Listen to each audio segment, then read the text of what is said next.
On the execution ground, the blade was poised to fall, and life hung by a thread. A surge of sword energy rent the heavens as a mysterious and powerful figure intervened to rescue the dying youth, Jiang Cheng, bestowing upon him a heavenly elixir and transforming his being. Once a mere mortal, he awakened to the innate sword body, self-taught. He possessed unparalleled comprehension, mastering all sword techniques at a mere glance and grasping the profound essence of sword intent with a mere thought. While others toiled for centuries to fathom a single technique, he, observing the falling leaves, devised the silent oblivion sword art. While others beseeched for chances to comprehend the sword path, he yawned, his sword intent overwhelming mountains and rivers. What does it mean to be invincible?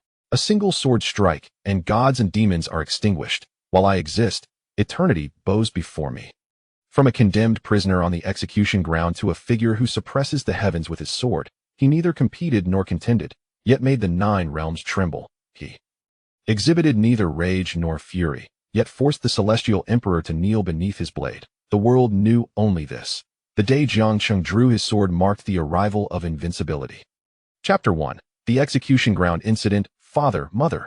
The execution ground of the great Yin dynasty. 2 bloodied heads fell from midair.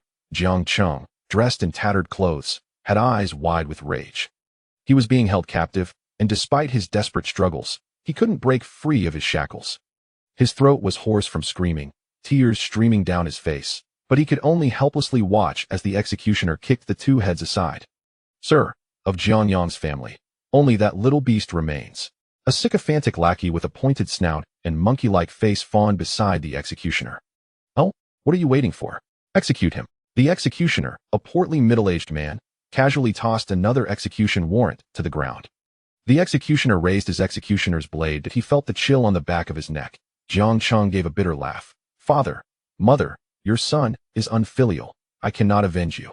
With that, he mustered all his strength, raised his head, and stared intently at the executioner not far away, blood gushing from his throat. Wang Exin, even as a ghost, I will not let you go. You little bastard, threatening me before you die?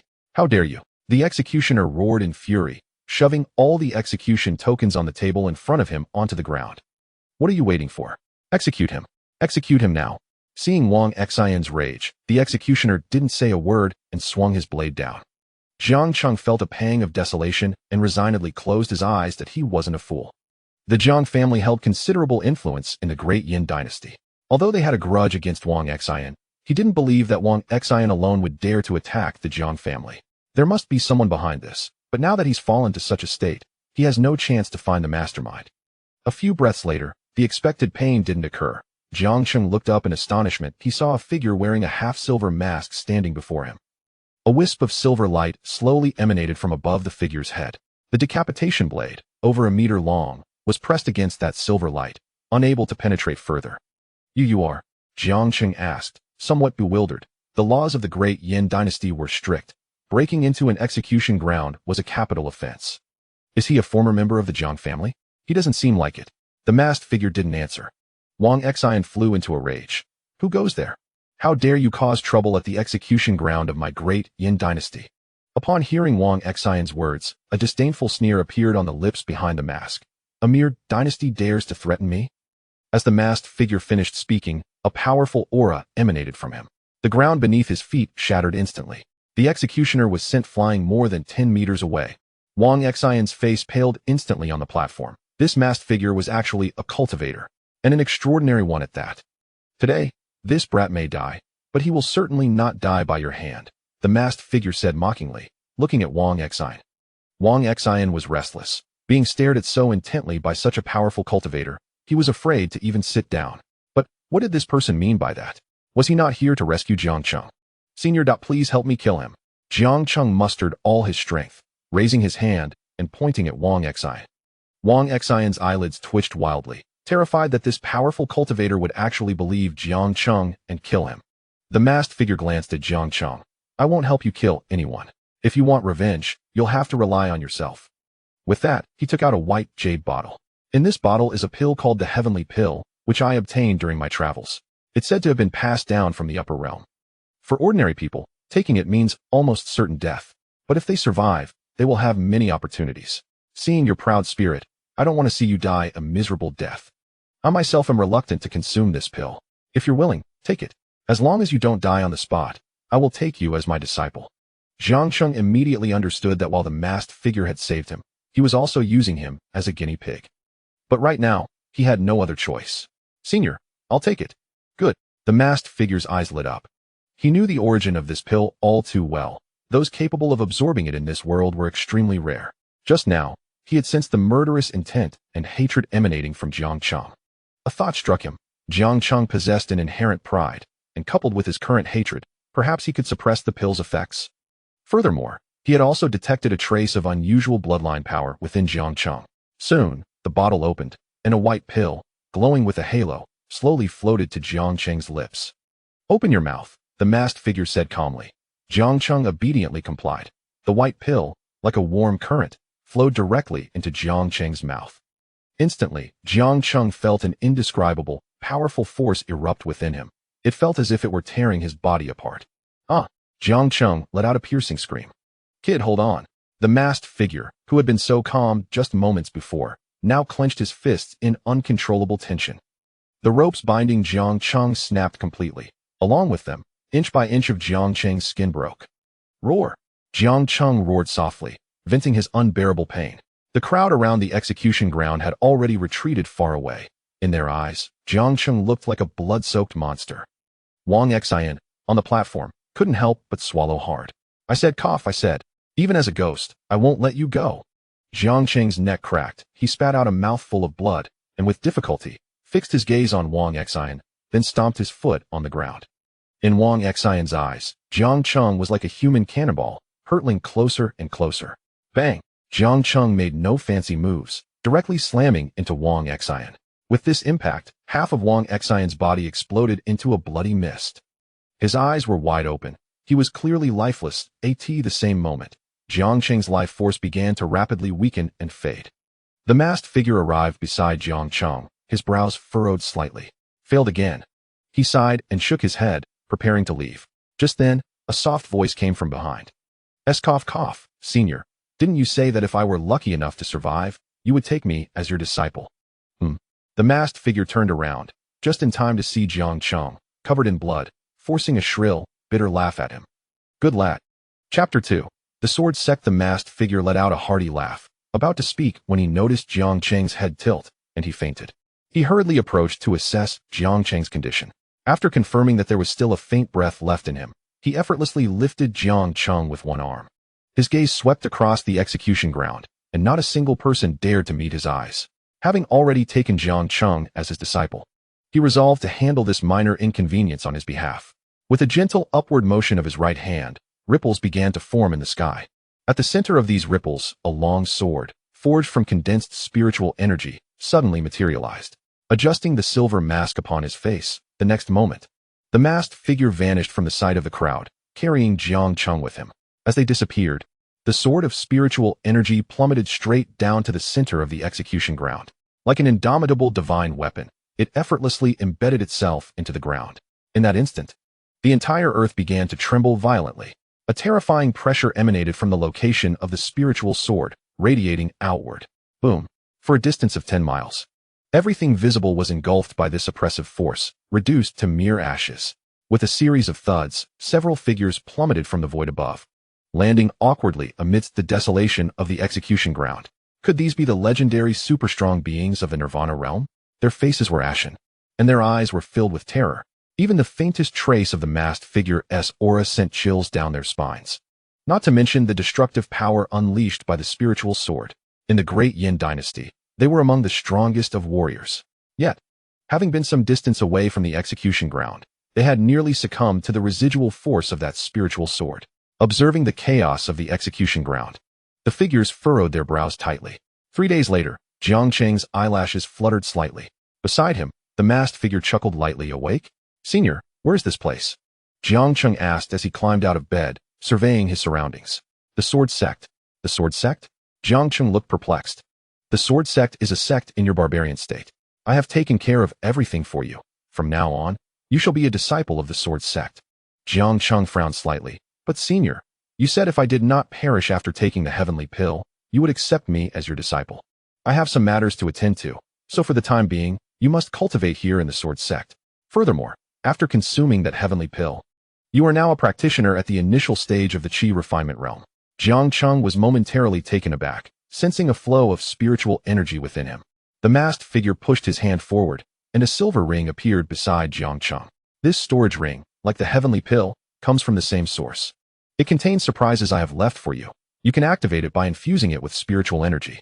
As Jiang Cheng took the storage ring, the masked figure continued. On the day you were sentenced to death, I employed certain means. Your parents' souls are now sealed within this storage ring. What? Jiang Cheng trembled all over. As if struck by a sudden thought, Jiang Cheng exclaimed with fervor, Master, is there any chance for my parents to be revived? The masked figure regarded him with an enigmatic smile, replying, if one possesses boundless power, resurrecting the dead is hardly a challenge. Then, can you, Master? Before Jiang Cheng could finish his sentence, the masked figure, seemingly concerned about being misunderstood, clarified, when I say I cannot, it is not due to a lack of strength, but rather because this matter is not within my karmic domain. Should I forcibly attempt to alter the cycle of reincarnation, this realm would suffer a backlash, resulting in the demise of many. Upon hearing this, Jiang Cheng fell into silence. I have sealed your parents' souls, granting you the opportunity to resurrect them. Understanding the masked figure's intentions, Jiang Cheng quickly rose to kneel.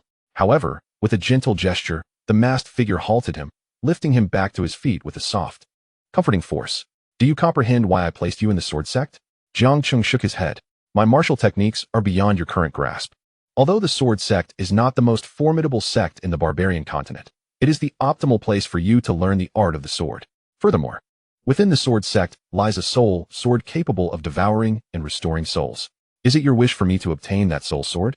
Jiang Cheng's eyes sparkled with realization. The masked figure smiled and shook his head. Yes, but also no.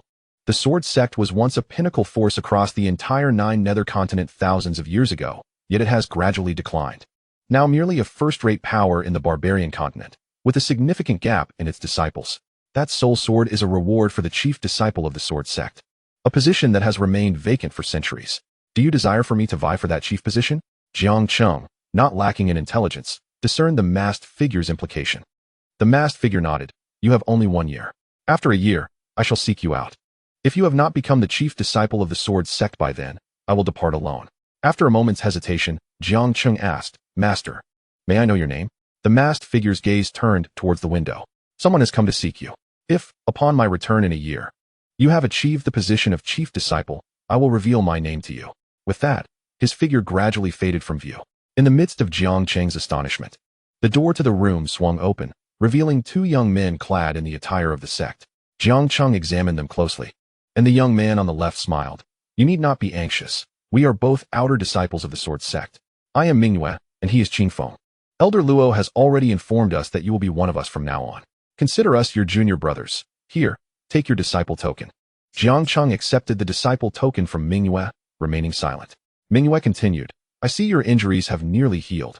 Would you like me to show you around? Although Jiang Cheng had intended to examine the storage ring left by the masked figure, Mingyue's exuberance compelled him to reluctantly agree. Qingfeng, you may go and train. I will take our junior brother on a tour, Mingyue instructed as Qingfeng departed. The two stepped outside, and as soon as they did, Jiang Cheng was awestruck by the sight before him. A colossal mountain that pierced the heavens, resembling an immense, inverted sword. It dwarfed any mountain he had ever encountered before. At the mountain's forefront, the formidable characters of the sword sect were inscribed with an air of unparalleled majesty. This is the handwriting left by the venerable ancestor of the sword sect.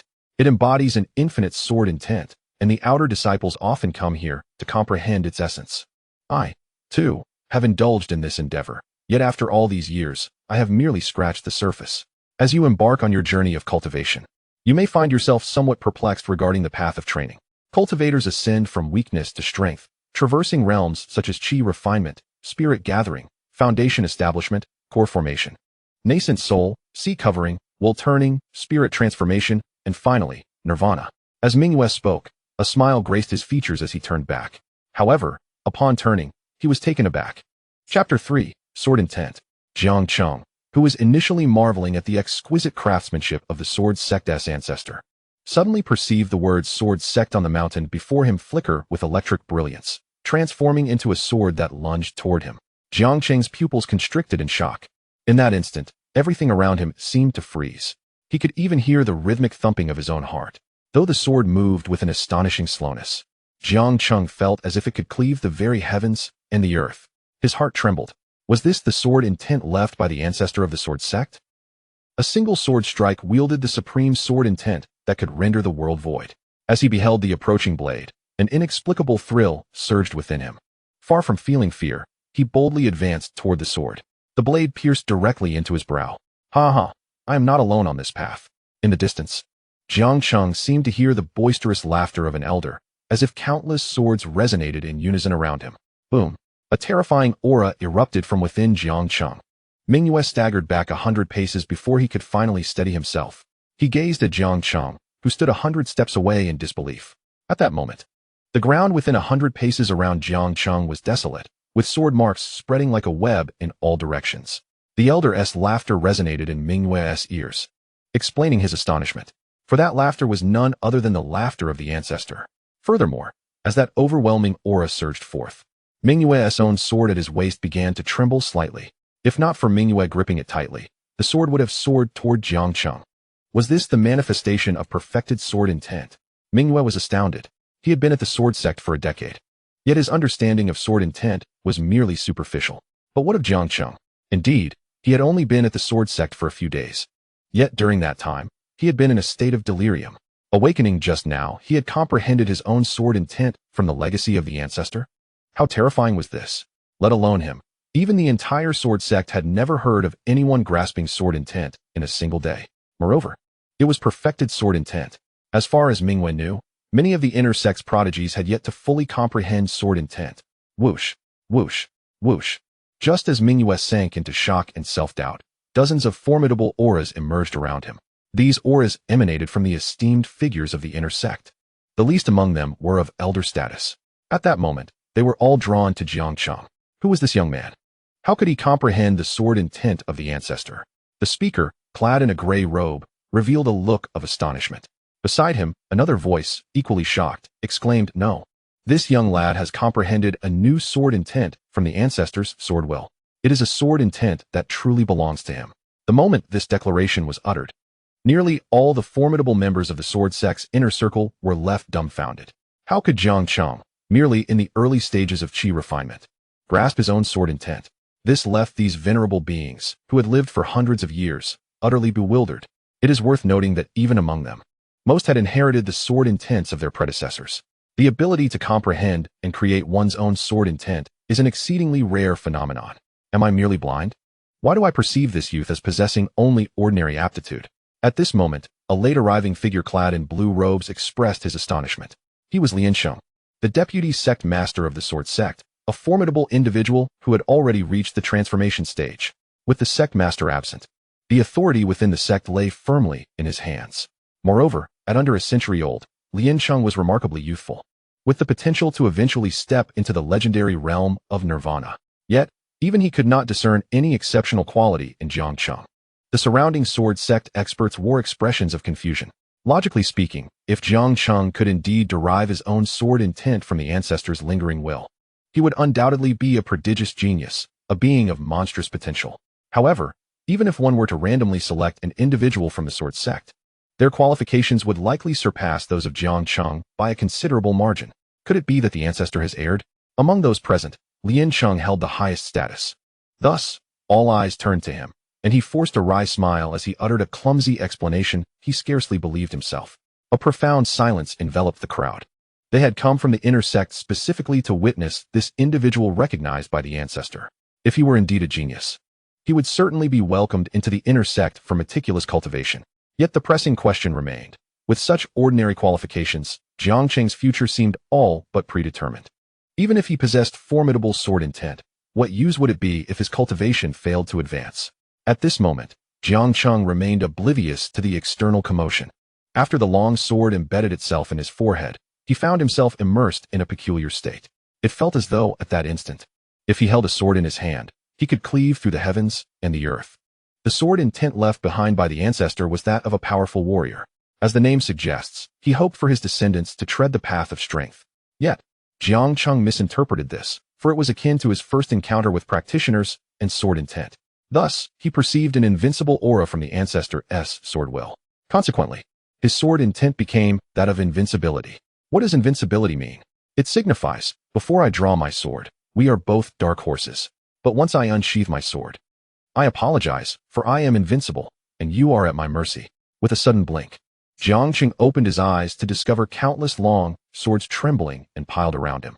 This sensation was indeed extraordinary. He casually picked up a long sword that had fallen to the ground, and to his surprise, the retrieved sword seemed to exhibit a sense of elation. With a mere flick of his wrist, waves of sword energy surged forth in a wild frenzy. In the initial stage of the Qi refinement realm, his mastery of sword intent unleashed an extraordinary sword technique, rendering many foundation establishment sword cultivators utterly awestruck.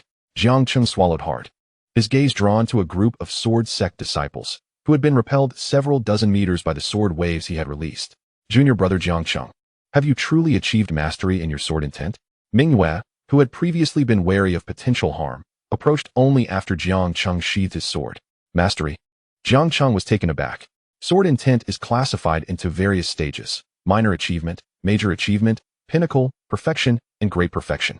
Those who attain major achievement are revered as sword masters, and it is rare for even a few disciples in our entire sect to reach such a level. Typically, one progresses through minor achievement first, yet you have leaped directly to major achievement. Mingyue, with a wry smile, continued, a number of prominent figures from the inner sect, except for the sect leader, have all gathered here because of you. Jiang Cheng, surprised, followed Mingyue's gaze upwards, where he saw dozens of figures in the void, all watching him with complex expressions. A stirring sensation enveloped Jiang Cheng's heart. Could it be that he was the legendary prodigy? Why else would these esteemed elders of the sword sect have come in full force? Why had the masked figure and the sect's ancestor chosen him? With this thought in mind, Jiang Cheng called out, "Sword, come." Instantly, those outer sect disciples who had just retrieved their swords found them soaring back towards Jiang Cheng. Hundreds of swords converged, swirling around him like a colossal dragon. What do you think, deputy sect leader? How should we proceed? The inner sect experts, feeling somewhat uncomfortable under Jiang Cheng's exuberant gaze, were left in a quandary. If Jiang Cheng truly possessed remarkable talents, they would certainly have vied to take him as their disciple. However, Lien Cheng cleared his throat and remarked, under normal circumstances, Jiang Cheng, having received the ancestors' recognition, should enter the inner sect and enjoy the privileges of a core disciple. Nevertheless, I have heard that he has only just joined the sword sect. Perhaps we should observe him further. With that, Lien Cheng's figure gradually dissipated into thin air, his interest waning. Faced with an average disciple, he found little motivation to pursue the matter further. Seeing Lien Cheng depart, the other inner sect experts also shook their heads and left. Jiang Cheng stood there, bewildered. What was happening? According to the tales he had read, at this moment, wouldn't the esteemed elders be vying to take him as their direct disciple? Why were they leaving so abruptly? Chapter 4. Pinnacle of Sword Intent. Mingyue, witnessing Jiang Cheng's confusion, had overheard parts of Lien Cheng's conversation. However, he feared that revealing the truth might adversely affect Jiang Cheng's resolve. Just as he was about to speak, a shadow raced toward him and Jiang Cheng. As Jiang Cheng prepared to strike, Mingyue suddenly grasped his wrist. It was then that Jiang Cheng realized the shadow was a young girl clad in green. Her skin was as white as snow, with dark hair elegantly tied back, and her simple green attire accentuated her graceful curves. Amidst the exquisite features, her bright eyes seemed to harbor a mysterious essence, exuding an ethereal and profound aura. At this moment, beneath the girl clad in azure, a beast resembling a mythical tiger lounged. This was Sister Yang, our esteemed elder sister from the outer sect. Little junior brother, please do not provoke her. Mingyue whispered cautiously into Jiang Cheng's ear. Unable to resist, Jiang Cheng stole a few more glances. Having been raised as a scion of a noble family, he had encountered countless beauties. Yet, he had never seen anyone like Yang, who radiated an unmistakable celestial presence. However, that was not the crux of his fascination. What truly captivated him was the snow-white furred tiger beast beneath her. Jiang Cheng was aware that various mystical creatures existed in this world, but this was the first time he had encountered one up close, leaving him somewhat enchanted. After Yang dismounted from the beast, it simply lay on the ground, yawning, displaying no interest in Jiang Cheng whatsoever. Remarkably, she had indeed mastered the essence of the sword. After stepping down from the tiger, the azure-clad maiden approached Jiang Cheng, scrutinizing him from head to toe, her expression revealing a hint of astonishment. Moreover, your sword intent seems rather unique, appearing to surpass even the level of our forebears' sword intent. Could it be the legendary invincible sword intent? Jiang Cheng's expression changed abruptly. He had not anticipated that she would discern his sword intent at a glance. Sister Yang. Little junior brother. Mingyue sensed the atmosphere growing tense and prepared to interject on Jiang Cheng's behalf. Bang! The azure-clad maiden raised her delicate fist, and in an instant, Mingyue found himself 100 meters away, rolling on the ground. Jiang Cheng thought, this azure-clad girl's combat prowess is astonishing. Just now, he hadn't even seen how she had struck. The maiden pouted, saying, I dislike being interrupted while I speak. With that, she winked at Jiang Cheng, asking, will you teach me the invincible sword intent? Jiang Cheng was taken aback. He hadn't expected such a swift change in her demeanor. Just as he was about to respond, a voice dripping with disdain interrupted. Sister Yang, if you wish to learn sword intent, I can have my father teach you. What could you possibly learn from a piece of trash? If he were truly a genius, he would have been taken away by the deputy sect leader long ago, rather than being left in the outer sect, ignored. Hearing this voice, Mingyue's face turned dark in an instant. Damn it, he had intentionally concealed the truth from Jiang Cheng, fearing it might affect his resolve. He never expected this fool to blurt it all out. Who on earth is he? As Mingyue turned to confront the source of the voice, he was struck dumb. Yun Fei, the master of the outer sect and the son of Yun Yang. Mingyue, who had initially intended to defend Jiang Cheng, now wisely fell silent. Little junior brother Jiang Cheng, it's not that I do not wish to assist you, but the other party's background is too formidable. It's simply insurmountable. Jiang Cheng's expression shifted slightly. However, considering that he had just arrived at the sword sect, he decided that avoiding trouble was preferable and pretended not to hear. Yet, Yun Fei continued, I truly wonder how such a useless person managed to enter our sword sect, thinking themselves lucky to have inadvertently grasped sword intent. The azure-clad maiden frowned slightly. Evidently, she was aware of Yun Fei's identity, and thus felt inclined to show some respect to the person behind him. Sister Yang. At that moment, Jiang Cheng suddenly spoke up. The girl in green turned her gaze towards Jiang Cheng. If you wish to learn my sword intent, you must assist me with a task. What task? A flicker of delight crossed the girl's eyes. Help me take him down. Jiang Cheng pointed at Yun Fei. You dare. Upon hearing Jiang Cheng's words, Yun Fei's expression darkened instantaneously. However, at that very moment, a graceful figure appeared beside him. Sister Yang, my father. Bang. The girl in green delivered a fierce punch. Boom. Yun Fei was sent flying 100 feet away, landing with blood streaming from the corner of his mouth. I just mentioned how much I despise being interrupted while I speak. The combat prowess of the girl in green was unrivaled among the outer disciples. Coupled with her remarkable background, being brought back by the former sect master of the sword sect, Zhu Li, she was the only disciple allowed free passage in and out of both the inner and outer sections. Thus, even with Yun Fei's temperament, he held no animosity towards her. Rising from the ground, he could only direct his resentful gaze at Jiang Cheng. You little brat, dare to hide behind a woman. The term little brat reminded Jiang Cheng of Wang Xian's demeanor at the execution ground, and an intense wave of killing intent radiated from him. Observing Jiang Cheng's countenance, the girl in green hastily inquired, if you are still unsatisfied, shall I deliver a couple more punches? Jiang Cheng shook his head, turning his gaze towards the battered Yun Fei. A duel?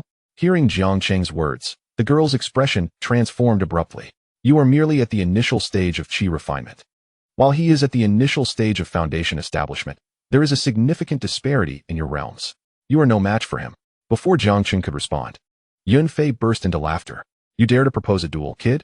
In that instant, his foundation establishment aura surged forth, the powerful energy swirling like a tempest, causing Jiang Cheng's clothes to flutter violently. Ignoring Yun Fei, Jiang Cheng flashed a grin at the girl in green. Sister Yang, did you not say that what I comprehend is the legendary invincible sword intent? How could I possibly lose to someone like him? As his words fell, a resounding sword cry echoed throughout the heavens and earth. The swords of the outer disciples began to tremble involuntarily. The girl in green's expression shifted dramatically. The pinnacle of sword intent. How could this be possible? She had encountered geniuses and prodigies before, but never one like Jiang Cheng. In one moment, the sword intent was perfected, and in the next, it reached its pinnacle. Countless sword cultivators spend their entire lives striving for the perfection of sword intent. Yet Jiang Cheng had transcended from perfection to its pinnacle within a single day, or rather, within the span of an hour. Such a prodigy could not possibly be nurtured by an ordinary sword sect. Just as she was about to speak, Jiang Cheng had already stepped forward, addressing the astonished Yun Fei with a cold declaration. I am Jiang Cheng, a new disciple of the outer sect. Please enlighten me. Chapter 5. Sword and Martial Pavilion. At that moment, Yun Fei was utterly bewildered.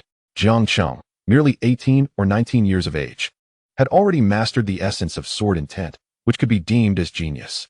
However, should he be at the pinnacle of sword intent, he would undoubtedly be a prodigy among prodigies. It is worth noting that Jian Zhuyao, the legendary ancestor of the sword sect, once hailed as the greatest prodigy of Manzhou, reached the peak of sword intent only at the age of 27. A figure wearing a mask, distant from Manzhou, seemed to sense something. He paused slightly, gazing towards the direction of Manzhou, a smile curling at the corners of his lips. Pinnacle of sword intent. This young lad has indeed not disappointed me. Truly, a natural-born swordsman. In the outer sect of the sword sect, as Jiang Cheng advanced a step, thousands of floating spirit swords behind him surged towards Yun Fei with a deafening roar. In that instant, Yun Fei's once proud foundation establishment cultivation appeared utterly insignificant. Within moments, he was engulfed by the onslaught of countless spirit swords. After a few breaths, Yun Fei was completely pinned to the ground by the multitude of spirit swords.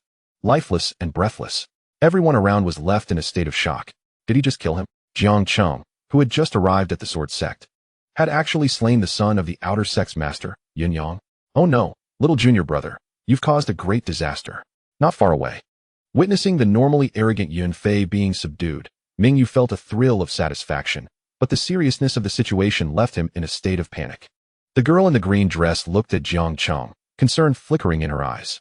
Jiang Cheng replied, "If I do not kill him, he will incessantly trouble me.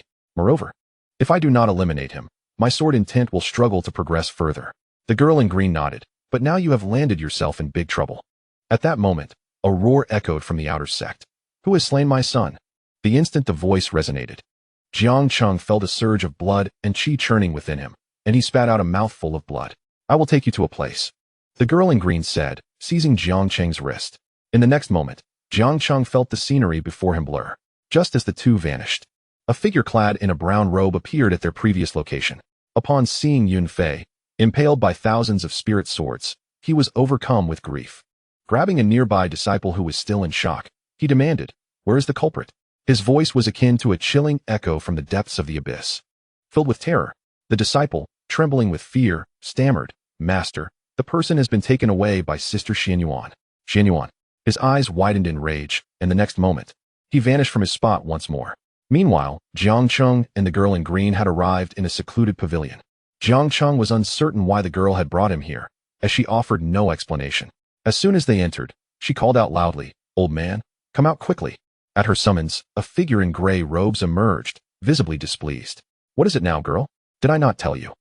In the fourth level of the Sword Martial Pavilion, only disciples who have made significant contributions to the sword sect are permitted to ascend.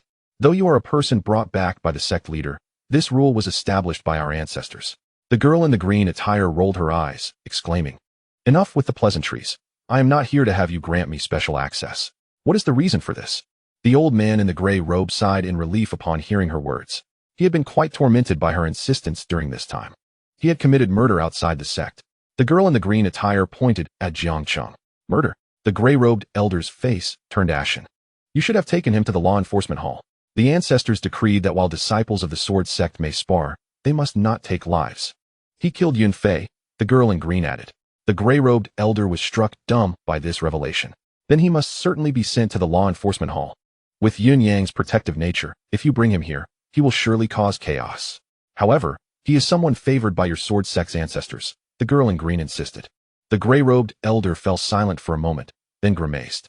"Even if he is favored by the ancestors, he cannot disrupt the rules of the sword sect. You must take him away. I cannot protect him." The girl in green gritted her teeth. "Fine, you have said it." She continued, "He is not yet 20. Yet he has reached the pinnacle of sword intent." With that, she wasted no more words and grabbed Jiang Cheng, ready to leave. "Wait." At that moment, the gray-robed elder, looking incredulous, turned to Jiang Cheng. "Boy, how old are you?" Jiang Cheng, bewildered, replied honestly, "I am 18 this year." 18? The gray-robed elder took a deep breath and was about to speak when the girl in green interjected, "Moreover, he has never practiced before. Today, he comprehended the sword intent left by your ancestors on Sword Mountain, achieving mastery in an instant." The gray-robed elder pondered for a moment, then addressed Jiang Cheng. "Why did you kill?" Jiang Cheng reflected briefly, then stated, "The sword intent I cultivate is the invincible sword intent. He insulted me and corrupted my path." As he spoke, he maintained eye contact with the gray-robed elder, who, to Jiang Cheng's surprise, nodded in agreement. "He deserved to die." Jiang Cheng was taken aback, as he had braced himself for a scolding from the elder. To his astonishment, the members of the sword sect were surprisingly accommodating. I will take you to the 4th level. With that, the gray-robed elder seized Jiang Cheng's arm, and the girl in green watched as the two vanished before her eyes, letting out a breath of relief. Though her strength was commendable, when she was brought to the sword sect by the sect leader, a seal had been placed upon her. Unless absolutely necessary, she did not wish to break that seal. Just as the gray-robed elder and Jiang Cheng disappeared, a figure in a brown robe materialized within the sword martial pavilion. He cast a cold glance at the girl in green. Xianyang, where is he? The girl in green, perplexed, responded, Who? Do not play coy with me. The figure in brown was clearly enraged, disregarding everything else at that moment. That boy killed my son. He is my sworn enemy. If you continue to protect him, even with your status as the sect leader's protege, I will not spare you. As his words fell, a powerful aura erupted from him. At that moment, the entire sword martial pavilion trembled violently. The expression of the girl in the green attire grew increasingly cold as she was about to speak when a figure in a gray robe suddenly appeared between the two. Casting a fleeting glance at the figure clad in brown, he inquired, Yunyang, are you intending to cause a disturbance in the sword martial pavilion? The brown-robed figure could disregard the girl in green, but facing the gray-robed elder, he clenched his teeth and bowed slightly, requesting, I hope Elder Mu will bring that young man out.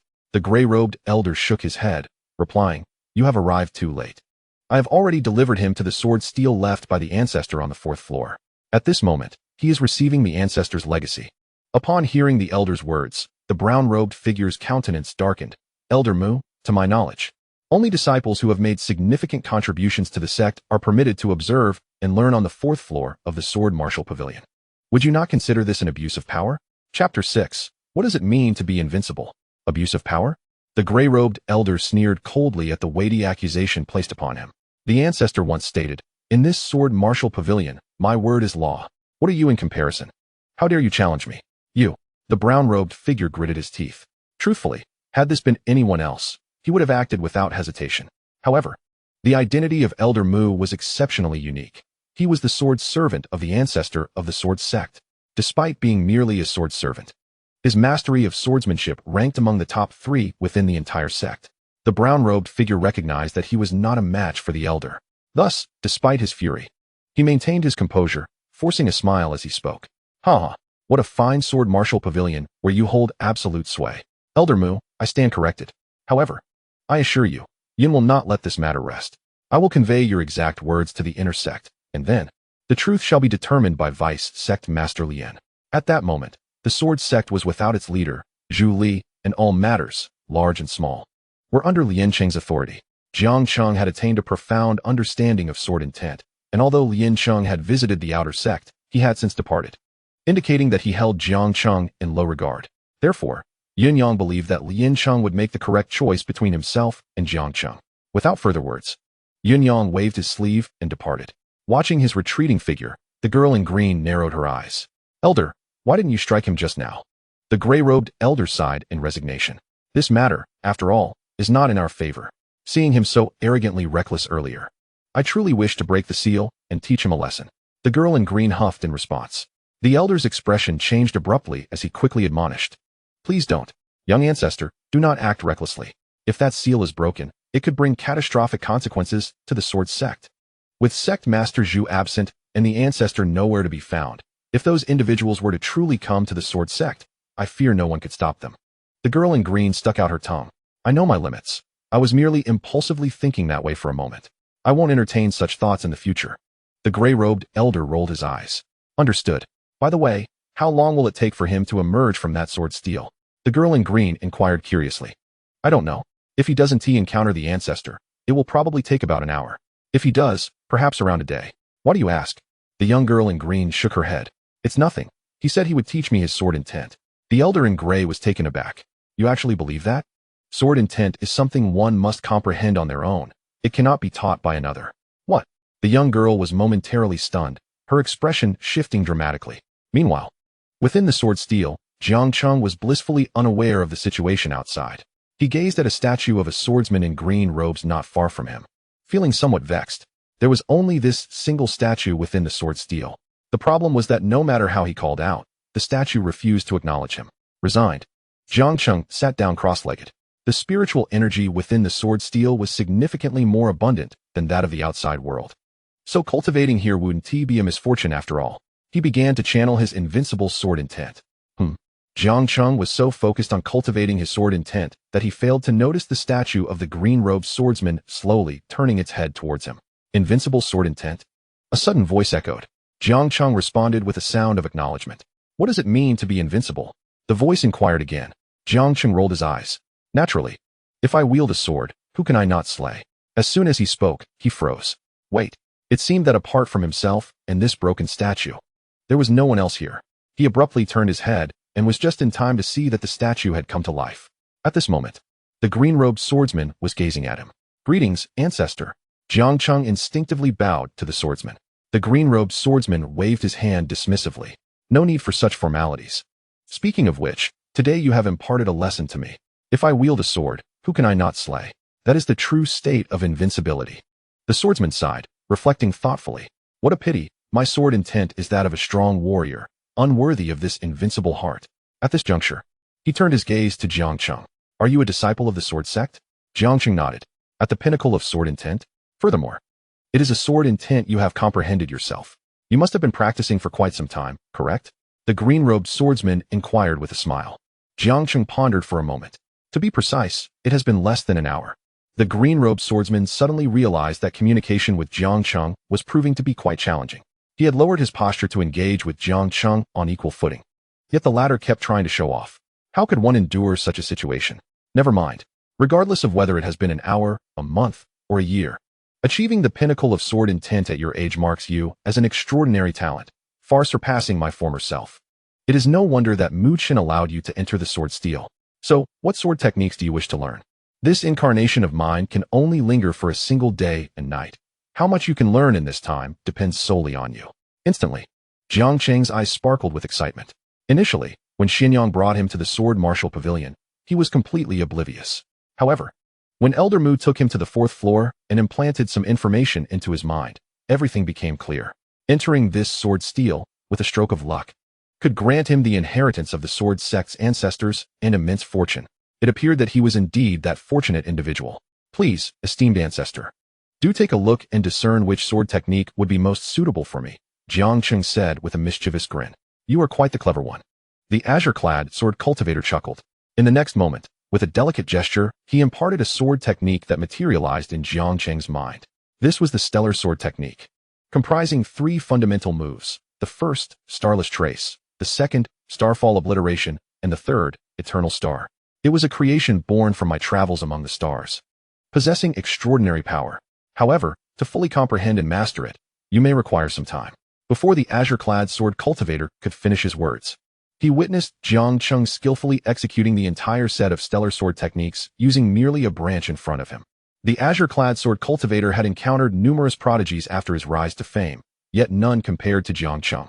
After all, he himself had once been hailed as the greatest talent in the barbarian state and was among the elite in the entire 9 nether continent.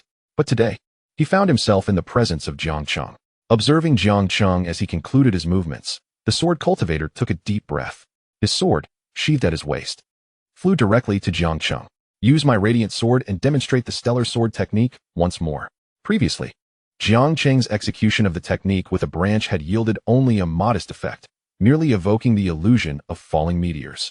Now, with the radiant sword in hand, as Jiang Cheng once again unleashed the stellar sword technique, the sword cultivator felt as if he were beneath a multitude of stars, and as Jiang Cheng raised his sword, the surrounding space shattered, and countless stars fell in an instant.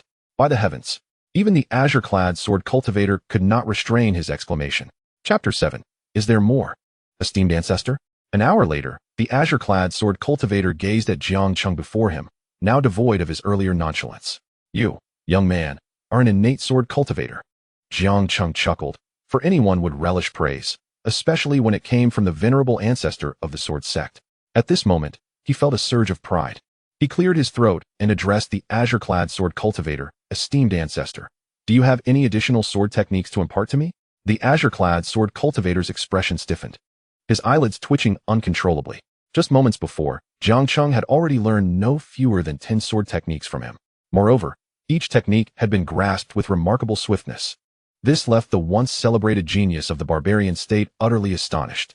The reason he had left a sword monument in the sword sect was to allow Elder Mu and others to discern if there were promising disciples worthy of training. He intended to bestow 1 or 2 advanced sword techniques upon them, offering a chance to the talented disciples of the sword sect. However, the azure-clad sword cultivator could not have anticipated that within the span of less than an hour, Jiang Cheng would absorb over 10 sword techniques from him. And now, the young man was pressing for even more. Unbelievable. Simply outrageous. Esteemed ancestor? Noticing the azure-clad sword cultivator lost in thought, Jiang Cheng waved his hand before him. The sword cultivator coughed, feigning seriousness. For practitioners, it is essential to strive for perfection. If you acquire too many sword techniques, they may become disordered, making it difficult for you to balance their interrelations. Jiang Cheng scratched his head, and then proceeded to demonstrate the more than 10 sword techniques imparted to him by the azure-clad sword cultivator. However, esteemed ancestor, I have mastered the sword techniques you previously taught me. Did you not just praise my skills? Behold my radiant sword technique. Instantly, the entire sword monument realm was illuminated. The swordsman in the azure robe found himself at a loss for words. Fortunately, his ethereal projection, after imparting over a dozen sword techniques to Jiang Cheng, was gradually becoming insubstantial and would soon fade away. In that moment, the swordsman felt an overwhelming sense of relief. I have taught you nearly all the sword techniques suitable for you. Additionally, I will share some insights from my combat experiences. I hope that when we meet again, you will have become an extraordinary swordsman. As his words faded, a crimson point emerged from the swordsman's ethereal projection and directly entered Jiang Cheng's brow. Observing Jiang Cheng seated in meditation to absorb the knowledge he had received, the swordsman nodded in satisfaction. He found himself at a loss for further instruction, which was why he had resorted to sharing combat experiences. Just as he prepared to reclaim his radiant sword and depart, he noticed Jiang Cheng pressing his hand firmly against the sword. The swordsman thought, what is this? As Jiang Cheng absorbed the battle experiences, he managed to muster a smile and said, esteemed ancestor, while I possess a wealth of sword techniques, I lack a suitable weapon. Your radiant sword is simply impeccable. Might I borrow it for a time? The swordsman, feeling a twinge of helplessness, shed a tear of grievance. However, considering the potential achievements Jiang Cheng might attain in the future, he found solace. Focus on digesting my experiences.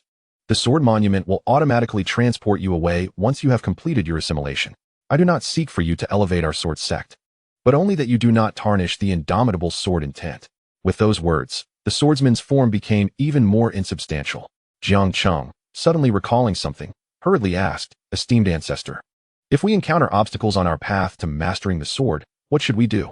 Though the swordsman was unaware of the specifics of Jiang Cheng's predicament, he could surmise certain aspects. With a gentle smile, he replied, if there is reason, then eliminate them. Just as Jiang Cheng was about to utter more, he saw the swordsman murmuring incantations as he vanished before him. Jiang Cheng felt a profound sense of reflection. If every member of the sword sect were like the azure-robed swordsman, rather than resembling the likes of Yun Fei, perhaps they would not have fallen from the pinnacle of the 9 nether continent to become merely a first-rate force in the barbarian state, as suggested by the masked figure. Seated within the sword monument, images of the azure-robed swordsman's past battles flashed through his mind. The spiritual energy within him had already surpassed that of an ordinary chi refinement realm cultivator after over an hour of absorption. The reason his cultivation had yet to advance was the lack of combat experience. Now, as he continuously digested the swordsman's combat knowledge, his own cultivation began to ascend rapidly.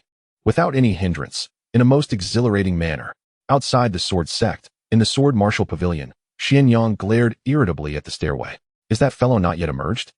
The old man in the gray robe chuckled wryly. Little ancestor, did I not mention? If he has not met the esteemed ancestor, he will naturally take more than an hour to come out. However, should he encounter the ancestor, it is likely to take a day or so. It has only been a mere 2 hours, has it not? As the gray-robed elder spoke, he suddenly squinted his eyes. In the next moment, his figure vanished from the spot, reappearing outside the sword martial pavilion. Xianyang appeared beside him as well. Before them stood over 10 figures, among whom the leader was familiar to both. It was Zhuqing, the head of the law enforcement hall of the sword sect. Standing beside Zhuqing was the brooding figure of Yunyang. Upon seeing the gray-robed elder, Zhuqing offered a slight bow. The elder Mulao responded with indifference. Your grand entrance, Hall Master Zhua, surely is not merely to exchange pleasantries with me? Zhuqing managed a wry smile. He was aware of Mu Chen's temper, but the matter at hand was that Jiang Cheng's misdeeds had already been reported to Lian Cheng. who had now commanded him to bring Jiang Cheng to the law enforcement hall for action. Mu Lao, the outer disciple Jiang Cheng, has disregarded the sect's rules. I implore you to facilitate the matter and hand him over, he stated, producing the sect master's order. Mu Lao furrowed his brow deeply. With Zhu Li absent from the sword sect, Lian Cheng's word was law, and this sect master's decree was as binding as a command from the ancestor of the sword sect. No one within the sect could defy it. I ask you to surrender him, Mu Lao. Beside them, observing Mu Lao's furrowed brow, Yuanyang let out a cold laugh. He had not miscalculated, indeed. In the balance between a disciple who had achieved mastery in sword intent and himself, Lian Cheng's favor lay with him. Mu Lao cast a glance at Yuanyang and replied coolly, Hall Master Zhua, it is not that I refuse to hand over the disciple, but rather, Jiang Cheng is currently within the sword steel. Zhua Qing frowned. Mu Lao, the sect has regulations. Only disciples who have made significant contributions to the sect may access the sword steel on the 4th floor of the Sword Treasure Pavilion, correct? Initially, he thought Yuanyang was exaggerating. After all, although Mu Lao had a peculiar temperament, he had always adhered to the norms over the years and had never crossed any lines. Yet, he did not expect that Mu Lao had indeed allowed Jiang Cheng entry into the sword steel. Mu Lao's expression shifted slightly. He had realized that Zhua Qing had likely already chosen his side. Just as he was about to speak, a beam of light shot up from within the Sword Martial Pavilion. Chapter 8. Unsealing the imprint. How could he have come out? At that moment, not only were the others bewildered, but even Mu Lao was at a loss. He had a rough understanding of the situation within the sword steel. If the Qing-clad sword cultivator was not seen, one would naturally be teleported out within an hour. However, if one were to see him, it would surely take a day or so. His intention in coming out of the Sword Martial Pavilion was to send Zhua Qing and the others away. But he never anticipated that Jiang Cheng would emerge on his own at such a critical moment. Whoosh! Upon seeing the light, Yuanyang seemed to recall something and swiftly made his way toward the Sword Martial Pavilion. Just as Mu Lao was about to act, Zhua Qing blocked his path. Mu Lao, I trust that the Lord of the Cloud will not act recklessly before this Hall Master. Mu Lao narrowed his eyes. At that moment, Xianyang appeared before Yuanyang. Yuanyang snorted disdainfully. Get lost. Xianyang smirked mockingly. Are you worthy? Yuanyang ceased his idle chatter. His entire being enveloped in the aura of the sea-submerging realm, transforming into a colossal chi sword that surged toward Xianyang with tremendous force. Yang. Elder Mu's expression shifted dramatically. He had heard some accounts from Zhu Li regarding Xianyang's condition. In her prime, she would have easily overpowered Yuanyang. Yet, at this moment, her cultivation was sealed, and the most formidable strength she could muster was merely at the nascent soul stage. How could she possibly contend with Yuanyang? In that instant, Yuanyang's mind was solely focused on capturing Jiang Cheng, entirely disregarding the notion of holding back. Consequently, he unleashed a full-force strike. Roar! At that very moment, a snow-white tiger beast beside Xianyang let out a piercing roar, darting directly toward the chi sword unleashed by Yuanyang. In midair, its form expanded exponentially. Once measuring less than 2 meters in length, it now reached several zhongs. Although it appeared somewhat insignificant against the backdrop of the towering chi sword, its paw descended with ferocity, shattering the massive blade into fragments. Well done, Tuan. I'll treat you to a feast tonight, Xianyang praised. Ever since Yuanyang's first visit to the Sword Martial Pavilion, she had summoned this tiger beast. It was, after all, a creature of the sea-submerging realm. And Yuanyang's expression darkened. He was acutely aware of the beast Xianyang frequently rode, yet he had not paid it much attention until now. After all, formidable beasts would never serve as mounts for humans unless the human's power vastly exceeded that of the beast. Yuanyang never anticipated that Xianyang's steed would be a formidable demon of the sea-submerging realm. Awoo! Receiving Xianyang's commendation, Tuan puffed with pride, casting a fierce glare at Yuanyang. Huh? Do you believe you can stop me with a mere beast? Yuanyang scoffed, and in the next moment, a 7-foot azure sword appeared in his grasp, a top-tier spiritual weapon. Xianyang narrowed her eyes. Tuan, return, she called to the tiger beast. Though reluctant, it evidently recognized the threat posed by the azure sword in Yuanyang's hands and obediently returned to Xianyang's side. Yuanyang sneered at Xianyang. Get lost. Xianyang took a deep breath and declared loudly, Old fool, I can no longer endure this. Elder Mu, standing nearby, seemed to recollect something, his expression shifting abruptly. What the hell, don't. But at that moment, Xianyang's body began to levitate gracefully. A mysterious golden pattern slowly emerged at her brow. In that instant, her entire aura transformed into something sacred, akin to a divine being descending upon the mortal realm. The space surrounding her seemed to solidify in that very moment. She regarded Yun-yang with indifference, stating, "I have long found you displeasing. Do you truly believe the sea-submerging realm is something to boast about? To me, you are but a trivial insect." Witnessing the transformation in Xianyang, Yun-yang's expression shifted dramatically. The aura emanating from her instilled a deep-seated dread within him, as if he were but an insignificant ant in her eyes. Just as Elder Mu was about to take action, Zhuqing blocked his path, saying, "Elder Mu." However, this time, Elder Mu showed no regard for the other. "Get the hell out of my way. Do you wish to destroy the sword sect?" Zhuqing. He was utterly perplexed, only to see Elder Mu standing before Xianyang. "Little ancestor, please stop." Xianyang shook her head defiantly. "No. I have endured for far too long." Just as Elder Mu was about to speak, a wave of formidable gazes swept across the skies above the sword sect. Each gaze exuded an overwhelming sense of annihilation. Regardless of whether it was Zhuqing, Yun-yang, or Elder Mu, they all felt a profound sense of helplessness under the scrutiny of those eyes.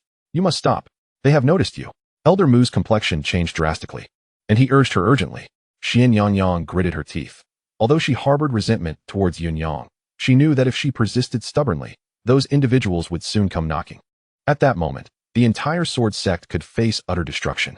Reluctantly, she sealed her aura once again. Zhuqing and Yun-yang were left in a state of confusion. What was that Elder Mu just mentioned?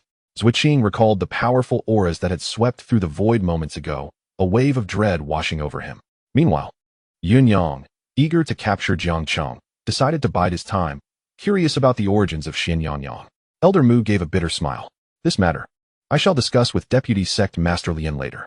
His implication was unmistakable. "You are not worthy of knowing." Hearing this, both Zhuqing and Yun-yang turned pale. Yun-yang replied coldly, "Very well, let us set this matter aside for now. Is it not time for me to retrieve the person?" "No need. I have come out myself." At that moment, Jiang Cheng slowly emerged from the sword treasure pavilion. Xianyang and Elder Mu looked on, and upon seeing this, Yun-yang's heart surged with joy as he prepared to approach Jiang Cheng. Suddenly, a radiant light darted towards him. From Yun-yang's appearance, Jiang Cheng had already deduced that he was the outer sect master and the father of the slain Yun Fei. However, having absorbed the combat experience of the blue robe sword cultivator within the sword steel, his power had surged dramatically. At this moment, he had already reached the late stage of the gathering spirit realm, desperately needing a battle to solidify his strength. Coupled with the blue robe sword cultivator's suggestion to strike if the opportunity arose, he did not give Yun-yang a chance, immediately unleashing the radiant sword to cleave toward him. What on earth? Yun-yang intended to swat the light away with his palm, but to his surprise, the brilliance concealed a sharp edge, leaving a bloody mark on his palm. Nonetheless, he managed to deflect the light with ease. Uft! Jiang Cheng, fully controlling the radiant sword, did not anticipate Yun-yang's strength. As the sword was knocked away, he suffered a backlash, spitting out a mouthful of blood. Elder Mu and Xianyang acknowledged that Jiang Cheng, upon emerging from the sword steel, was indeed drastically different, having undergone a qualitative transformation. However, the issue remained, "Brother, you are merely at the late stage of the gathering spirit realm, while this Yun-yang is a formidable force at the sea-covering realm. There is a significant gap between you, spanning the foundation establishment realm, the core formation realm, and the nascent soul realm. It is understandable that you wish to test your skills, but have you chosen the wrong opponent?" Yun-yang seemed utterly astonished that he could be wounded by Jiang Cheng, a mere outer disciple, and his fury surged. Just as he prepared to launch an attack on Jiang Cheng, a figure interposed itself before him. Yun-yang was taken aback. "Master Zhua, what are you doing?" Zhuqing, with a grave expression, did not meet Yun-yang's gaze but pointed at the sword beside Jiang Cheng. "That is the radiant sword." Chapter 9. Entering the inner sect. What? Yun-yang followed Zhuqing's finger and beheld the dazzling sword beside Jiang Cheng. Surely, it could only be the radiant sword. How could this be possible? Yun-yang could hardly believe his eyes. Zhuqing paid no heed to Yun-yang's disbelief. Over the years, the sword sect had produced numerous exceptionally talented disciples who had entered the sword monument. Yet none had inherited the ancestor's legacy or even laid eyes upon the ancestor's sword. But Jiang Cheng, he had just demonstrated the ancestor's radiant sword technique. And there it was, the ancestor's radiant sword beside him. Zhuqing approached Jiang Cheng with a solemn demeanor. "Jiang Cheng, I must ask you, where did you acquire this radiant sword?" Jiang Cheng, noticing Zhuqing's seriousness, pondered briefly before replying. "The ancestor, seeing my natural aptitude for swordsmanship, deemed me a prodigy and thus gifted me this radiant sword." Upon hearing this, Xianyang's countenance fell, and old Mu's eyelids twitched uncontrollably. "Kid, It seems you are the one. No one else can boast such audacity. Those Qing found Jiang Cheng's claim somewhat peculiar. He could not conjure a more plausible explanation at the moment. He turned to Old Mu and slightly inclined his head. Old Mu, given the gravity of this matter concerning the Radiant Sword, I propose we take Jiang Cheng to the inner sect together and allow Vice Sect Master Lien to make a determination. What say you? Old Mu contemplated briefly, realizing he also needed to discuss matters with Lien Cheng, and nodded in agreement. Very well. Zhuo Qing's gaze returned to the Radiant Sword beside Jiang Cheng. The latter instinctively moved the sword behind him. Zhuo Qing smiled reassuringly. Do not misunderstand. I mean no harm. I merely wish to observe the ancestor's sword. Jiang Cheng shook his head. That is not permissible. Zhuo Qing paused, then turned to Yun Yang. Master Yun, this matter is of utmost importance, and I hope you will not act impulsively. Though Yun Yang's expression was as dark as a stormy sea, he recognized the gravity of the situation and gritted his teeth. Rest assured, Master Zhuo, I understand the weight of this matter. Zhuo Qing nodded and gestured to Old Mu. Please, Old Mu. Old Mu glanced at Jiang Cheng. Do not worry, kid. Previously, Lien Cheng dismissed you because your sword intent was not yet complete. Now that you have reached the pinnacle of sword intent, he will know how to proceed. Old Mu's words were not only directed at Jiang Cheng, but also intended for Zhuo Qing and Yun Yang, who stood nearby. Upon hearing this, Zhuo Qing's heart raced. The pinnacle of sword intent. Jiang Cheng appeared no older than 18 or 19. How could someone so young already attain such an extraordinary level? Meanwhile, Yun Yang's complexion resembled that of a frostbitten eggplant. The pinnacle of sword intent at merely 18 or 19. Such an existence. Even if his innate talents are merely average, the sword sect would undoubtedly spare no effort in nurturing him, not for any other reason, but for his exceptional gift. It is truly outrageous. One must understand that while advanced cultivators are challenging to cultivate with the sword sect's might, transforming an ordinary disciple into a sea-covering realm practitioner is quite feasible. A peak sword cultivator in the sea-covering realm is capable of contending with those in the transformation realm, and the transformation realm represents the pinnacle of combat power in this savage land. If Jiang Cheng truly embodies the peak of sword intent, then my quest for vengeance would be utterly futile. Child, you should remain in the outer sect for now. Hearing Elder Mu's words, Xianyang glanced away with a slight pout. However, her gaze shifted to Jiang Cheng, her expression a mix of amusement and mischief as she remarked, in the sword sect. Whether in the inner or outer sect, I can come and go as I please. If you are retained in the inner sect, I shall seek you out there. Do not forget your promise to teach me sword intent. Jiang Cheng appeared to recall something, but the promise made to Xianyang was merely a spur-of-the-moment decision. He had no idea how to teach anyone about sword intent. At present, he could only muster the courage to reply, Of course, of course. Zhuo Qing ceased further discourse, raising his hand in a gesture. Instantly, a cloud ladder manifested before everyone, connecting the outer sect to the inner sect. Elder Mu, please. With that, he took the lead. Stepping forth, his figure already several dozen feet away with a single stride. Kid, I am leaving, Elder Mu said to Jiang Cheng before proceeding, albeit more conventionally than Zhuo Qing, taking measured steps. As Jiang Cheng ascended the cloud ladder, he couldn't help but feel a swell of emotion. Just a few hours prior, he had gazed longingly at the distant sword mountain, contemplating how he might enter the inner sanctum of the sword sect. Yet, within mere hours, this path to the sword sect stretched out before him. According to Elder Mu, his entry into the inner sect was a certainty. No matter how furious or displeased Yun Yang felt, it would bear no fruit. Before the grandeur of the sword sect, personal grievances must be cast aside. After Jiang Cheng and the others departed, Xianyang did not spare a glance at Yun Yang, instead riding away on her snow-white beast. Just as Yun Yang was about to speak, he recalled Xianyang's mysterious prowess and fell silent. He watched the direction in which Jiang Cheng and the others vanished. Sorrow etched across his features. He was filled with hatred, yet he felt utterly powerless. Alas, dear child, your father is incapable of avenging you. At this moment, he could only berate himself internally, relentlessly. You cannot simply resign yourself to fate, can you? Just as Yun Yang was engulfed in despair, an unexpected voice resonated within his mind. Who goes there? Yun Yang exclaimed in shock, for he was a practitioner of the sea-covering realm. To have such a silent presence invade his thoughts, it could only be a being of at least the transformation realm, or perhaps even beyond. One who dares not avenge the murder of his own son has no right to know my name. Upon hearing this voice, Yun Yang initially erupted in fury, but quickly came to terms with the grim reality. Tears streamed down his aged face uncontrollably. What do you know? Jiang Cheng, at the pinnacle of sword intent, merely 18 years of age, Such an individual will undoubtedly receive significant cultivation from the sect. Though I am the outer sect leader, I am merely at the sea-covering realm, and over the decades, my sword intent has only reached minor accomplishments. Within the sword sect, those akin to me number no more than a handful. With the protection of Elder Mu, Jiang Cheng will soon garner the attention of the deputy sect master.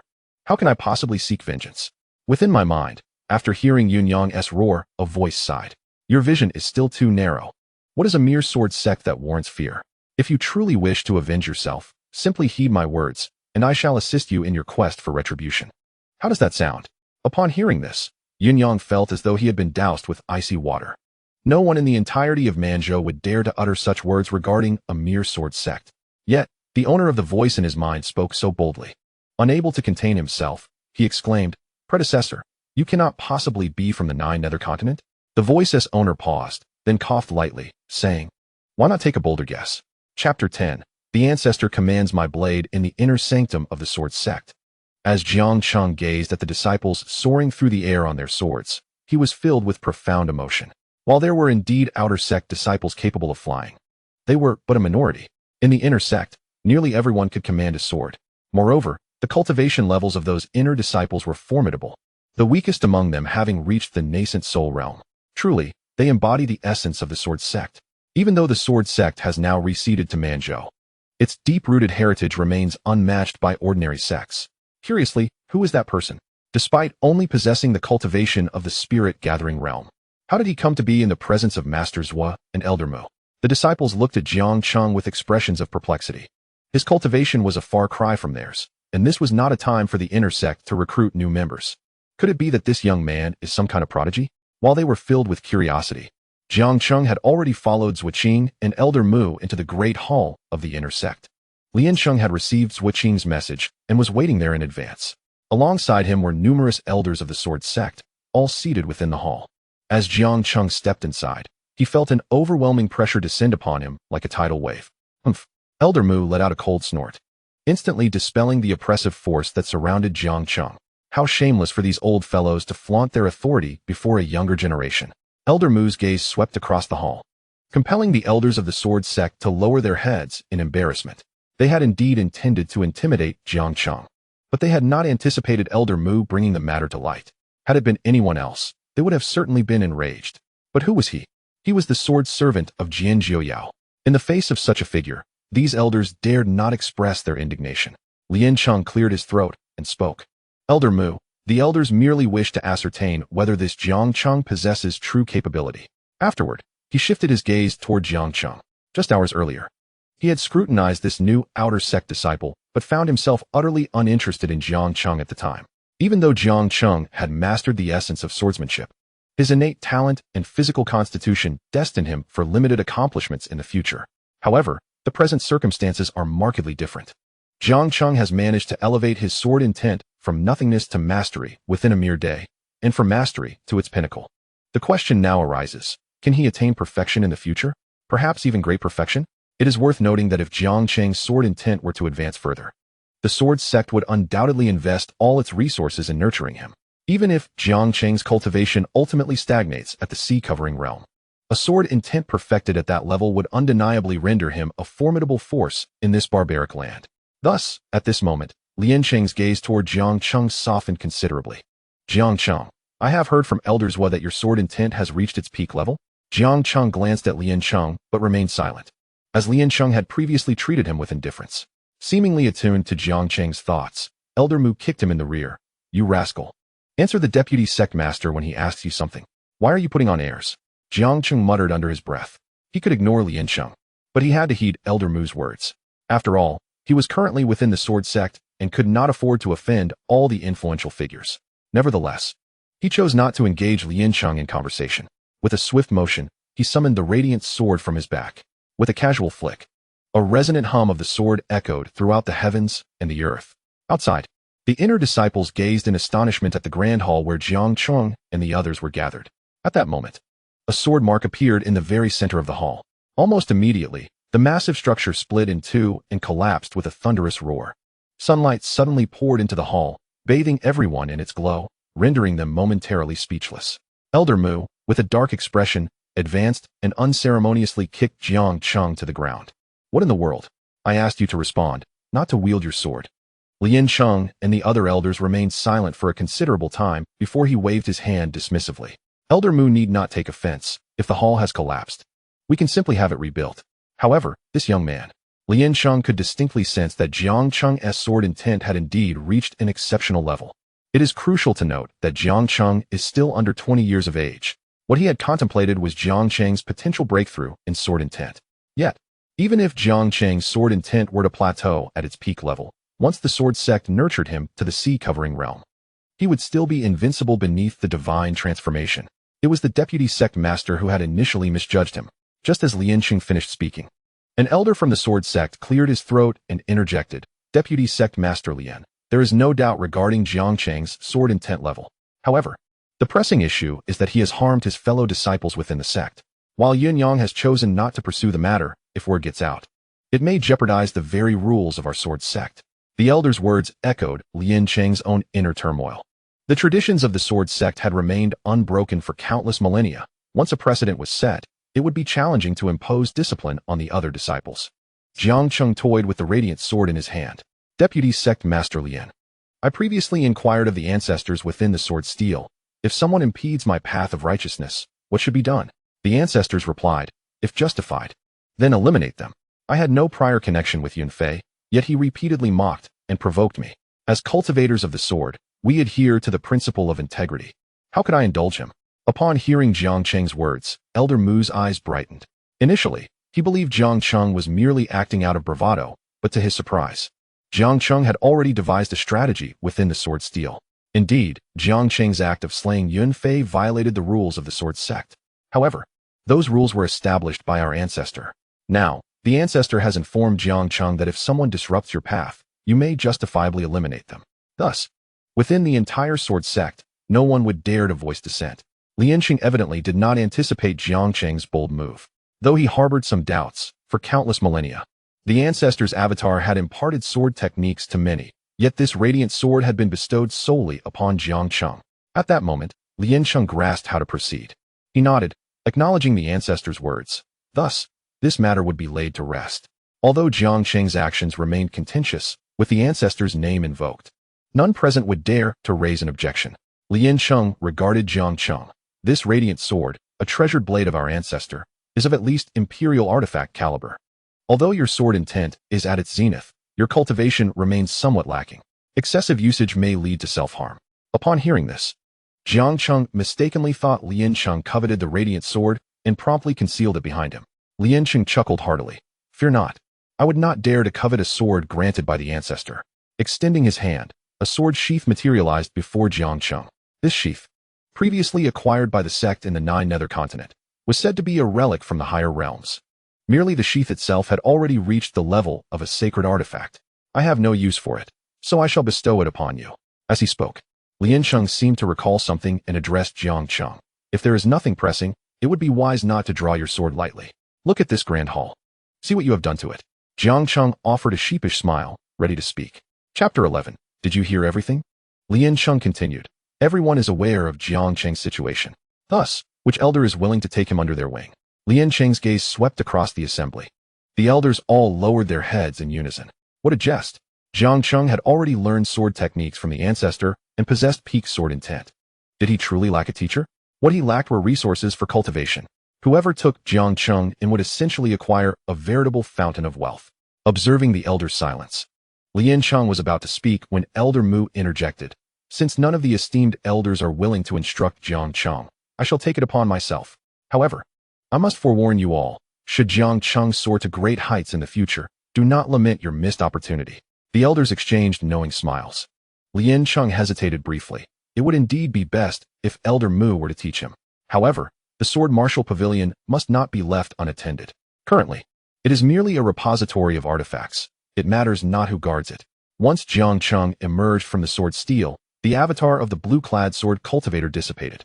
Thus, the Sword Martial Pavilion no longer required guardianship. Upon hearing Elder Mu's proclamation, the assembly likely surmised the implications. From this day forth, the sword sect would no longer serve as a bastion of the ancestors' legacy. Though this is an unfortunate event, it also bears a certain fortune. For all the ancestral legacy has converged upon Jiang Cheng alone. After the elders departed, Elder Mu addressed Jiang Cheng. Young lad, wait for me outside. Jiang Cheng complied without hesitation. Elder Mu must be about to discuss matters concerning Xin Yangyang, right? Observing that Elder Mu had dismissed Jiang Cheng, Lian Cheng surmised what was to be unveiled. With a composed demeanor, Lian Cheng remarked, I have heard some details about Xin Yangyang's situation from the sect master upon his return, but they were vague. All I know is that she is not a native of the barbarian state. Could it be that Elder Mu intends to reveal her origins from the Nine Nether Continent? Given the current circumstances of the Sword Sect, we can manage the issues within the barbarian state. However, if it escalates to the Nine Nether Continent, the situation would be entirely different. Elder Mu cast a meaningful glance at Lian Cheng. Vision. Lian Cheng's perspective still seemed somewhat limited. With a wry smile, he continued, if she hails from the Nine Nether Continent, there would be no need for our discussion. The protective array left by the ancestors is sufficient to contend with it. Xin Yangyang originates from the Xian realm. Thus, the gazes that swept across today must also belong to formidable beings from the Xian realm. As soon as Elder Mu's words fell, Lian Cheng interjected with urgency. His breath quickened considerably. The term Xian realm could potentially obliterate the entire Sword Sect. In contrast, the barbarian state is merely a desolate region within the Nine Nether Continent. Yet, the Nine Nether Continent is but a small fragment of the Xian realm. The Xian realm is revered by the inhabitants of both the barbarian state and the Nine Nether Continent as the upper realm. If the power dynamics between the Nine Nether Continent and the barbarian state could be deemed harmonious, the disparity between the barbarian state and the Xian realm is utterly shattered. The rare transcendent beings within the barbarian state, upon reaching the Xian realm, though not as common as cabbages, are still found in abundance among the various factions. Even the exceedingly scarce Nirvana realm experts in the barbarian state are not the strongest entities within the Xian realm. What could be the connection between those individuals and Xin Yangyang? A flicker of contemplation crossed Lian Cheng's eyes. With the sect master absent, his decisions represented the Sword Sect. Should he make a grave error, the Sword Sect could face annihilation. Moreover, he had sensed the presence of those divine wills earlier. It was evident that the Sword Sect had been targeted by their master. If the owners of those gazes were from Xin Yangyang's family, it might be manageable. But if they were foes, then the Sword Sect could not possibly safeguard Xin Yangyang. Elder Mu cleared his throat. I am also uncertain. Lian Cheng spat out a mouthful of blood. Taking a deep breath, he gazed solemnly at Elder Mu. Elder, this matter is no trifling affair. With Sect Master Zhu Li absent from the sect, I temporarily oversee the Sword Sect, and I do not wish to see it perish under my watch. Elder Mu certainly understood Lian Cheng's apprehensions. With a bitter smile, he replied, I truly do not know. Zhu Li only shared these details with me before his departure. Lian Cheng furrowed his brow. In that case, Xin Yangyang must not remain within the Sword Sect. However, this would contravene our ancestral precepts. For Xin Yangyang is already a disciple of our Sword Sect.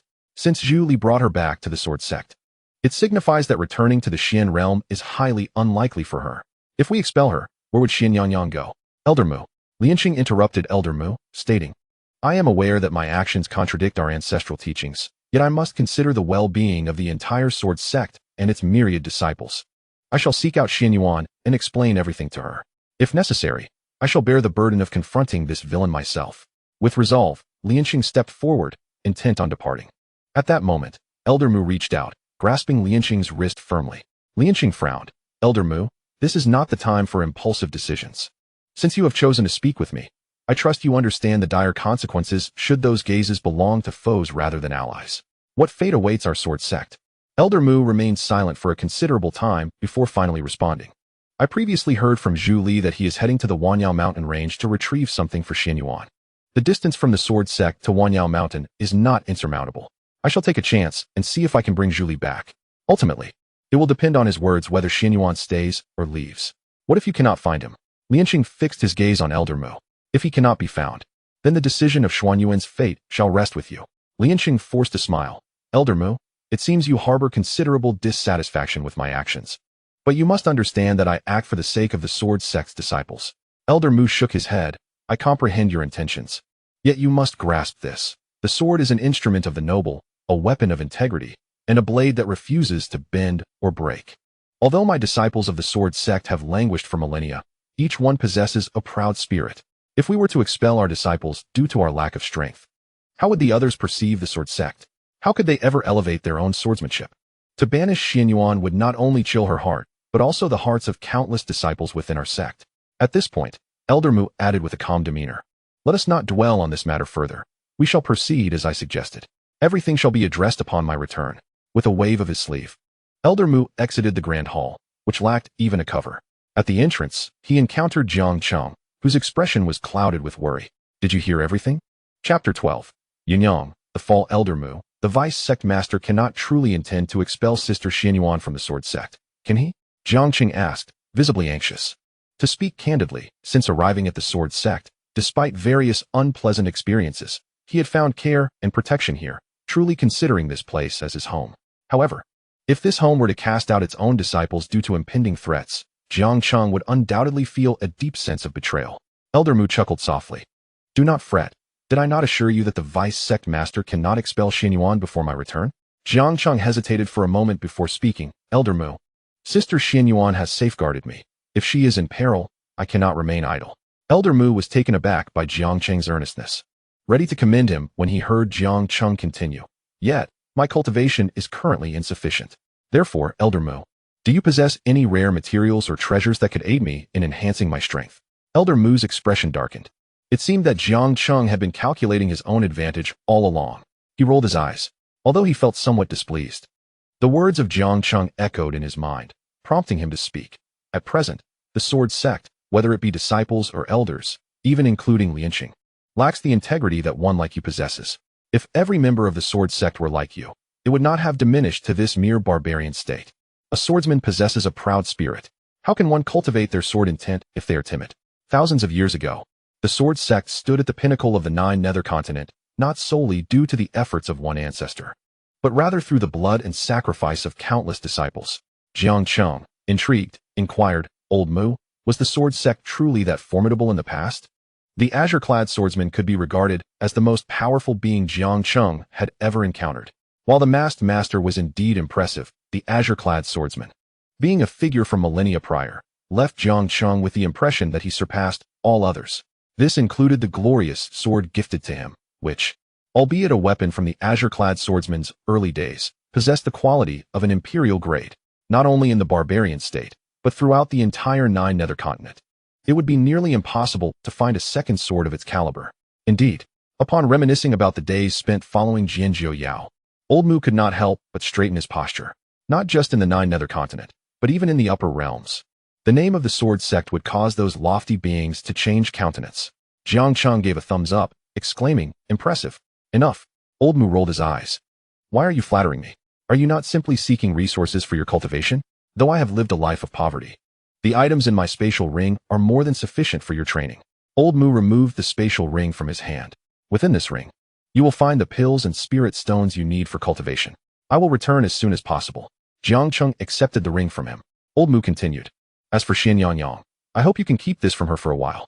That girl seemed to have suffered a considerable blow when she was brought back by Zhu Li. It has only been a short time since she has managed to recover. And now," Old Mu hesitated, letting out a few deep sighs. Jiang Cheng, being new to the Sword Sect, had few friends within its ranks. Mingwei, from the outer sect, could be counted as one, and Xianyang as well.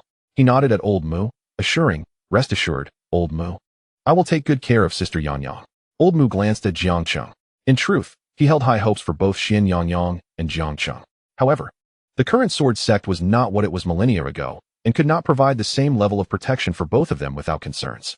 He understood that if given sufficient time, both Xianyang and Jiang Cheng would undoubtedly become the most radiant stars in the 9 nether continent, or rather, throughout the entire Xian realm. Unfortunately, the adversaries they faced this time were indeed formidable. Xianyang could manage, but Jiang Cheng had only just embarked on the path of cultivation. Even with abundant resources, how much could he truly advance? Old Mu sighed inwardly.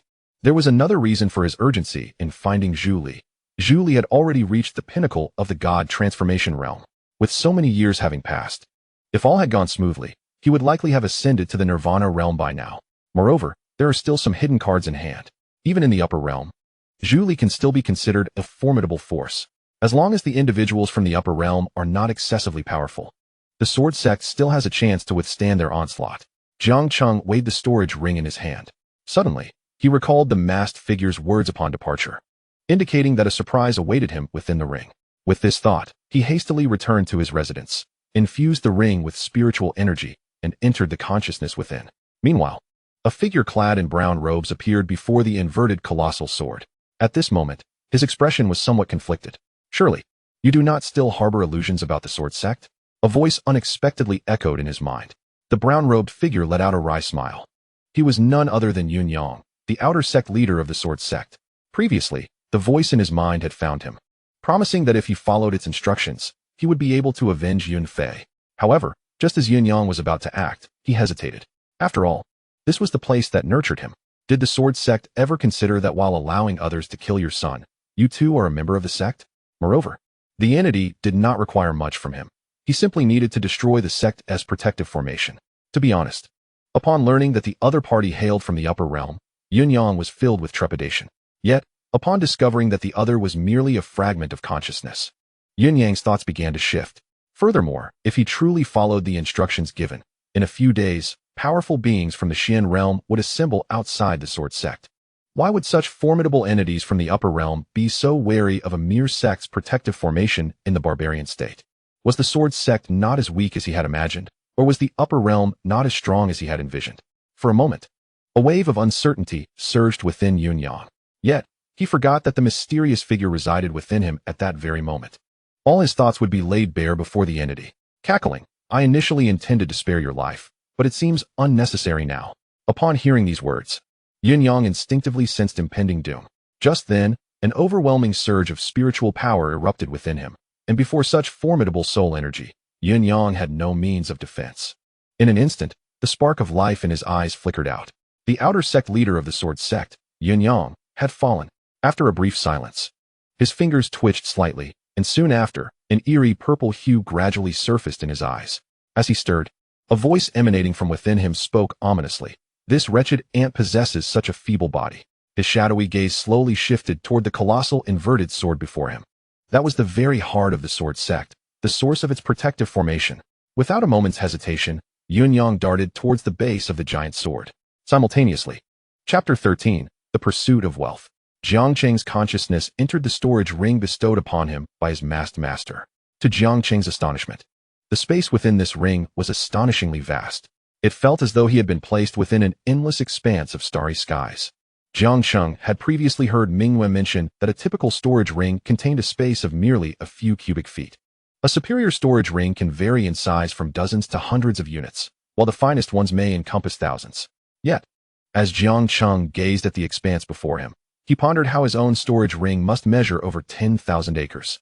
He was left wondering about the rank of the treasure bestowed upon him by his masked master. As his consciousness traversed the realm within the ring, he soon encountered two souls enveloped as if in cocoons. His eyes welled with tears, and he fell to his knees before the two figures. His voice trembled with emotion. There was so much he wished to convey, yet in that moment, he found himself at a loss for words. After a brief pause, he managed to utter, "Father, Mother, I have slain Wang Xin. I am now a cultivator. I have made a pact with my masked master that within a year, once I become the chief disciple of the sword sect, I shall resurrect you both using the soul sword of the sword sect. As for those behind the scenes, I vow to exact my vengeance upon them." With that declaration, Jiang Cheng inhaled deeply, defiantly turning his head away, fearful that his current disheveled appearance would be seen by his parents. He was not yet capable of reviving them. But the recent breakthroughs in his sword intent had ignited a profound motivation within him. He bowed deeply towards the sealed souls of his parents and began to search within the realm of the storage ring. Although vast, the realm was utterly empty, allowing anything to be readily discerned. After wandering for quite some time, he finally discovered a rusted iron sword and a small black tower of unknown material. Could these be the surprises that his masked master had promised him? Jiang Cheng felt a twinge of disappointment. He thought of the elegant sword cultivators who easily acquired radiant swords, treasures of imperial rank. In comparison, the surprises left for him by his masked master seemed rather meager. However, as the comic had suggested, sometimes treasures appear unremarkable and require a drop of blood to reveal their true nature. After some contemplation, he bit his fingertip and let a drop of blood fall upon the iron sword. As the blood landed on the rust, a second passed. Then another. The rusted sword remained unresponsive. Disheartened, Jiang Cheng cast the useless iron sword aside. With one last drop of blood to spare, he directed it onto the black tower. Boom! In an instant, the small tower expanded from the size of a palm to an astonishing height of over 10 zhang. Facing the tower's entrance, Jiang Cheng hesitated. Just as he heard the faint voice of the masked figure echoing, "This is the pagoda of the floating stupa. One day outside equals a year inside." However, to activate the floating stupa for the first time, a cost of 100,000 spirit stones is required. Recognizing the voice as belonging to the masked figure, Jiang Cheng realized that this black tower was indeed the surprise left for him. Upon hearing the introduction to the floating stupa, he understood that it was undoubtedly a remarkable treasure. Yet, where could he possibly procure such spirit stones? Within the confines of the spatial ring. Aside from the rusted iron sword and the stupa tower, there existed only the souls of his parents, sealed away. Nothing more. Wait. Suddenly, Jiang Cheng recalled something. He retrieved the spatial ring bestowed upon him by Elder Mu. After all, Elder Mu was an ancient figure of the sword sect, having accompanied its ancestors for countless millennia. Surely, the ring he provided would not be lacking in value, right? Upon opening the spatial ring given by Elder Mu, Jiang Cheng was greeted by a dazzling array of rare materials and treasures, an endless stream of elixirs essential for cultivation. Piles of spirit stones were heaped into small mounds. At first glance, there appeared to be over 100,000 spirit stones. Yet, it could only be used to unlock the stupa tower once. Jiang Cheng, gritting his teeth at the thought of parting with such wealth, took out 100,000 spirit stones and cast them into the stupa tower. Boom. The tower's entrance swung wide open, and a terrifying force of suction pulled Jiang Cheng into the stupa tower. Dizziness enveloped him, and when he regained his senses, he discovered himself within the tower. To his astonishment, the spiritual energy inside the stupa tower was so abundant it defied belief. At that moment, merely breathing a few breaths caused his body to expand, akin to an inflated balloon. Something was amiss. As Jiang Cheng's form continued to swell, he suddenly realized that if he did not swiftly refine the spiritual energy within him, he might truly expand to the point of explosion. He hurriedly sat cross-legged and began to refine the energy inside his body. Initially, his pace was utterly insufficient to keep up with the influx of spiritual energy. Once his body reached a certain level of inflation, it would burst and disintegrate into ash. After his corporeal form was destroyed, Jiang Cheng would reappear within the stupa tower. Repeating this cycle time and again. After an indeterminate number of repetitions, Jiang Cheng's ability to refine the spiritual energy within him eventually matched the rate at which it was absorbed. Achieving this milestone, he unexpectedly discovered that his control over spiritual energy had reached a terrifying level of proficiency. Within the stupa tower, months had passed unnoticed. At this moment, Jiang Cheng had unwittingly broken through to the early stages of the foundation establishment realm. Had he not been diligently suppressing his cultivation, given the current state of spiritual energy within him, he could have easily stepped directly into the core formation realm. At this juncture, Jiang Cheng narrowed his eyes, contemplating the possibility of engaging in activities beyond mere refinement of spiritual energy. Instantly, the combat experiences imparted by the azure-clad sword cultivator surged back into his mind. With a flick of his hand, a sword of spiritual energy materialized in his grasp. The stupa tower was already situated within the spatial ring, and now being in the tower's independent space, he could not bring in the radiant sword. However, just as Jiang Cheng seized the ethereal sword, he was astounded to find that the rusted iron sword had inexplicably accompanied him into the tower. What was the true origin of this iron sword? Jiang Cheng was filled with curiosity, yet the moment was not right for investigating the sword. He wielded a sword of qi, continuously demonstrating a series of sword techniques. By the time Jiang Cheng emerged from the pagoda of floating thoughts, only a single day had elapsed in the outside world. Observing his cultivation level at the mid-stage of foundation establishment and the sword moves that flashed to mind with a mere thought, Jiang Cheng was confident that if he were to encounter Yun Yang again, he would not find himself in the same predicament as before. In fact, he might even defeat him. This pagoda of floating thoughts is indeed a remarkable place. Regrettably, entry requires 100,000 spirit stones, and the supply of spirit stones left in the spatial ring bestowed upon him by Elder Mu was dwindling. As Jiang Cheng pondered where to procure additional spirit stones, a knock at the door resounded. Chapter 14. You overestimate your senior brother Mingwe? Upon seeing the figure standing at the door, Jiang Cheng was momentarily taken aback. Little junior brother, I heard you returned from the inner sect, so I came to see you. I wonder if there is anything you need assistance with? Mingwe began. But then he noticed that Jiang Cheng's cultivation had reached the mid-stage of foundation establishment. So this was the reason for the slow cultivation speed mentioned by the deputy sect master and other esteemed figures. Was Mingwe truly a failure? Were they, the outer sect, merely a heap of refuse? Mingwe had been in the sword sect for nearly a decade. Not only had he not achieved even the slightest comprehension of sword intent, but his own cultivation was still at the initial stage of foundation establishment. Yet Jiang Cheng, whom he had not seen for just a day, had already advanced to the mid-stage of foundation establishment. Just yesterday, the deputy sect master had remarked that Jiang Cheng's aptitude and physique were mediocre, making significant achievements improbable. Were the eyes of these inner sect dignitaries truly blind? What? Little junior brother, you have already reached the mid-stage of foundation establishment? Mingyue's smile was strained, and he felt utterly numb. Jiang Cheng nodded. Indeed, I've been quite fortunate. Mingyue replied, since little junior brother has attained the mid-stage of foundation establishment, there is little I can offer in terms of assistance. Farewell. As he spoke, he turned to leave, feeling utterly disheartened. He feared that if he continued to visit Jiang Cheng, his own resolve would shatter completely. Both being human and sword cultivators, why was the disparity so stark? Upon learning that Jiang Cheng had returned to the outer sect from the inner sect, he had assumed that Jiang Cheng had been expelled and came to offer his sympathy. Yet the outcome was entirely unexpected. Seeing Mingyue about to depart, Jiang Cheng quickly seized his arm. As a matter of fact, he truly had a reason to seek Mingyue's assistance. Mingyue looked at him with curiosity. Jiang Cheng was not one to be polite. Senior brother Mingyue, I would like to borrow 100,000 spirit stones from you. Rest assured, I will repay you promptly. Upon hearing Jiang Cheng's request, Mingyue was left utterly speechless. How many spirit stones did you say?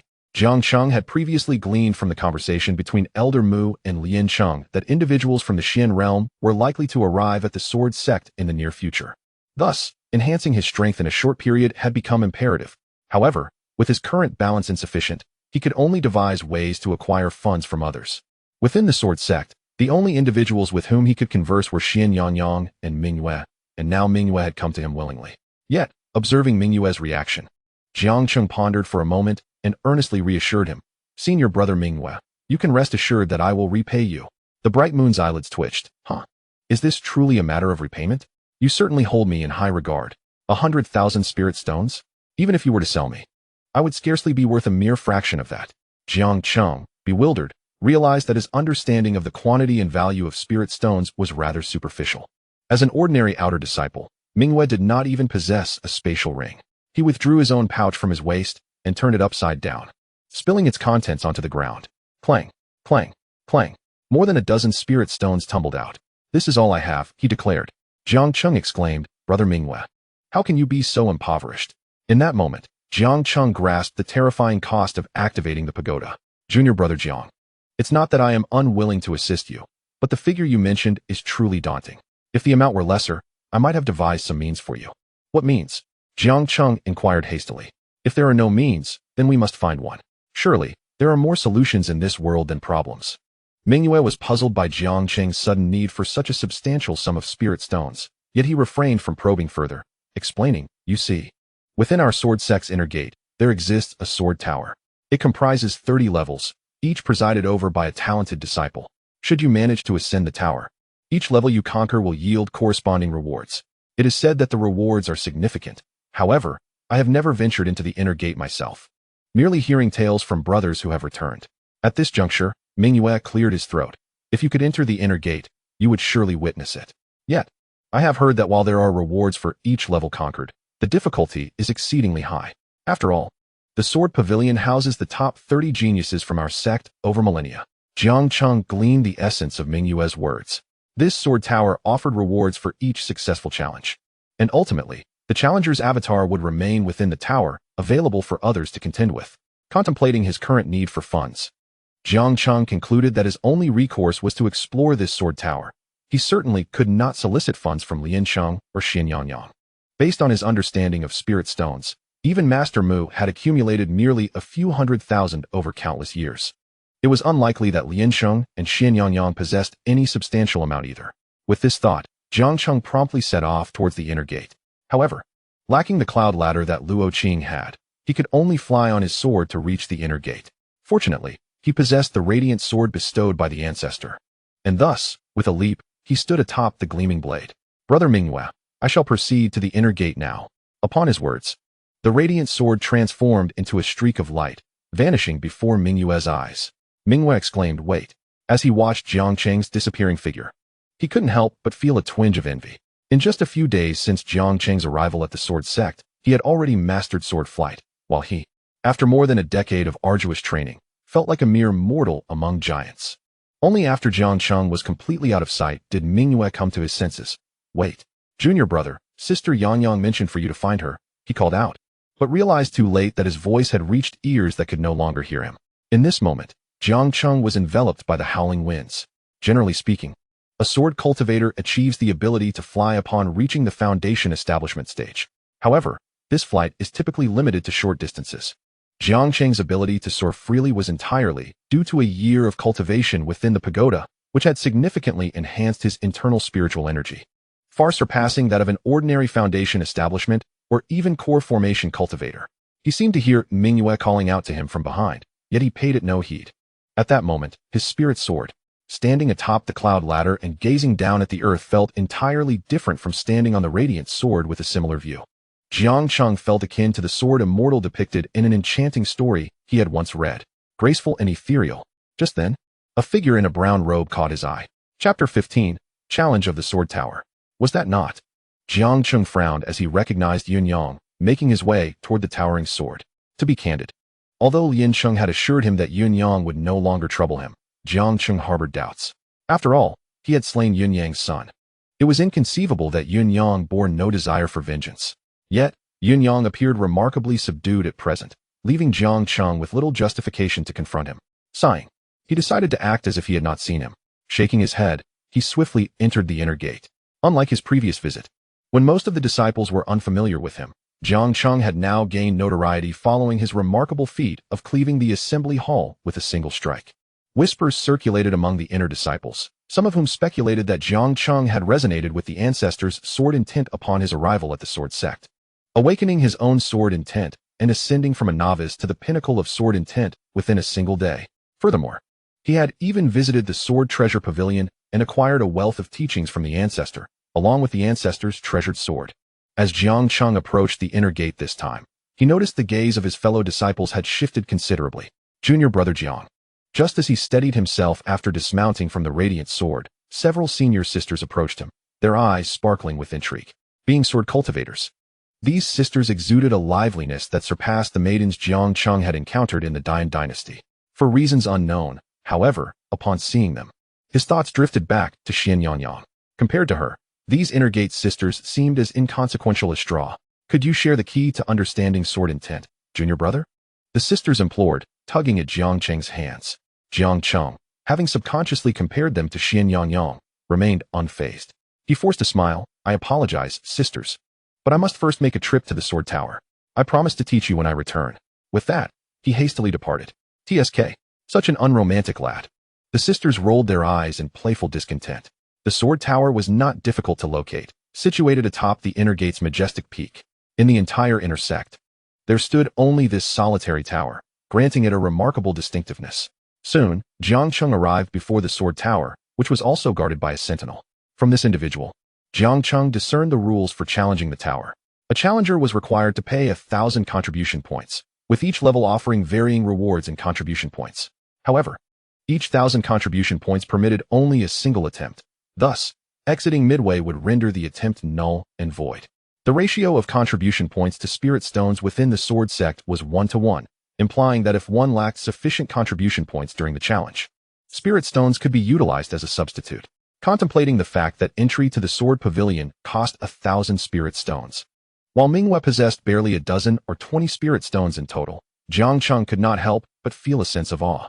The disparity in strength between the inner and outer sects was not only vast, but also mirrored a significant gap in wealth. It was no wonder that Mingyue had previously remarked that disciples of the outer sect were desperate to gain entry into the inner sect. For ordinary individuals, joining the sword sect was already an act of defiance against fate. Yet for those disciples in the outer sect, only by entering the inner sect could their destinies truly have a chance to transform. Much like Mingyue, who had once been a prince in a certain dynasty of the barbarian state, yet after a decade spent in the outer sect, he remained merely an ordinary disciple. For common folk or cultivators who had yet to reach a certain level of prowess, how many decades could one truly expect to live? Jiang Cheng retrieved a small pouch from the spatial ring given to him by Elder Mu. This pouch contained precisely 1,000 spirit stones. Senior, I wish to give it a try, he stated. The elder guarding the sword tower was a one-eyed man who scrutinized Jiang Cheng from head to toe. I see that you possess only foundational cultivation. I would advise you to hone your skills further before attempting this challenge. After all, the weakest among the challengers here has already attained the nascent soul realm. Upon hearing the Elder's counsel, Jiang Cheng smiled and clasped his hands in a respectful gesture. Senior, please open the door. The one-eyed Elder shook his head, muttering to himself. The youth of today certainly have their own opinions. Yet, he noticed the sword sheath strapped to Jiang Cheng's back, which appeared quite impressive. He wondered about the long sword it contained. Indeed, after receiving that sheath from Lian Cheng the previous day, Jiang Cheng had placed the radiant sword within it, for in the sword sect, the radiant sword was far too conspicuous. Moreover, after the departure of the Qing Shan sword cultivator, Elder Mu and the others had informally decreed that to see the ancestor's sword was akin to seeing the ancestor himself. Although these esteemed figures were not bound by certain rules, according to the sword sect's long-standing customs, should anyone learn that Jiang Cheng was wandering about with a radiant sword, all disciples they encountered would be obliged to pay their respects to him. Before long, as the one-eyed Elder opened the grand doors of the sword tower, Jiang Cheng stepped inside. Once his vision adjusted, he realized he had entered the tower. However, he distinctly felt that while this sword tower possessed some inherent laws, it paled in comparison to the pagoda left to him by his masked master. The difference was monumental. This sword tower resembled a mere structure, while the pagoda represented a true treasure. As Jiang Cheng observed his surroundings, a figure gradually emerged from the shadows. Foundation Establishment Realm? He could not help but be momentarily taken aback upon noticing Jiang Cheng's cultivation level.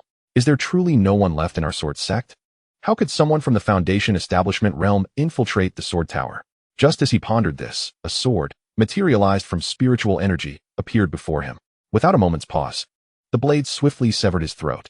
With a thud, the figure collapsed to the ground before fully stepping out of the darkness. Jiang Cheng scratched his head. Is that it?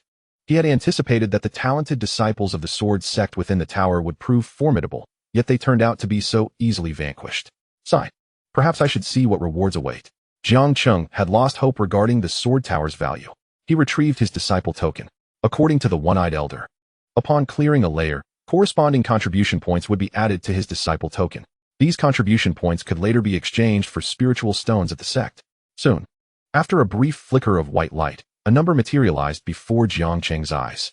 Upon seeing this figure, he stood there in stunned silence. Chapter 16. Perhaps it's best to reconsider? 102 points. As Jiang Cheng beheld that number, he felt a wave of dizziness wash over him. To put things into perspective, every outer sect disciple, including newcomers, starts with 100 contribution points, earning an additional 100 points each month. Inner sect disciples, on the other hand, begin with 500 contribution points. Yet now, his token displayed a mere 102 points. This meant he had only gained 2 contribution points after conquering the first layer of the sword tower. In light of his goal of acquiring 100,000 spiritual stones, this was but a drop in the bucket. Not to mention, he had already paid 1,000 spiritual stones for the entrance fee. Jiang Cheng initially contemplated stepping out to inquire with the one-eyed Elder if there had been a mistake. However, considering the Elder's words that 1,000 spiritual stones permitted entry into the sword tower only once, he realized that if he were defeated, it would be one thing. But if he exited now, he would have to pay again to re-enter. With that thought in mind, Jiang Cheng gritted his teeth. He would press onward.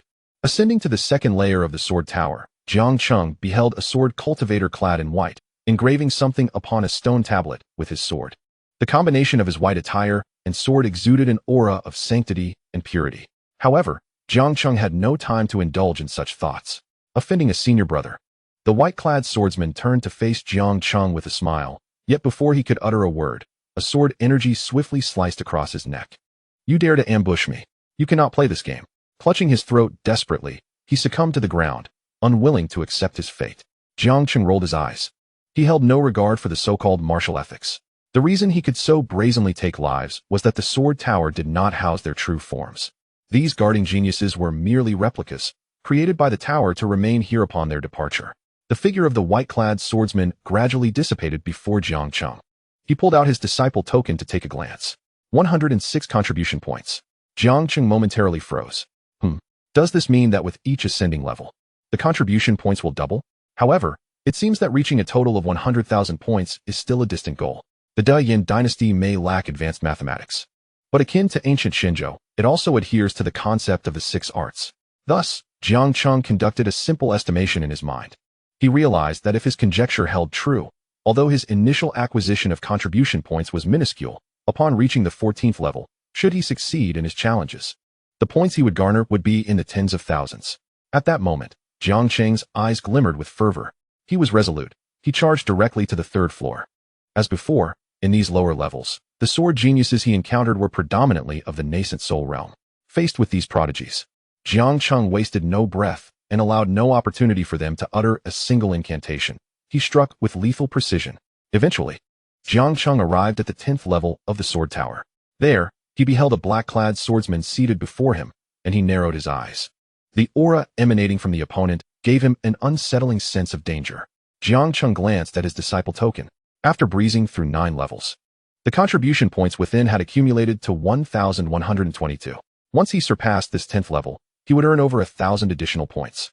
This marked a significant turning point, for beyond the 10th level, the contribution points would become vast. Jiang Cheng stowed away his disciple token and scrutinized the black-clad swordsman before him. As he assessed his opponent, the swordsman's eyelashes fluttered slightly, and he opened his eyes, fixing his gaze upon Jiang Cheng. Foundation Establishment Realm? The black-clad swordsman was momentarily taken aback. Having ascended to the 10th level of the sword tower, he was acutely aware of the formidable adversaries that populated the preceding 9 levels, all of whom were at least of the nascent soul realm. Yet, he never anticipated that a mere Foundation Establishment cultivator would reach the 10th level. I am Jiang Cheng, a disciple of the sword sect.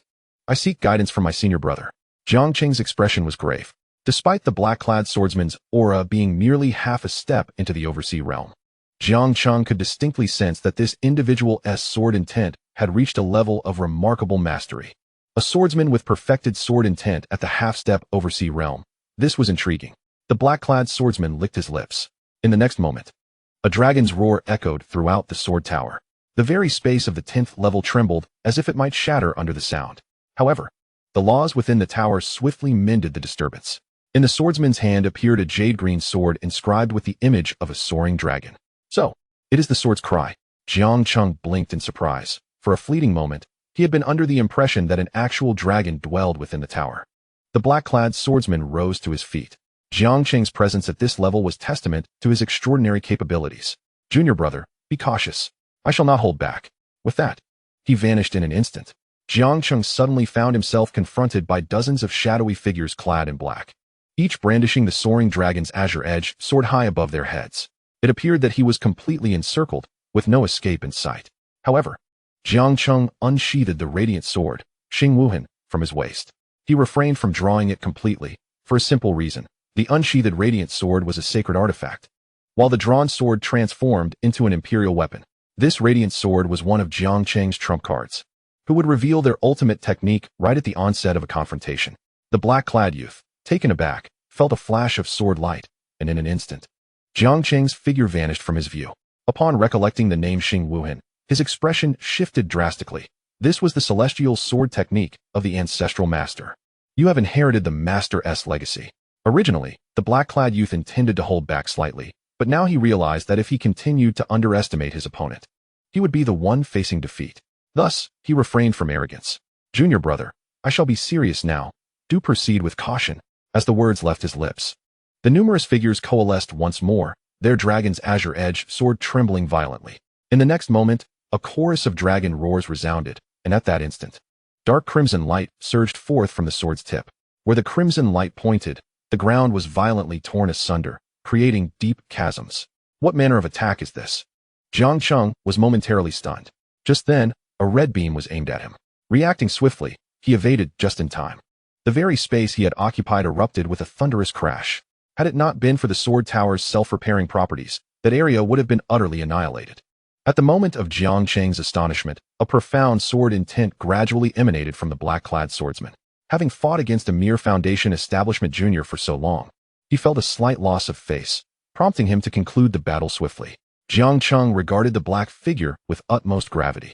Although he possessed the combat experience of a green-clad swordsman, it could only be deemed as experience. He lacked practical combat experience. Therefore, he sought someone to hone his skills. And this black-clad figure was the perfect choice. The swordsmanship of this black-clad swordsman was swift and imposing, devoid of any superfluous ornamentation. Everything was an outright assault. After several exchanges, Jiang Cheng had sustained numerous injuries, his blood flowing freely. Junior brother, to have reached the 10th level in the Foundation Establishment realm, your sword intent must have reached maturity. Why not showcase it for your senior brother to witness? The black-clad swordsman, feeling somewhat invincible, laughed heartily. He had always been the one attacking Jiang Cheng. Despite Jiang Cheng's ancestral legacy, his own cultivation was too weak for him to even touch his opponent. In such a moment, was it not a loss to refrain from displaying a bit of bravado? Jiang Cheng stared in disbelief at the black-clad swordsman. Senior brother, perhaps it would be best to refrain from that? Chapter 17. Please allow the junior brother to step out. Do you look down upon me? Upon hearing that Jiang Cheng was unwilling to unleash his sword intent to compete with him, the dark-clad swordsman's expression darkened. Jiang Cheng, witnessing the other's insistence, could only sigh. Initially, he had intended to use this dark-clad swordsman for practice, but now it seemed unfeasible. Very well, then, let it be as my senior wishes. As the words fell, the pinnacle of invincible sword intent manifested around Jiang Cheng. Holding the radiant sword, he stood resolutely, yet his presence was palpable, radiating like ripples from a stone cast into a lake, expanding outward in concentric circles. As the first ripple reached the dark-clad swordsman, he let out a gasp, his previously surging powerful sword intent instantly dissipating.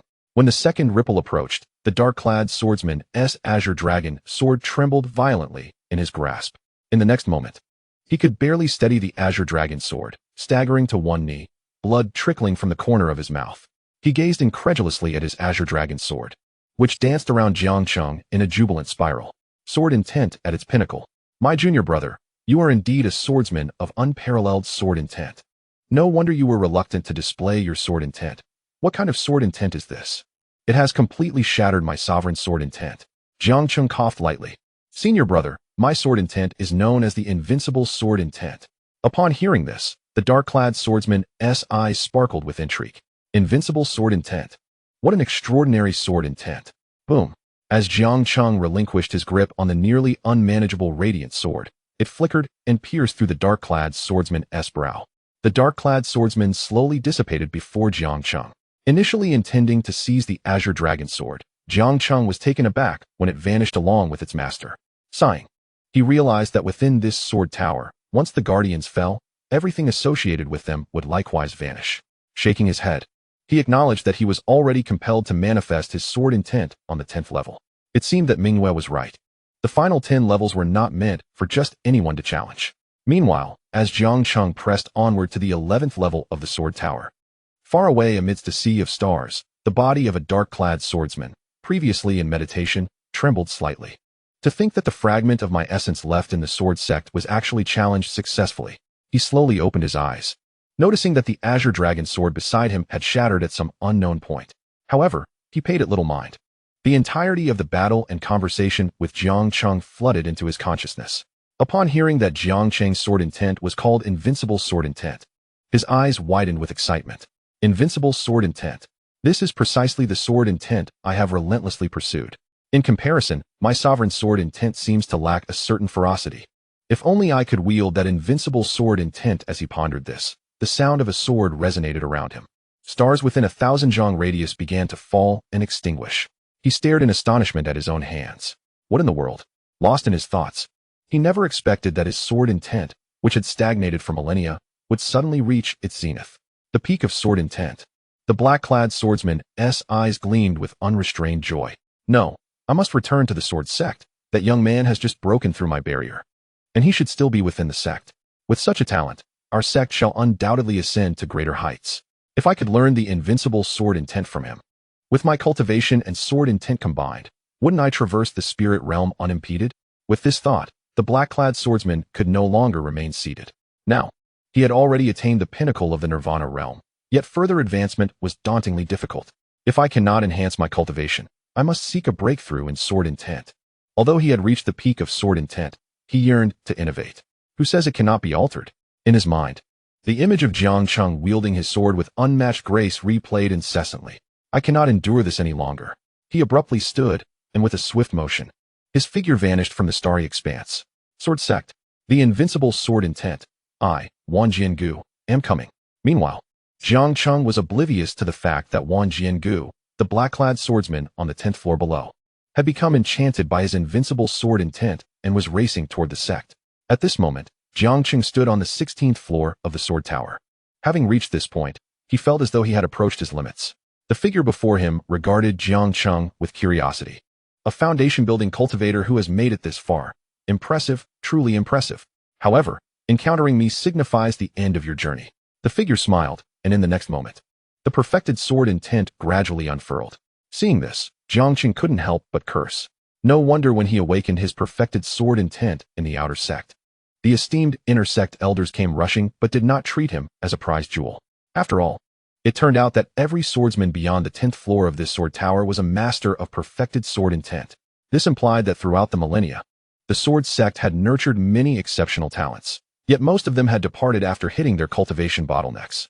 Sensing the sword intent radiating from the figure in yellow robes before him, Jiang Cheng realized that this individual possessed the most formidable sword intent he had encountered in the sword tower. His own sword intent was the invincible sword intent. While if he wasn't mistaken, the sword intent comprehended by this yellow-robed figure was the heavenly Tao sword intent. What is the heavenly Tao sword intent? It is the sword intent empowered by the protection of a certain heavenly Tao, harnessing the strength of the Tao itself. Though there exists a gap compared to his invincible sword intent, the heavenly Tao sword intent could certainly be regarded as an exceptional form of sword intent. Additionally, Jiang Cheng was currently at the foundation-building realm, while the yellow-robed figure was of the ocean-covering realm. There was a full 3-tier difference in cultivation. Jiang Cheng even felt that the threat posed by this yellow-robed figure far exceeded that of Yun Yang from earlier. Apologies, junior brother. With a gentle smile, the swordsman in the yellow robe made his move. In the next instant, a deep sword scar emerged beneath Jiang Cheng's feet. Even though he wielded the radiant sword to intercept, he was a moment too late. By the time he appeared several dozen zhang away, Jiang Cheng realized that his left shoulder had been brutally torn apart, flesh and blood in a ghastly state. He understood that within this sword tower, while death was reversible, the sensation of pain was perfectly replicated. Gritting his teeth, he gazed at the yellow-robed swordsman before him. In the following moment, an overwhelming and invincible sword intent surged forth. The figure in yellow, upon witnessing this, could not help but laugh heartily. Excellent. Such pinnacle sword intent. Junior brother, I am no match for you. Had we been of the same rank, I would surely be defeated. Alas, our levels differ too greatly. So please, junior brother, step aside. As his words fell, the yellow-robed swordsman lunged his sword towards Jiang Cheng's brow, only for Jiang Cheng to find himself unexpectedly restrained by the opponent's sword domain, unable to move. He could only watch helplessly as the sword tip approached his forehead. Chapter 18. Exchange for Spirit Stones. Boom. The yellow-robed swordsman was evidently extraordinary. The sword in his hand was at least of the highest grade spiritual weapon standard. Just as he was about to pierce the radiant sword into Jiang Cheng's brow, he suddenly felt a jolt of shock. For before him, the sword did not penetrate Jiang Cheng's head as anticipated. Instead, upon entering Jiang Cheng's brow, that radiant sword vanished without a trace. Where on earth is my sword? The yellow-robed swordsman was thrown into disarray. Meanwhile, Jiang Cheng found himself equally perplexed. What was happening? Why did he suddenly feel a surge of spiritual power within him? He had deliberately suppressed his cultivation at the mid-stage of foundation establishment. But at that moment, after devouring the radiant sword, he could no longer contain the explosive rise in his cultivation. Boom! The yellow-robed swordsman watched in disbelief as his beloved sword disappeared, and he witnessed Jiang Cheng break through to the late stage of foundation establishment. Upon his breakthrough, Jiang Cheng quickly retrieved several elixirs from his spatial ring and consumed them, his injuries disappearing in an instant. He clasped his fists towards the yellow-robed swordsman, expressing gratitude. Thank you for the sword, senior brother. The yellow-robed swordsman, taken aback, sensed something unusual about Jiang Cheng's body. He suppressed the impulse to retrieve another high-grade spiritual sword from his spatial ring and instead conjured a sword of spiritual energy to launch an attack on Jiang Cheng. Although Jiang Cheng had advanced from the mid-stage to the late stage of foundation establishment, there remained a disparity of 3 entire ranks between them. In that moment, the yellow-robed swordsman held an overwhelming advantage. Seeing Jiang Cheng, like a small boat swaying amidst a tempest, merely parrying with the sword sheath, the yellow-robed swordsman curiously inquired, Junior brother, why do you not draw your sword? Upon hearing this, Jiang Cheng felt as if he were in the presence of the ancient words from the 10th level. He cleared his throat. Isn't it inappropriate? What is inappropriate about it? The yellow-robed swordsman chuckled lightly. If you do not draw your sword soon, you may find yourself swept out of the arena. Sensing the pressure of the yellow-robed swordsman's onslaught, Jiang Cheng sighed. Very well then, senior brother, you have compelled me to draw my sword. In the next moment, a dazzling light enveloped the 16th floor of the sword tower. With a flash, the radiant sword in Jiang Cheng's hand pierced through the energy sword wielded by the yellow-robed swordsman, subsequently slicing open the swordsman's throat. The yellow-robed swordsman pointed at Jiang Cheng, exclaiming, You. Is that the ancestral radiant sword? You lack martial virtue. Jiang Cheng coughed lightly, responding, It was you, senior brother, who compelled me to draw my sword. As he watched the yellow-robed swordsman slowly fade away before him, Jiang Cheng rolled his eyes. The reason he had refrained from using the radiant sword was to avoid excessive reliance on it. However, his battle with the yellow-robed swordsman revealed an astonishing realization. His body could actually devour another's sword. He briefly considered plunging the radiant sword into his own brow, but quickly dismissed the notion, pondering the consequences of wielding the ancestral sword. Contemplating the substantial contribution points accumulated in his disciple token, which exceeded 100,000, Jiang Cheng decided to exit the sword tower. Outside, the one-eyed elder guarding the tower, upon seeing Jiang Cheng's emergence, jested, Well, young lad, was I not truthful? Even the weakest within the sword tower possesses strength at the nascent soul stage. Did you perhaps linger for an extended period, only to bravely take your first step and be expelled? His laughter held a hint of schadenfreude. In this age, disciples of the sword sect often lacked skill but possessed considerable arrogance, with even foundation establishment cultivators clamoring to challenge the sword tower. Jiang Cheng cast a sidelong glance at the one-eyed elder. Do you understand why I remain here guarding the sword tower? The elder paused momentarily, taken aback. Why? Jiang Cheng sneered. Because you are blind. The elder's expression darkened, ready to retaliate, but Jiang Cheng pointed towards the rankings displayed outside the tower. Take a look for yourself. What position do you think I hold now? After uttering those words, Jiang Cheng departed. The elder, compelled to glance at the rankings, was left astonished. Jiang Cheng had successfully ascended to the 16th floor of the sword tower and had now become its guardian. How is this possible, being the guardian? The one-eyed elder was acutely aware of the talents within the tower. Even the prodigy from centuries past, who had left a clone while challenging the tower, had already reached the nascent soul stage and mastered sword intent. Albeit only at a rudimentary level, it was still formidable. Among the inner disciples of the sword sect, fewer than 30 could claim victory over him. Yet, Jiang Cheng had ascended to the 16th floor with ease, unbeknownst to the elder. This feat was achieved because Jiang Cheng had chosen not to wield the radiant sword. Had he done so, his ranking would undoubtedly be within the top 10 of the sword tower. This young man seemed poised to shatter Wu Hao's long-standing record. The one-eyed elder narrowed his remaining eye, deep in thought. But soon, his expression shifted. Wait a moment. Did that brat just say I'm blind? Ever since I lost my eye, I have loathed being called a blind man. Next time he comes, I shall make him pay dearly. Jiang Cheng cheerfully arrived at the sword treasure pavilion, clutching his disciple token. This establishment serves as a marketplace where disciples of the sword sect can exchange contribution points for various rare treasures. Naturally, spirit stones can also be exchanged here. Given that this was the inner sect's sword treasure pavilion, the sight of Jiang Cheng, a disciple in the late foundation establishment stage, raised some eyebrows.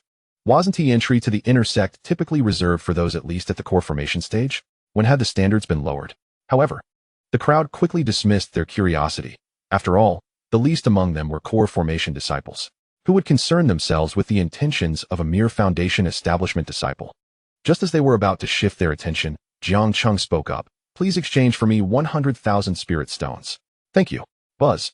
The moment those words left his lips, all the inner sect disciples were taken aback. It is well known that within the sword sect, the exchange rate for contribution points to spirit stones is 1-to-1.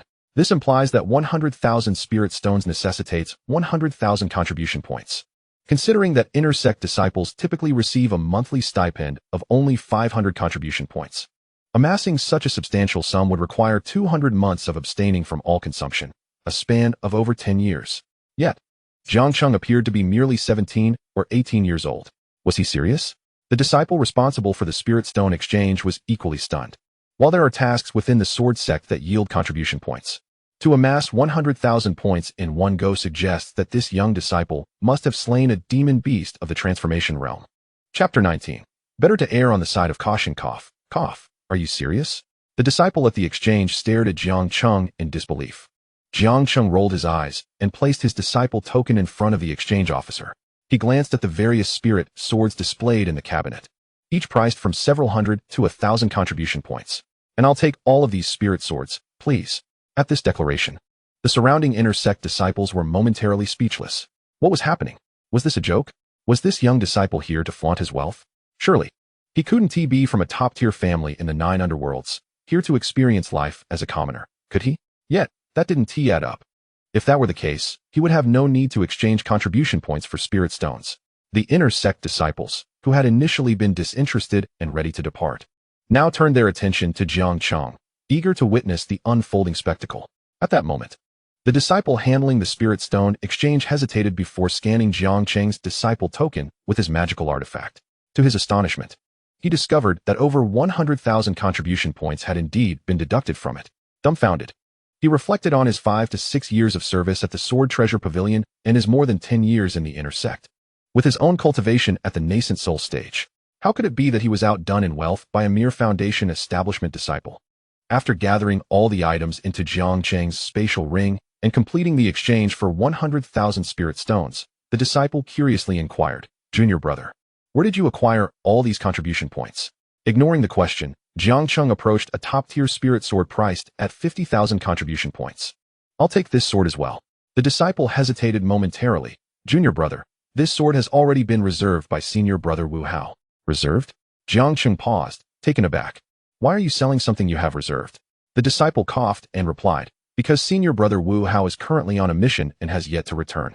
Furthermore, this sword is priced at 50,000 contribution points, and few within the inner sect possess the means to purchase it. Hence, please package it for me." Jiang Cheng tossed the disciple's token back to the other party. At that moment, the eyes of the surrounding inner sect disciples lit up. This was indeed a juicy tidbit. Truly, a young calf fears not the tiger. A disciple at the late stage of foundation establishment dared to compete with senior brother Wu Hao for a premium spirit sword. Jiang Cheng had not inquired even once about who senior brother Wu Hao was. After all, he did not concern himself with such matters. His reason for acquiring this exquisite spirit sword was that, with his current prowess, he could not fully unleash the power of the radiant sword. He did not wish to overly rely on it. Thus he sought a more suitable weapon. There were rules within the sword sect. The Sword Treasure Pavilion upheld a principle of first come, first served.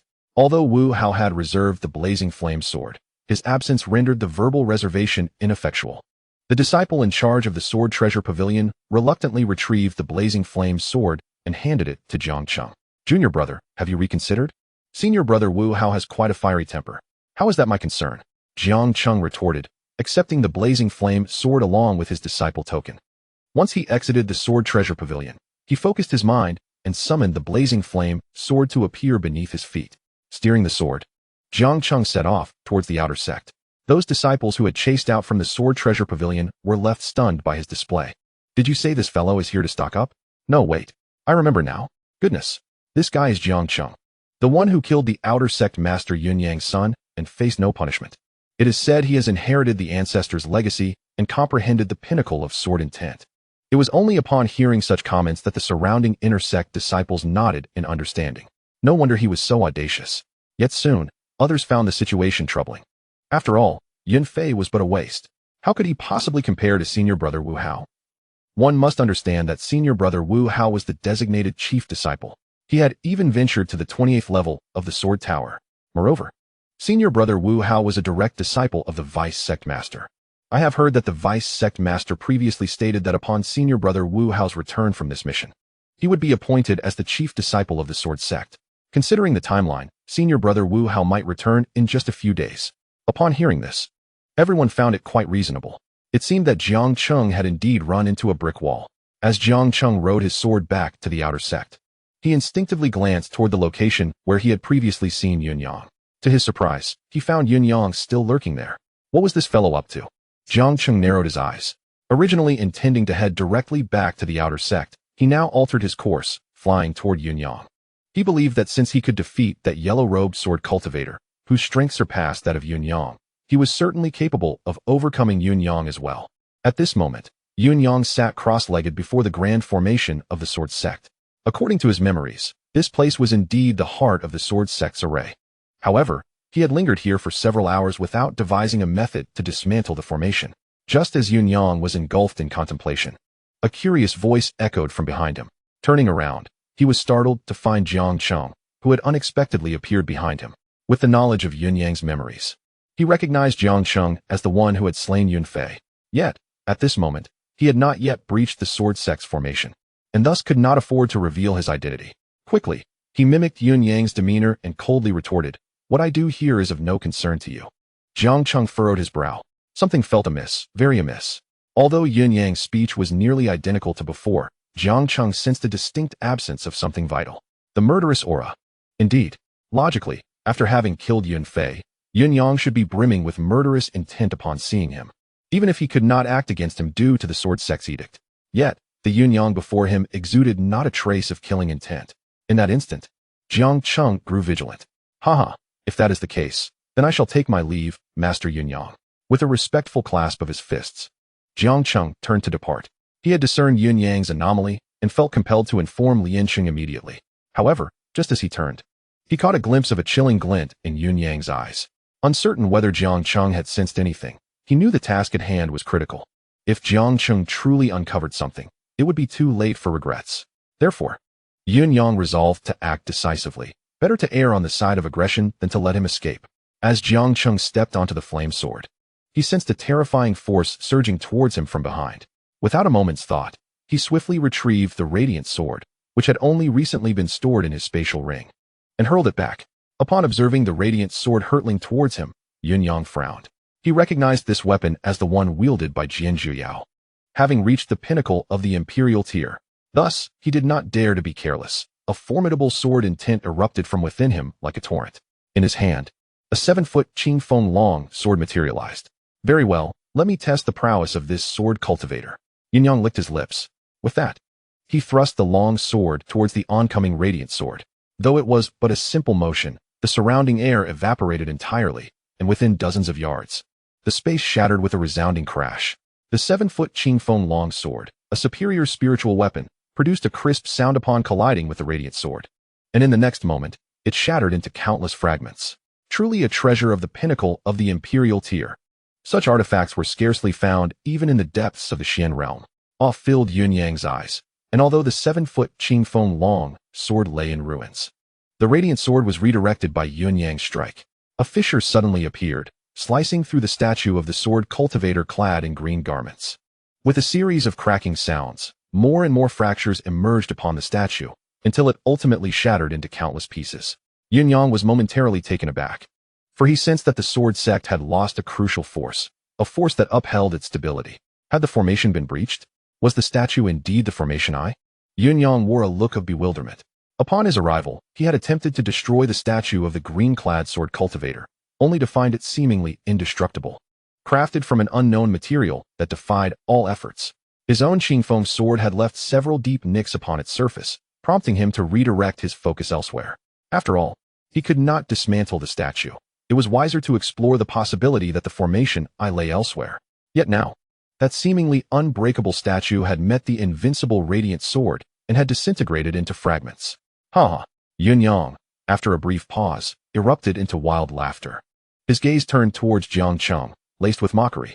Young one, I owe you my gratitude. Were it not for you, I would still be at a loss on how to breach this sword sect formation. Ha! Jiang Cheng's expression darkened as he realized he had inadvertently caused a calamity. The Yun Yang before him was no longer the true Yun Yang, for the real one would never refer to himself as this esteemed one. Who are you truly? Jiang Cheng demanded, extending his hand to reclaim the radiant sword. Yun Yang cast a wary glance at the weapon in Jiang Cheng's grasp. Whether Jiang Cheng lived or died was of no concern to him. His mission was to dismantle the sword sect's formation. With that task accomplished, this fragment of his consciousness could depart. In a few days, I shall return, and then you will understand who I am. Ha! After a fit of manic laughter, a dark speck emerged from the center of Yun Yang's brow. Jiang Cheng instinctively aimed to strike down the speck with the radiant sword, but to his astonishment, upon contact with the surrounding space, the speck caused ripples, before vanishing into the fabric of time and space. The radiant sword had struck empty air. Approaching Yun Yang, Jiang Cheng found him devoid of life. What a fool. Even in death, he remains a pawn. Jiang Cheng surreptitiously removed the spatial ring from Yun Yang's hand, rising to face the approaching figures. The destruction of the statue and the breach of the sword sect formation had surely alerted the prominent figures of the inner sect. Leading the group was none other than Lian Cheng. The factions behind Xianyang were intricately woven, yet due to an agreement with Elder Mu, he had refrained from informing the other elders of the inner sect for the time being. At that moment, he felt akin to a startled bird. Any disturbance within the sect compelled him to investigate personally. especially now that the sword sect formation, the very foundation of their stronghold and their most formidable line of defense, had been obliterated. After encountering the deputy sect master, Jiang Cheng let out a bitter laugh. What on earth has transpired? Lian Cheng's countenance was grim. He first cast a glance at the shattered statue of the ancestral figure strewn across the ground, then turned his attention to the lifeless Yun Yang. Jiang Cheng clasped his hands in a respectful gesture. Vice Sect Master Lian, upon returning from my cultivation at the Sword Tower, I noticed the discreet presence of Sect Master Yun and approached to ascertain the situation. However, upon arrival, I discovered that Sect Master Yun was in the process of vandalizing the ancestral statue. I intended to intervene, but alas, Sect Master Yun had already acted before me, damaging the statue. Moreover, a dark spot suddenly emerged within Sect Master Yun's body. I suspected it might be the soul of another powerful entity. Just as I prepared to investigate, you all arrived. Naturally, Lian Cheng and the others would not take his word at face value. Yet, when Lian Cheng approached Yun Yang and conducted an examination, his expression grew grim. There were indeed signs of possession. At this revelation, the nearby elders trembled visibly. It was imperative to note that Yun Yang's strength resided at the oceanic realm, while they, being merely at the cycle realm, were only slightly stronger in comparison. If such a mysterious power could possess Yun Yang without a trace, did that not imply they could be targeted as well? Unaware of the elders' thoughts, Lian Cheng felt a surge of trepidation. Such formidable power could only belong to an entity from the upper realms. At that moment, one elder voiced a perplexity. Strange. Where has Yun Yang's storage ring vanished to? Did that powerful being take it along? Jiang Cheng remained composed, stating, indeed, it seems that within Sect Master Yun's storage ring, there exists something capable of harboring the soul of that mysterious being. But why would they seek to disrupt our sword sect's formation? The elders who had accompanied Lian Cheng were left in bewilderment. Meanwhile, Lian Cheng's countenance darkened considerably. Why disrupt the sword sect's formation? Was it not obvious? They clearly lacked the confidence to breach it. Their ultimate target was Xin Yangyang. Although he had previously arranged a meeting with Elder Mu, those individuals had evidently arrived sooner than expected. What to do? What to do? Lian Cheng's gaze swept towards the outer gate. He wished fervently to expel Xin Yangyang at this very moment. It was not born of personal animosity towards her, but rather a simple desire to prevent calamity from befalling their sword sect. Jiang Cheng had already overheard the conversation between Elder Mu and Lian Cheng. Thus he understood Lian Cheng's thoughts. Is it possible to repair the sword sect's formation? Lian Cheng pondered for a long while before posing the question to the elders who had accompanied him. The elder with white whiskers closest to him sighed. Vice Sect Master Lian, the sword sect's formation was laid out by the ancestor. Now that the core has been destroyed, unless the ancestor reappears, no one can restore this core, and thus, repair is out of the question. Upon hearing this, Lian Cheng's gaze shifted once again towards the outer gate, as if a decision was subtly forming in his heart. Chapter 21. Do you truly believe I am unaware of everything? Esteemed elders, I kindly request that you return to the inner gate for now, Lian Cheng said calmly. The elders nodded respectfully before taking to the skies on their swords towards the inner gate. Lian Cheng glanced at Jiang Cheng. Are you returning to the outer gate? Jiang Cheng nodded. I shall accompany you. After a moment of hesitation, he added, Vice Sect Master Lian, are you seeking Sister Yang? Lian Cheng cast a curious glance at Jiang Cheng, remarking, I never anticipated you have already reached the late stage of foundation establishment. It seems I truly misjudged you back then. I suspect you must harbor some secrets that conceal your true potential and innate abilities. Jiang Cheng was taken aback, perplexed by Lian Cheng's seemingly irrelevant response. It was then that Lian Cheng continued, Yet now, although you are in the foundation establishment realm, you remain merely at that level. You possess extraordinary talent, but time is still required. If you were to confront the formidable beings of the Xian realm now, do you believe you could withstand their might? Only then did Jiang Cheng grasp the underlying reason for Lian Cheng's sudden discourse. Taking a deep breath, he replied, But, Deputy Sect Master Lian, if you truly expel Sister Yang from the sword sect, how do you think the remaining brothers and sisters of the sect will feel upon discovering this? Do you believe their resolve to cultivate the sword will remain intact? A sect may lack the absolute strength to protect its disciples, but in the face of formidable adversaries, choosing to expel disciples is a decision that could lead to the erosion of the sect's foundation.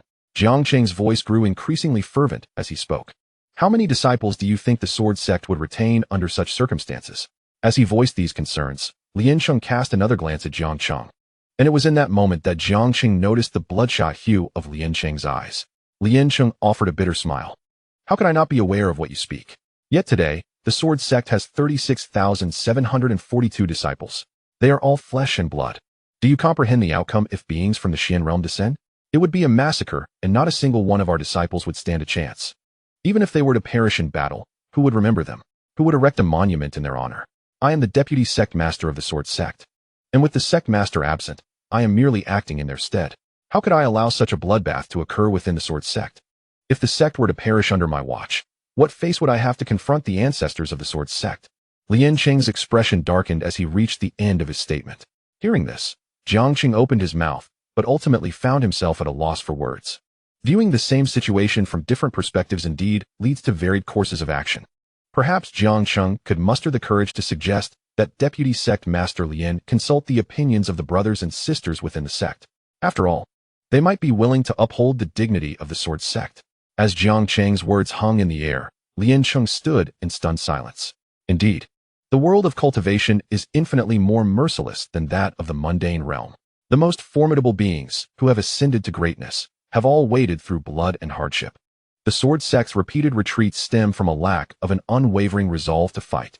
Lien Cheng had long pondered the horror that would befall the 30,000 disciples should he choose to engage in battle. Yet he had never contemplated how those very disciples would react if they were aware of the situation. He gazed at Jiang Cheng with a complex expression, astonished that the esteemed deputy sect master of the Sword Sect had yet to grasp the intricacies of the matter, unlike a newly initiated disciple. Reflecting on Elder Mu's persistent counsel against his decisions, and recalling how Elder Mu, who had shunned the inner sect for millennia, had proactively suggested seeking out the sect master Zhu Li, Lien Cheng felt a stirring within his heart. Taking a deep breath, he resolved to observe the situation further. Jiang Cheng sighed in relief upon witnessing Lien Cheng's change of heart. After exchanging a fist salute with Lien Cheng, he hurriedly made his way towards the outer gate. At present, the most pressing matter was to enhance his own strength. After all, previously, the Sword Sect had its protective formation intact. Yet now, that very formation had been inadvertently shattered by him, rendering him an unwitting sinner of the Sword Sect. However, as soon as Jiang Cheng returned to his residence and pushed the door open, he was taken aback. A figure clad in green was seated on the stone bench before his bed. Upon seeing Jiang Cheng return, the figure's lips curved into a slight smile. Yuan. Senior sister, Jiang Cheng's face bore 3 slender black lines as he forced a smile and called out, "What's the matter? Are you so unwilling to see me?" Xian Yuan looked at Jiang Cheng with a teasing smile. Jiang Cheng rolled his eyes. Of course not. Then why, when I asked Mingyue to summon you? Did you hastily rush to the inner sect? Jiang Cheng exclaimed. What the heck? Brother Mingyue, you've thrown me under the bus. He cleared his throat at that moment. Brother Mingyue mentioned the Sword Tower, so I rushed over to practice there. I had no idea Senior Sister Yuan was looking for me. Had I known, I would have sought you out first. Xian Yuan extended her delicate fist and flexed her wrist. At that moment, the white-furred beast lying beside her let out a low growl towards Jiang Cheng. Jiang Cheng thought to himself, this feeling of being threatened is truly unpleasant. At that moment, he felt that if Xian Yuan did not release her seal, he could potentially defeat her. Yet the dilemma was that he could never bring himself to strike against Xian Yuan. Even if she were to attack him, he would merely extend his neck for her to strike. Have you reached the late stage of foundation establishment? Xian Yuan assessed Jiang Cheng from head to toe and after a moment, uttered, yes. Jiang Cheng nodded in affirmation. Xian Yuan expressed her curiosity. Your rate of improvement in sword intent is unprecedented. Such a rapid advancement in cultivation is astounding. Even in the Xian realm, you would be considered a genius among geniuses. Upon hearing Xian Yuan's words, Jiang Cheng shuddered involuntarily. He gazed at Xian Yuan in astonishment, perplexed as to why she would suddenly mention the Xian realm. At that moment, Xian Yuan cast a meaningful glance at him. Has old Mu left the sword sect? Jiang Cheng pondered for a moment before responding. Indeed. Old Mu has been assigned to instruct me, claiming he is off to seek some sword techniques for me. Still trying to be coy? Xian Yuan regarded Jiang Cheng with a complex expression. Do you truly believe I know nothing? Chapter 22. All for naught? Hearing Xian Yuan's words, Jiang Cheng felt a pang of guilt. His gaze faltered as he replied, Senior Sister Yuan, what do you mean? I don't quite understand. Xian Yuan secretly chuckled, her starry eyes fixed on Jiang Cheng. Still hoping to deceive me? I am fully aware of everything. Seeing Xian Yuan's demeanor, which seemed genuine, Jiang Cheng could only manage a wry smile. Senior Sister Yuan, your prowess is indeed remarkable if you know all this. However, rest assured, old Mu has gone out to search for Dean Zhu Li, and even the Vice Sect Master has assured that the Sword Sect will not abandon you, Senior Sister Yuan. We shall face the enemy together. Xian Yangyang initially intended to test Jiang Cheng, but but she was taken aback when he divulged everything in one breath. At that moment, Xian Yangyang stood frozen in place. The reason she had unsealed the barrier to teach Yuanyang a lesson was twofold. Firstly, Yuanyang's behavior had been exceedingly infuriating. Secondly, Xian Yangyang sought to ascertain whether revealing even a hint of her aura would alert the inhabitants of the immortal realm to her presence. Unfortunately, before she could even take action, they had already detected her. To her astonishment, the Sword Sect exhibited such loyalty and righteousness. Since arriving at the Sword Sect, Xian Yangyang had scarcely interacted with anyone, save for Headmaster Zhu Li, Elder Mu, and Jiang Cheng. Among all the members of the Sword Sect, she felt a modicum of respect only for these three individuals. Logically, one would expect that upon learning of her identity as someone from the immortal realm, and the potential threat she posed to the Sword Sect, Lian Cheng would forsake her in exchange for the sect's survival. Yet, she was unprepared for Lian Cheng's unwavering courage. No, those adversaries are beyond the Sword Sect's capacity to contend with. If I remain, the sect will face ruin. Xian Yangyang directed her starry gaze towards Jiang Cheng. Once Elder Mu returns, please help me bid farewell to him. With that, she began to walk away. Jiang Cheng abruptly grasped her wrist. Xian Yangyang, in this world, there are distinctions between men and women, and this principle is greatly esteemed. Realizing his indiscretion, Jiang Cheng quickly bowed in apology. Sister Yangyang, I believe it would be best for you to stay. I have promised Elder Mu to protect you. Protect me? The statement struck her as amusing, yet it warmed her heart. Jiang Cheng affirmed, indeed, a man's word is his bond. You have safeguarded me before, and now that you are in peril, how could I remain indifferent? Moreover, the very reason you unsealed the barrier was because of me. Jiang Cheng understood the situation clearly. Had it not been for him, Xian Yangyang would have continued her solitary existence, disconnected from Yuanyang, and none of these events would have transpired. Do you comprehend the strength of those individuals? Xian Yangyang cast a meaningful glance at Jiang Cheng. Recalling the figure behind the mask who had granted him the pagoda, Jiang Cheng felt a flicker of confidence.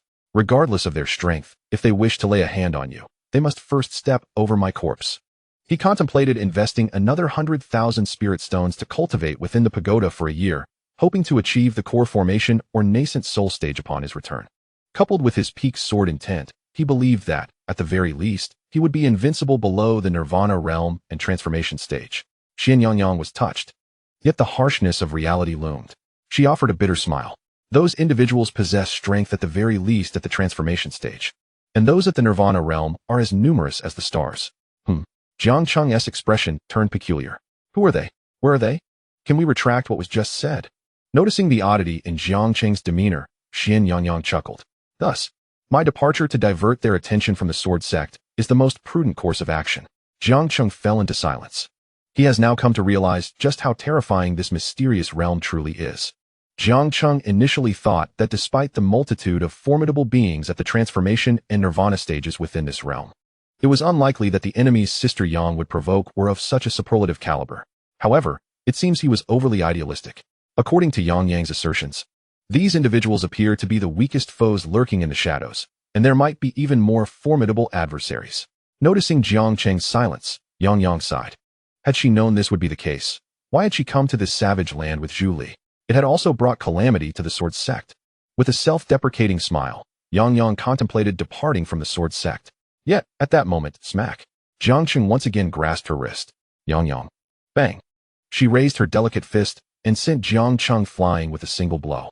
Rolling her eyes, she remarked, I was just holding back before. Do you not understand the distinction between men and women? Jiang Cheng struggled to rise from the ground, somewhat disgruntled. Apologies, Sister Yang. I became overly agitated in the heat of the moment.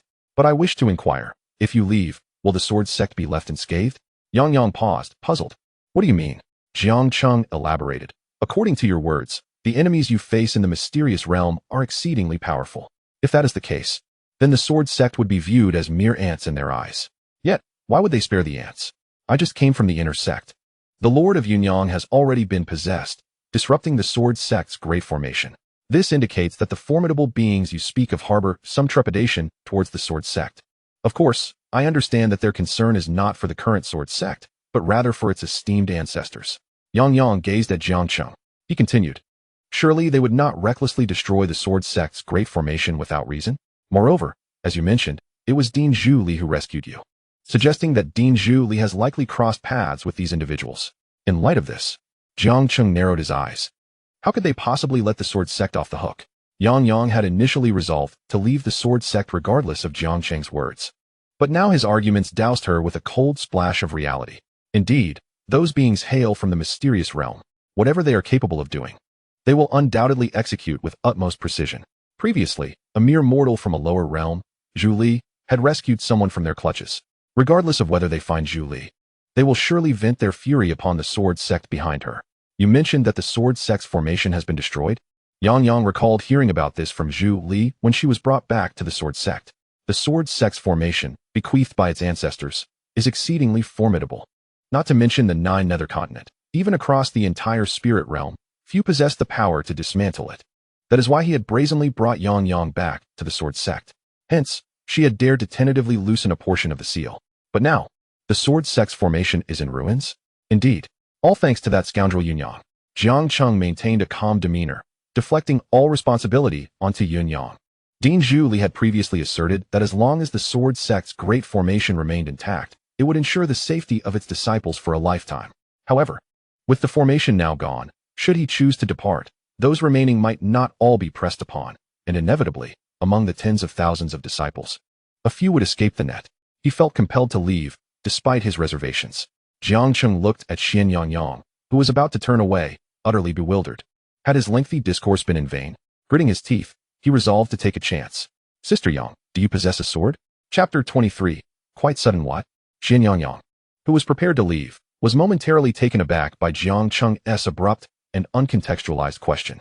However, she quickly reconsidered. After all, their paths had crossed for a reason. And this might very well be their last encounter. As a sister from the Xian realm, I naturally have some treasures. Therefore, I shall gift you this 7-star sword. Believing Jiang Cheng sought to solicit a treasure from her, Xian Yang produced her most valuable possession, the 7-star sword. This sword, forged from 7 distinct meteorite materials from the stars, was said to be indestructible.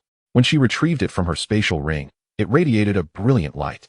Its quality was even classified as a top-grade sacred weapon, surpassing the level of the sword sheath given to Jiang Cheng by Lian Cheng. After presenting the 7-star sword, Xian Yang's eyes flickered with disappointment, and she instinctively prepared to leave. Sister, what are you doing? Jiang Cheng exclaimed, exasperated. Was he not merely interested in asking Xian Yang for a sword? Yes, he was. But was that truly his intention? Not at all. You wanted a sword, didn't you? Xian Yang mumbled, feeling somewhat perplexed. Having already relinquished her most prized 7-star sword, what more did he desire? Jiang Cheng sighed with a bitter smile. Sister, you've misunderstood. Realizing it was time to showcase his intentions, he hesitated, concerned that the quality of the 7-star sword might be beyond his capability to absorb. If it were to penetrate his forehead, he would certainly be the first to depart this world. Thus, Jiang Cheng retrieved from his spatial ring the various spirit-level swords he had acquired from the Sword Treasure Pavilion. Upon seeing this, Xian Yang understood. Oh, so you have a penchant for collecting swords. I can comprehend that. Jiang Cheng retorted with an eye roll. Understand what? He was too weary to explain further. In front of Xian Yang, he unsheathed a low-grade spirit sword and aimed it at his forehead. Xian Yang was instantly alarmed. With a swift motion, she pinched the blade between her fingers, halting its advance. Jiang Cheng was taken aback. Sister Yang, let go? Tears welled in Xian Yang's eyes. She never anticipated that in such a brief acquaintance, Jiang Cheng would have developed such profound feelings for her. More astonishing was the realization that he would go to such lengths for her sake. With reddened eyes, she implored, Jiang Cheng, why must you go to such extremes? Even if you were to take your own life, I would still leave. My departure is the only chance for the disciples of the sword sect to survive. If I remain, the sword sect will be utterly destroyed. Jiang Cheng, although Sister Xiang possesses remarkable beauty, what is the cause of your arrogance? Why would someone go to such lengths for you? He found himself utterly incapable of providing an explanation. At this moment, Xiang, unable to break her seal, could only unleash a power akin to that of the Yuanying realm. Consequently, with a firm grip, Jiang Cheng easily forced apart Xiang's fingers. She gasped in surprise, not expecting Jiang Cheng to be resolute in his intentions. With a lament, she exclaimed, You are being foolish, Jiang Cheng. Previously, within the Xian realm, countless talented youths had pursued Xiang, yet she had dismissed them all with disdain. However, she never anticipated that she would feel even the slightest ripple of emotion for a mere junior disciple from the lower realm. At that moment, the 7-star sword, which should have pierced through Jiang Cheng's head, transformed into a surge of spiritual energy upon entering his brow and was consumed by him. Jiang Cheng's cultivation at the late stage of foundation establishment immediately became significantly more robust. Xian Xiangxiang. Jiang Cheng coughed lightly. Sister Xiangxiang, you see, you have truly misunderstood. The reason I requested the sword from you is that I discovered my physique to be exceptionally unique.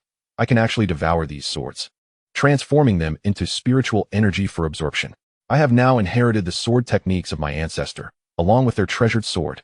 If I can consume several more spiritual swords in the coming days, Sister Xiangxiang, do you think I would possess the strength to contend with those formidable beings from the Xian realm? Xian Xiangxiang stood there, astonished. Devouring swords?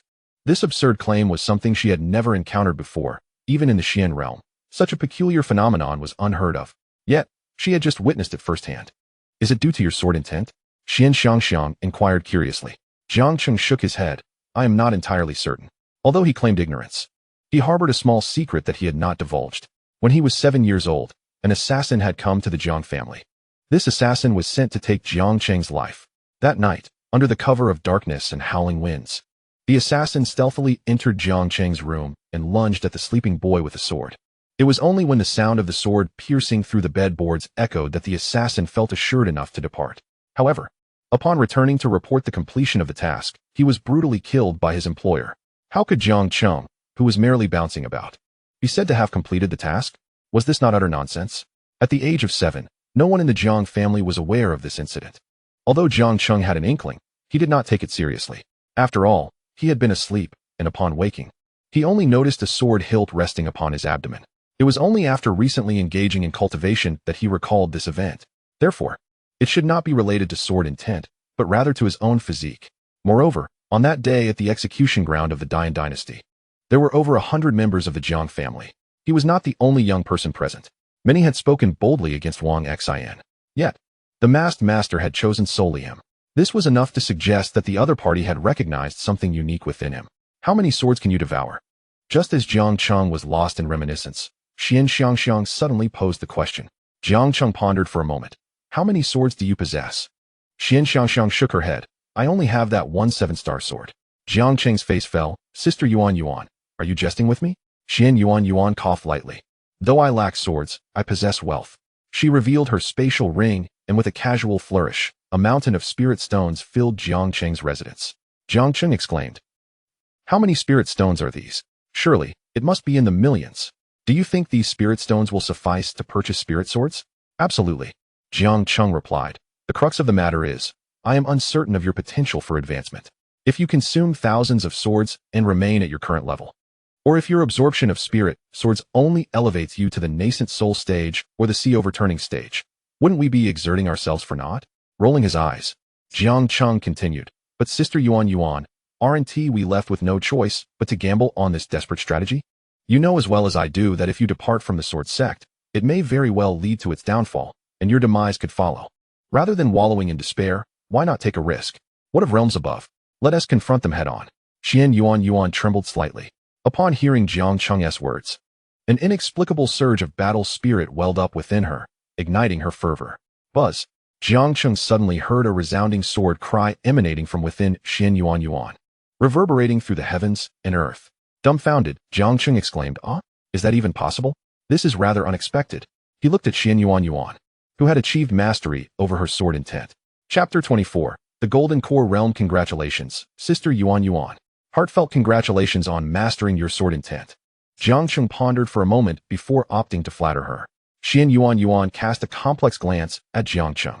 She had not anticipated that his words would catalyze her breakthrough to the mastery of sword intent. Extending her right hand, a wave of martial intent began to unfurl from her palm. Before joining the sword sect, I had already attained great mastery in martial intent. However, my sword intent had stagnated due to my martial training. To think that your words would lead me to a breakthrough in sword intent. Jiang Cheng was taken aback, completely oblivious to the complexity in Xian Yuan's eyes. He was tempted to ask, Sister Yuan, are you here to show off?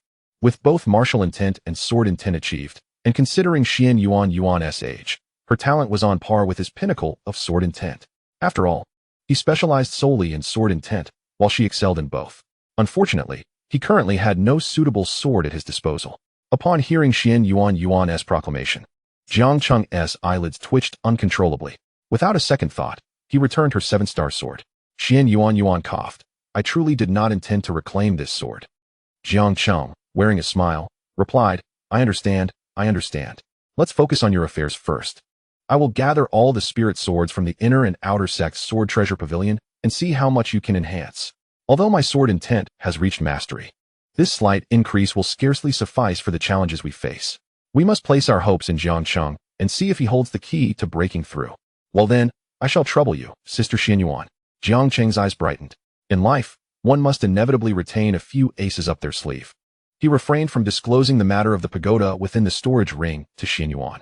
Once Xianyuan departed, Jiang Cheng immediately immersed his consciousness into the storage ring bestowed by his masked master. Gazing at the black pagoda before him, Jiang Cheng took a deep breath. Skillfully extracting 100,000 spirit stones, he reluctantly cast them into the black pagoda, awaiting the opening of its gates. However, after waiting for over 10 minutes, the black pagoda remained utterly unresponsive. What was going on? Jiang Cheng felt a flicker of astonishment and stepped closer, tapping the black pagoda. No response. He then kicked the black pagoda, only to be rebounded and sent flying. Jiang Cheng. At that moment, he noticed that the black pagoda bore a sound transmission talisman. He hurriedly approached to activate the talisman. A cough resonated. This pagoda requires the consumption of 100,000 spirit stones for its first use, 1 million for the second, and subsequently, 10,000 spirit crystals for the third use, 1 million spirit crystals for the fourth, and so forth. This voice was evidently that of the earlier sound transmission left by his masked master. Upon hearing these words, Jiang Cheng's countenance fell. What on earth? At this moment, Jiang Cheng felt as though he could weep without tears. He had desperately fought to breach the sword tower and tirelessly sought spirit stones. After finally gathering over 100,000 spirit stones, he discovered that he was still 90 million spirit stones short of unlocking this pagoda. Moreover, he had just heard that for the fourth activation, it would require 10,000 spirit crystals. Spirit crystals are far more valuable than spirit stones. According to the sound transmission left by his masked master, each use of this pagoda would cost tenfold of the previous amount. Who on earth could afford that? Even the scions of those great families in the upper realm would likely find themselves unable to use it after just a few tries. It was at this moment that Jiang Cheng suddenly understood. Why would such an extraordinary treasure be left to him by his masked master? It turned out that the masked figure had likely exhausted all their resources due to this pagoda. In truth, as Jiang Cheng had surmised, the masked figure could no longer continue using the pagoda after the 8th activation. The reason was simple. To the masked figure, spirit stones and spirit crystals were merely numbers. However, upon the 5th activation, what would be required was the violet crystal. Even in the Xianyuan realm, the yield of violet crystals is exceedingly scarce. By the 7th activation, it would necessitate the use of imperial crystals to function. By the 8th activation, one would need 1 million imperial crystals just to activate the pagoda once. This is precisely why the masked figure entrusted this treasure to Jiang Cheng within the storage ring. The pagoda seemed to be warning its users, though this tower is splendid, do not be greedy. At this moment, Jiang Cheng felt as though he might shatter. Initially, he had envisioned devouring enough spirit swords and then spending a year training within this pagoda. Only a single day has passed in the outside world. Consequently, upon his emergence, a profound transformation is inevitable. Perhaps even his mastery of sword intent could advance further within. However, access to the pagoda is currently unattainable. Although Xianyuan possesses wealth, acquiring all the spiritual swords from both the inner and outer sword treasure halls would require an astronomical sum. Each sword priced merely in the hundreds to thousands of contribution points, spiritual stones. But the total would amount to tens of thousands or even millions of spiritual stones. By that time, Xianyuan would be depleted. Thus, his aspiration to enter the pagoda has been thoroughly dashed. With a sigh, Jiang Cheng's gaze fell upon the rusted sword left by his masked master within the spatial ring. Given the elevated tiers of the pagoda, this rusted sword could hardly be simplistic, could it? Yet, he found himself utterly powerless against it. He endeavored to polish away the rust, yearning to unveil the true visage of the sword beneath. However, the rust seemed to regenerate incessantly. No matter how diligently Jiang Cheng worked, the freshly removed rust would swiftly reappear. When he turned around, he was dismayed to discover a thick layer of rust had accumulated behind him. Jiang Cheng clutched his head and let out a scream. His masked master was indeed a negligent figure, leaving without elucidating the usage of the pagoda and the rusted sword. Now, he found himself in a state of utter confusion. Unsure of what to do, helpless, he withdrew his consciousness from the spatial ring. Out of frustration, he impulsively plunged the spiritual swords he had purchased from the inner sword treasure hall into his own body. Upon piercing him, Those swords transformed into a part of his internal spiritual energy. At this moment, Jiang Cheng was on the cusp of entering the core formation stage. Yet he refrained from doing so. Instead, he concentrated the spiritual energy to its most refined state, only allowing himself to break through the bottleneck when he could no longer endure it. Thus, with each elevation in rank, his foundation would be remarkably solid, alleviating any concerns regarding instability in his realm. Once all the purchased spiritual swords had amalgamated into his internal energy, Jiang Cheng's expression shifted as he promptly settled into a meditative posture. An undeniable wave of energy radiated from within him. Core formation. Initial stage, Chapter 25. A pack of lackeys. Jiang Cheng gazed at his hands. Although he had merely just stepped into the initial stage of core formation, the cultivation he had undergone within the pagoda endows him with spiritual energy far exceeding that of an ordinary practitioner at this stage. Indeed, even most nascent soul cultivators would find it difficult to compare. Coupled with his peak-level sword intent, Jiang Cheng now believed that should he encounter the likes of Yun, he could effortlessly dispatch them in an instant. Yet, as he surveyed his desolate dwelling, he sighed. He had no sword. While this method of cultivation was remarkably swift, had it not been for the foundational groundwork laid by the pagoda, such blind elevation would render his realm precariously unstable. Moreover, this method of cultivation, which involves absorbing spiritual swords to enhance one's own prowess, indeed requires a significant investment. Jiang Cheng himself possessed little wealth.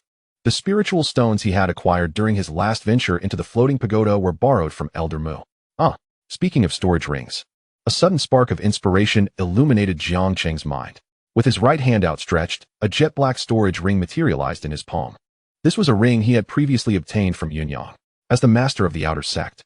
It was reasonable to assume that Yun was not lacking in resources. Furthermore, as a sword cultivator, it was likely that the storage ring contained a considerable number of spare spiritual swords.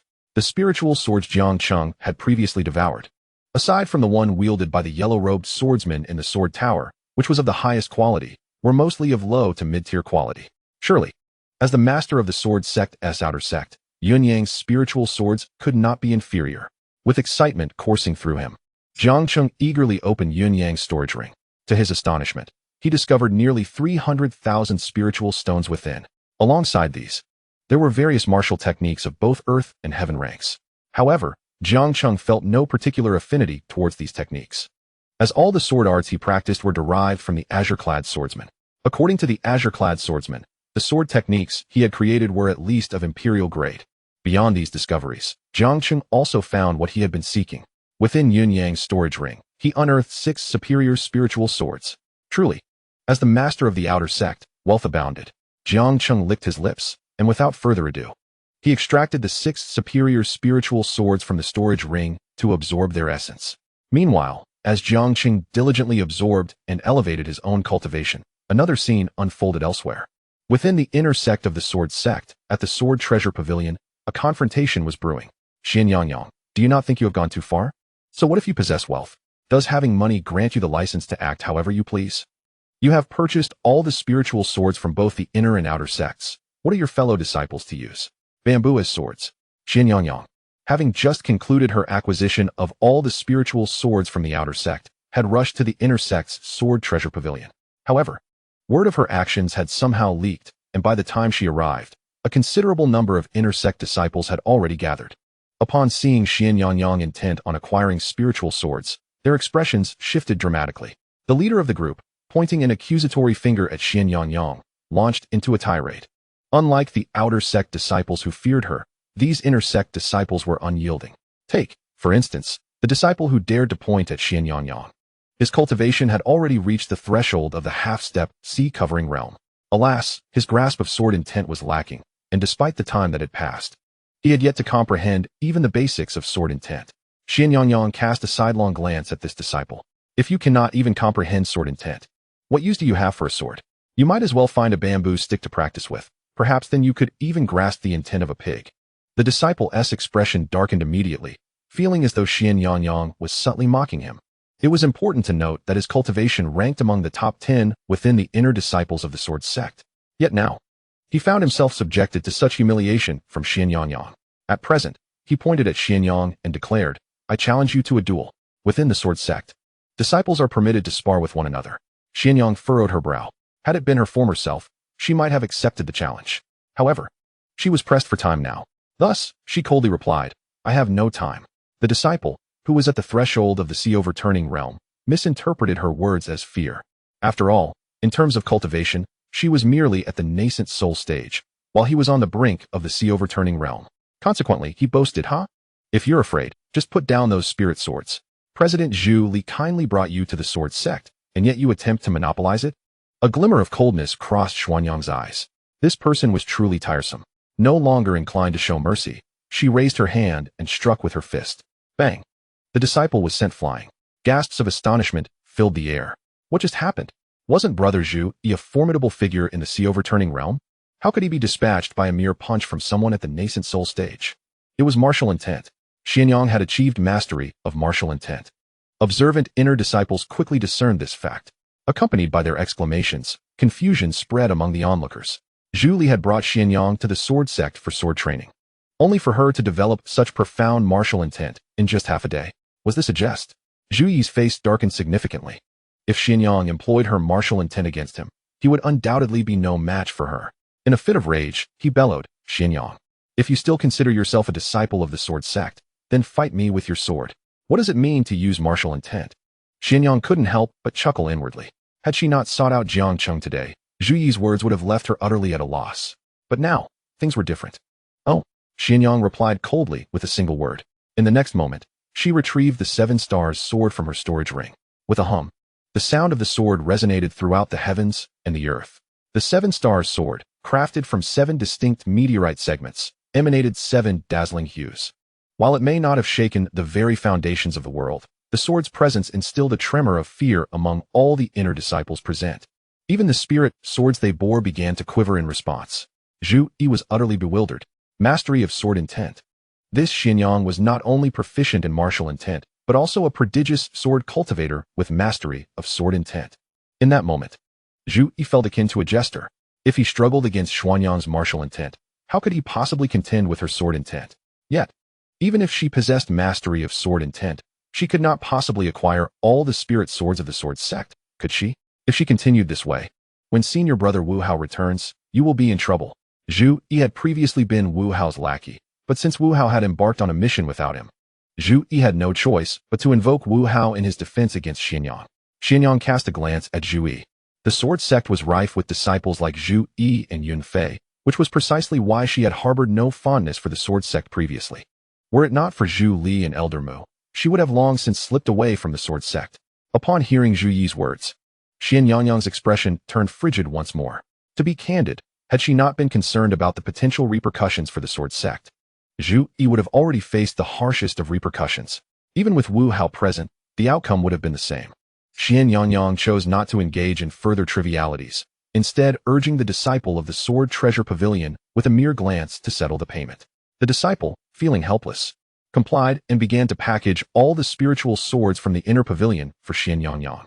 At that moment, a sharp aura of sword energy manifested outside the Sword Treasure Pavilion. Sensing this menacing energy, Xuanyang could not help but furrow her brow.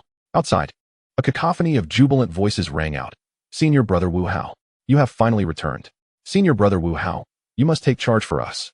Xuanyang's ears twitched, and she couldn't suppress a scornful remark. A gaggle of sycophants. No wonder the sword intent struggles to advance. Chapter 26. Eager as fire, the crowd around her darkened at her words. It was at this moment that a rugged figure, surrounded by admirers, approached Xuanyang. Upon seeing this towering figure, nearly 2 meters tall, she narrowed her eyes.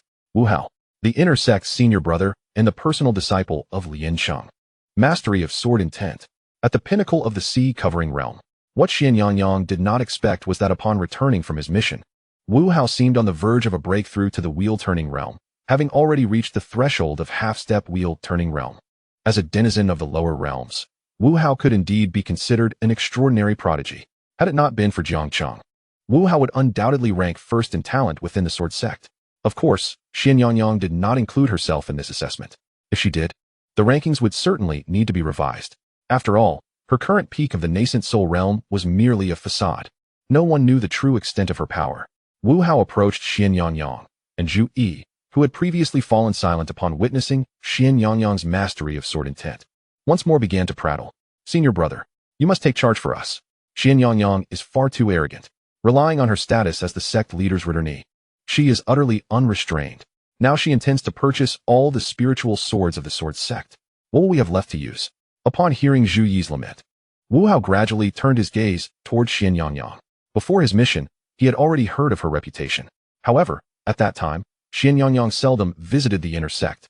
And as the inner sect's senior brother, Wu Hao could not afford to lower himself to the outer sect. Wu Hao flashed a grin at Xian Yangyang. I have long heard of your esteemed name, junior sister. Just now, I heard you proclaim that even in my presence, your martial and sword intent have both reached great heights. How about we engage in a friendly spar? As soon as Wu Hao uttered these words, the atmosphere around them erupted with excitement. Xian Yangyang cast a sidelong glance at Wu Hao. Today, her perception of the sword sect had shifted. Jiang Cheng had mentioned that the sword sect was willing to confront the forces of the immortal realm to protect her. However, it seemed that she should still maintain her previous stance regarding the sword sect. Within the sword sect, only a select few have captured her attention, which is rather mundane. Xian Yangyang chose to disregard Wu Hao. Why should she accommodate someone who pretended to be superior? Her gaze shifted towards the disciple of the Sword Treasure Pavilion. Hurry up. The disciple of the Sword Treasure Pavilion twitched in response, yet under Xian Yangyang's scrutinizing gaze, dared not to slacken. Meanwhile, Wu Hao felt a surge of irritation at being ignored by Xian Yangyang. However, what vexed him even more was the sudden realization. Where's my flame sword? He surveyed the Sword Treasure Pavilion, only to find it devoid of any swords. Enraged, he strode forward and seized the disciple's collar. Did I not instruct you to reserve the flame sword for me? That flame sword cost 50,000 contribution points, converted to spirit stones. It equates to 50,000 spirit stones. Thus, Wu Hao had not rushed to have someone purchase it for him. Firstly, he had already made arrangements with the disciple responsible for the Sword Treasure Pavilion. Secondly, he believed that very few within the inner sect could casually expend 50,000 contribution points. After all, most had already consumed their contribution points on food, cultivation techniques, martial skills, and elixirs. Had it not been for his recent mission, he would not have had the contribution points to pay for the flame sword. Yet, to his astonishment, upon returning, the flame sword had vanished. That was the first exquisite spiritual weapon he had ever laid eyes on in the inner sect. Is it you? The disciple of the Sword Treasure Pavilion was utterly frightened, struggling to articulate his words. Wu Hao suddenly turned to Xian Yangyang, as if struck by a thought. Xian Yangyang shrugged her shoulders. She had always taken everything in the Sword Treasure Pavilion, both from the outer and inner sects, in one package. Hence she had no idea what the flame sword was that Wu Hao mentioned. Wu Hao furrowed his brows tightly. It seems that as her senior brother, I must impart some knowledge on how one should conduct oneself within this sword sect. With that notion, he stepped towards Xian Yangyang. At that moment, outside the sword sect, Jiang Cheng had completely absorbed all of Yun Yang's spiritual swords, reaching the initial stage of the core formation realm. He was merely a step away from the mid-stage of core formation. This final step, however, would require a breakthrough he could not suppress on his own. Otherwise, with the spiritual energy currently within him, even if he were to break through to the nascent soul realm, it would be akin to child's play. Just as Jiang Cheng exhaled deeply, savoring the changes brought by his core formation, hurried footsteps approached. Junior brother, something's wrong. Jiang Cheng looked at Mingyue, who rushed into his residence. With a wry smile, he asked, Mingyue, what is it now? He felt an odd sensation, as if he were the senior brother while Mingyue was the junior brother. This fellow was far too impulsive. Mingyue pressed his hands on his knees, calming his breath several times before saying, Sister Yangyang has purchased all the spiritual swords from the outer sect's Sword Treasure Pavilion. Upon hearing this, Jiang Cheng responded, I am aware of that. But what is the significance? He replied to Mingyue, I know, senior brother Mingyue. Sister Yangyang just left my side. Mingyue smacked his forehead. That's not the point. The crux of the matter is that Sister Yangyang has once again ventured into the inner sect, intent on seizing all the spiritual swords from the Sword Treasure Pavilion. This is something I am already aware of, Jiang Cheng said, perplexed. So, what exactly is it that you wish to convey, senior brother Mingyue? Mingyue gritted his teeth. The issue lies in the fact that Sister Yangyang's actions have provoked discontent among the inner sect brothers. Coincidentally, Master Brother Wu Hao has returned from an external mission, and he is now standing up for those inner sect brothers. A confrontation has erupted at the Sword Treasure Pavilion between him and Sister Yangyang. What? Jiang Cheng sprang to his feet in shock. After all that unnecessary chatter, why not simply state, Sister Yangyang is fighting with Master Brother Wu Hao? Without hesitation, he stomped down on the flame sword and transformed into a streak of light, heading straight for the inner sect. After sealing her cultivation, Xian Yangyang could only exhibit the strength of the nascent soul realm. Yet, he had heard that Wu Hao not only ranked among the top 3 in the Sword Tower, but had also reached the pinnacle of the sea-covering realm. Such an opponent is far more formidable than the previous Yunyang. How could Xian Yangyang contend with him? Jiang Cheng was consumed by urgency. Chapter 27. Are you at the pinnacle of sword intent? In the inner sect of the sword sect, at the Sword Treasure Pavilion. Little junior sister, allow me to teach you how to conduct yourself within this sword sect. Wu Hao declared, and in an instant, his figure vanished from sight. When he reappeared, he stood before Xian Yangyang. He did not draw his sword. Instead, he aimed the sheath directly at Xian Yangyang's abdomen. Wu Hao, being a straightforward man, had no concept of cherishing the delicate. In his eyes, Xian Yangyang had acted excessively, brazenly disregarding the rules simply because she was brought back by Zhu Li. As the master brother of the inner sect and the designated chief disciple of the sword sect, it was his duty to teach Xian Yangyang the ways of the sect.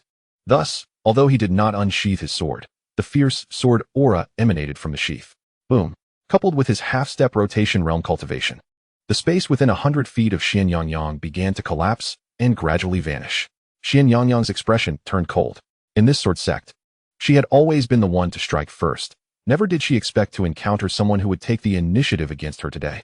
However, despite her displeasure, she recognized that Wu Hao, as the master brother of the inner sect, undoubtedly possessed considerable merit. His strength surpassed that of 10 Yunyang's combined. Had this been in the past, she might have found him formidable, but now, her martial will and sword intent had both reached maturity. Her strength had risen significantly. It was not that she could not engage in battle. Thus, Xian Yangyang let out a cold command. Sword, come. Instantly, a sword cry resounded. The 7-star sword, radiating 7 distinct glows, materialized before Xian Yangyang and lunged directly at Wu Hao. Wu Hao could not help but narrow his eyes. Damn it. The sword in his hand was a high-grade spiritual weapon. Yet, Xian Yangyang's 7-star sword was a high-grade holy weapon. Was this not a dimensionality reduction strike? Wu Hao could no longer maintain his earlier composure. He pressed his finger against his sword sheath and gently pushed. The sound of a sword's resonance echoed as Wu Hao drew his blade, striking fiercely at the 7-star sword. To his astonishment, when the 2 swords clashed, his own shattered into 2 fragments. Wu Hao exclaimed, "The quality of our swords differs vastly." Xian Yangyang observed the broken sword in Wu Hao's hand and inquired, "Shall we continue?" Wu Hao sensed the formidable sword intent emanating from her, tinged with a hint of annihilation. However, the crux of the matter was that the breaking of his sword had nothing to do with his strength or skills. It was simply due to the inferiority of his weapon. Narrowing his eyes, he retorted, "Junior sister, you jest. Although your sword intent is indeed profound, I too have attained a significant mastery over my sword intent. Surely, I can still fight without a sword." As his words fell, his aura intensified. Suddenly, the surrounding space quivered. Wu Hao bellowed, "Sword, come forth." Instantly, his fellow disciples noticed their swords vibrating uncontrollably, flying toward Wu Hao. In an instant, a multitude of over 100 flying swords appeared behind him, coalescing into a magnificent dragon-like formation. With a flick of his finger directed at Xian Yangyang, he sneered, "Junior sister, prepare to receive my attack." As his words resonated, the 100 flying swords surged forth, propelled by an unparalleled sword momentum toward Xian Yangyang. With narrowed eyes, she prepared to react. Suddenly, a resounding sword cry reverberated through the heavens. The 100 swords, as if summoned by an unseen force, veered past Xian Yangyang and appeared behind her, vibrating joyfully, even eliciting a sense of flattery from the swords wielded by the disciples. Wu Hao stood dumbfounded. What in the world is happening? At that moment, a figure clad in simple robes arrived, pressing down lightly with his right hand, causing all the flying swords to clatter to the ground. Jiang Cheng exhaled in relief, thankful to have arrived just in time. However, upon seeing Jiang Cheng's stance, Wu Hao's expression soured as if he had just swallowed a fly. The reason was clear. He noticed the sword beneath Jiang Cheng's feet. Isn't that the blazing flame sword? So, I was mistaken earlier? Xian Yangyang never took her blazing flame sword. Rather, this fellow seized it. At that moment, a disciple from the inner sect Sword Treasure Pavilion quietly remarked, "Wu Hao, this is the person. His name is Jiang Cheng, an outer sect disciple. I told him that you had reserved the blazing flame sword, but he dismissed you as insignificant." This disciple, having just been pressured by Xian Yangyang, felt quite displeased and, upon witnessing Jiang Cheng and Xian Yangyang together, seized the opportunity to stir the pot. Xian Yangyang regarded the suddenly arrived Jiang Cheng with a hint of surprise.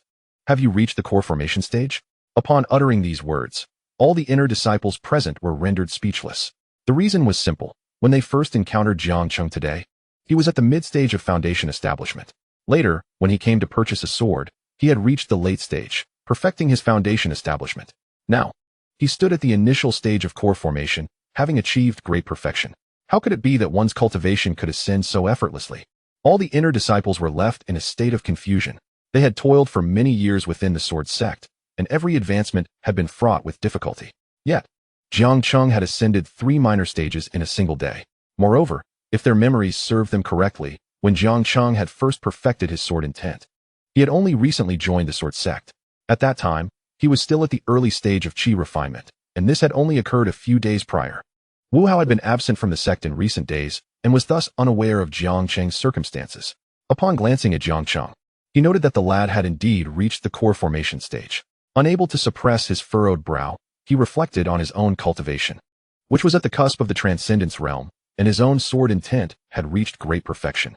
Yet, just moments ago, when he commanded 100 flying swords towards Xianyang, they were effortlessly dismantled by Jiang Cheng. Despite the disparity in their strength, Jiang Cheng had achieved such a feat. There could only be one explanation. Narrowing his eyes, he scrutinized Jiang Cheng. Are you the pinnacle of sword intent? Is it truly the pinnacle of sword intent? As these words left his lips, the eyes of the surrounding inner disciples widened in astonishment. While some among them were aware of Jiang Cheng's situation, many remained oblivious, even unaware of the level of his sword intent. However, with Wu Hao's declaration, their gazes ignited with fervor. It was well known that the sword sect had not seen a disciple reach the pinnacle of sword intent in many years. Even the elders and deacons lacked such a presence. Across the entire sword sect, the existence of those at the pinnacle of sword intent was exceedingly rare. There was Master Mu, and the only other was the long-vanished director Zhu Li. Even the current acting director, Lian Cheng, had only attained great perfection in sword intent. Chapter 28. Junior brother, please do not self-harm. Indeed, Jiang Cheng felt little animosity towards Wu Hao. It was purely because Wu Hao had attempted to strike its sister Yang that his response carried a hint of coldness. Impressive. Wu Hao couldn't help but give a thumbs up. The surrounding inner disciples were left bewildered once more. What was happening? Were they not on the verge of a confrontation? How was it that a glimmer of mutual respect appeared in Wu Hao's eyes? Jiang Cheng was taken aback as well. He had braced himself for a fierce battle. Yet, Wu Hao was unaware that upon initially witnessing Jiang Cheng seize the spirit sword he had coveted, he had indeed felt an impulse to thrash Jiang Cheng. However, upon recognizing that Jiang Cheng was at the pinnacle of sword intent, that impulse was swiftly quelled. Only by reaching that level could one comprehend the immense difficulty of progressing further. Wu Hao was hailed by Lian Cheng as an exceptional talent in sword cultivation. Yet after over a decade of practice, his sword intent had only barely achieved great perfection. He was acutely aware that although Jiang Cheng appeared youthful, the effort he had invested to reach the pinnacle of sword intent was monumental. As a sword cultivator, the moment one draws their sword, others may marvel at their strength. Yet they remain oblivious to the arduous journey undertaken to achieve that single act. Initially, Wu Hao believed that among the disciples of the sword sect, only he was deserving of the exquisite spirit sword, the flame sword. However, upon witnessing Jiang Cheng's mastery of sword intent, he realized that Jiang Cheng was indeed worthy of the flame sword, and to put it bluntly, the sword was not worthy of him. To reach such heights of sword intent, one must have sacrificed efforts beyond ordinary imagination. Wu Hao gazed at Jiang Cheng, inspired by his thoughts. Jiang Cheng, taken aback, pondered how this rugged Wu Hao could invoke such sentimentality. He scratched his head, reflecting seriously. After all, I achieved the pinnacle of sword intent shortly after arriving at the sword sect. I find it rather simple. Wu Hao sputtered, blood almost spewing forth. The surrounding disciples of the sword sect darkened in expression. Were they all to be deemed worthless? Wu Hao, seemingly unwilling to accept this, turned to Jiang Cheng and asked, "Had you never engaged with the sword path before?" Jiang Cheng shook his head. "Before, I hadn't even touched on cultivation. I only commenced my practice a few days ago." Around him, dozens of inner disciples collapsed, vomiting blood. Wu Hao maintained a solemn demeanor. He understood that he could not press further. Any continued inquiries might destabilize the hearts of his fellow disciples within the sword sect. That young junior brother, truly, is exceptionally gifted. After much contemplation, Wu Hao finally managed to articulate this sentiment. Jiang Cheng clasped his fists in respect. One cannot jest with another and then retaliate with a sword, after all. Sister Xianyuan, shall we return now? He inquired, having resolved the matter at hand. Xianyuan nodded, surprised by the unexpected turn of events following Jiang Cheng's arrival. As they prepared to depart, Zhu Yi approached Wu Hao, saying, Master Brother Wu Hao, even if they are rising geniuses of the sword sect, whether one has achieved great sword intent or the pinnacle of it, what does that have to do with them purchasing all the spiritual swords from the inner and outer sects? Are we to believe that only they should cultivate, while the rest of us need not? Wu Hao frowned at this remark. Did he not wish to intervene? Had he not been deliberately sympathetic? Dealing with Xianyuan alone was already quite a challenge. Though Jiang Cheng was at the core formation stage, his mastery of sword intent made him more than capable of battling several tiers above his level. The prospect of facing both of them, whether in a 2-on-1 or even a 1-on-1 scenario, filled Wu Hao with trepidation. He had sought an escape route for himself, but Zhu Yi's comments had rendered it impossible. He shot a glare at Zhu Yi before shifting his gaze to Jiang Cheng. Junior sister, junior brother. You heard what the other disciples said. Jiang Cheng cast a glance at Zhu Yi, taking note of this individual. While Wu Hao had chosen to overlook him, Zhu Yi seemed eager to challenge that notion. Without further ado, Jiang Cheng unsheathed a superior spiritual sword from the ground. Then, in front of all the brothers in the inner sect, he directly plunged the sword into his own chest. All the inner sect disciples were taken aback. It was one thing to talk about it, but self-harm seemed rather extreme. Just as Wu Hao was about to speak up, emphasizing the importance of the young disciple's well-being, after all, this was the only individual in the sword sect for millennia to possess such pinnacle sword intent. He recalled how many had quietly discussed Jiang Cheng's situation behind him. It was said that even the deputy sect master, his own master, paid considerable attention to him. Clearly, Jiang Cheng was a key figure for the sect's development. If something were to happen to him because of Wu Hao's negligence, he would surely face consequences. However, just as Wu Hao opened his mouth to speak, all the inner disciples witnessed the exquisite spirit sword that Jiang Cheng had driven into his chest, transforming into a radiant light that entered his body. Simultaneously, the spiritual energy within Jiang Cheng surged by a third. Brother Wu Hao, I can enhance my cultivation by absorbing the spirit sword. For me, the spirit sword is a means of cultivation. Is that reason sufficient? Wu Hao's eyelids twitched. What a monster. After years of training, this was the first time he had heard of such a method of sword cultivation. He forced a smile. That seems quite reasonable. Jiang Cheng nodded and exchanged a glance with Xianyuan. Without hesitation, they stepped onto their flying swords and departed the inner sect. After Jiang Cheng and the others left, Wu Hao glanced at his stunned fellow disciples and calmly stated, There's no need to discuss this matter further. The sword casting pavilion produces swords daily. It's not as if there are no swords available for purchase. Young disciple Jiang Cheng is a key figure for the sect's development, and besides, those spirit swords were purchased with genuine gold and silver. My flame sword is gone too. What have I said? Perspective. Your perspective is still too narrow. You should learn more from me, understand? The senior brother has a grand vision. We admire you greatly. Flattery erupted from all sides. Wu Hao nodded, preparing to seek out Lian Cheng to report back. Suddenly, his sleeve was tugged. He turned to find his sycophant, Zhu Yi, at his side. Since returning to the sword sect, Wu Hao had been quite dissatisfied with Zhu Yi. The fellow had no perceptiveness whatsoever and had nearly embarrassed him earlier. His expression darkened significantly. Do you have something to say? Zhu Yi forced a smile. Senior brother, the sword that Jiang Cheng absorbed was mine. I implore you to help me retrieve it. That golden sword cost me nearly half a year's worth of contribution points. Wu Hao observed Zhu Yi and suddenly realized it was time to cleanse his circle of associates. Otherwise, his status would be diminished. After contemplating for a moment, he replied, You're quite insipid. Chapter 29. Not enough what? You say that Jiang Cheng has already reached the core formation stage? In the inner sect of the sword sect. Lian Cheng gazed at Wu Hao, his expression somewhat dazed. Seeing his master in this state, Wu Hao felt a surge of relief. Clearly, Lian Cheng was quite invested in Jiang Cheng. It was fortunate that he had chosen not to oppose Jiang Cheng upon his return. Yes, Wu Hao replied softly. Lian Cheng inhaled deeply and then spoke. Disciple, you may not be aware of the recent events. Jiang Cheng has been at the sword sect for less than a week. He was in a coma for 3 days, and on the 4th day, upon merely glancing at the sword intent left by our ancestor, he awakened his own sword intent. I have heard that his sword intent is referred to as the invincible sword intent. In these past few days, Jiang Cheng has surged forward like a hot knife through butter, prompting me to investigate further. However, when I approached Elder Luo, he appeared to be entirely unaware of the situation, only stating that someone had brought Jiang Cheng to the inner sect. The expression on Elder Luo's face was riddled with suspicion. Yet, as he was unwilling to elaborate, as the vice sect master, I found it inappropriate to press him further. Invincible sword intent? Lian Cheng paused, taken aback.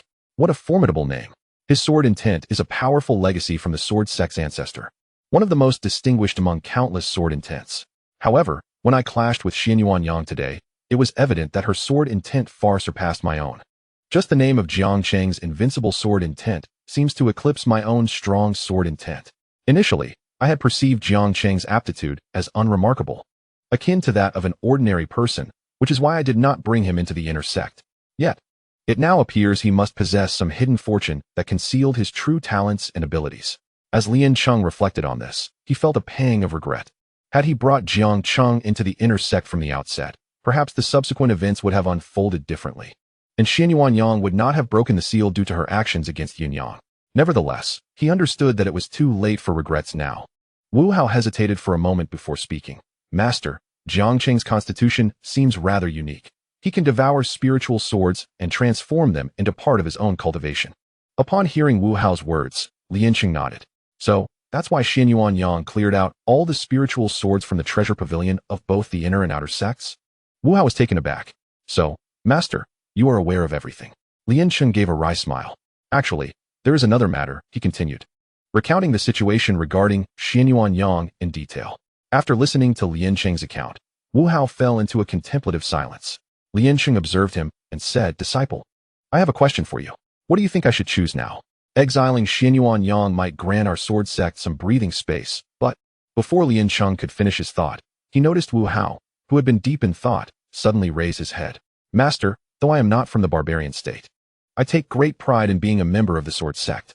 If the sect truly chooses to abandon Sister Yang, I might consider leaving. For a sect that behaves in such a manner, it is not worth my loyalty. My words may be blunt, but my principles are sound. Sister Yang is a disciple of our sword sect, and now others seek to harm her. What we should contemplate is not how to compromise, but how to elevate ourselves. As for the powerful beings from the Xianyuan realm, let them come. If it comes to that, death is the worst that could happen.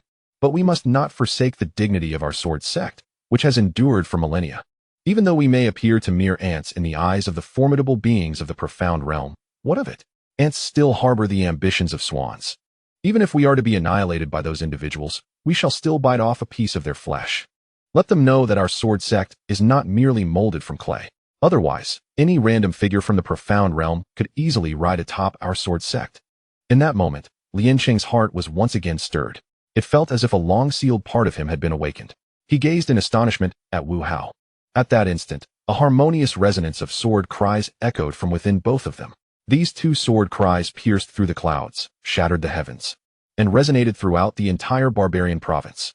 In that moment, the sword sect gained two more existences at the pinnacle of sword intent. Liancheng raised his hands, bewildered as he looked at them. His long-stagnant sword intent had, at this moment, experienced a resurgence, and astonishingly, it was thanks to his own disciple. Meanwhile, Wu Hao was also momentarily dazed. However, upon reflection, he felt a sense of clarity. A sword cultivator must be resilient.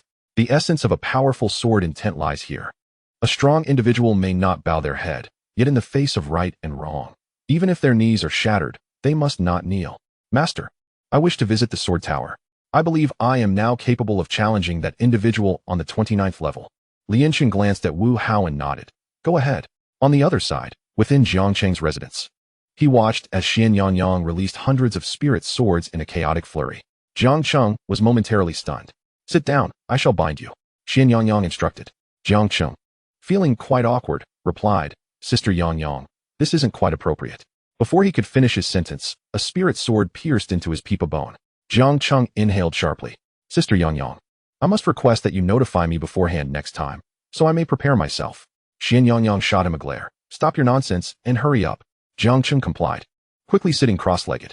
At that moment, Xianyuanyang gently raised her finger. Sword come. Instantly, the hundreds of flying swords soared into the air. Xianyuanyang pointed towards Jiang Cheng.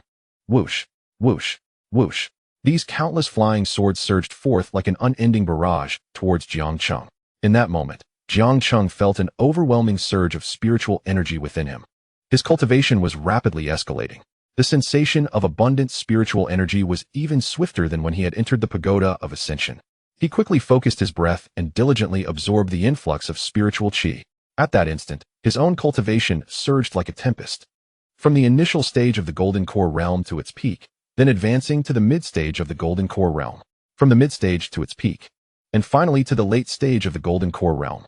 Boom, boom, boom. as the hundreds of flying swords were completely absorbed by Jiang Cheng. Several hours had passed. Outside, the sky was already dawning. Feeling the aura of his late-stage golden core realm, Jiang Cheng could not help but raise his hands in exhilaration. As Xianyuan looked at Jiang Cheng, she could not help but think that reaching the peak of the late stage of the core formation realm was still insufficient. Indeed, despite Jiang Cheng's impressive leap in cultivation, advancing nearly an entire level overnight, this achievement would scarcely suffice for the challenges that lay ahead. Their adversaries were formidable beings, often at the divine transformation or nirvana realms. What use was the core formation realm against such foes? In Xuanyuan's view, Jiang Cheng needed to elevate himself to at least the late stage of the nascent soul realm, or even the sea-covering realm, to stand a chance against those powerful entities, especially when coupled with his peak sword intent. Chapter 30. The 30th layer of the sword tower, Xianyuan remarked, but Sister Yang, I certainly wish to ascend to the next level. The issue is, it seems all the spiritual swords within the sword sect have been purchased by you. Hearing this, Xianyuan fell into deep thought. Indeed, while the sword sect possessed the sword forging pavilion, its daily output was severely limited, even with the disciples of the sect working tirelessly. Their meager production remained insufficient for Jiang Cheng's needs. It appeared that an excursion was in order. Xianyuan resolved in her heart and addressed Jiang Cheng. We must venture out. Venture out? Jiang Cheng inhaled deeply. Xianyuan nodded and explained, the sword sect has quotas for descending the mountain to procure supplies. However, we need to secure 2 spots from the deputy sect master, Lian. Upon hearing this, Jiang Cheng inquired, who will go? Xianyuan rolled her eyes, of course. It will be you. Lian Cheng observed Jiang Cheng with a mix of astonishment and disbelief. Initially, he had deemed Jiang Cheng's aptitude and physique to be quite ordinary, which was why he had not brought him into the inner sect. However, he had since realized his error in judgment.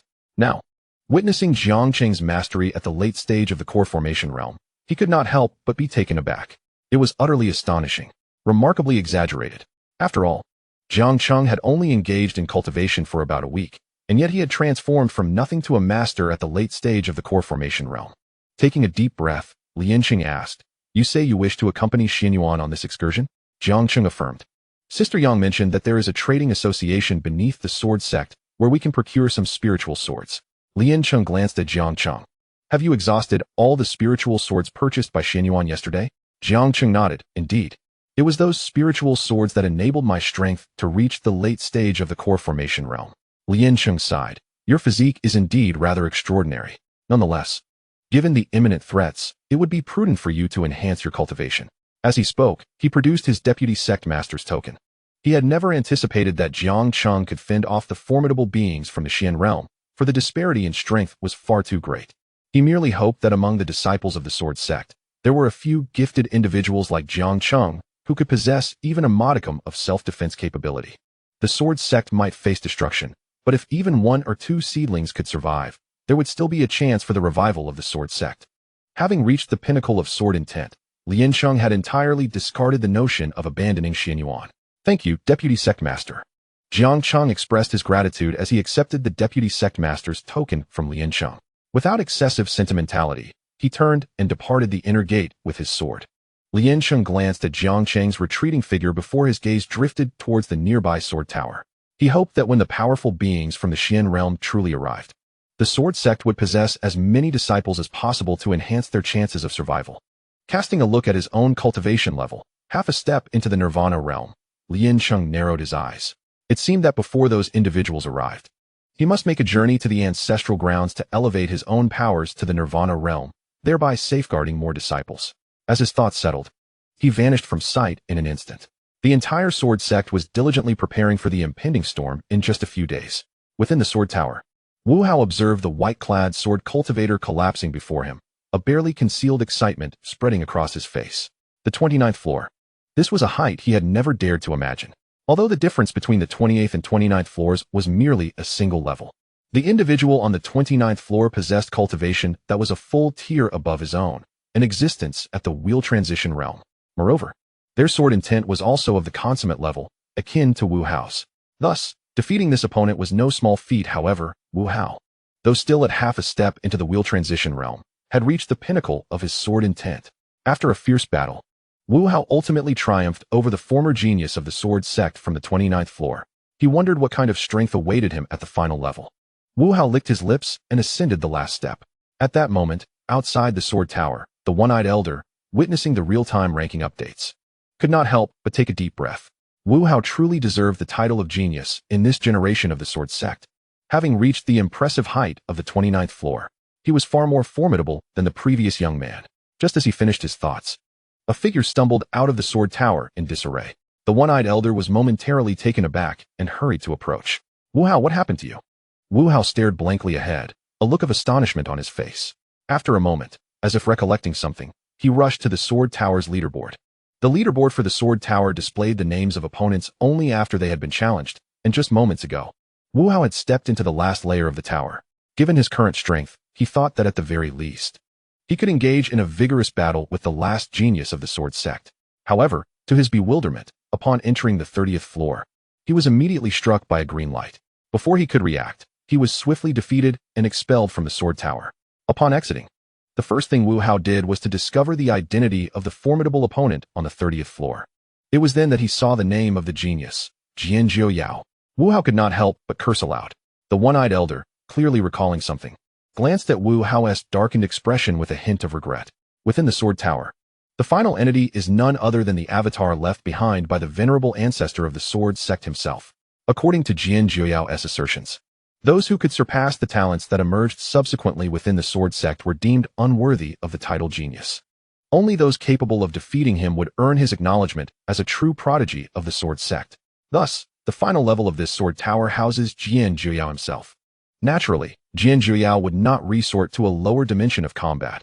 His manifestation on the 30th floor possesses only the cultivation of the sea-crossing realm, with sword intent merely at the great completion level. Upon hearing the one-eyed elder's narrative, Wu Hao was momentarily taken aback. Oldly, are you saying that the Ancestor's avatar on the final floor possesses only the cultivation of the sea-crossing realm and great completion sword intent? The elder nodded in affirmation. Indeed, Wu Hao was left speechless. He recalled his own experience upon entering the 30th floor, where an overwhelming torrent of azure energy surged towards him. An onslaught he could scarcely withstand. Yet, he stood at the pinnacle of the sea-crossing realm, with peak sword intent. In terms of both realm and sword intent, he had already surpassed that avatar of the ancestor. But why was it still a him? Although the ancestor has diminished his cultivation and sword intent, the sword techniques he employs remain at the imperial level. Wu Hao exclaimed, "Is this fair, Oldly?" He was astounded. Within the Sword Sect, aside from Jiang Cheng, who had inherited the ancestor's legacy, who else could wield imperial-level sword techniques? Not to mention himself, even Cheng was limited to using sacred-level sword techniques. The one-eyed elder rolled his eyes. This is the ancestor's will. Wu Hao could only manage a wry smile. Very well then, I shall meet the ancestor once more. As he spoke, he intended to enter the Sword Tower. The elder blocked his path, 1,000 contribution points. Wu Hao was taken aback. What? Helpless. He was about to present his disciple token when a delicate figure appeared beside him. Junior Sister Yang? Wu Hao was momentarily stunned, not yet having the chance to speak. He watched as Xian Yangyang produced a cosmic bag and handed it to the one-eyed elder. Within that bag were 30,000 spirit stones, sufficient for him to enter the Sword Tower 30 times. Having said this, Xian Yangyang gracefully ascended into the air. Junior Sister Yang? Wait. Wu Hao was momentarily at a loss. Just as he intended to utter a few words, Xian Yangyang had already vanished from sight. Wu Hao was left in bewilderment. He glanced at the one-eyed elder, whose eyelids twitched as he weighed the cosmic bag, confirming its contents of 30,000 spirit stones. Wu Hao, bewildered, thought, "That's not what I meant to ask." He looked towards the direction where Xian Yangyang had disappeared, his face slightly reddening. What is happening? Am I being sponsored? Could it be that Junior Sister Yang has a preference for my wild demeanor? In that moment, Wu Hao's mind was filled with tumultuous thoughts. Meanwhile, Xian Yangyang had no such sentiments. Her reason for providing Wu Hao with 30,000 spirit stones was purely based on his potential as the most promising disciple within the Sword Sect. Moreover, sword cultivators differ from ordinary practitioners. If Wu Hao could triumph over the avatar of Jian Zhuoyao within this brief span, his growth would undoubtedly be monumental. Upon returning to the outer gate, Xian Yangyang chanced upon Jiang Cheng, who was returning with the deputy sect master's token. At once, she led the way, saying, "Follow me." With that, two beams of sword light surged forth, heading beyond the Sword Sect. In Manzhou, within the Gaia dynasty, lies the nearest kingdom to the Sword Sect. The reason for bringing Jiang Cheng here was quite straightforward. Within this Gaia dynasty exists a trading association known as the Red Maple Guild, originating from the 9 Nether continent. The Red Maple Guild has established branches across all continents beneath the Nine Nether Realm. The nearest branch to the Sword Sect is located in the Gaia Dynasty. After several hours of travel, Jiang Cheng and Xian Yangyang arrived at the Red Maple Guild's branch just as the sun dipped below the horizon. Just follow my lead without saying a word, Xian Yangyang instructed, both of them donning wide-brimmed hats. Jiang Cheng replied affirmatively. The reception staff at the Red Maple Guild was a woman clad in a red dress. Noticing Jiang Cheng and Xian Yangyang approaching directly, she promptly greeted them. Are you both cultivators? Have you come to purchase elixirs for your practice? Our Red Maple Guild is well stocked. We have not only 1st to 5th grade elixirs, but also many of the profound grade. The astute woman instantly recognized them as cultivators. Xian Yangyang replied nonchalantly. We do not require elixirs. We seek to purchase some spirit swords. Magic weapons.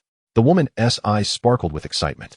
It is well known that in the Nine Nether Continent, magic weapons are far more precious than elixirs. Thus, if she could sell a few, her commission would be substantial.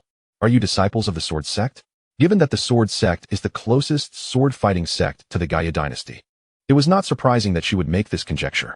Miss, you seem rather talkative. Let's proceed to buy swords, Xian Yangyang remarked. Noticing Jiang Cheng's gaze wandering over the woman quickly forced a smile, saying, Yes, my apologies for the delay. Please, follow me. Soon, under her guidance, Jiang Cheng and Xian Yangyang traversed the hall and arrived at the VIP room. Jiang Cheng observed that many ordinary people were present in the hall, suggesting that the Red Maple Guild conducted business not only with cultivators, but also with common folk. Old Mo, these two are here to purchase spirit swords, the woman, Xiaya, informed an elder within the VIP room before bowing to Jiang Cheng and Xian Yangyang and stepping back. The elder, referred to as Old Mo, lifted his head and lazily scanned Jiang Cheng and Xian Yangyang. Upon noticing their youth despite their hats, his interest waned.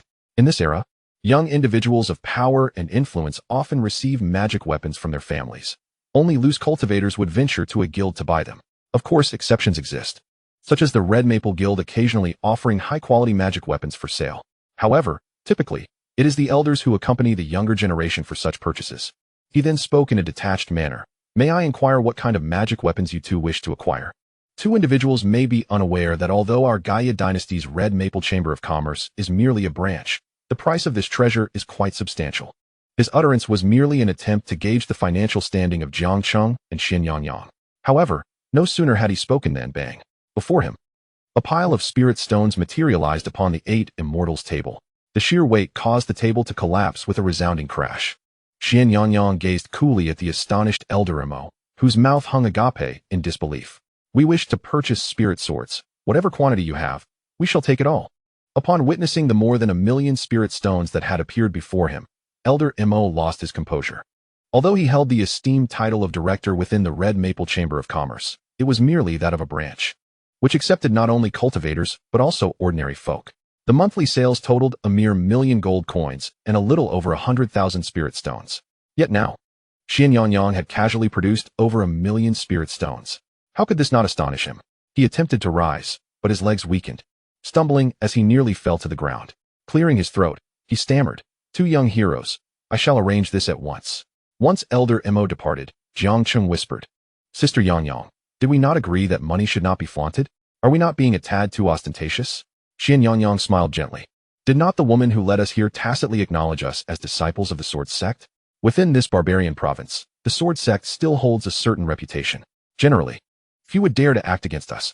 Moreover, I have already assessed the branch's strength upon entering. The most powerful here is merely at the sea-covering realm. To ordinary folk, that is akin to an immortal. However, for us now, dealing with them poses little challenge." Jiang Cheng coughed lightly. "Sister Yangyang, that is not my concern. I worry they may swindle us out of our money." Xian Yangyang rolled her eyes. While spirit swords in the Red Maple Chamber are certainly priced higher than those in the sect, no one in this world can take advantage of Xian Yangyang. Chapter 32, Rules Before Long. Elder Mo hurriedly returned. He approached Xian Yangyang and bowed respectfully. "My lady, I have gathered all the spirit swords from the branch. They are now within this spatial ring. We have 87 low-grade spirit swords, 46 mid-grade spirit swords, and 32 high-grade spirit swords. As for supreme-grade spirit swords, we do not possess any in this branch. If you desire them, they must be requested from the headquarters." Xian Yangyang shook her head. "There is no time." Elder Mo sighed in resignation. Initially, he had thought Jiang Cheng and Xian Yangyang were merely wandering cultivators, which led to a slight neglect in his demeanor. However, after witnessing Xian Yangyang's display of wealth, that notion dissipated. How could a wandering cultivator casually wield over 1,000,000 spirit stones?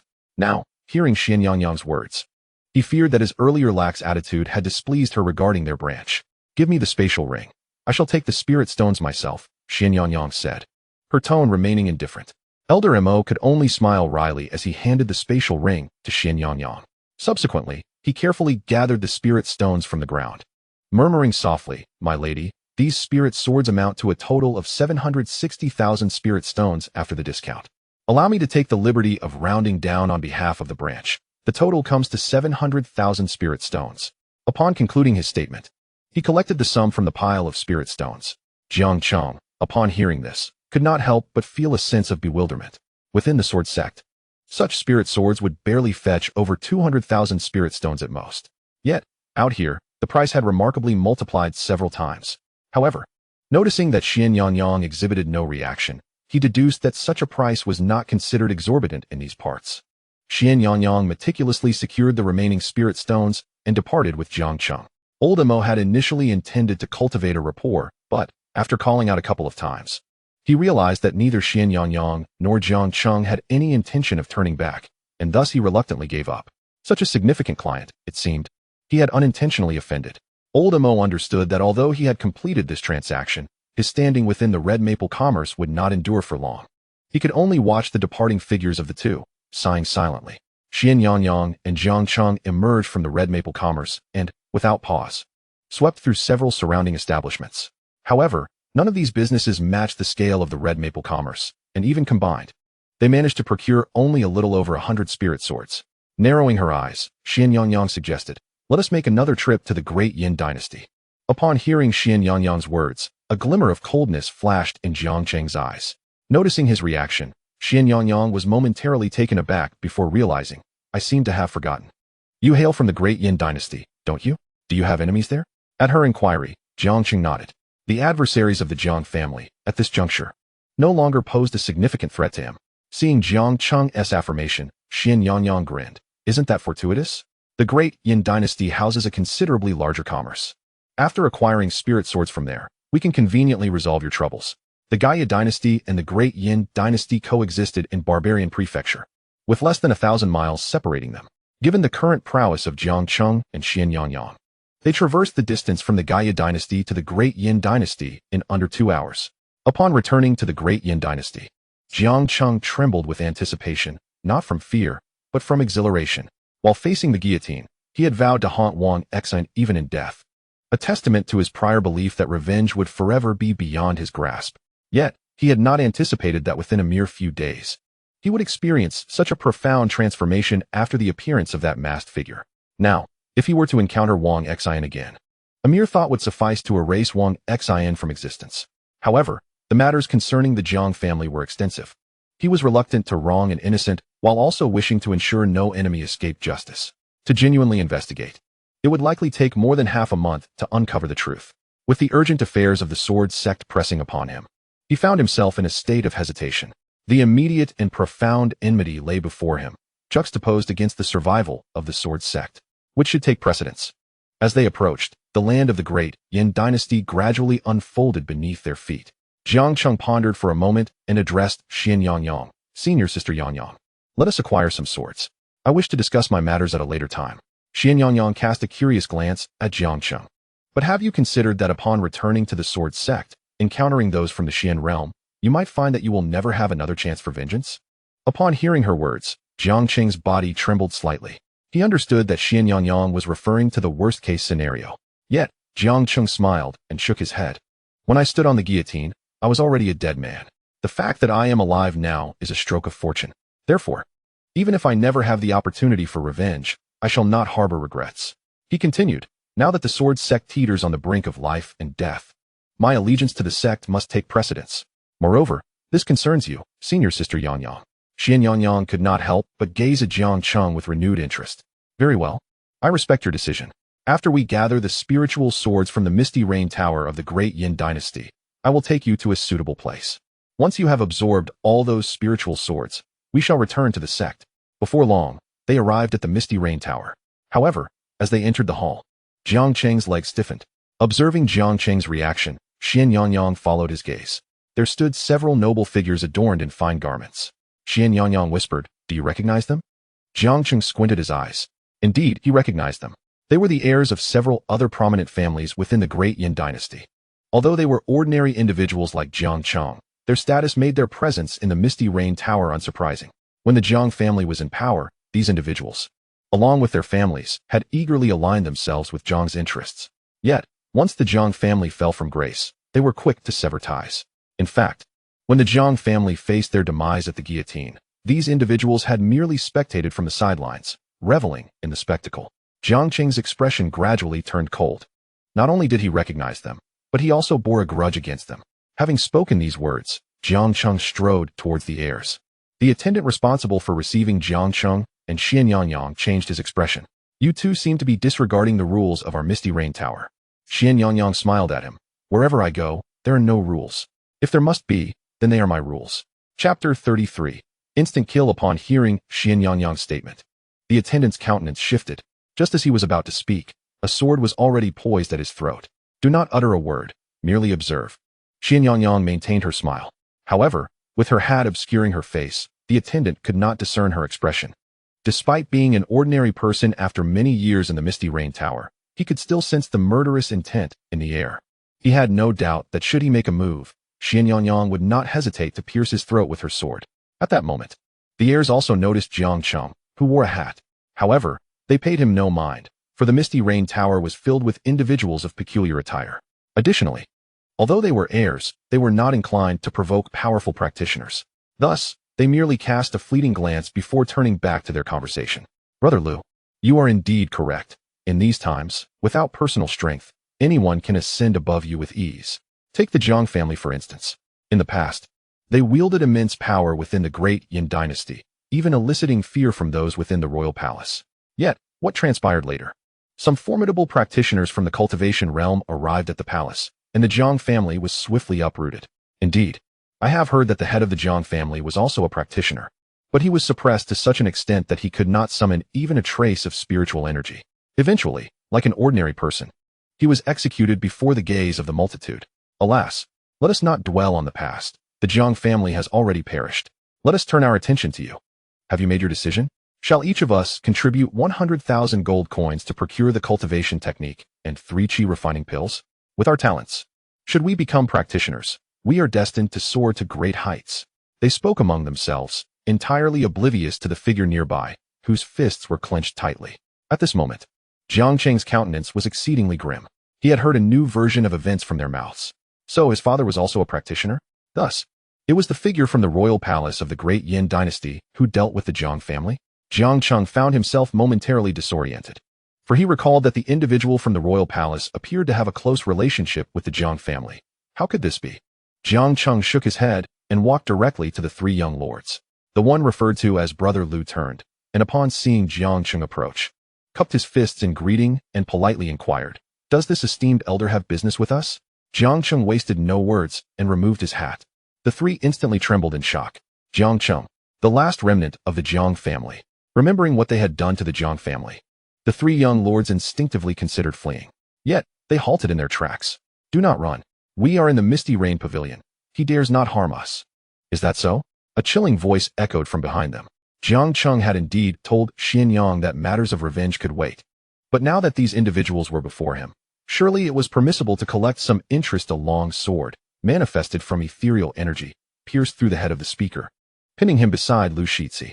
The entire smoke rain tower fell into a profound silence. They beheld in astonishment as the steward of the tower faltered before Jiang Cheng, failing to even execute a single move. Although the Jiang family had once held considerable renown within the Great Yin dynasty, not everyone was acquainted with Jiang Cheng.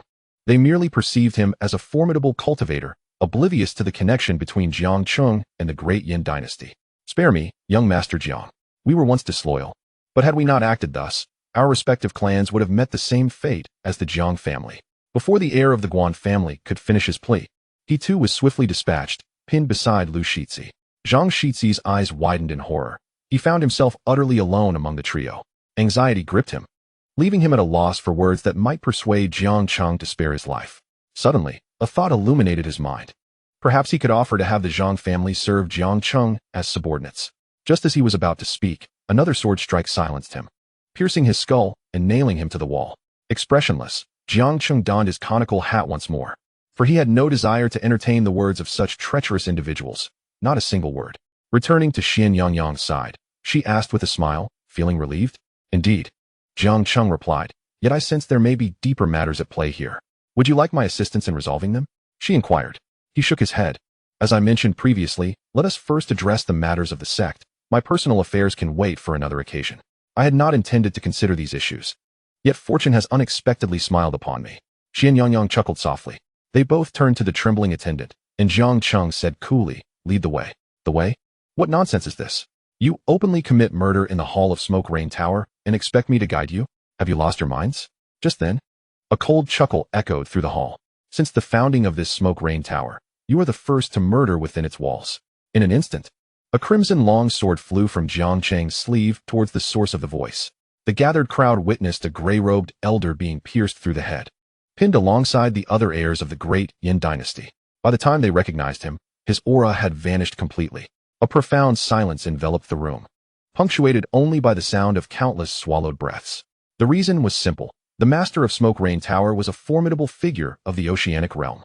In the great Yin dynasty, such a being was regarded as an absolute powerhouse. Yet, this very powerhouse had been effortlessly slain by the young man with a single stroke.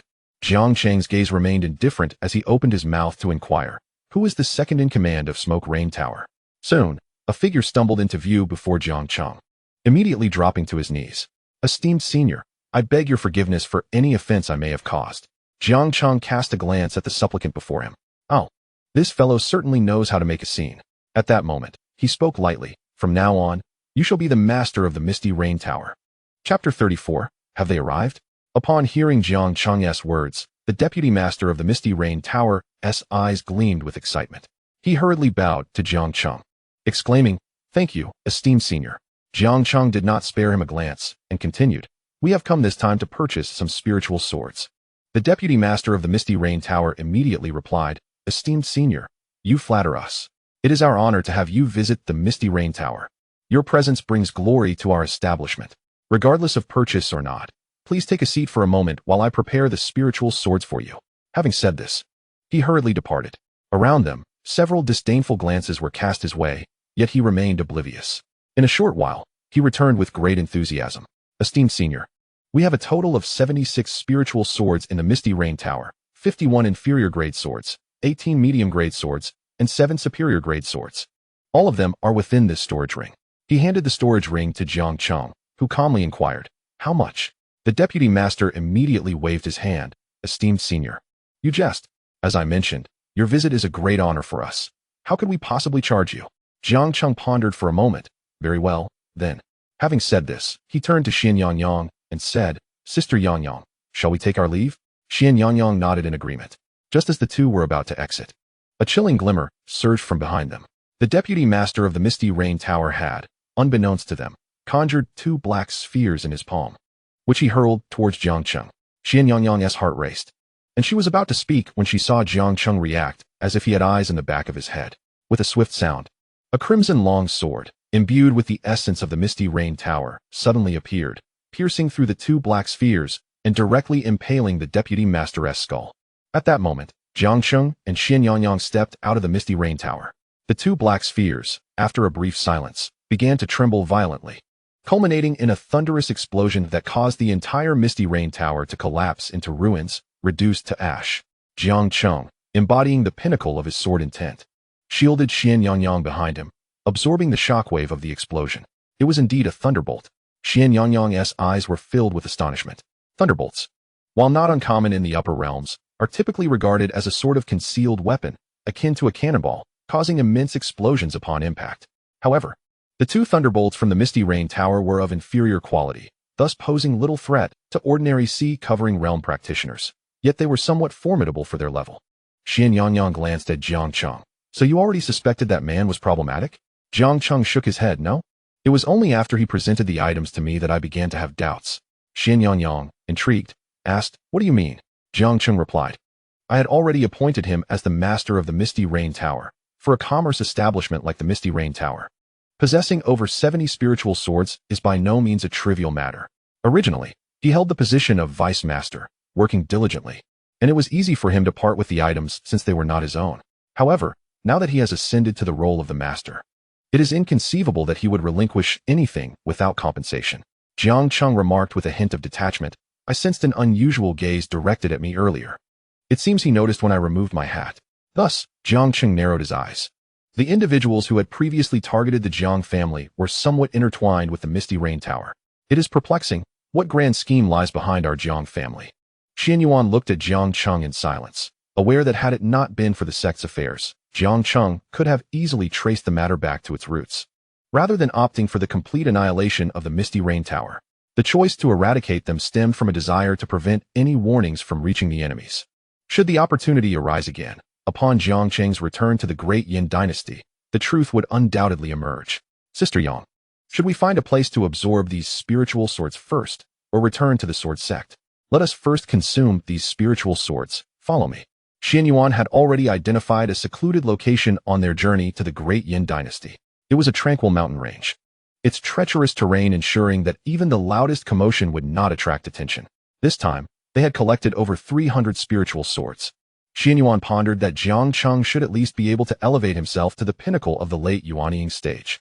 As the two entered the cave, within the sword sect, Lian Sheng was making his final push in the ancestral grounds.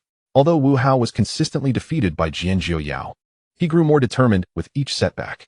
Moreover, the one-eyed elder, Old Li, noted that despite Wu Hao being repeatedly vanquished, he had improved from an abysmal 1 second to now 5 seconds. His semi-transcendence cultivation was becoming increasingly solidified. The one-eyed elder understood that once Wu Hao's cultivation fully solidified, he would no longer be merely half a step into transcendence.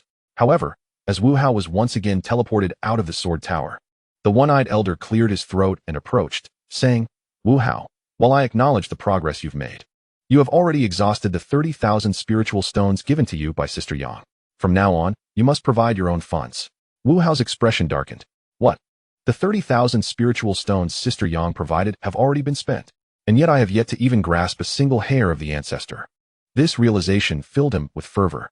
Without hesitation, he handed his disciple token to the one-eyed elder. Previously, after completing a mission, his disciple token had accumulated over 60,000 contribution points. He had intended to purchase the blazing flame sword, only to find that Jiang Cheng had beaten him to it, leaving him unable to spend his contribution points. But now, this dilemma was resolved. 60,000 contribution points equated to 60 entries into the sword tower. He did not expect to defeat the ancestor's remnant genius within those 60 attempts, but at the very least, could one possibly rise from such a lamentable defeat? As Wu Hao once again entered the sword tower, the one-eyed elder, lost in contemplation, abruptly lifted his gaze. Within the depths of his solitary eye, a vast, ominous black cloud manifested above the sword sect. Is rain imminent? The elder murmured to himself. Yet, his soliloquy was soon met with a thunderous reply. Boom! Enormous bolts of lightning erupted from the darkened clouds, prompting all disciples of the sword sect to emerge from their dwellings, their eyes drawn to the unfolding tempest above. They had witnessed celestial phenomena before and had experienced the tribulations faced by the strong, yet these occurrences seemed trivial in comparison. At that moment, shadows began to materialize within the ominous thundercloud, densely filling the sky. 1,000 miles distant from the sword sect, Xianyuan was tirelessly thrusting sword after sword into Jiang Cheng. Suddenly, she felt a tremor course through her body, her gaze snapping towards the cave entrance. There, she sensed Jiang Cheng, who had been consuming the spirit swords, abruptly open his tightly shut eyes. Grasping one of the spirit swords thrusting towards him, he inquired, Sister Yang, are they coming? Chapter 35, Methods to Enhance Sword Intent. Xianyuan's expression shifted. Initially, she intended to assure Jiang Cheng that all was well, but reconsidering, she realized this matter could not be concealed. The temperaments of those from the upper realms were unpredictable. On a good day, they might annihilate merely one sword sect. Yet on a bad day, the entirety of Barbarian Prefecture could face their wrath. After all, Barbarian Prefecture was but a remote region of the 9 Nether continent. And within the realms of Xian, there existed dozens of continents akin to the 9 Nether. Indeed, Xianyuan sighed ruefully in response. Upon hearing this, Jiang Cheng inhaled deeply. Let us refrain from further consumption for now. We must return to the sword sect. Xianyuan cast a concerned glance at Jiang Cheng. But you just absorbed dozens of spirit swords. and you remain at the peak of the golden core stage. Jiang Cheng offered no extensive explanation.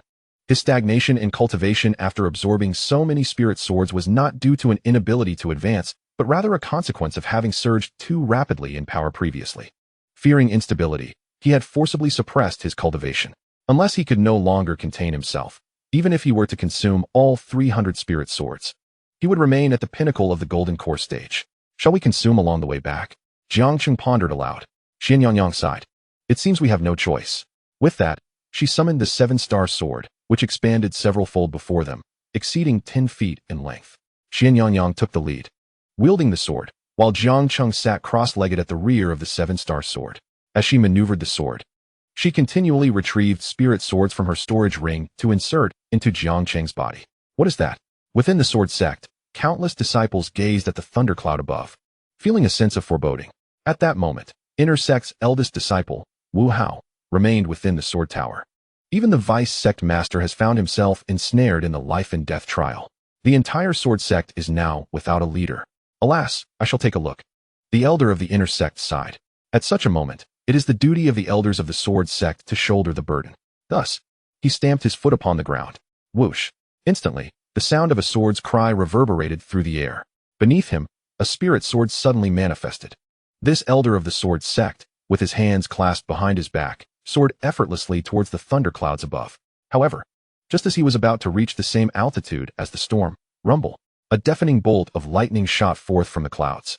The elder of the sword sect had no time to react, and was struck directly by the thunder. In an instant, his body was reduced to cinders. Even the spirit sword beneath him seemed to merge into the charred remains. As his form plummeted, a gentle breeze swept by, scattering the elder's figure into nothingness. The entire sword sect was engulfed in silence. At that moment, a detached voice resonated. The sword sect of the lower realm is but an existence akin to ants in your eyes. You are given half an hour to surrender the person. Otherwise, the sword sect shall perish. This voice emanated from within the thunderclouds. Upon hearing it, a chill of dread rose from the depths of every disciple's heart. Yet the crucial question remained. Whom exactly were they to surrender? The other elders of the sword sect dared not make their presence known. It should be noted that the elder who had ascended was a formidable presence within the sea-covering realm. While his strength was not unmatched, he certainly ranked among the top tier within the sect. Yet he had not even glimpsed his assailants before being obliterated by a single bolt of lightning. Moreover, the voice from the storm spoke of the lower realm. Did that mean these individuals hailed from the upper realm? In an instant, anxiety pervaded the sword sect. It had been millennia since the sect had faced any significant conflict. Thus, the disciples, elders, and stewards had devoted themselves solely to cultivation, never having truly experienced combat. Confronted by such overwhelming power, fear began to take root in their hearts. Where in the world had the vice sect master vanished to? Who were they demanding? Surely, surrendering someone would suffice. Why must we, the insignificant ones, bear the brunt of the celestial clash? Outside the sword sect, a newly initiated disciple, having just joined the sect, uttered these thoughts. Slap. Mingwei stepped forward and delivered a resounding slap. Impudence. Matters of the sword sect are not for a new disciple like you to discuss. If you are unwilling to remain in the sword sect, depart at once. We have no need for cowardly vermin. The new disciple, struck to the ground by Mingyue's blow, clutched his face in silence. Mingyue cast a cold glance at him, a sneer escaping her lips. Yet at that moment, a faint sound of a sword's cry emanated from within her being. Mingyue paused, momentarily taken aback. In the next moment, the spiritual sword he wielded unexpectedly soared with exuberance. The outer disciples surrounding Mingyue were utterly astonished. What is happening? Has he achieved a minor mastery of sword intent? Unlike the inner disciples, many of these outer disciples had devoted decades, even years, to their training, yet they had failed to grasp the essence of sword intent. Mingyue himself had been among them, struggling to uncover the true meaning of sword intent. However, at that instant, as he prepared himself for death, resolute in his determination to defend the sword sect with his own blood, the sword intent within him astonishingly reached the level of minor mastery. Naturally, his sword intent, like that of most in the sword sect, stemmed from the powerful sword intent left behind by the adept in the green robe. As the surrounding outer disciples sensed Mingyue's transformation, their eyes sparkled with excitement. Could it be that by punishing that cowardly wretch who had just spoken, one could elevate their sword intent? In an instant, the outer sect of the sword sect was encircled, with one disciple who had previously insisted on handing over Lianqing being beaten into a pulp. To Mingyue's utter surprise, after these outer disciples dealt with that individual, Their sword intent indeed experienced a genuine enhancement. Although none reached the minor mastery level like him, many were on the verge of grasping its shadows. As more than 10 minutes passed, Lei Yun, witnessing the sword sect's utter lack of response, let out a cold laugh. Very well. Since you've squandered your time. From this moment on, the sword sect has no reason to continue its existence. With his words, within the black thundercloud, countless bolts of lightning flickered and intertwined, resembling roaming thunder dragons. Boom. Accompanied by the golden flash of those thunder dragons, hundreds of thunder strikes simultaneously descended, hurtling directly toward the sword sect. Chapter 36. Awakening of Thousands Unrestrained. Just as the thunder strikes were about to reach the sword sect skies, a sharp voice rang out. Following that, a familiar figure appeared before the members of the sword sect. Upon seeing him, their faces lit up with ecstatic joy. It was Deputy Sect Master Lian. At this moment, Lian Cheng's complexion was slightly pale. His cultivation was at the Nirvana realm. However, having forcefully emerged from seclusion, he experienced some backlash. Fortunately, he glanced around and realized that he had not come out too late. With a flick of his sleeve, tens of thousands of flying swords, formed from spiritual energy, severed the descending thunder. Upon witnessing Lian Cheng's maneuver, the thundercloud could not help but exclaim in astonishment. He was indeed in existence at the pinnacle of sword intent. With the peak sword intent combined with early Nirvana realm cultivation, even if his cultivation was unstable at the moment, he was more than capable of contending with those at the late Nirvana realm. Very well, Thunder Beast, reveal your true form and engage with him. As the voice faded, a bolt of lightning surged toward Lian Cheng's direction. Get out of the way. Lian Cheng glanced at the disciples surrounding him and promptly scolded them. The disciples immediately fled in panic. At that moment, the Thunder Beast had already appeared before Lian Cheng. Boom. In Lian Cheng's eyes, amidst the dense thunder, there seemed to be a beast resembling a wolf demon, which was now swiping a claw toward him. Without hesitation, Lian Cheng summoned his sword. Boom. The confrontation erupted instantaneously. In the blink of an eye, they exchanged blows for dozens of rounds. Within a radius of several hundred zhang around Lian Cheng, everything was reduced to ashes. Even the very fabric of space trembled and tore, revealing rifts of chaotic time and space. This beast was exceedingly powerful. Even the vice sect leader had attained the Nirvana realm, yet this beast still seemed to hold the upper hand. Wait, wasn't there also a beast within our sword sect? The disciples murmured, suddenly shifting their gaze towards Tuan Tuan. This time, Xian Yangyang and Jiang Cheng left the sword sect without bringing Tuan Tuan along. After all, their destination was a trading conference, predominantly attended by commoners rather than cultivators. Bringing along a beast could potentially frighten the populace. Noticing the attention directed at him, Tuan Tuan pondered for a moment, then promptly buried his head in his belly and resumed his nap. What a jest! This thunder beast was at the Nirvana realm, while he was merely at the ocean-covering realm. Of course, the thunder beast was an adult, whereas he was still a juvenile. If he were to reach adulthood, he would undoubtedly surpass the thunder beast by a considerable margin. Alas, he was still just a child. Sigh, this will not do. Seeing Tuan Tuan's cowardly demeanor, the disciples couldn't help but sigh. How could there be such a vast difference among beasts? Just then, the thunder beast suddenly swung a claw downwards. Hundreds of bolts of thunder surged toward Lian Cheng simultaneously. As Lian Cheng retreated explosively, the space behind him was utterly shredded. Assist Vice Sect Leader Lian. Behind him, Zhuqing and the others gritted their teeth. Upon learning that the thundercloud originated from the upper realm, their hearts had already sunk. However, as long as Lian Cheng continued to resist, the fire of battle still burned in the eyes of the sword sect disciples. As seasoned members of the sect, they could hardly lay down their swords. Seeing the thunder beast attack again, Zhuqing and the others swiftly moved beside Lian Cheng. Lian Cheng glanced at Zhuqing and the others. Vice Sect Leader Lian, once this matter is resolved, you must provide us with a thorough explanation. Lian Cheng let out a wry smile, just about to speak when a voice emerged from the thundercloud, filled with disdain. How many are there? In the next moment, he lightly gestured. There, Fire Beast, Water Beast, you two assist the Thunder Beast. Instantly, two beastly figures materialized beside the Thunder Beast. Just as Lian Cheng let out a sigh of relief, another weighty stone seemed to press upon his heart. The balance of combat power was undeniably skewed.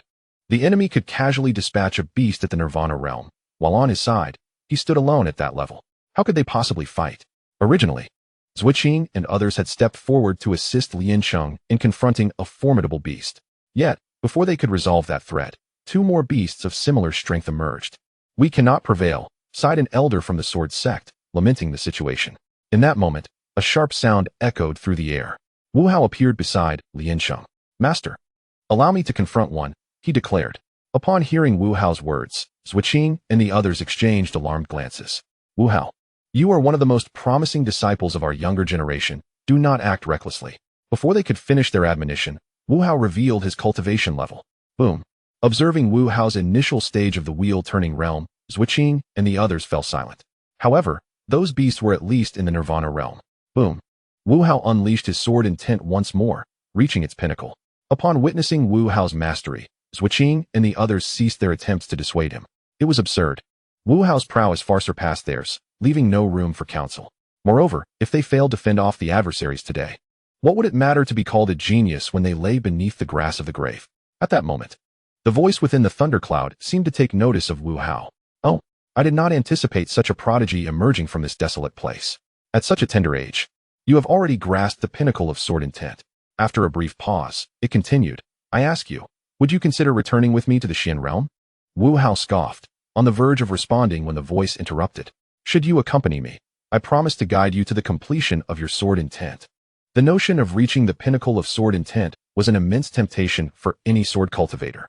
Not only Wu Hao, but even Lian Cheng felt a stir of desire. He glanced at Wu Hao, unsure of his choice. Wu Hao cast a glance at the ominous thundercloud. In the next moment, he waved his hand, and a superior spirit sword materialized in his grasp. I hold no interest in the upper realm.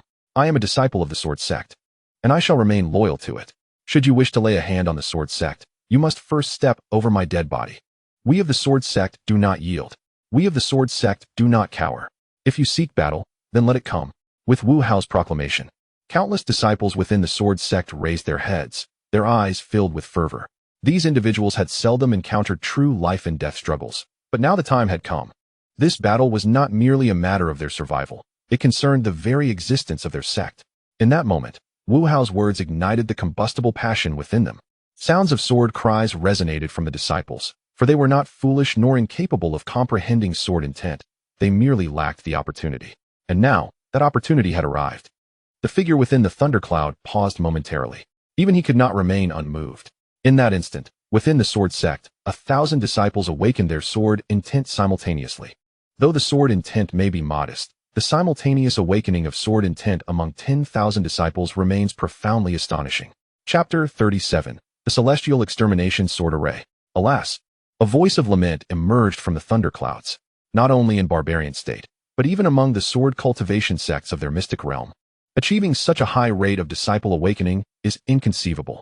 Among over 30,000 disciples, more than 10,000 have awakened their sword intent. This signifies that within the sword sect, 1 in every 3 disciples is a genius who has awakened their sword intent. If the sword sect could harness this potential, it would indeed be a splendid affair. However, given the stakes involved with Xian Yuan, and the fact that he was not alone in this venture, the figure within the thunderclouds had no choice but to relent. The 3 Nirvana realm beasts had entangled themselves with Lian Cheng, Wu Hao, and others for a considerable duration. Nearly half an hour. This was wholly unexpected for everyone. After all, these were 3 formidable beasts of the Nirvana realm. At this moment, the sword sect erupted with unprecedented strength. Such power, even on the 9 nether continent, could be regarded as a top-tier force. Of course, Lian Cheng understood that without the impetus from Jiang Cheng and Xian Yuan, neither he nor Wu Hao could have elevated their sword intent to such a pinnacle. Although they exchanged blows with the 3 Nirvana beasts, only he could inflict real harm upon them. Wu Hao, despite standing firm in the rotation realm, found the gap between the rotation and Nirvana realms to be a formidable chasm not easily crossed. Thus, even though he exerted every ounce of his strength, having been reduced to a bloody mess, the water beast facing him remained only slightly fatigued. Its fur bore numerous marks from sword strikes, yet those were merely superficial. As for the fire beast that Zhuqing and the others faced, it had been toying with them from beginning to end, never once revealing its true power. If the great protective formation left by the ancestors were still intact, would we be in such dire straits? Lian Cheng gazed at the long sword in his hand. Though it was a top-tier spiritual weapon, after contending with the Nirvana realm thunder beast for nearly half an hour, the blade was not only warped, but also bore numerous gashes. He felt a surge of resentment, if not for Yun Yang. Upon this thought, he could only manage a bitter smile. What purpose does it serve to blame a deceased person? Enough of this. Cease your games and conclude swiftly. If that esteemed individual arrives and discovers that we have yet to breach the sword sect, it would be an utter disgrace. Upon hearing this, The three Nirvana realm beasts launched a fierce assault. The sky above the sword sect became interwoven with golden, red, and blue hues. At that moment, the powerful surge of energy radiated outward. Countless weaker disciples of the sword sect were unable to withstand the onslaught, retching blood and staggering. Meanwhile, the fire beast engaged with Switching, and the others unleashed flames of an unknown origin that seemed impossible to extinguish. Those who were touched by it ignited in flames. The searing heat elicited their anguished cries. Having easily dispatched Switching and his companions, the fire beast swiftly assisted the water beast in subduing Wu Hao. Then, the three mighty Nirvana realm beasts stood before Lian Cheng. He had originally believed he could at least hold off one or two. Yet it seems that after merely the first wave of the enemy's assault, he has already exhausted his strength. Gritting his teeth, he split his long sword into two, and then into four. In an instant, that sword transformed into millions. The rain of swords. Lian Cheng bit his tongue, and a mouthful of fresh blood sprayed onto the original sword. Instantly, the myriad flying swords trembled violently. The three demonic beasts huddled together, fully aware of the tremendous power behind a peak sword cultivator's strike infused with the essence of nirvana. However, as the multitude of flying swords hovered above the three beasts, a mass of thunderclouds enveloped them. To slay me, these beasts will find it far from easy. The incessant rain of swords descended upon the thunderclouds, relentlessly cleaving through them, shattering them again and again. Yet, the regeneration of the thunderclouds was astonishingly swift. In the blink of an eye, they restored themselves to their original form. As the assault of the myriad swords waned, Lian Cheng staggered back, his face pale. By the time he retracted the sword, it bore a multitude of wounds. Meanwhile, the thunderclouds gradually dissipated, leaving the three Nirvana beasts unscathed, not even a hair harmed. With gritted teeth, Lian Cheng called out, "Where are the disciples of my sword sect?" Form the formation. The sword sect possessed not only a protective grand formation, but the ancestor, wary of the array's destruction before departing, had left behind a set of defensive sword formations. Oh, a voice from within the thunderclouds expressed keen interest. The reason for not hastily annihilating the entire sword sect was that he had yet to detect Xian Yangyang's presence within. He suspected that the sword sect had employed some secret method to conceal her aura. Only by defeating the entire sword sect could he compel them to surrender Xian Yangyang. Not in a hurry to strike, the thunderclouds, along with the three Nirvana beasts, observed the tens of thousands of disciples of the sword sect as they assembled the sword formation. The moment the formation took shape, the sky above Manzhou resonated with a deafening sound of sword cries. Hundreds of miles away, Xian Yangyang felt a surge of anxiety upon hearing the sound. Jiang Cheng, seated at the rear of her seven-star sword, shared her concern. They understood that the sword sect was engaged in battle with the beings from the Xian realm. Yet, they had not anticipated that the Xian realm's forces would arrive so swiftly. Damn it! Xian Yangyang gritted her teeth. If she and Jiang Cheng rushed over and found the disciples of the sword sect had been slaughtered, it would be an unforgivable crime. Meanwhile, at the sword sect, blood continued to spill from the corners of Lian Cheng's mouth, and he appeared utterly ravaged. Yet at that moment, he had no time to worry about his appearance. He gazed at the formation that was steadily taking shape and smiled at the thunderclouds. This is the sword formation left by our ancestor of the sword sect, known as Heaven's Execution. Let you lofty beings from the upper realm experience the terror of our sword sect. As Lian Cheng's words fell, the sword formation formed by tens of thousands of sword sect disciples suddenly seemed to come alive. The space within 100 feet around the sword sect collapsed and shattered. Not only did the figure within the thunderclouds flinch, but even Lian Cheng himself was taken aback. The sword formation left by the ancient ancestor is truly terrifying. At that moment, the sword mountain, resembling an inverted peak, within the inner sanctum of the sword sect, began to tremble ever so slightly. A vague, colossal sword detached itself from the summit of that mountain. This sword, known as Zhu Tian, was unleashed. Lian Cheng stifled the blood threatening to spill from his throat and roared hoarsely. With his voice echoing, the gigantic sword, towering at 1,000 zhang, soared towards the ominous thunderclouds. Lian Cheng was no fool. He understood that the three Nirvana realm beasts were mere pawns, while the true mastermind lurked behind the thunderclouds. With this strike, he aimed not only to cut down those three beasts but also to eradicate the hidden figure concealed within the tempest. Boom! The heavens and earth shattered, vast expanses of time and space fracturing into chaos. At that moment, the figure obscured within the thundercloud finally displayed a look of horror. Even in the upper realm, such a sword formation would be regarded as exceptional. Who was this ancestor of the sword sect to possess such dreadfulness? Chapter 38. Do you think there is no one in my sword sect? Quickly, Stop that colossal sword. In that instant, the space behind the black thundercloud crumbled and collapsed. He realized that even if he managed to intercept this sword, it would come at a tremendous cost. Thus, he commanded the three Nirvana realm beasts to stand before the mighty sword. Flash! Lian Cheng's hoarse voice rang out. Ultimately, the sword descended. Boom! At this moment, the sky above Manzhou roared to life. Countless inhabitants gazed at the spectacle above, trembling in fear. Many mortals had already prostrated themselves before the extraordinary phenomenon. The sword, infused with the combined might of the sword sect's multitude, unleashed a power far beyond what Manzhou could endure. Vast swathes of space began to collapse and fracture. As the three Nirvana realm beasts faced the oncoming sword, they emitted piercing cries of anguish when the blade made contact. Boom! It was evident to the naked eye that the bodies of the three beasts disintegrated under the might of that sword. Annihilation. A glimmer of hope ignited in the eyes of the sword sect disciples. They now understood. The upper realm was not insurmountable. Their sect possessed the strength to prevail. Originally, this strike embodied the combined force of thousands, and now, with over 10,000 disciples awakening their sword intent, an indescribable essence of sword energy intertwined within this blow. Boom! The sword shattered the physical forms of the three Nirvana realm beasts, yet it did not cease, continuing its descent towards the thunderclouds. Damn it! A roar erupted from within the thundercloud. Following this, bolts of lightning surged forth from the storm, attempting to mitigate the assault of the colossal sword. Yet, ultimately, the sword descended upon the thundercloud. Crack! The thundercloud, which had loomed ominously above the sword sect, erupted into fragments. Within the remnants of the cloud stood an aged Taoist and several dozen of his disciples. However, as the sword struck, the physical forms of those disciples disintegrated entirely. One sword, and all were vanquished. Even the venerable elder must relinquish his corporeal form at this moment.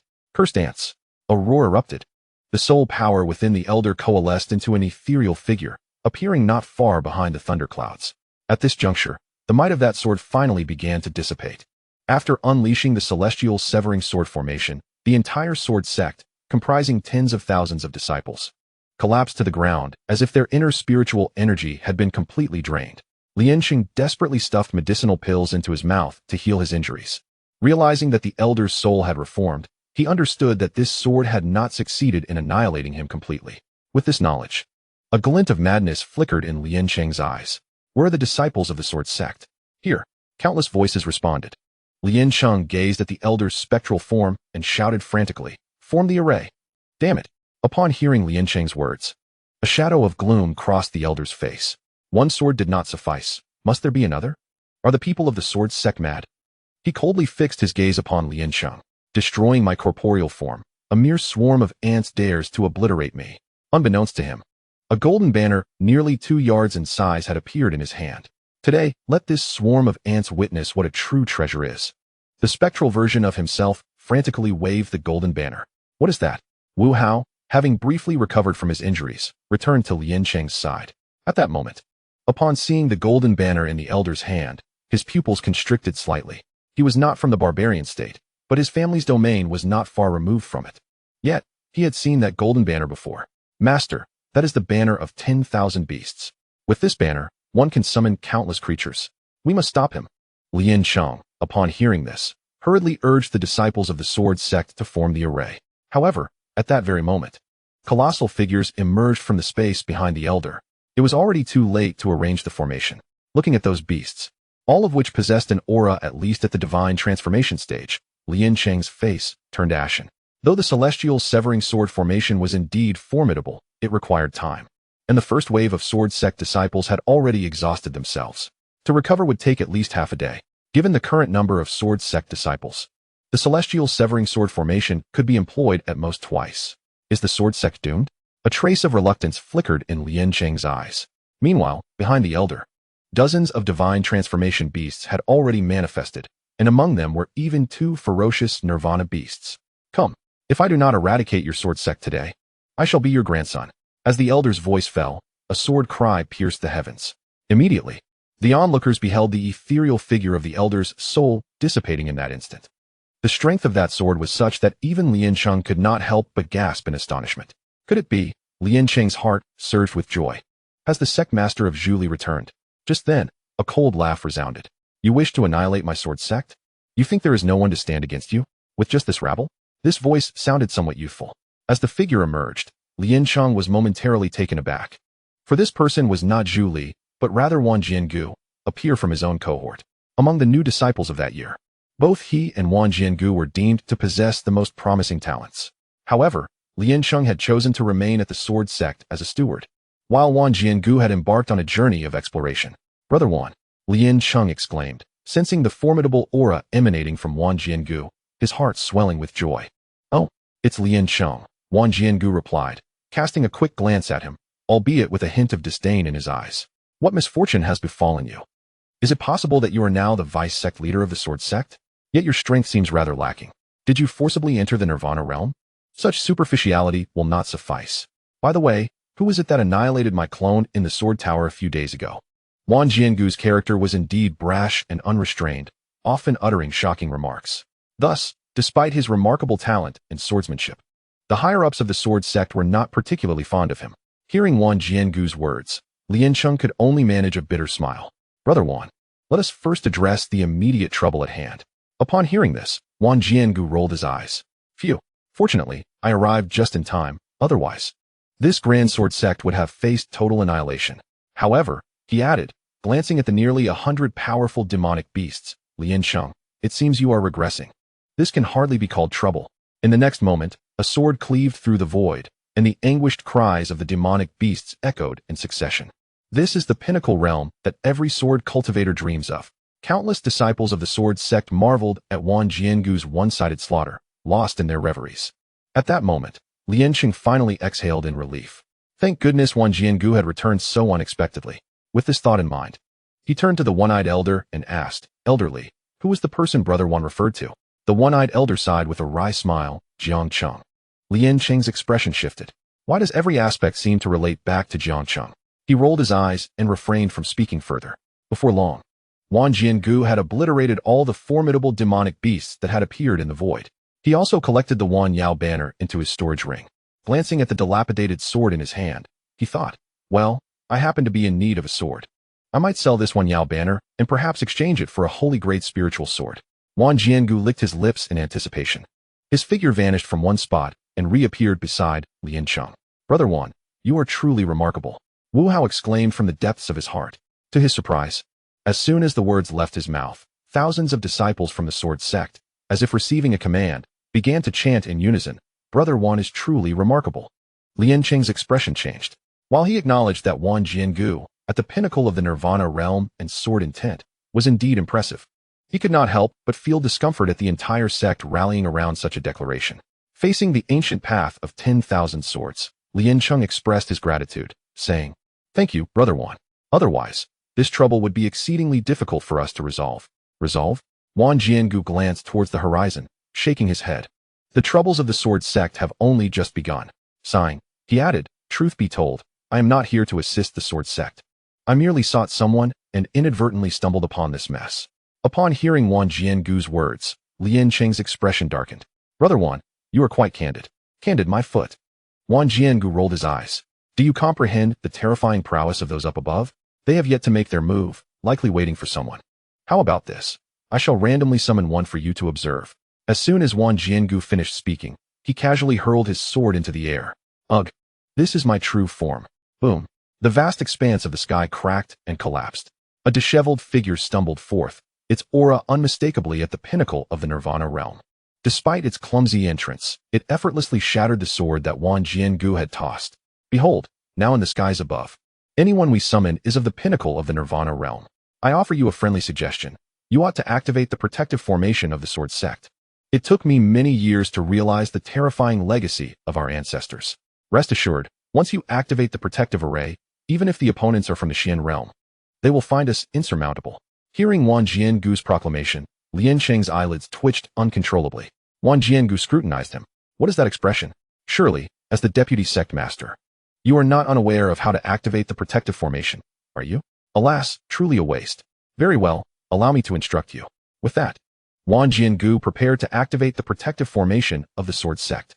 It was at this moment that Lian Cheng weakly interjected. Before the arrival of the Xian realm individuals, they had already infiltrated the sword sect and compromised the protective formation. Wang Jiangu. He fixed his gaze upon Lian Cheng for an extended period. Eventually, he replied, "My apologies for the interruption, I shall take my leave." Initially, he had believed that the sword sect still possessed its protective formation, a legacy from their ancestors. Not to mention, even against foes of the Nirvana realm or above, it would have been of no consequence. However, now that Lian Cheng claimed the protective formation was lost, what was the point of fighting? Though Wang Jiangu had formidable combat skills, he lacked a suitable weapon and pondered how many he could confront. Just moments ago, he had spotted at least 7 or 8 individuals of the pinnacle of Nirvana realm above. "Brother Wan, you cannot abandon us like this. Elder Mu has gone to seek out Master Zhu Li and should return shortly." Upon hearing the name Zhu Li, Wang Jiangu couldn't help but shake his head. "No. This old fellow has been wholly absorbed in other pursuits. His sword intent has likely not even reached its peak. What use will he be upon his return? He is no match for me. What shall we do? You cannot simply forsake the sword sect. After all, you are also a disciple of the sword sect." Lian Cheng pleaded, resorting to emotional appeals. Wang Jiangu cast a glance at the powerful figures concealed in the sky, then surveyed the throng of disciples from the sword sect behind him. At his level of cultivation, he had long since become indifferent to the concepts of life and death. The reason was simple. With a mere flick of his sword, he could extinguish thousands of stars. Who could say when he might be drawn into a battle involving a superlative powerhouse, where the residual energy could spell his demise? His mind was singularly focused on becoming stronger. Unless, Wang Jiangu licked his lips. "If you could bring forth that young man who previously annihilated my sword tower avatar, and have him impart his unparalleled sword intent to me, I would be ever so grateful. My current sovereign sword intent is still lacking. If I possessed the invincible sword intent, how could I ever regard these phantoms with any seriousness?" Indeed, Wang Jiangu spoke truthfully. Currently, in the vast expanse above, there were numerous beings at the pinnacle of Nirvana realm, no less than a dozen. Yet he could barely contend with 3 or 4 simultaneously. However, possessing the invincible sword intent would alter the equation entirely. Though both were peak sword intents, the type of sword intent significantly influenced the strength of the strike delivered by the wielder. It was akin to how, among men, those of the horse lineage often found themselves wealthier. But Jiang Cheng was not within the sword sect at present. He lamented with a wry smile. What purpose would a disciple of the sword sect serve outside its confines? His abilities would hardly warrant being dispatched on missions. Wang Jiangu was left speechless. Upon hearing his words, Jiang Cheng leaned in and quietly relayed the situation. Wang Jiangu narrowed his eyes. "What?" he exclaimed in surprise, only to see the silhouettes of those powerful figures from the higher realms manifesting in the void. He quickly lowered his voice. "According to your account, that Jiang Cheng is very likely a natural sword body. Previously, when my sword was devoured from afar, I was perplexed, but it seems I have now unraveled the mystery. A natural sword body." Jiang Cheng involuntarily shuddered. This rare physique was the fervent aspiration of every sword cultivator. With such an innate talent, one could effortlessly memorize sword techniques and enhance their sword intent based solely on their mood. Yet, they were located in a remote region of the Manzhou. And such a natural sword body could be said to exist only once in 100 billion sword cultivators. It was inconceivable that it would arise in such a desolate place. Thus Jiang Cheng had never entertained the thought. However, upon witnessing Wang Jiangu's earnest expression, he could not help but swallow hard. Such an astonishing prodigy. I initially thought him to possess mediocre talent. How foolish of me. As his words fell, Jiang Cheng seemed to recall something. No, he must not return to the sword sect. If such a genius were to be extinguished in the cradle, I would curse myself 100 times over. With this thought, he hurriedly lowered his voice and addressed Wu Hao beside him. "Wu Hao, swiftly depart the sword sect to find Jiang Cheng and Xin Yangyang, and instruct them never to return. Remember, they must not return. Jiang Cheng is a natural sword body, destined for greatness. He may seek revenge for the sword sect in a matter of months. Do not let him act impulsively." Chapter 40. Audacity. Jiang Cheng's words held no exaggeration. Given Jiang Cheng's current circumstances, as long as he is provided with sufficient spiritual swords, he can continuously enhance his cultivation. Moreover, he has only been at the sword sect for about a week. However, he has ascended directly from the Qi refinement stage to the late stage of the core formation realm, achieving a state of great perfection. His sword intent has reached an unparalleled level. It is important to note that for an 18-year-old youth, this may not seem extraordinary. In the upper realms, and even in the 9 nether continent, many disciples from prominent families possess such power. But the crux of the matter is that Jiang Cheng has only been truly engaged in cultivation for a mere week. If granted another week, a month, or even a year, how astonishing would his accomplishments be? Lian Cheng dared not contemplate this. Yet he understood that he must do everything in his power to protect Jiang Cheng. Today, the Sword Sect may face annihilation, but as long as Jiang Cheng exists, the Sword Sect shall never perish. Furthermore, if Jiang Cheng is indeed a natural sword body, given sufficient time, what would the mere profound realm amount to? Although Wu Hao felt reluctant and wished for the Sword Sect to endure, he was acutely aware of the weight of the situation. If Jiang Cheng were to unknowingly return to the Sword Sect, he would inevitably become a target. To seek revenge for the Sword Sect, Jiang Cheng was of utmost importance. With this thought, Wu Hao took a deep breath and bowed to Lian Cheng. Master, take care. I shall seek out junior brother Jiang Cheng now. With his words concluded, Wu Hao stepped onto his spiritual sword and departed. At that moment, a tremendous pressure descended upon Wu Hao. His body instinctively bent forward, as if struck by an immense force, causing him to cough up a mouthful of blood. Gritting his teeth, he looked towards the horizon. There, several figures began to emerge. Esteemed ones, that individual will arrive shortly. If we cannot even handle such a trivial sect from the lower realms, we will surely face dire consequences when he arrives. Therefore, I propose that we join forces to eradicate this sword sect first. After all, among these individuals, the only truly formidable opponent is that black-clad sword cultivator. At that time, you and I shall hold off the black-clad sword cultivator, while the rest of you swiftly conclude your battles. This battlefield must be cleared as soon as possible. By the time that esteemed one arrives, we hope to stand atop the corpses of the sword sect. As the figure spoke, all the previously concealed silhouettes in the void materialized. Wang Jiangu's brow furrowed tightly. He had sensed several figures lurking in the void, and now, to his astonishment, there were 7 of them. 7, at the late stage of the Nirvana realm, in a state of great perfection. My earlier fragment nearly perished at the hands of this sword sect disciple. Since that is the case, I shall first slay 10,000 of them. The figure previously forced out of the void by Wang Jiangu was none other than the one who had attached himself to Yun Yang. At this moment, his expression turned cold, and he raised his hands high. The space before him transformed into a chilling, blood-red expanse, as if the skies were boiling with blood. The crimson hue continued to spread, nearly instantaneously threatening to engulf the entire area of the sword sect. Even the deputy sect master, lend me your sword. With these words, Wang Jiangu took the long sword from Lian Cheng's grasp. Just as Wang Jiangu was about to wield the weapon, he was suddenly taken aback. This broken sword of yours is even worse than mine. Previously, his sword had been shattered, but Lian Cheng's blade was hardly in better condition, riddled with countless flaws. With a flush of embarrassment, Lian Cheng responded, let us use this one. He then retrieved a supreme spiritual sword from his storage ring. In Manzhou, treasures of the sacred tier were a rarity, let alone swords. Wang Jiangu glanced at the exquisite spiritual sword, and without further ado, he vanished from sight, only to reappear before the powerful Nirvana realm wielder controlling the blood-red specter. With a single strike, he declared, cut through the ages. The kingly sword intent surged forth from Wang Jiangu. At this moment, the Nirvana realm warrior was nothing more than a phantom in his vision. All that existed was his unwavering faith in the sword. Stop him. Quickly, prevent him from reaching me. The Nirvana realm warrior exclaimed in panic. He was still gathering his strength. Not only was he uncertain if he could withstand Wang Jiangu's strike, but should his technique be interrupted, he would face severe backlash. The previously speaking Nirvana realm warrior exchanged a glance with his companion clad in white. Both figures materialized in front of Wang Jiangu. Sword cultivator, your opponents are us. As their words echoed, they charged fiercely towards him. The strike he had unleashed was met with a sound akin to a great bell.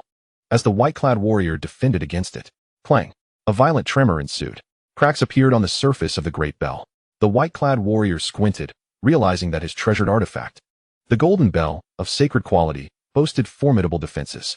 He never anticipated that it would sustain such damage from Wang Jiangu's strike. If the opponent were to unleash another blow, the golden bell would surely falter. Do you two truly believe you can impede me? What if I add myself to the fray? As Wang Jiangu's words fell, another figure emerged before him. 3 peak Nirvana realm masters. Wang Jiangu narrowed his eyes and cast a sidelong glance at Lian Cheng, conveying through thought, this is all I can do. With those words, he charged toward the 3 peak Nirvana realm warriors, wielding the exquisite spiritual sword. Lian Cheng, his expression a mixture of complexity, glanced at Wu Hao. Although he wished to send Wu Hao to thwart Jiang Cheng's return to the sword sect, the Nirvana realm masters from the void showed no intention of allowing anyone from the sword sect to escape. There were still 4 additional peak Nirvana realm warriors. Lian Cheng's face turned ashen. He had already exhausted himself battling the 3 Nirvana realm beasts, and the only good spiritual sword had been lent to Wang Jiangu. To confront them alone would only lead to certain death. Thus, Jiang Cheng roared, "Where are the disciples of the sword sect? Form the formation." Instantly, over 10,000 disciples of the sword sect stood ready, their eyes ablaze with resolve. Kill. The battle cry echoed fervently from every disciple's lips. It was at this moment that, in the void, three formidable figures at the pinnacle of the Nirvana realm had quietly appeared within the sword sect. Still wishing to set up formations? One of the figures licked their lips, a cold smirk gracing their features, as they unleashed a powerful palm strike. Boom. In front of them, 100 Jiang expanse lay in ruin, with sword sect disciples suffering grievous casualties. Damn it. Seeing the three Nirvana realm experts plunging into the throngs of sword sect disciples, Jiang Cheng's eyes nearly bulged with fury. It was at this moment that a voice thundered from the void, presumptuous. Two figures arrived, albeit fashionably late. Upon recognizing these tardy arrivals, Jiang Cheng finally exhaled a long breath. Chapter 41. Elder Mu takes action. It was the sect master of Zhu Li. In an instant, joyous exclamations resonated throughout the sword sect. The two figures who had arrived late were none other than Mu Chun and Zhu Li. However, neither had anticipated the vastness of the Xian realm's influence. They had dispatched such a multitude of peak Nirvana realm experts. Elder Mu, you summoned me back at such a critical juncture. I am on the verge of a breakthrough in enchanting magical beasts into our treasures, which would significantly elevate the capabilities of all sword sect disciples. Hearing Zhu Li's incessant murmurs, Elder Mu's expression darkened. Enough with your complaints. A dignified sect master should not be wandering outside the sect day in and day out. If I and brought you back, you might find the sword sect gone upon your next return. Zhu Li's face flushed. Within the sword sect, only Elder Mu dared to speak to him in such a manner. Meanwhile, the three peak Nirvana realm experts who had infiltrated the sword sect couldn't help but squint at the disciples who were fervently calling out for sect master Zhu Li. After all, the sword sect boasted tens of thousands of disciples, an unending tide. Even they would require time to eliminate them all. Moreover, the disciples were currently in high spirits. Though they wreaked havoc wherever they went, many sword sect disciples, with eyes ablaze, charged directly toward them in self-detonation. Such merciless tactics would likely leave them maimed even if they managed to slaughter all 30,000 sword sect disciples. Thus, they exchanged glances. Capture the leader first. Since Zhu Li had returned, they should slay him first. This would undoubtedly crush the morale of the sword sect. With this thought, one of the peak Nirvana realm experts swiftly appeared before Zhu Li. Naturally, he did not dare to be careless. As the might of the sword sect had already been laid bare before them, it was safe to say that this excursion had far exceeded their expectations. They had never anticipated that the sword sect would be such a formidable opponent. Zhu Li also did not expect the enemy to focus their attention on him so swiftly. He narrowed his eyes, preparing to draw his sword. In the next moment, the peak Nirvana realm expert pierced through the fabric of space, delivering a palm strike directly to his chest. Puffed. Zhu Li spat out a mouthful of blood, his entire body hurtling backward in a furious arc. The formidable beings of the Nirvana realm gazed at their palms in bewilderment. Could it be that the fierce black-clad swordsman from the sword sect could single-handedly face three adversaries? Yet the leader of the sword sect proved so feeble? When Zhu Li was sent flying, a chill swept through the hearts of all the disciples of the sword sect. What on earth was happening? They had anticipated that the return of the sect master Zhu Li would resolve the remaining threats from the Nirvana realm. Yet he was dispatched with a single blow? At that moment, Zhu Li's chest caved in, and he spewed forth a considerable amount of internal debris. He soared for several dozen yards before finally coming to a halt. In that instant, his expression darkened considerably. How infuriating it was to lose face in front of tens of thousands of disciples. This vendetta could not go unavenged. With a grim countenance, Zhu Li exclaimed, "A dignified expert from the Xian realm resorting to ambush tactics?" The one who had sent Zhu Li flying, Yu Wei, chuckled coldly, having grasped Zhu Li's capabilities. Though he possessed the cultivation of the Nirvana realm, it seemed his combat prowess was rather lacking, perhaps unworthy of such a rank. With a sneer, he retorted, "Ambush? I need to resort to such tactics against a worthless opponent like you? That was merely a probing strike. Now here I stand. Come at me." Zhu Li's face flushed with anger upon hearing Yu Wei's words, his lips quivering in rage as he pointed accusingly at Yu Wei, trembling with fury. "Very well. You have forced my hand," he bellowed. The eyes of all the disciples of the sword sect brightened at this moment. Indeed, Yu Wei's previous attack had been less than honorable, so Zhu Li's ambush seemed justified. Now, prepared, Zhu Li would surely dominate his opponent. At that moment, Zhu Li pointed at Yu Wei and commanded, "Elder Mu, step forth." The disciples were taken aback, their expressions mirroring confusion. Elder Mu too. rolled his eyes in exasperation but felt compelled to comply. He cast a sidelong glance at Yue Wei, and his own cultivation of the wheel transition realm began to emanate. The mere mention of the wheel transition realm caused Yue Wei to pause momentarily, a hint of disdain crossing his features. How dare a mere will transition cultivator stand before him? Yet, before his words could fully escape his lips, Elder Mu unleashed a torrent of sword intent. The air resonated with the sound of 1,000 swords. In that instant, even the black-clad swordsmen engaged in battle could not help but glance back at Elder Mu, murmuring, "Truly, Elder Mu is impressive. Though his sword intent is only at the consummate stage, the sensation it evokes is unparalleled." Wang Jian felt his very blood pulsating in sync with Elder Mu's rhythm. Meanwhile, Elder Mu's expression returned to its usual indifference. Cheng could not resist stealing another glance at Elder Mu. To be candid, he had never truly witnessed Elder Mu in action, initially believing that, as a half-step Nirvana realm cultivator, he would easily surpass Elder Mu. He could never have anticipated. In the beginning, both had achieved the pinnacle of sword intent. Yet the sword intent of the old Master Mu was vastly superior to his own. Despite the fact that he and Wu Hao had both reached the zenith of sword intent, he still felt that there was something lacking when compared to Mu's mastery. It was a profound momentum. Wang Jiangu licked his lips. Within the sword intent of Mu, there was an abundance of the spirit of a true warrior, a quality absent in the sword intent of Lian Cheng and the other disciples of the sword sect.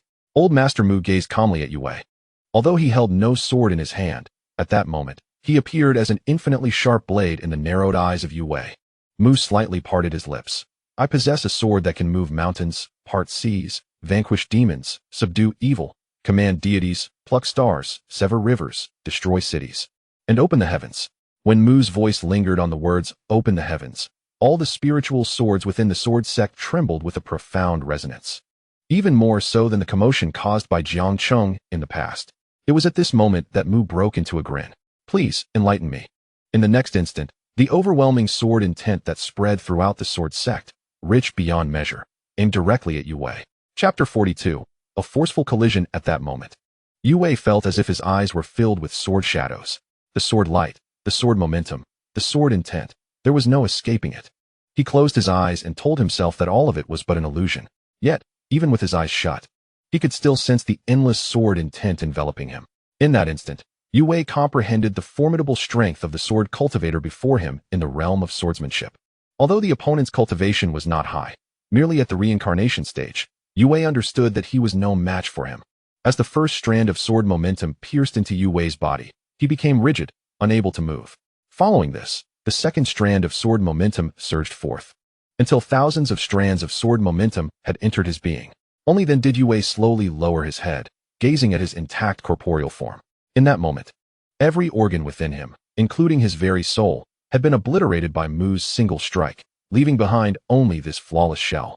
His mouth slightly parted as he erupted with a spray of blood mixed with internal organs. "I have lost." As Yue Wei half knelt, all the disciples of the sword sect were rendered speechless. Old Master Mu had, astonishingly, eradicated a peak Nirvana stage powerhouse with merely the reincarnation realm. Cough, cough. It was then that Mu coughed, blood seeping from the crevices of his hand that covered his mouth. "That last strike of mine was somewhat excessive. The backlash was quite severe, and I fear I may not be able to unleash such a blow again." Upon hearing Mu's words, Lian Cheng took a deep breath and hurriedly produced a substantial amount of elixirs to offer to Mu. After all, the old master was aging.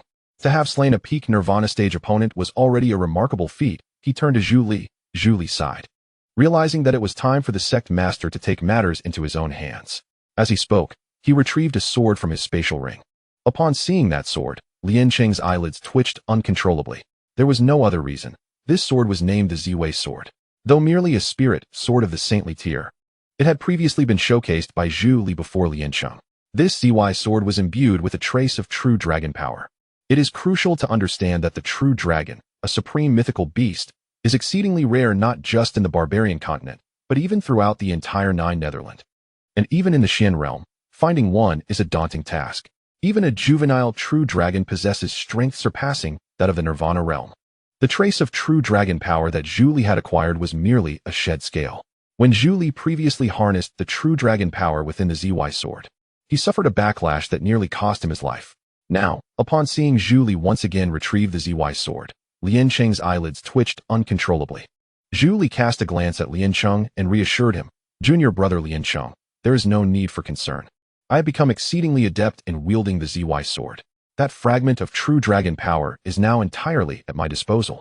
Upon hearing this, Lian Cheng silently signaled the disciples around him to retreat. Instantly, within 100 yards of Zhu Li, aside from the two Nirvana realm experts from the Xian realm, no other sword sect disciples remained. Zhu Li's expression darkened. What on earth? Lian Cheng had actually distanced the sword sect disciples from him. This was a clear sign of distrust. He glared at the two Nirvana realm experts, demanding, "Dare you engage in battle?" The two exchanged glances, feeling an unsettling aura emanating from the sword sect.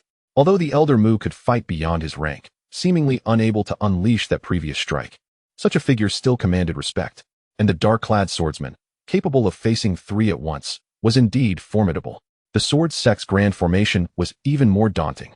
For these Nirvana realm beings, while they were strong, the Yawned sword technique was utterly unfathomable. Now, with Zhu Li drawing a sword of decent quality, the sword sect members had retreated far away. Was there yet another scheme at play? Observing their dwindling resources, the two peak Nirvana realm experts decided against prolonging the conflict. There was no need to waste time.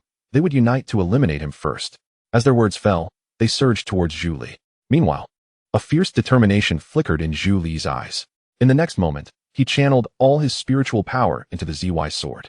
Boom! A formidable aura erupted from the ZY sword. As the two peak Nirvana realm figures approached Zhu Li, they were abruptly sent staggering back several dozen yards. Astonished as they gazed at Zhu Li, was that the aura of a true dragon? Was there, perchance, a true dragon within that sword? Their faces mirrored their apprehension. Even in the Xian realm, true dragons are revered as supreme beings.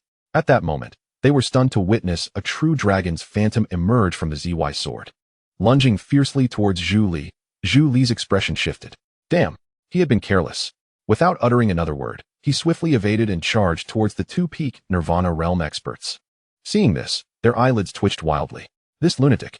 In an instant, the spectral dragon devoured the three individuals. Damn it! The two peak Nirvana realm beings roared, but their voices were abruptly silenced. The flesh of the three was annihilated into ashes. The disciples of the sword sect gazed on with reddened eyes, many of them still unaware of what had transpired moments ago. They only knew that Zhu Li unleashed a formidable attack before lunging at the two peak Nirvana realm powerhouses, leading to their mutual destruction. They believed this was a premeditated act by Zhu Li, thus filling their hearts with profound respect for him. Master Zhu Li, the sect leader, had perished, and at this moment, Wu Hao's eyes were also misty with tears. Though he had always regarded Zhu Li as somewhat frivolous, the selflessness displayed by Zhu Li, sacrificing his own life to vanquish two Nirvana realm strongmen to protect the remaining disciples of the sword sect, moved Wu Hao deeply. Lian Cheng, however, felt no sorrow. He cleared his throat, saying, "Fear not, Master Zhu Li will not die. That was merely a clone of his." Wu Hao responded with confusion. "But I clearly saw that it was his true self." Lian Cheng rolled his eyes, explaining, "This is why Brother Zhu Li appears somewhat weaker than the typical Nirvana realm swordsman. Each of his clones is as formidable as his true self.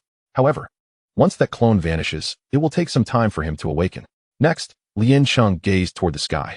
Among the 7 peak Nirvana realm beings, Old Mu had dispatched 1, and Zhu Li had taken down 2. Among the remaining 4, Wan Jiangu held off 3. Yet one continued to unleash a terrifying forbidden technique. At that moment, the entire sword sect seemed engulfed in a crimson haze. Lian Cheng was aware that stopping the foe was imperative, but he also realized that conventional methods would likely prove ineffective. Gritting his teeth, he commanded, "Disciples of the sword sect, form the formation. Employ the heavenly sword formation to forcibly counter that forbidden technique." Chapter 43, Arrival Form of Formation? At this moment, the peak Nirvana realm practitioner from the Xian realm, who was executing the forbidden technique, let out a cold laugh. "I command you to form a formation." As his words fell, the blood shadows descended like a rain of swords, relentlessly piercing downward, accompanied by the blood rain striking the disciples of the sword sect. Anguished screams erupted from countless disciples. In mere moments, dozens fell from their ranks. The Yawned sword formation demanded strict adherence. Even a single missing participant would render it ineffective. Consequently, as dozens of disciples perished within the formation, scores of others stepped forward to take their place, their bodies suffused with sword intent and their eyes of vivid crimson. Yet at that moment, each one harbored a resolute determination to face death. Their personal pride could be trampled, but the honor of the sword sect must be upheld. Lian Cheng looked back at the disciples behind him, unable to suppress a deep breath. He recalled the words of old Mu, Jiang Cheng, and Wu Hao. In that moment, his heart swelled with conflicting emotions, yet he understood he had chosen the correct path. Had he acted on his initial thoughts to expel Xin Yangyang, the sword sect would have been irrevocably shattered. The disciples of the sword sect stood resolute, unyielding in the face of death. Disciples of the sword sect, even in death, shall not bow? At this moment, a sinister expression flickered across his face. Come forth. Let me see how many you can slay. Disciples of the sword sect, position yourselves. Beside him, Wu Hao trembled upon hearing Lian Cheng's words. Since his entry into the sword sect, he had never heard Lian Cheng refer to himself in such a manner. A clear indication that Lian Cheng was truly enraged. Meanwhile, the peak expert of the Xuanjie Nirvana realm, who was executing the forbidden technique, sneered coldly. Today, you shall not succeed in forming that formation. A torrential rain of blood fell. Another round of heart-wrenching screams erupted. Yet, as the disciples stationed within the sword formation fell, new ones took their place. Over 30,000 disciples had already perished in the waves of assault, with several thousand lost. At that moment, a piercing sound of sword resonance filled the air. The blood-prisoned sovereign, who had conjured the rain of blood, furrowed his brow, and in the blink of an eye, vanished from his original position. In his stead, a long sword radiating golden light approached silently. Guangyao's sword Lian Cheng was momentarily taken aback, instinctively sensing an impending danger. Indeed, at that moment, two figures grew increasingly larger, gradually materializing within the sword sect. Observing the current chaos within the sword sect, the expressions of Xian Yang and Jiang Cheng atop the seven-star sword turned grim. This sword, the blood-prisoned sovereign knitted his brows. The quality of this sword undoubtedly surpassed the holy grade. Otherwise, it would not have elicited such a profound sense of crisis within him. Wang Jiangu, clearly aware of Jiang Cheng and his companion, cast a glance at the Guangyao sword, his eyes lighting up. Young man, I require your sword for a moment. Jiang Cheng glanced at Wang Jiangu, slightly taken aback. Wasn't he this the genius from the sword tower whose sword he had devoured? To think that in this life and death crisis of the sect, this individual had returned. Sensing the formidable strength and sword intent emanating from Wang Jiangu, Jiang Cheng did not hesitate, directly tossing the Guangyao sword towards him. The three-peak Nirvana realm experts confronting Wang Jiangu immediately changed their expressions. Wang Jiangu was undoubtedly a prodigy among sword cultivators. He had just engaged them with an ordinary top-tier spirit sword, holding his ground without losing an inch. Now, should he acquire this holy grade Guangyao sword, wouldn't he his power soar dramatically? Block him. Do not allow him to seize that sword. Instantly, the three figures unleashed a relentless barrage of attacks. Yet Wang Jiangu merely smiled coldly. One sword, shattering the heavens. As his voice fell, he assumed a stance to unleash his ultimate move. Evade. The three widened their eyes. Wang Jiangu's every major attack was exceedingly lethal. However, as they attempted to dodge, Wang Jiangu let out a derisive laugh. Fool. In the next heartbeat, he was already beside the hurling Guangyao sword. Damn it. The expressions of the three-peak Nirvana realm experts shifted drastically. Just as Wang Jiangu reached for the sword, a powerful shockwave erupted from the Guangyao sword. Wang Jiangu instantly released his grip, yet several gashes appeared in his palm. The three-peak Nirvana realm powerhouses were suddenly intrigued. This individual was unable to wield that sword. Thus, that sword had reached the Imperial tier. Typically, treasures of the Imperial tier recognize a master. Once a master is acknowledged, unless granted the privilege to wield it, no one else can use it. Wang Jiangu had never utilized a treasure above the Imperial tier, so he was unaware of this fact. Just moments ago, when he attempted to grasp the radiant sword, he nearly suffered a backlash from it. Wang Jiangu was at a loss, feeling as if he were on the verge of tears. Here lay a divine artifact before him, yet he was unable to use it. This was akin to a beautiful maiden standing before him, while he himself was rendered impotent. Jiang Cheng, realizing this, could only let out a bitter laugh as he retrieved the radiant sword. At that moment, the face of the Blood Abyss sovereign was filled with caution. Although Jiang Cheng's strength was merely at the late stage of the core formation realm, he had previously attached himself to Yun Yang and knew that this individual was a sword cultivator at the pinnacle of sword intent. Coupled with his possession of the Imperial tier radiant sword, even if his own strength vastly surpassed Jiang Cheng's, he could not afford to be careless. Jiang Cheng glanced at Lian Cheng, who was also at a loss for words. He had initially intended to prevent Jiang Cheng and Xian Yang from returning to the sword sect, but those peak Nirvana realm powerhouses were not foolish. They had sealed off the sword sect, preventing anyone from leaving. It seemed that these two had sensed the commotion at the sword sect and rushed back immediately. Lian, as the deputy sect master, I'll find a way to stall this fellow. You all, unleashed the sword formation. From Lian Cheng's actions, Jiang Cheng discerned that they were about to implement a powerful sword formation. However, Jiang Cheng was uncertain if he could truly hold off the Blood Abyss Sovereign. Be careful. At such a moment, Lian Cheng certainly would not utter foolish words like "No, you all should escape." After his words, he and the disciples of the Sword Sect activated the Extermination Sword Formation. The Blood Abyss Sovereign attempted to intervene, but in that instant, Jiang Cheng flashed and appeared directly before him. Without any hesitation, he thrust his sword forward. "Get out of my way." The Blood Abyss Sovereign suddenly hurled a treasure. Jiang Cheng swung his sword, and with a slicing sound, the treasure was cleaved in two as if it were mere tofu. Jiang Cheng's strike did not cease. "Damn sword!" The Blood Abyss Sovereign roared. In the next moment, he vanished once again. Jiang Cheng was not idle either. "Radiant Sword Technique!" he shouted fiercely.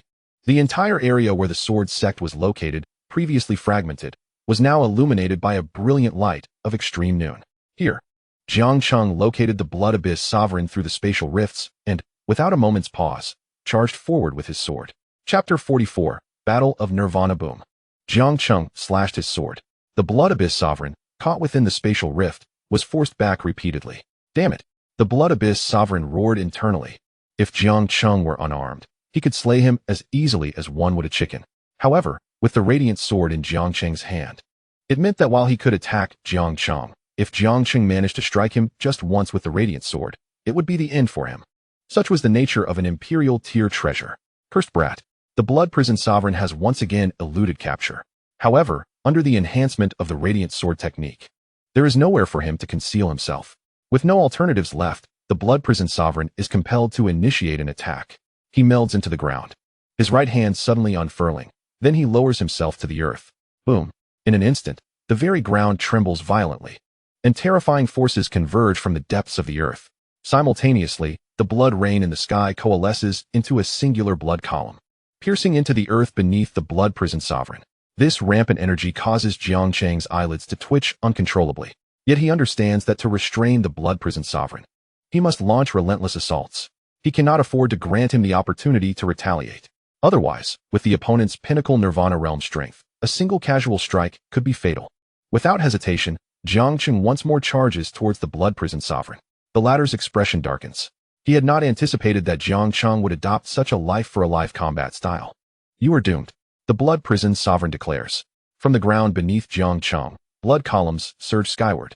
Each column that erupts can directly rend the space above it asunder. Immensely powerful. Jiang Cheng's eyelids flutter. Truly, at the pinnacle of the Nirvana realm, the offensive capabilities are indeed formidable. Fortunately, having practiced within the Stupa Tower, his speed surpasses that of ordinary cultivators, coupled with his mastery over energy.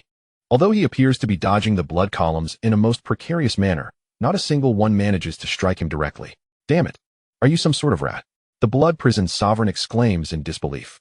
This is the first time he has encountered someone so adept at evasion.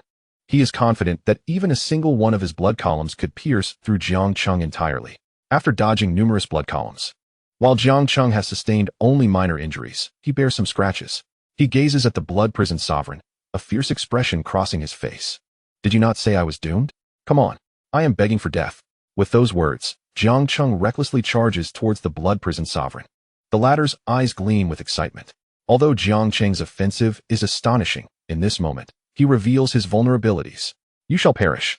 In the next instant, 7 or 8 blood columns erupt from the ground around Jiang Cheng, leaving him with no means of escape. Just as the Blood Prison Sovereign heaves a sigh of relief, Jiang Cheng cries out, "Old fool, you think you can kill me? I am pleading for death." The Blood Prison Sovereign is momentarily taken aback, turning to see Jiang Cheng behind him, as if stepping upon the very stars, radiating an overwhelming sword intent. "This is impossible. When did you get behind me?" The Blood Prison Sovereign exclaims in disbelief. He had distinctly sealed off all of Jiang Cheng's attacks, yet, with no desire to engage in further dialogue, Jiang Cheng unleashes his Radiant Sword. This is no jest. The Stellar Sword Technique, imparted by the Sword Sect's ancestors, comprises 3 forms. The first form, Starless Trace, is a technique of movement. Moreover, this Stellar Sword Technique is an imperial-grade martial art. To put it into perspective, even in the Profound Realm, imperial-grade martial arts are exceedingly rare. Even the Blood Prison Sovereign has never mastered it. As the Radiant Sword was drawn from the opponent's body, the light in the Blood Prison Sovereign's eyes dissipated. His form plummeted from midair. Behind him, The once blood-soaked sky returned to its original state. Jiang Cheng gazed at the weakened Jiang Cheng not far away, feeling somewhat bewildered. Wait, wasn't it agreed that you would stall while we set up the sword formation? Once the formation was ready, we would vanquish him. How did you end up killing him directly instead? Jiang Cheng shook his head, appearing somewhat unsteady as he descended. But fortunately, Xianyang stepped forward to support him. At this moment, only 3 of the 7 peak Nirvana realm experts from the profound realm remained. Yet, they found themselves at a loss with Wan Jiangu. They could hardly fathom that despite deploying 7, including the one from the thunderclouds and 3 formidable beasts, they could not defeat a mere sect from the lower realm. Master, should we still deploy the sword formation? The Zhutian sword formation, when executed, would exhaust at least 10,000 disciples of the sword sect.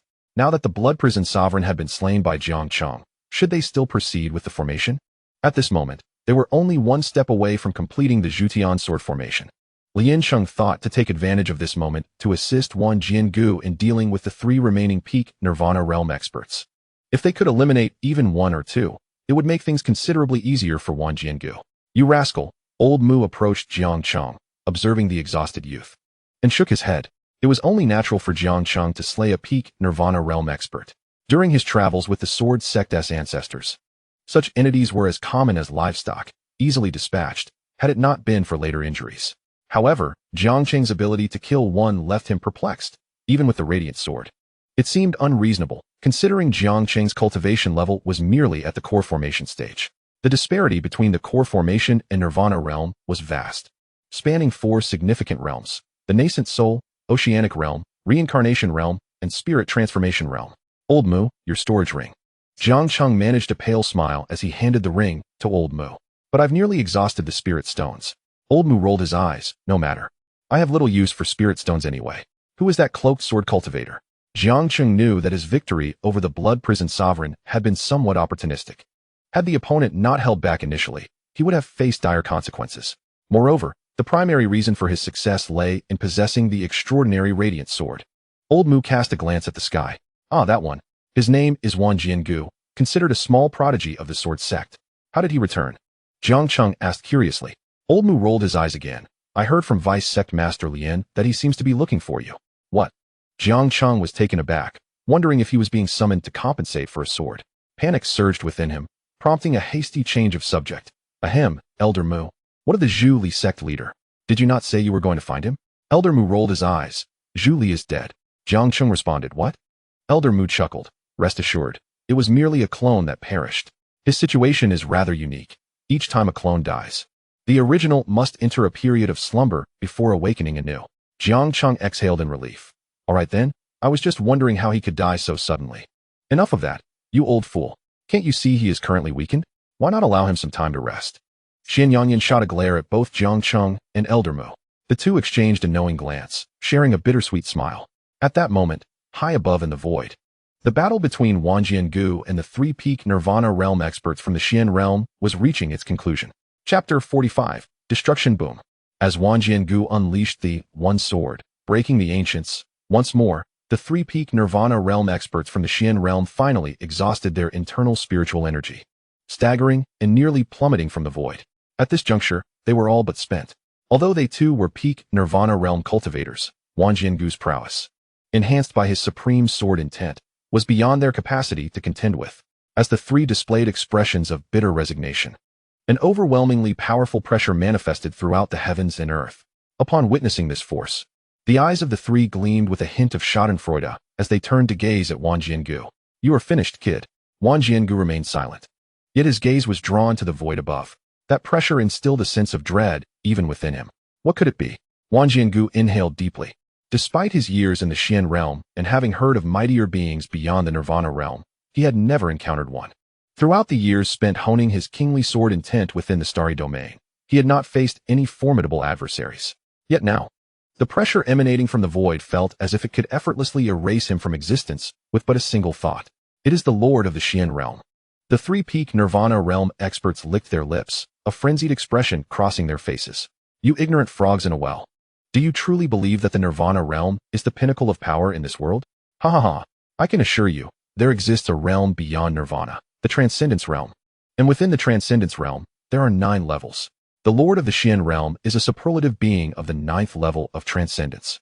Not only you, but even the lives and deaths of all beings in the Xian realm are but a mere thought away from the Lord of the Xian realm. Ha ha ha, you are finished. Truly finished. The three continued to laugh maniacally. Jiang Cheng furrowed his brow. Transcendence realm? This realm was unfamiliar to him. He glanced at Elder Mu, only to find his expression dark and solemn. Clearly, Elder Mu was well aware of this realm, and, by the look on his face, it was evident he felt utterly powerless against it. Jiang Cheng then turned his gaze towards Xian Yanyan. At this moment, Xian Yanyan bit her crimson lips, lost in thought. Suddenly, the heavens above began to seethe, clouds swirling and spreading in all directions. From the heart of this tempestuous storm, a figure clad in a blue robe, adorned with a crown and shoes, slowly emerged from the billowing clouds. Upon sighting this figure, the three-peak Nirvana realm powerhouses immediately knelt, resembling loyal hounds. We have encountered the esteemed Lord of the Xian realm. The blue-robed figure, observing the sword sect's demeanor, furrowed his brows slightly. A mere sect from the lower realm cannot manage itself. What use are you? Upon hearing these words, the three Nirvana realm powerhouses were instantly filled with trepidation. Just as they were about to respond, the blue-robed figure waved his embroidered robe. Boom! A terrifying wave of energy erupted from within, and before the three could react, they were reduced to ashes, scattered by the wind. Wan Jiangu, in that fleeting moment, felt as though he were paralyzed. What on earth was happening? He acknowledged that the three before him were not particularly strong among peak Nirvana warriors, but even he would have to exert every ounce of his strength to barely prevail against them. Yet this blue-robed figure had effortlessly annihilated them with a mere flick of his sleeve. The blue-robed figure then turned his gaze towards Wan Jiangu, his eyes sparkling with a hint of appreciation. You, not bad. Would you be interested in serving this king? Wan Jiangu's eyelids twitched. What was this? Was he being courted? With a resigned smile, he shook his head. I am a man of the sword sect, and I embody its spirit.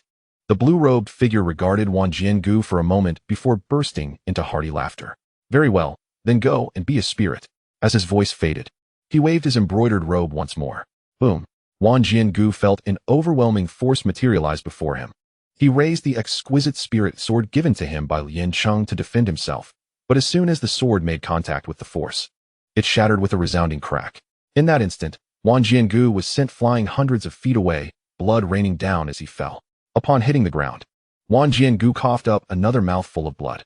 The area struck was completely hollowed out. He looked down at his chest, now missing half of its substance, and felt a wave of numbness wash over him. So incredibly powerful. Was this the realm of transformation?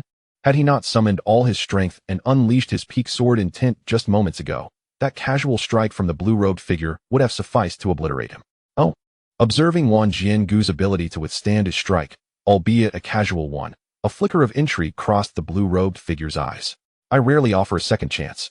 I will ask you once more, are you willing to serve as this king's hound? The words of the blue-robed figure were blunt and unembellished. Wan Jiangu felt his current state. It seemed that he could barely muster a single sword strike. Yet, he raised his head and cast a cold gaze upon the lofty figure clad in blue robes. You dare to act so brazenly. The expression of the blue-robed figure darkened ominously, and in the next moment, he was ready to deliver the fatal blow to Wan Jiangu. Suddenly, a furious sword cry resounded. The figure furrowed his brow slightly, extending his hand forward. With a sharp clap, he caught a long sword radiating golden light. What the? Not far away, Jiang Cheng, who had just hurled the radiant sword, was momentarily bewildered. What is happening? Isn't the radiant sword invincible? Isn't it forbidden for others to touch? The blue-robed figure gazed greedily at the sword in Jiang Cheng's hand. However, his brow soon furrowed deeper, for he noticed a drop of blood had silently slipped from his palm. What a splendid imperial-grade treasure! But if it cannot serve my purpose, then it shall be destroyed. As the blue-robed figure uttered these words, he abruptly exerted force. Crack! Crack! Crack! Before the eyes of all the sword sect disciples, the radiant sword shattered into pieces as if it were mere porcelain, scattering from the sky. Jiang Cheng, Lian Cheng, Xian Yanyan, the members of the sword sect, this radiant sword, a treasured weapon of the sword sect's ancestors and a symbol of faith for its disciples, was now reduced to fragments before their very eyes. In that instant, an eerie atmosphere enveloped the entire sword sect. Chapter 46. Is Elder Mu fallen? The radiant sword of Elder Mu lay shattered. Jiang Cheng stared at the fragments raining down, with several pieces even striking his face. For a moment, he appeared utterly dazed. He had believed that the radiant sword was a supreme treasure, Lian Cheng had even provided him with a scabbard to conceal its brilliance. Yet, before he had the chance to witness the sword glowing in his grasp, it had been destroyed. Elder Mu observed this with a twitching eyelid. Upon hearing that the king of the Xian realm was a being of the Transformation Saint realm, he already sensed impending doom. It was crucial to note that during his prime, Elder Mu had merely reached the 6th layer of the Transformation Saint realm. However, the king of the Xian realm had attained the 9th layer. He scanned the sword sect and realized that there was no one capable of standing against the Xian realm king. As Elder Mu fell into silence, a figure clad in green slowly drifted into the air. Sister Yang. Jiang Cheng's expression changed, and he attempted to intervene. However, after his earlier confrontation with the blood prison sovereign, he was utterly exhausted, and having exerted himself to launch the radiant sword at the blue-robed figure, he could barely maintain his standing. At this moment, Xian Yang had made a certain decision in her heart. She gracefully floated before the king of Xian realm and, gazing at him, spoke softly, "Did you not seek me? Now, I have arrived." The king of Xian realm glanced at Xian Yang, but remained silent.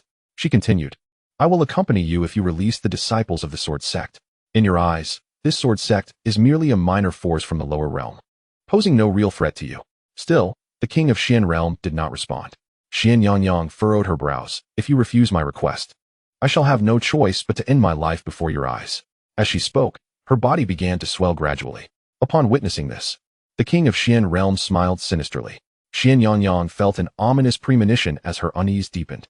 In the next moment, a tremendous force emanated from the king of Xian realm's hand, and she found herself ensnared by his grip around her throat.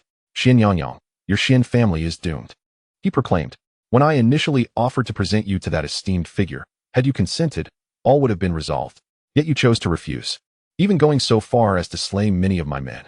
This alone would suffice." But his expression suddenly transformed into a grotesque sneer as he surveyed the devastated sword sect below. "I truly did not anticipate that such a desolate place, such a trifling sect from the lower realm, would dare to snatch people from my grasp. Do you believe that by threatening me, I would spare the sword sect? No, you are gravely mistaken. Today, before your very eyes, I shall bring ruin upon this sect." With that, the king of Xian realm lifted Xian Yang with one hand while the other forcefully pressed downward. Instantly, a massive wave of energy manifested in the sky.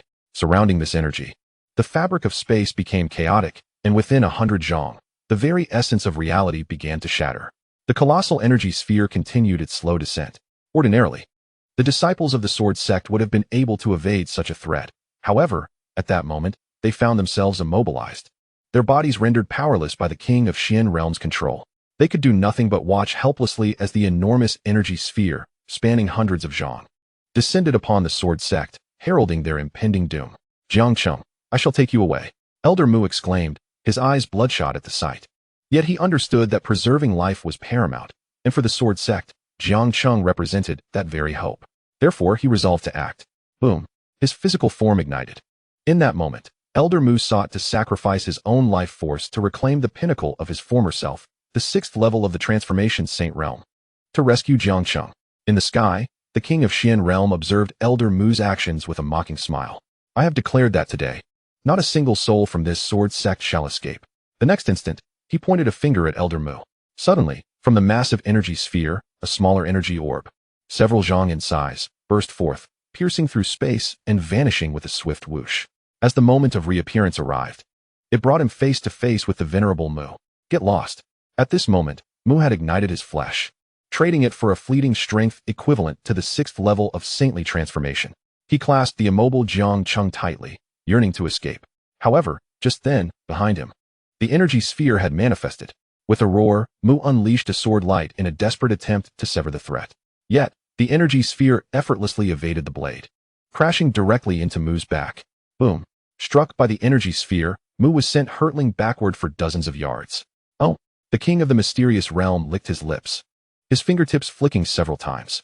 Instantly, numerous energy spheres erupted from the colossal one, hurtling towards Mu's direction. "Mu, let me go. Save yourself." Jiang Cheng, overwhelmed with pain, could barely speak, his mouth filled with the metallic taste of blood. He sensed the bloodstains adorning Mu's body, some of which had splattered onto his own face moments earlier. His eyes reddened, but not from blood. "You brat, even if I perish, I must ensure your safety. Otherwise, how could I face my master?" Mu declared, even as he was struck multiple times by the energy spheres from behind. Yet this time, He did not attempt to deflect them with his sword light, for he understood that he and the king of the mysterious realm were not on the same tier. His attacks would be utterly futile against the energy spheres. His only desire was to hasten their escape from this place. Boom. Jiang Cheng stared numbly at the venerable Mu, whose soul was reigniting. Mu, put me down. Feeling Mu's energy waning, Jiang Cheng lost his mind, desperately trying to extricate himself, but Mu held him tightly. Cough, stop squirming.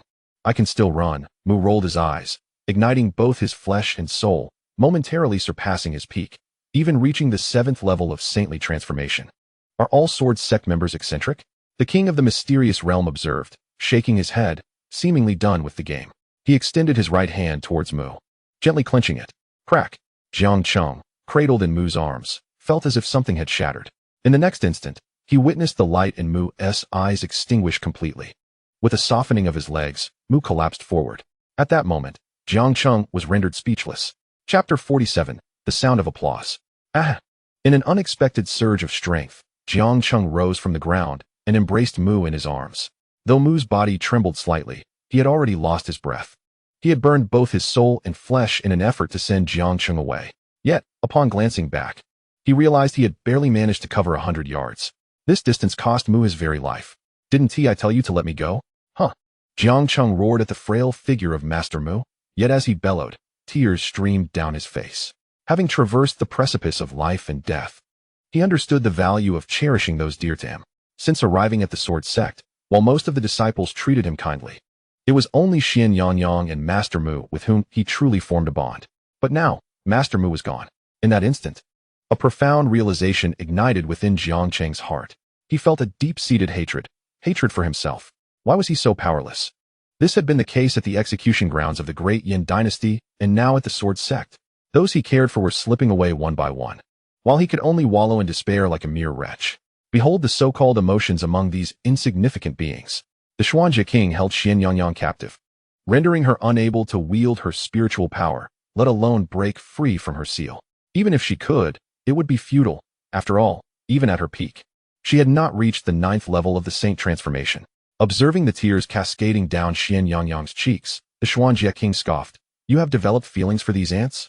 Xian Yangyang, though you hail from the Xian family, you are our divine maiden of the Xuanjie. Moreover, that esteemed lord has taken an interest in you. Your future accomplishments are beyond question. How can you mingle with these lowly creatures? Xian Yangyang wished to speak, but found herself silenced. At that moment, the Xuanjie king seemed to sense something, his gaze falling incredulously upon Jiang Cheng in the distance. At this juncture, Jiang Cheng's voice had grown hoarse. Whether from weeping or otherwise, he gazed at Master Mu before him, his demeanor unnaturally calm.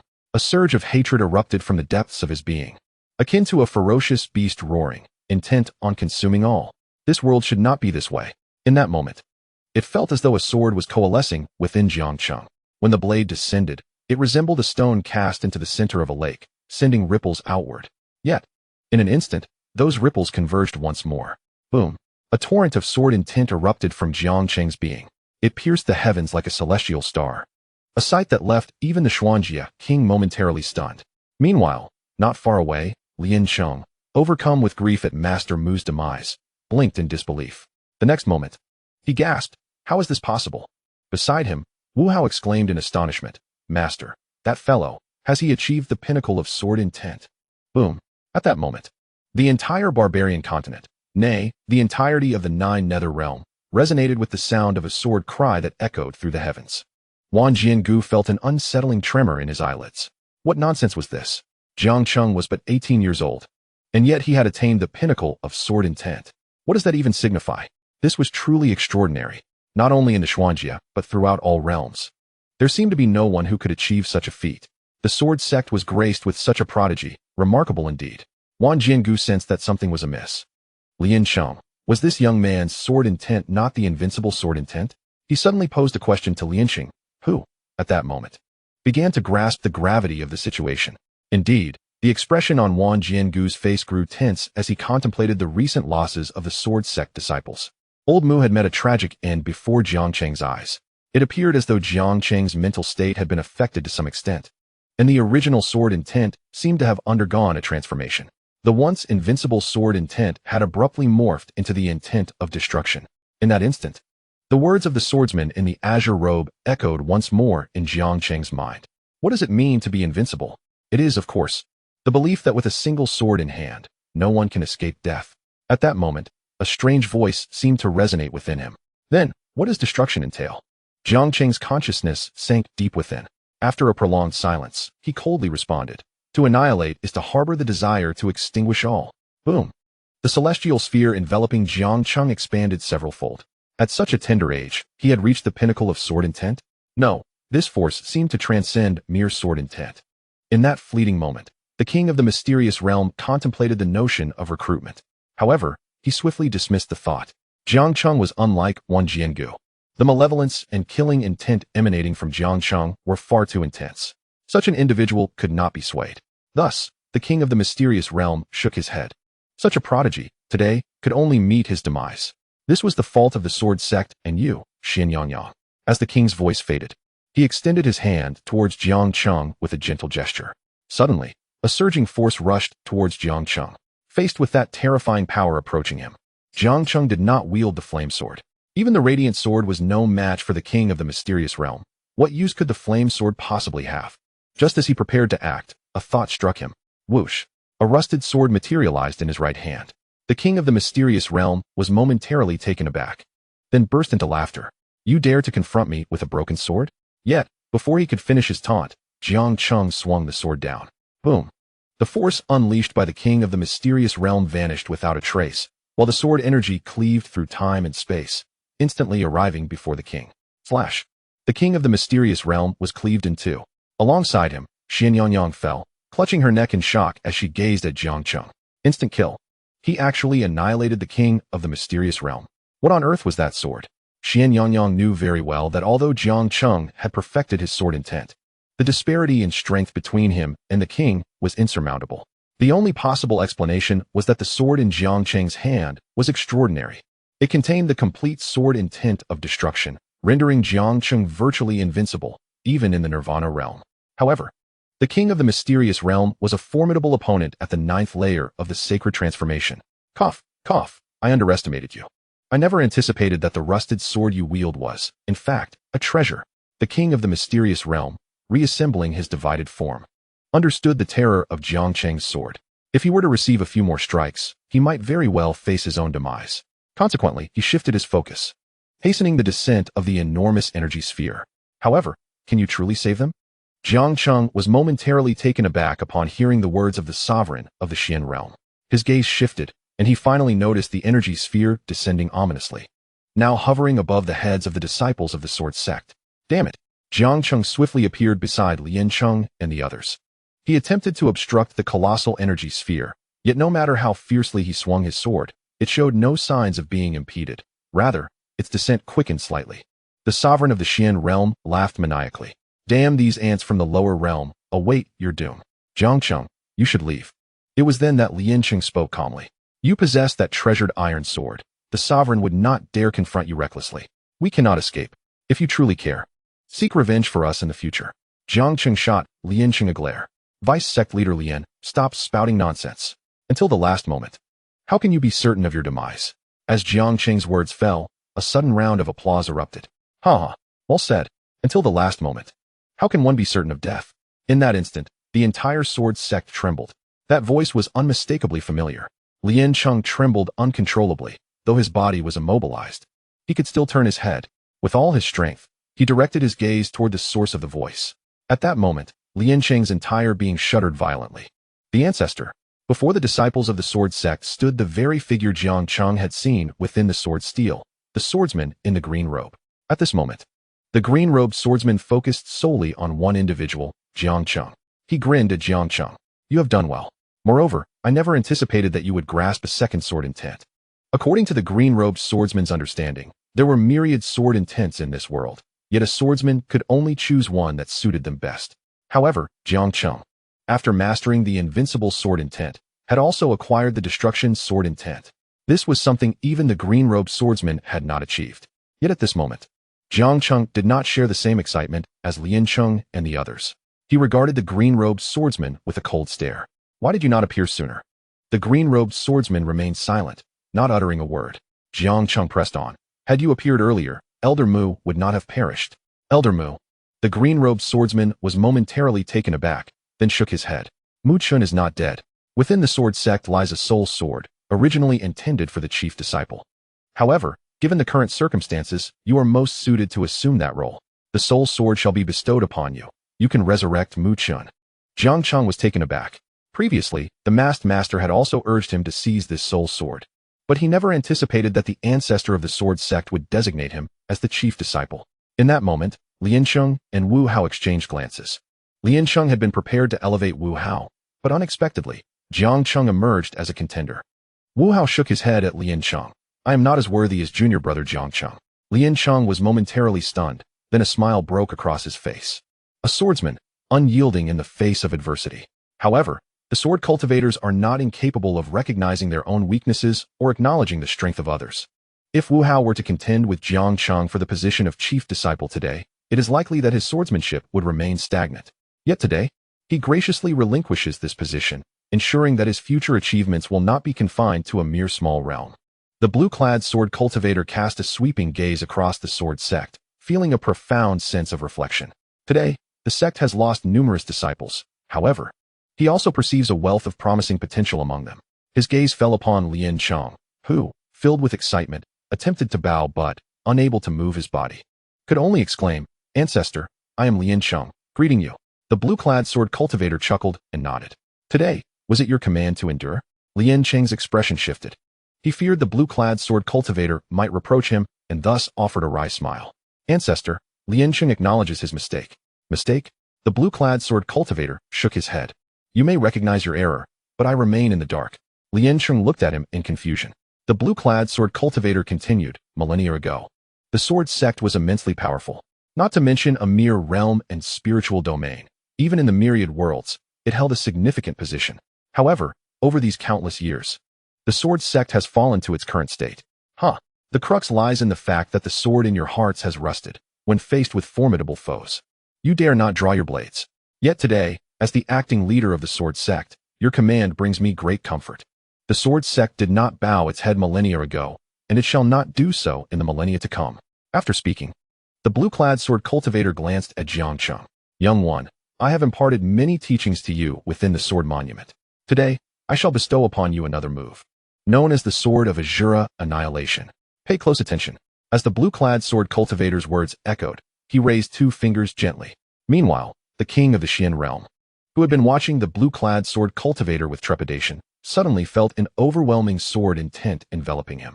The king narrowed his eyes, struggling to comprehend how someone of such stature as the blue-clad sword cultivator could exist in his mind.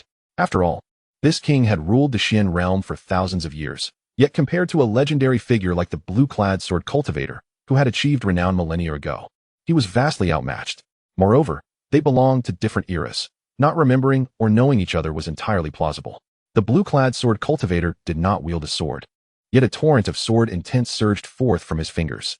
With a resounding rumble, the very earth began to tremble. The spectacle was monumental.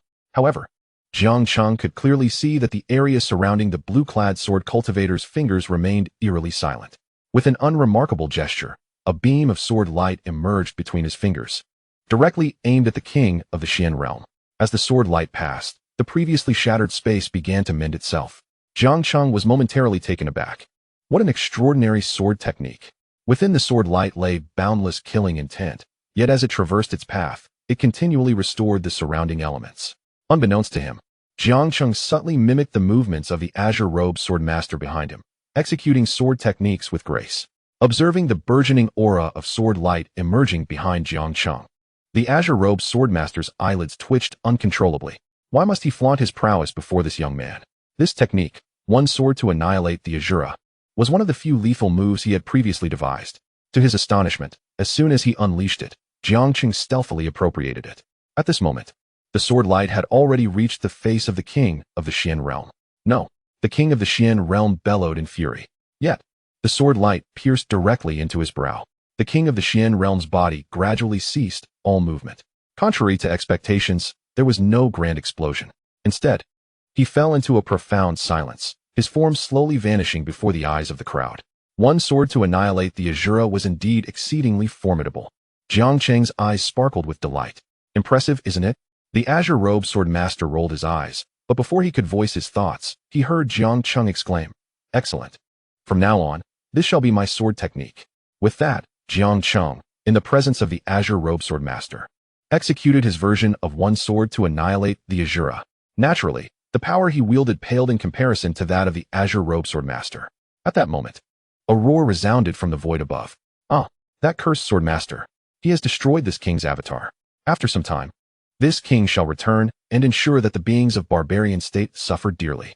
Although the king of the Xian realm had come in the form of an avatar, he discerned that the azure-robed sword master was also merely an avatar. Otherwise, he would never have spoken of returning for vengeance. Hearing the king of the Xian realm's words, Jiang Cheng furrowed his brow and glanced at the azure-robed sword master. "Ancestor, did you hear? The king of the Xian realm said he would come again. How about you exert yourself a bit, and, while this avatar still exists, pay a visit to the Xian realm to resolve the troubles plaguing the sword sect?" Chapter 49. What is his origin? The azure-robed sword master regarded Jiang Cheng with a calm demeanor, taken aback that the lad would make such a request. While this might indeed provide a lasting solution, how would the disciples of the sword sect rapidly strengthen without the pressure of formidable foes? "You need not concern yourself further with this matter. As your ancestor, I am exceedingly powerful, yet you all remain so weak. Do you not feel at all ashamed? That king of the Xian realm possesses merely a cultivation level of the 9th layer of transformation. At your age, I could have dispatched him with a mere finger." Upon hearing these words from the azure-robed sword master, Jiang Cheng pondered seriously before responding. "But ancestor, I heard that at my age, you had not even awakened your sword intent. Is that true?" The azure-robed sword master's eyelids twitched with agitation. He shot a glare at Jiang Cheng, who suddenly found himself at a loss for words. "Huh, ancestor, do continue your pretense." The azure-robed sword master turned to Lian Cheng. "Has the protective formation of the sect been lost?" Lian Cheng appeared contrite. After the avatar of the king of the Xian realm was vanquished, all disciples of the sword sect regained their freedom of movement. Just as he was about to speak, the azure-robed sword master interjected, "When this avatar of mine dissipates, I shall restore the protective formation of the sect. At that time, even if the king of the Xian realm himself were to arrive, he would be unable to breach the defenses of the sword sect." Lian Cheng's eyes lit up. "Thank you, ancestor." The swordsman in the azure robe shook his head and said, "There is no need for gratitude. As I previously mentioned, your journey along the path of swordsmanship has only just begun." In the next moment, his azure robe fluttered as golden rays of light continuously flowed from his being into the bodies of each disciple of the sword sect. This avatar of his dimmed considerably in that instant. The azure-robed swordsman then continued, "Indeed, I had been somewhat neglectful. The disciples of the sword sect have thus far practiced only rudimentary sword techniques. The skill I just imparted into your minds is called one sword to annihilate Azuras. I trust you witnessed its demonstration moments ago. This technique was crafted at the peak of my prowess, with a rank that exceeds that of the imperial level. Moreover, it possesses no upper limit. Under the influence of sword intent, the stronger your sword intent, the more formidable this one sword to annihilate Azuras will become. From now on, consider this technique as the martial art of the sword sect to cultivate." Upon the conclusion of his words, the entire sword sect erupted with fervor. It is worth noting that the disciples of the sword sect had primarily been exposed to techniques of the profound and earthly levels, with only occasional encounters with celestial and sacred levels. Even the higher-ups, including Lian Cheng, had shared this experience. However, now the azure-robed swordsman had enabled everyone to master one sword to annihilate Azuras. This was sufficient to elevate the overall strength of the sword sect to an entirely new echelon. Lian Cheng even felt that with his current cultivation paired with this technique, he could effortlessly dispatch those 3 formidable Nirvana realm demons from before with a single strike each. It was not arrogance. Rather, one sword to annihilate Azuras was undeniably powerful. After accomplishing this, the azure-robed swordsman turned his gaze towards Jiang Cheng. "Humph, young man, revel in your arrogance. You attempted to steal my one sword to annihilate Azuras, and now I have taught the entire sword sect's disciples. Let us see if you can still retain your mirth." Jiang Cheng's expression darkened. How could he not discern the intentions of the azure-robed swordsman? He never anticipated that his own ancestor would be so juvenile. Surrounding the sword sect, the fragmented spatial rifts had all been mended by the azure-robed swordsman, and the protective array of the sect had been restored, rendering it usable once more. Just as the azure-robed swordsman prepared to depart, Jiang Cheng tugged at him. The azure-robed swordsman frowned. "What are you trying to con me out of this time?" Jiang Cheng rolled his eyes. "Ancestor, do you truly see me as so insignificant? The azure-robed swordsman chuckled. Just recall how you previously deceived me with your glorious sword.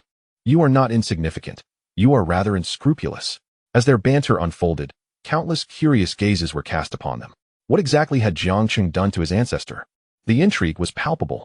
Feeling the weight of those many eyes upon him, Jiang Cheng's face flushed. He cleared his throat and decided to reveal everything without reservation. He produced the rusted sword for the azure-robed swordsman to examine. Ancestor, could you assist me in discerning what sort of sword this is?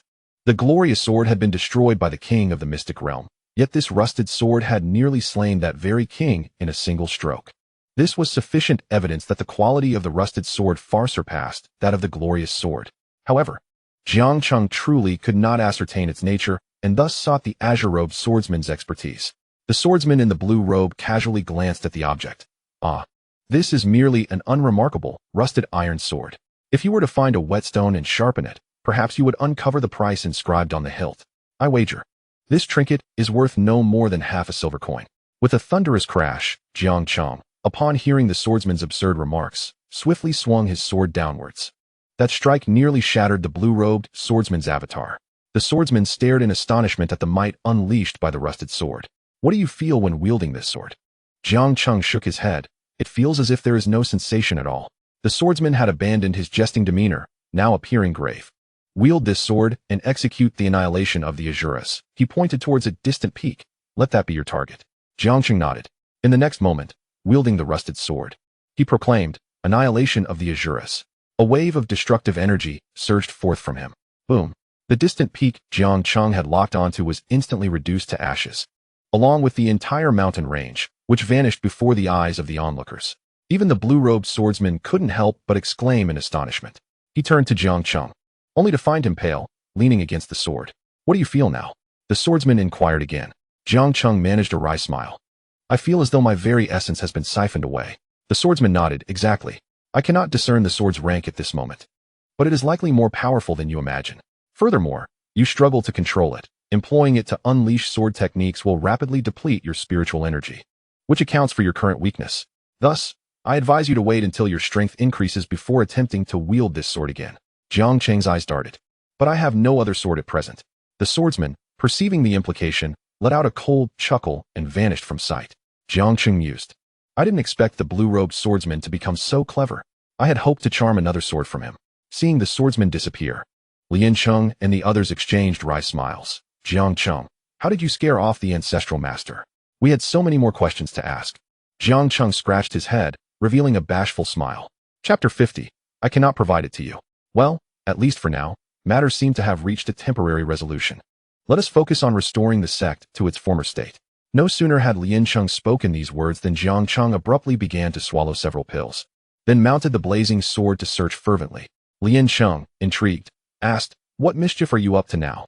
Jiang Cheng ignored him, muttering to himself, This cannot be right. With so many Nirvana realm experts having perished, their spatial rings cannot have vanished along with them. Hearing Jiang Cheng's murmurs, Xianyang rolled her eyes. Enough searching.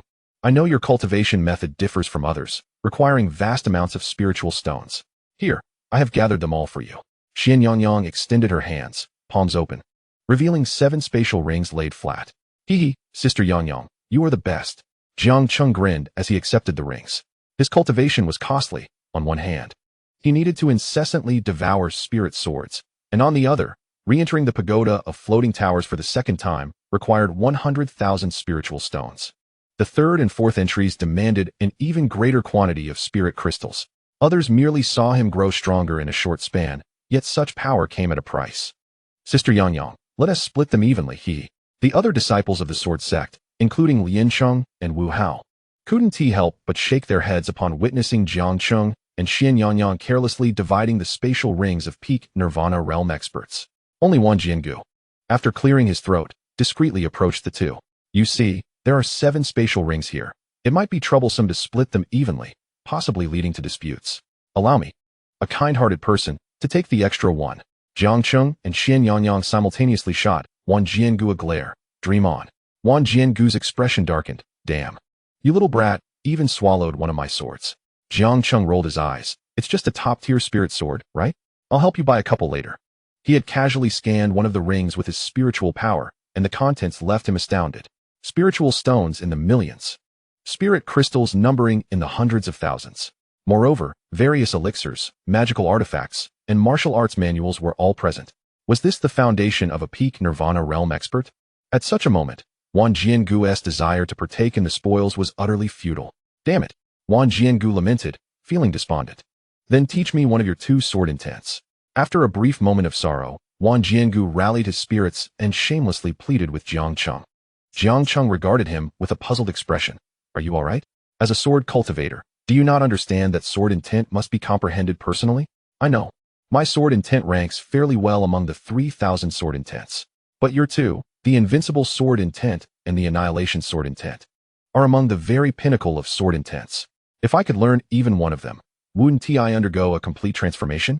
Hearing Wang Jiangu's words, Jiang Cheng rolled his eyes. Initially, he intended to retort further, but then he recalled Wang Jiangu's significant contribution.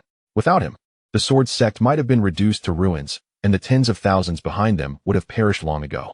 Consequently, Jiang Cheng's attitude softened slightly. So, what is the name of your sword intent? Wang Jiangu grinned. The tyrant's sword intent. Jiang Cheng and Xian Yangyang exchanged glances. How about we give you one of the spatial rings? Wang Jiangu. In the following days, the entire sword sect was exceptionally busy. Besides rebuilding after the disaster, they also had to practice the sword demon destruction left by Jiao Yao.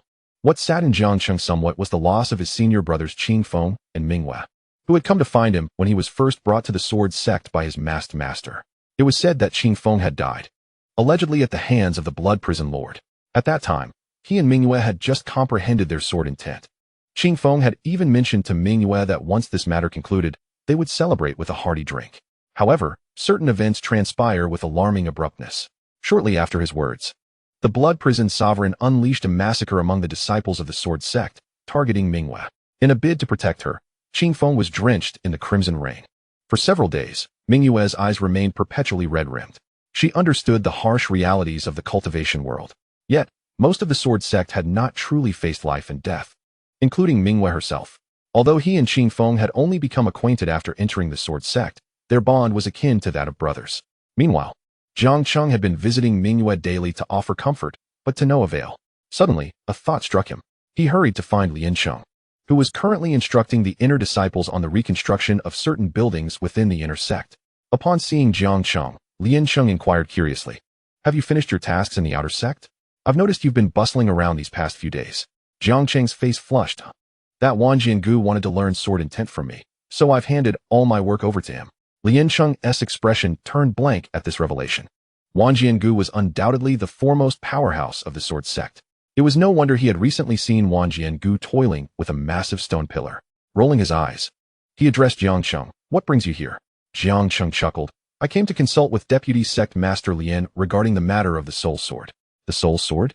Lian Cheng seemed to recall something, offering a wry smile. "Although the ancestor appointed you as the chief disciple of the sword sect, I cannot provide you with the soul sword at this moment." "Why not?"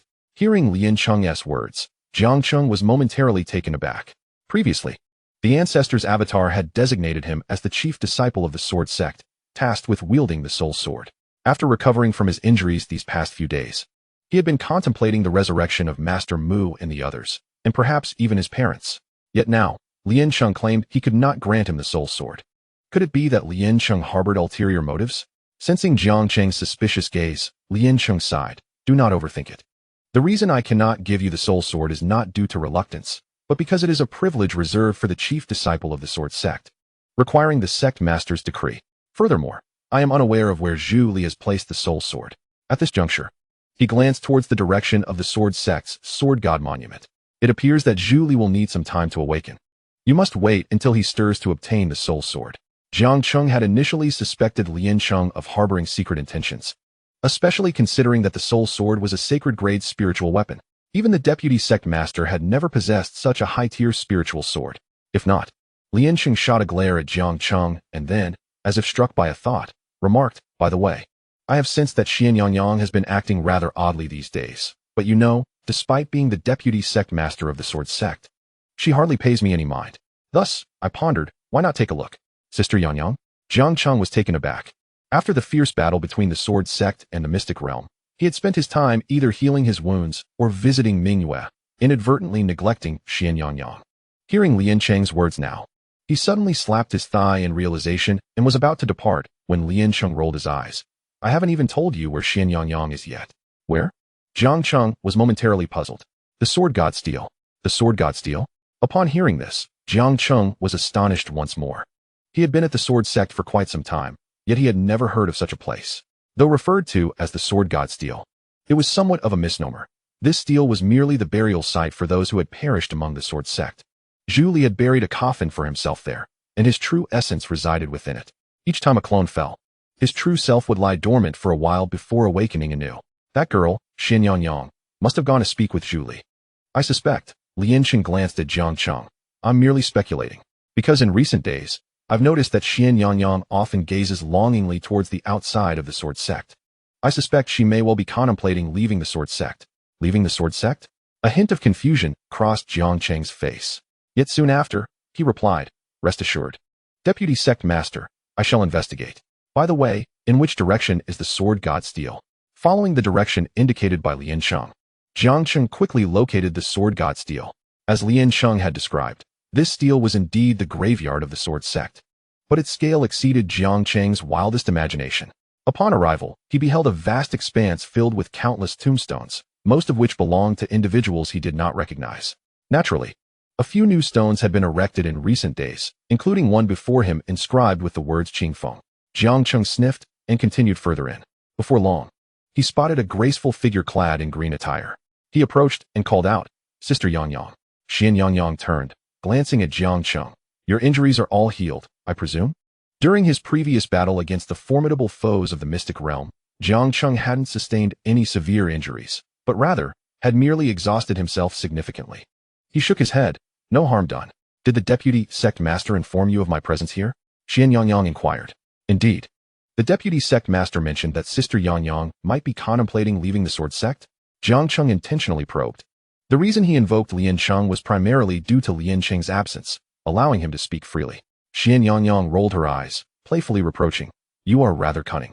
Throwing deputy sect master Lian under the bus. After Jiang Cheng chuckled, he suddenly realized something. Xian Yangyang did not deny it. He hurriedly pressed, Sister Yangyang. You truly do not intend to leave the sword sect, do you? Xian Yangyang cast a glance at Jiang Cheng, hesitated, and after a long pause, she sighed. You must have witnessed the situation in the mystic realm. Although the sword sect has made significant progress, those adversaries are truly beyond what the current sword sect can contend with. Although my cultivation has been sealed by Zhu Li, even at my peak, I possessed only the strength of the pinnacle of nirvana. In contrast, the king of the Xian realm stands at the 9th level of the saint transformation. At this juncture, Xian Yangyang remarked, I came to the sword sect seeking a life of ease. However, upon finding the numerous newly erected tombstones within the sword god monument while searching for Zhu Li, I realized that a tranquil existence eludes me. Xian Yangyang cast a glance at Jiang Cheng and inquired, Are you aware of why the king of the Xian realm is so concerned about me? Jiang Cheng hesitated, recalling that he had overheard the king mention something about offering senior Sister Yangyang to a certain esteemed figure. Xian Yangyang nodded in affirmation. You are indeed correct. Although the king of the Xian realm covets me, he dares not harbor any intentions. The reason is simple, as you have just articulated, amidst the myriad realms. There exists an emperor who has taken a keen interest in my bloodline and constitution. Bloodline and constitution? Xian Yangyang confirmed. My family, the Xian clan, possesses the ancient Xian bloodline. In the zenith of its power, my clan wielded immense influence throughout the Xian realm. Alas, while our ancestors were formidable, successive generations have dwindled in prowess. My bloodline power is arguably the most potent ancient Xian bloodline witnessed in millennia, coupled with my innate holy physique. Ancient Xian bloodline. Innate holy physique? Jiang Cheng murmured, his knowledge on this subject utterly lacking. Xian Yangyang elucidated, much like your innate sword body, there exist numerous constitutions and bloodlines in this world. However, judging by the sword sect's attitude towards you, your innate sword body may well surpass my innate holy physique in rarity. Then, senior Sister Yangyang, do I possess any bloodline power? Jiang Cheng inquired with curiosity. Xian Yangyang shook her head. I cannot say. You have yet to awaken your bloodline power, so I cannot ascertain whether it is strong or weak, or even if it exists at all. Jiang Cheng scratched his head. Well, that's disappointing. Yet, upon reflection, it made sense. The Xian clan boasts a legacy spanning thousands of years, while his own Jiang clan had only been passed down a handful of generations. Though the Xian clan has been on the decline, they remained united. When the king of the Xian realm demanded my surrender, the entire clan rallied together, allowing me to escape. Yet, I fled, and my kin perished because of me.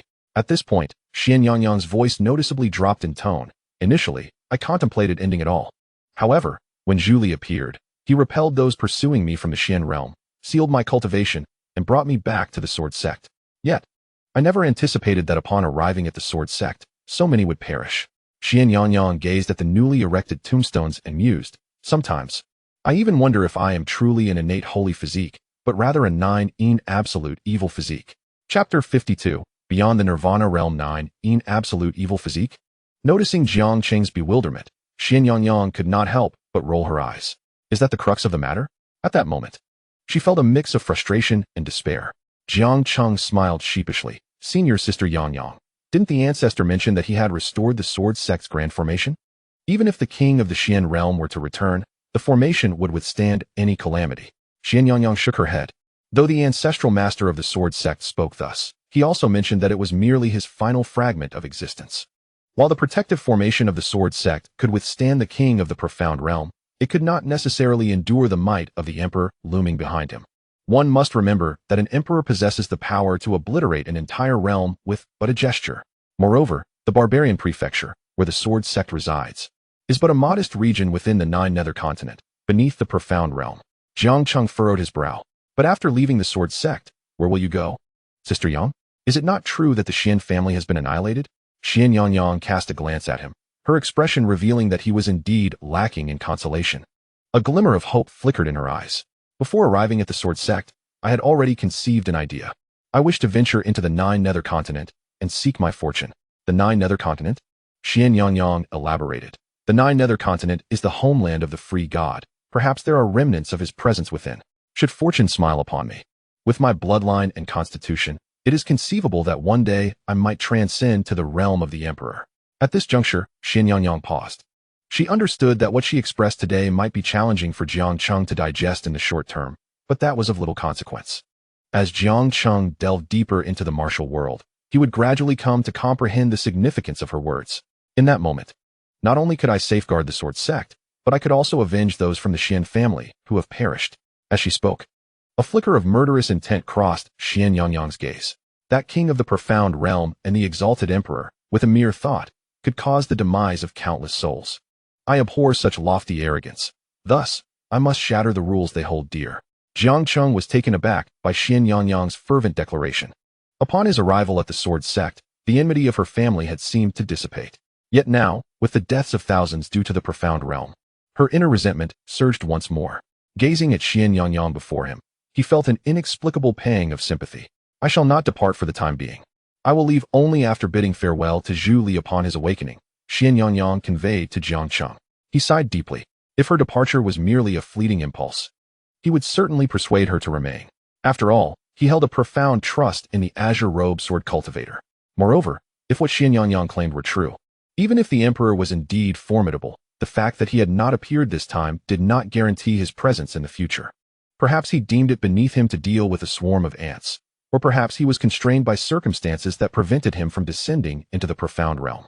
Sister Yang, I would like to inquire about the classifications of realms beyond the Nirvana stage. Xian Yangyang glanced at Jiang Cheng.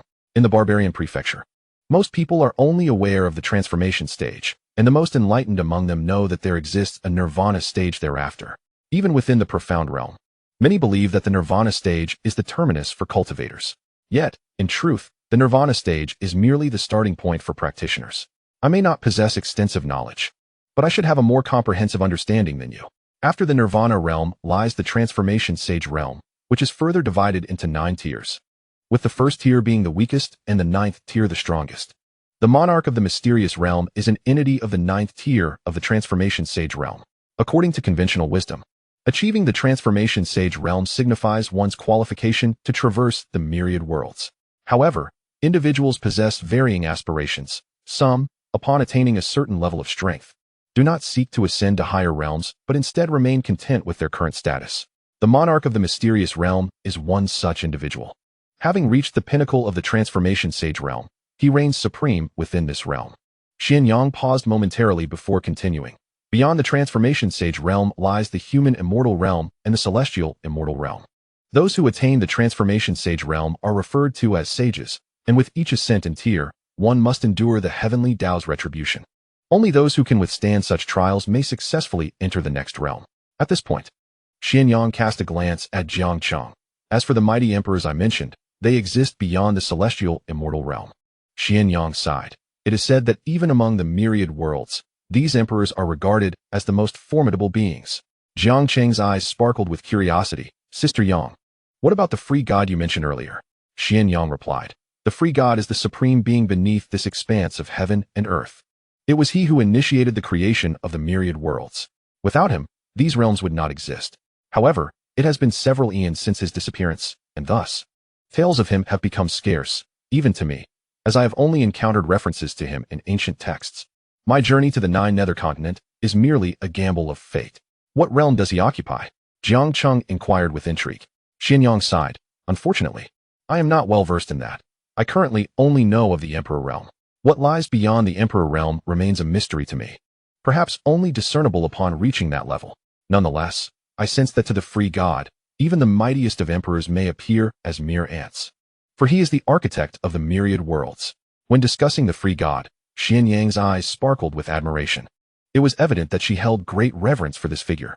Observing her expression, Jiang Cheng's heart raced with excitement.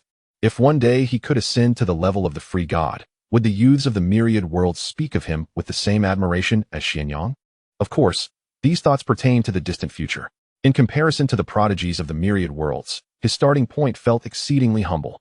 Noticing Jiang Cheng's bittersweet smile, Xianyang offered words of encouragement. Do not be disheartened. Your talent in the path of the sword is indeed remarkable. Jiang Cheng hesitated before asking Xianyang, Sister Yang, how do I measure up against the prodigies of the mysterious realm? Xianyang smiled. What do you think? Jiang Cheng pondered and replied with a thoughtful assessment. There are always greater talents beyond. Xianyang was taken aback by Jiang Cheng's humility and laughed heartily. Being modest is commendable, but excessive humility can be detrimental. Your talent in the art of swordsmanship is such that, not only within the realm of Xian, but across the entirety of the myriad worlds, few could be deemed your equal. What you currently lack is merely strength. Once your power ascends, will the vast expanse of these worlds not welcome your exploration? Although Jiang Cheng had not ventured far beyond his own experience, he was taken aback by the unwavering admiration expressed by Xianyang from the Xian realm. Perhaps he truly was a prodigy, after all. At that moment, Xianyang spoke. You should go. I shall support you. However, considering your circumstances, I believe it may be unwise for you to remain at the sword sect. Jiang Cheng was momentarily perplexed by her assertion. Your physique allows you to grow stronger by devouring spiritual swords, yet the sword sect possesses far too few, and those available are of inferior quality. To my knowledge, within the Xian realm lies the mountain of 10,000 swords. Though it is a rather obscure sect, its exterior is adorned with thousands of exquisite spiritual swords. Should you manage to consume them all, your strength would likely see a remarkable enhancement. Upon hearing Xianyang's words, Jiang Cheng's eyes sparkled with intrigue. However, he offered a wry smile. I must remain at the sword sect. Remain at the sword sect? Xianyang was puzzled. With your caliber, you should strive for broader horizons. Why confine yourself to this modest sect? Jiang Cheng refrained from elaborating. He could not divulge that he intended to stay at the sword sect to wait for his masked master. Yet, it was worth noting that his master had granted him a year's time to become the sword sect's chief disciple and master the soul sword. Now, he had completed the task in less than 2 weeks. The specifics are somewhat delicate, but I do have reasons for my decision. Jiang Cheng offered a brief explanation. Everyone has their own secrets. You need not share more with me. Xianyang replied with understanding. Jiang Cheng nodded. Gazing at the multitude of powerful spiritual swords enshrined within the sword god steel, he couldn't help but swallow hard, feeling a surge of desire. With a smile, he asked Xianyang, Sister Yang, do you think I could devour the burial swords within the sword god steel? Xianyang was truly astounded by Jiang Cheng's audacity. The swords that accompanied fallen sword sect warriors, could he really harbor such intentions? What kind of thought process was that? If possible, she would have liked to pry open Jiang Cheng's mind to see what thoughts danced within. Yet, considering the situation, the placement of these swords by the fallen sword sect masters was, in truth, a waste of resources. With this realization, Xianyang smiled enchantingly. Since those swords are not claimed by anyone else, as long as you can gain the acknowledgement of the souls of the buried swords, it should suffice. Upon hearing this, Jiang Cheng felt a spark of enlightenment. Immediately, the complete embodiment of his destructive sword intent began to radiate from him. The burial swords within the sword god steel sensed the aura of destruction emanating from Jiang Cheng and began to tremble violently, subsequently swirling around him in a display of eager submission. Jiang Cheng laughed heartily and opened his storage ring. The spiritual swords eagerly rushed into his possession, unable to contain their enthusiasm. Sister Yang, I shall take my leave to absorb the essence. Should Master Julie awaken, please inform me. For only the Vice Master knows the whereabouts of the soul sword. Yang waved her hand in acknowledgement. Understood. Off you go. Jiang Cheng returned to his residence to continue his devouring. Meanwhile, on the side of Lian Cheng, Zuiqing stood with a grim expression beside him. In the earlier battle, the law enforcement hall of the sword sect had indeed fulfilled its duty, charging to the forefront. This left only Zuiqing remaining in the law enforcement hall. At this moment, Zuiqing's right hand was bandaged. He was not left-handed, and his right hand had yet to recover, rendering him unable to wield the sword smoothly for the time being. Vice Master, will you not intervene? Are you truly going to stand idly by? Is Jiang Cheng not being excessive? What is the sword god monument? The fallen disciples and elders all contributed greatly to our sword sect. They have sacrificed their lives, and he dares to take their swords away. Does this seem reasonable to you? As Zuiqing expressed his fury, Lian Cheng's eyelids twitched uncontrollably. To be frank, he had informed Jiang Cheng about the sword god monument in hopes that Jiang Cheng would comfort Yang and prevent her from overthinking. He also intended to see when Julie might awaken. However, he never anticipated that Jiang Cheng would indeed visit the sword god monument, only to leave with all the 1,000 spiritual swords contained within. It is crucial to understand that those buried within the sword god monument either sacrificed themselves defending the sword sect or perished during missions combating enemies. Although most of their swords were damaged, some remained intact, preserved as offerings before their tombstones. The sword sect, though impoverished, harbors an indomitable spirit, even after battle. When disciples are left without swords, none would dare to take the ancestral swords from the sword god monument. Yet, Jiang Cheng, remarkably, managed to take all those swords, leaving no remnants behind, not even a broken hilt. Truth be told, Lian Cheng glanced at Zuiqing. I too am furious at his actions. But what can be done? The ancestor favors this lad. Must you, Vice Master, also show him favoritism? Zuiqing was well aware that Jiang Cheng, being a natural sword body, required the consumption of spiritual swords to enhance his cultivation. Yet, respect for the deceased must prevail. One cannot take the belongings of martyrs. It is not favoritism. Lian Cheng shook his head. Do you know why the disciples of the sword sect are buried within the sword god monument? It is because there resides a sword spirit left by our ancestor. When the powerful beings from the Xian realm invaded, nearly all of our sword sect structures collapsed, leaving us in tatters, save for the sword god monument, which remained unscathed. That sword spirit, in fact, embodies the collective souls of those fallen disciples. If they were unwilling, Jiang Cheng would not have been able to take even one of those 1,000 spiritual swords. Yet, when Jiang Cheng departed, no one stood in his way, which speaks volumes. Lian Cheng forced a smile. The ancestors of our fallen sword sect hope to provide some measure of assistance to the younger generation. For millennia, our sword sect has fallen from the pinnacle once led by our esteemed forebears. In the pursuit of leading the sword sect back to its former glory, neither Lian Cheng nor Zuiqing possesses the capability. The only ones truly capable are the young talents, Jiang Cheng and Wu Hao. Zuiqing's eyelids twitched. While the reasoning holds merit, Deputy Sect Master, I am truly incensed. If it comes to it, summon that lad. I can confine him for 3 days if necessary. Lian Cheng was taken aback. You witnessed Jiang Cheng's combat prowess earlier. That rusted sword nearly felled the sovereign of the Xian realm with a single blow. If you are unafraid of death, you may venture forth yourself, and I shall lend you my support. What say you? Upon hearing Lian Cheng's words, Zuiqing turned and strode out, muttering, well, since the Deputy Sect Master has said as much, I shall leave it to him. Lian Cheng thought. So, Zuiqing is just one to boast. Chapter 54, The Golden Shi, outside the sword sect. Observing Jiang Cheng returning with a smile from the direction of the sword god steel, Wan Jiangu hastily seized a stone pillar from a nearby disciple, feigning to carry it. The outer disciples remarked, when Jiang Cheng is absent, Wan Jiangu lounges about, but with Jiang Cheng's arrival, he begins to display his antics. This old rascal. One disciple could no longer bear it and raised a hand. Senior Wan, you are going the wrong way. The stone pillar should be placed over there. Wan Jiangu. Jiang Cheng rolled his eyes, and Wan Jiangu simply set the stone pillar down beside Jiang Cheng. Little master, you seem to be in good spirits today. Would you demonstrate that unmatched sword intent once more? Seeing Wang Jiangu approach, Jiang Cheng felt a sense of resignation. Wang Jiangu had been immersed in the sword path far longer than he had. The essence of sword intent must be comprehended personally, and the former must certainly realize this. However, ever since Jiang Cheng had showcased the unmatched sword intent in the sword tower, Wang Jiangu had become insatiable. Convinced that with his own wit and talent, he could surely grasp this unparalleled sword intent. After all, Jiang Cheng alone possessed two forms of sword intent, and history has shown that many sword cultivators have mastered multiple intents. Why should he, Wang Jiangu, not be capable? Back in his days at the sword sect, he was undoubtedly a prodigy. The reason for Wang Jiangu's fixation on Jiang Cheng's unmatched sword intent primarily stemmed from his immense satisfaction with his own kingly dominance sword intent.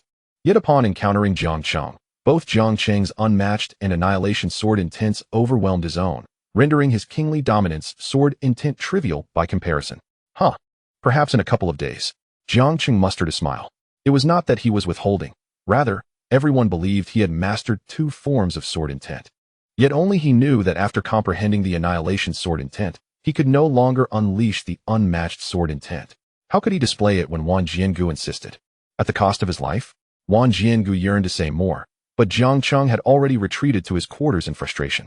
Wang Jiangu gazed at the vanishing silhouette of Jiang Cheng, silently clenching his fists. Where there is sincere effort, even metal and stone may yield. Jiang Cheng must have just observed him idling, hence his reluctance to exhibit his sword intent. In light of this, Wang Jiangu resolved to earnestly embrace the role of a diligent worker. He promptly summoned an outer disciple of the sword sect. Come, instruct me on my tasks. The disciple replied, within your own quarters. Initially, he believed he would soon assume the position of chief disciple of the sword sect and wield the soul sword. Thus, Jiang Cheng had refrained from cultivating within the pagoda of floating towers. Unexpectedly, Lian Sheng informed him that he must wait for Zhu Li to awaken before he could receive his soul sword. After establishing a barrier outside his dwelling, Jiang Cheng immersed his consciousness into the spatial ring bestowed by his masked master. Once more, he beheld the slumbering souls of his parents, his eyes glistening with unshed tears. However, it was evident that he was in a far better state than when he first entered the spatial ring. After all, he was on the verge of obtaining the soul sword. Father, mother, Jiang Cheng gritted his teeth, grant me a little more time. Once I acquire the soul sword, I shall grant you rebirth. Having spoken these words, he wiped away the tears at the corners of his eyes and turned to face the pagoda of floating towers. Previously, he had already invested 100,000 spirit stones into the pagoda, thus requiring an additional 900,000 to reopen it. Within the three spatial rings gifted by Xianyang, containing the remnants of peak Nirvana realm experts, the total amount of spirit stones exceeded nearly 10 million. Consequently, Jiang Cheng felt little apprehension regarding the 900,000 spirit stones. Of course, this would be the last time the pagoda required spirit stones. Any future entry would necessitate spirit crystals. Skillfully, he cast the spirit stones into the pagoda, and as the grand doors swung open, Jiang Cheng did not wait for the ensuing suction force. Instead, he swiftly entered the pagoda. He had prepared to sit cross-legged and fervently absorb the spiritual energy within. Yet upon his re-entry, he found himself slightly disoriented. The reason was simple. This time, the spiritual energy within the pagoda had undergone a qualitative transformation. Previously, the spiritual energy of the world radiated a silvery glow, but now, Jiang Cheng could distinctly observe that the energy within the pagoda shimmered with a golden brilliance. He attempted to absorb this golden energy, yet after several attempts, he discovered that it repelled the energy already within him.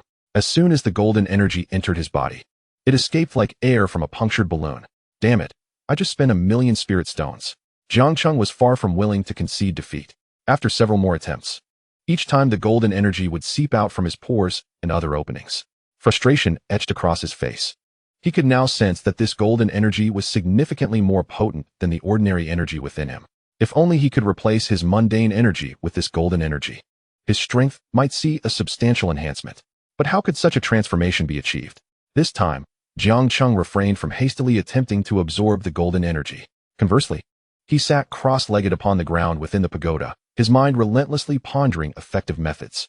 Several hours swiftly elapsed. Suddenly, with his eyes tightly shut, Jiang Cheng's vision brightened. He then rose, a rusted iron sword appearing in his hand. He unleashed 2 consecutive strikes of the sword of Azura Annihilation. In that moment, his internal spiritual energy was entirely depleted, without a trace remaining. Golden spiritual energy surged wildly back into Jiang Cheng's body, but this time, it remained within him, not leaking out as before. Indeed, a glimmer of realization lit up Jiang Cheng's eyes. He had been contemplating that since his body could not accommodate two types of spiritual energy, he should empty one out. It seemed his gamble had paid off. Just as when he first entered the pagoda, the spiritual energy within once again filled Jiang Cheng completely. However, this time, he chose not to expel that energy. Instead, a multitude of spiritual swords manifested before him. Jiang Cheng skillfully drove those swords into his own body. Previously, when he devoured these spiritual swords, he discovered that once his internal spiritual energy was saturated, further consumption of the swords would not augment his energy. Yet, it would expand his spiritual sea. This explains why, despite always facing stronger opponents, Jiang Cheng's internal energy remained on par with theirs. Alas, with a year left in the pagoda, a mere 1,000 swords were insufficient. How he wished for 100,000. Jiang Cheng shook his head with a bitter smile, inserting sword after sword into himself. Chapter 55. Golden Liquid. Uncertain how much time had passed, when Jiang Cheng opened his eyes again, all the 1,000 swords had been utterly devoured. Yet, his power remained at the pinnacle of the late-stage golden elixir realm. However, unlike before, the spiritual energy surging within him was now entirely golden. Not only that, his blood and even his opened eyes shimmered with a golden hue. His realm had reached an almost uncontainable level. If he were to receive a few more swords, he might uncontrollably ascend to the nascent soul realm due to the overflowing spiritual energy. At this moment, the golden spiritual energy continued to flow ceaselessly into Jiang Cheng's body. The total capacity of his internal energy had now surpassed that of an ordinary oceanic realm expert. He glanced at his hands, contemplating a question. Why not, as before, harness this endless influx of energy to refine his sword intent and techniques? Furthermore, he faced a perplexing dilemma. Although his sword intent remained top-notch, after mastering the destructive sword intent, he could no longer unleash the invincible sword intent. As an adult, Jiang Cheng naturally desired both types of sword intent. Thus, how could he possibly release both? Jiang Cheng sat in meditation, the rusted black sword quietly resting before him. As he continued to ponder deeply, what he failed to notice was that the rust on the black iron sword was gradually fading at a visible pace. Suddenly, after an indeterminate period of meditation, Jiang Cheng opened his eyes, which sparkled with a unique brilliance. A swordsman does not merely refine his blade. He cultivates his heart as well. Mastering the essence of destruction, my state of mind was once solely focused on obliterating everything in this world. Thus, I was able to manifest the intent of destruction. Previously, the invincible sword intent emerged because I had witnessed the sword intent left by my ancestor me, believing it to be the very embodiment of invincibility in this realm, which enabled me to unleash such formidable power. In Jiang Cheng's eyes, the brilliance continued to shimmer. Unbeknownst to him, many swordsmen shared this realization, but mere contemplation was insufficient. They could not grasp or perceive it. However, due to his innate sword body, as long as he could conceive this notion, he would be able to comprehend the corresponding sword intent. At that moment, the once tranquil black iron sword began to tremble ominously. In the blink of an eye, Jiang Cheng extended his hand, and with a swift motion, the black iron sword appeared in his grasp with a whoosh. The word calamity, though diminutive, was now visible where the rust had mostly faded from the hilt. Jiang Cheng felt an indomitable sensation coursing through him, as if he stood invincible in the universe, and he was completely immersed in this feeling. After a moment, he suddenly opened his eyes wide. If I wield a sword, who in this world cannot be slain? With those words resonating in the air, he struck with his sword. Boom! The entire pagoda trembled violently. Before Jiang Cheng, the dense and rich golden spiritual energy evaporated at an astonishing rate. What? My spiritual energy? This strike once again imbued him with an invincible essence. Yet, upon witnessing the golden spiritual energy dissipate, Jiang Cheng could not contain himself and rushed forward. Just a few moments into his pursuit, he was astonished to find a pool before him, continually exuding golden spiritual energy. Jiang Cheng was taken aback. How abundant was the spiritual energy in this golden pool? So all that golden energy was emanating from this source. He licked his lips, poised to leap into the pool. However, after a moment's thought, he retrieved several vials from his storage ring and filled them with the golden liquid from the pool, sealing them carefully. What if this substance is exceedingly precious? If I were to bathe in it and alter its quality, would that not be a waste? After securing nearly half of the golden liquid, Jiang Cheng finally plunged into the golden pool with a splash. Boom! In an instant, a terrifying force surged into his body. At that moment, Jiang Cheng felt a blinding light before his eyes. The golden ocean enveloped his vision, filling his consciousness entirely. He fainted instantaneously. It was at this juncture that the cultivation he had forcibly suppressed began to tear open a fissure due to the absence of consciousness. Boom! His aura surged, elevating him from the core formation stage directly to the nascent soul stage. As the golden liquid prepared to surge once more, an even more formidable surge of bloodline power erupted within Jiang Cheng, forcefully suppressing the golden essence. This entire sequence transpired with remarkable slowness. When Jiang Cheng finally regained consciousness, several months had elapsed. However, within the confines of the pagoda, those months merely equated to a handful of hours in the outside world. Jiang Cheng surveyed his surroundings and discovered that the golden liquid he once remembered had long since dried up. The spiritual energy within the pagoda had reverted to its ordinary state. After absorbing the golden spiritual essence, Jiang Cheng found little interest in these commonplace energies. Moreover, with the golden essence residing within him, he was unable to absorb any of this ordinary spiritual energy. During his unconsciousness, his strength had forcefully advanced to the pinnacle of the early nascent soul stage. Jiang Cheng could not help but smile wryly at this rather disheartening news. He pondered that even if he were to confront an entity like the Blood Prison Sovereign, he could vanquish them without the use of the Radiant Sword or the Rusty Black Sword. Nevertheless, his intention had been to suppress his cultivation, as concentration is the essence of mastery. Only when he could no longer contain his advancement would his cultivation be most firmly established. Although he had nearly reached the critical point during his unconsciousness, Jiang Cheng felt he could still hold back a little longer. He resolved to practice the sword intent left by his ancestor. After some contemplation, he stored away the rusty black sword. He was unaware of its name, but since the hilt bore the character for calamity, he would temporarily refer to it as calamity. Despite having reached the early stage of the nascent soul realm, he found that utilizing calamity to execute sword techniques still demanded considerable energy. Even with his spiritual power now comparable to that of a practitioner at the sea-covering realm, he still found it somewhat insufficient. He could only wonder what level of artifact calamity truly was. Shaking his head, he noted that the rust on the sword's hilt could indeed be removed, suggesting that the true nature of this weapon lay concealed beneath the corrosion. Chapter 56. The Soul Sword has vanished after several months of arduous training. Jiang Cheng had mastered the ability to instantaneously execute the sword techniques imparted by the Azure Robe Sword Master. With the current capacity of his spiritual energy, he no longer needed to rely on medicinal pills to replenish his energy after merely one execution. He could now perform the techniques at least 3 to 4 times. As for the technique known as Sword of Demonic Annihilation, he could even unleash it consecutively 3 times.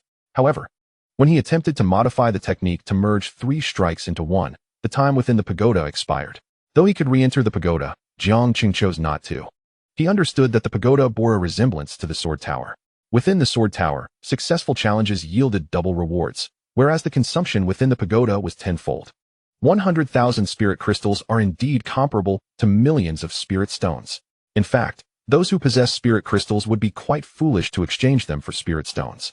Under normal circumstances, they would never part with their precious spirit crystals, as the former are incomparably more valuable than the latter. Upon exiting the floating pagoda, Jiang Cheng sought to procure some spiritual swords from the sword sect. However, the sect had been occupied with repairs and reconstruction efforts, with even the sword-forging disciples of the sword-casting pavilion fully engaged in post-disaster recovery. Consequently, the number of spiritual swords produced was exceedingly scarce, totaling less than 100 across the entire sect. Jiang Cheng initially intended to acquire them all in one go, but upon reflection, he realized that many disciples had lost their swords in the recent conflict and decided to hold off for the moment. He visited Mingyue. Although the tragedy of Qingfeng's demise loomed like a shadow over her heart, it was evident that she appeared much improved compared to before. The spirit of Elder Mu, which had previously been burned, now seemed increasingly ethereal. Although the Qingshan swordsman had mentioned that the soul sword could revive Elder Mu, the critical issue remained that the soul sword was still out of reach. After several days of anxious waiting, Xian Yangyang finally found Jiang Cheng to inform him that the true form of Zhu Li had awakened. Jiang Cheng sighed with relief and promptly followed Xian Yangyang to find Zhu Li. At that moment, Zhu Li was surrounded by Lian Cheng, Zui Qing, and others. Upon seeing Xian Yangyang and Jiang Cheng approach, Zhu Li broke into a wry smile. Having met the sect leader, Jiang Cheng quickly bowed in greeting. Zhu Li waved his hand dismissively. The elder had previously stated that the chief disciple of the sword sect held an equal status to that of the sect leader. As the elder's chosen chief disciple, there was no need for Jiang Cheng to bow to him. Jiang Cheng was taken aback, astonished by the elevated status of the chief disciple. However, upon reflection, it made sense. In many sects, it was not uncommon for disciples to possess strength surpassing that of the elders or even the sect leaders. Take himself and Wu Hao, for example. Despite their lower realms, their combat prowess was formidable. In fact, both he and Wu Hao had already surpassed many of the elders in the sword sect. I am aware of your inquiry from a few days ago, Zhu Li began, but I fear I cannot provide you with the soul sword. Jiang Cheng's brow furrowed at this revelation. Why? He asked, knowing how crucial the soul sword was to him. The soul sword symbolized the chief disciple of the sword sect, and it was a vital object that his masked master insisted he must obtain. Most importantly, the soul sword had the power to revive Elder Mu as well as his own parents. If it were now stated that he could not receive the soul sword, then... Noticing Jiang Cheng's darkening expression, Zhu Li hastily explained, "Do not misunderstand. It is not my intention to hinder you. The main issue is..." Zhu Li cleared his throat, his cheeks reddening as he recounted the events. It turned out that due to a gap in the disciples over the years, the sword sect had suffered numerous defeats in various sect competitions. Within the entire Xian realm, there existed 5 continents akin to the 9 nether continent. Each continent, along with intercontinental territories like Manzhou, boasted roughly 7 or 8 such regions. Similar to the sword sect, there are countless sects employing the sword, numbering in the hundreds. The sword sect once led these factions, but now it can be regarded as trailing behind. Among all the sword sects in the Xian realm, the most formidable is undoubtedly the 10,000 Sword Mountain, which serves as the de facto headquarters for sword sects across the realm. Every major competition is hosted by 10,000 Sword Mountain, taking place every 4 years during the summer. However, in the previous competition, the sword sect once again found itself at the bottom. 10,000 Sword Mountain had initially contemplated revoking the sword sect's eligibility for future competitions. Nonetheless, Zhu Li forcefully asserted that the sword sect's performance would improve. In times long past, the words of the sword sect's leader would have held considerable weight, but now, what is the sword sect? The individuals from 10,000 Sword Mountain scoffed at Zhu Li's claims. Zhu Li intended to wager his own sword, but was dismissed on the grounds of its inferior quality. Reluctantly, in the interest of the sword sect, Zhu Li was compelled to stake the highest quality soul sword of the entire sect. That soul sword now remains embedded at the summit of 10,000 Sword Mountain. According to the prior agreement between Zhu Li and 10,000 Sword Mountain, should the sword sect fail to secure a position within the top 10 this time, the soul sword would belong to 10,000 Sword Mountain, and the sword sect would be barred from participating in future competitions among the sword sects of the Xian realm. Upon hearing Zhu Li's words, Jiang Cheng was taken aback. According to Elder Mu and the Qingshan swordsman, the sword sect was a trendsetter not only in the Xian realm, but across the myriad worlds millennia ago. Yet now, the best treasure the sword sect could present is merely a sacred-grade spiritual sword. Not to mention that it currently ranks at the very bottom among sword sects in the Xian realm. Is this not a profound humiliation for the sword sect? No wonder Elder Mu had remained at the outer sect's sword martial pavilion.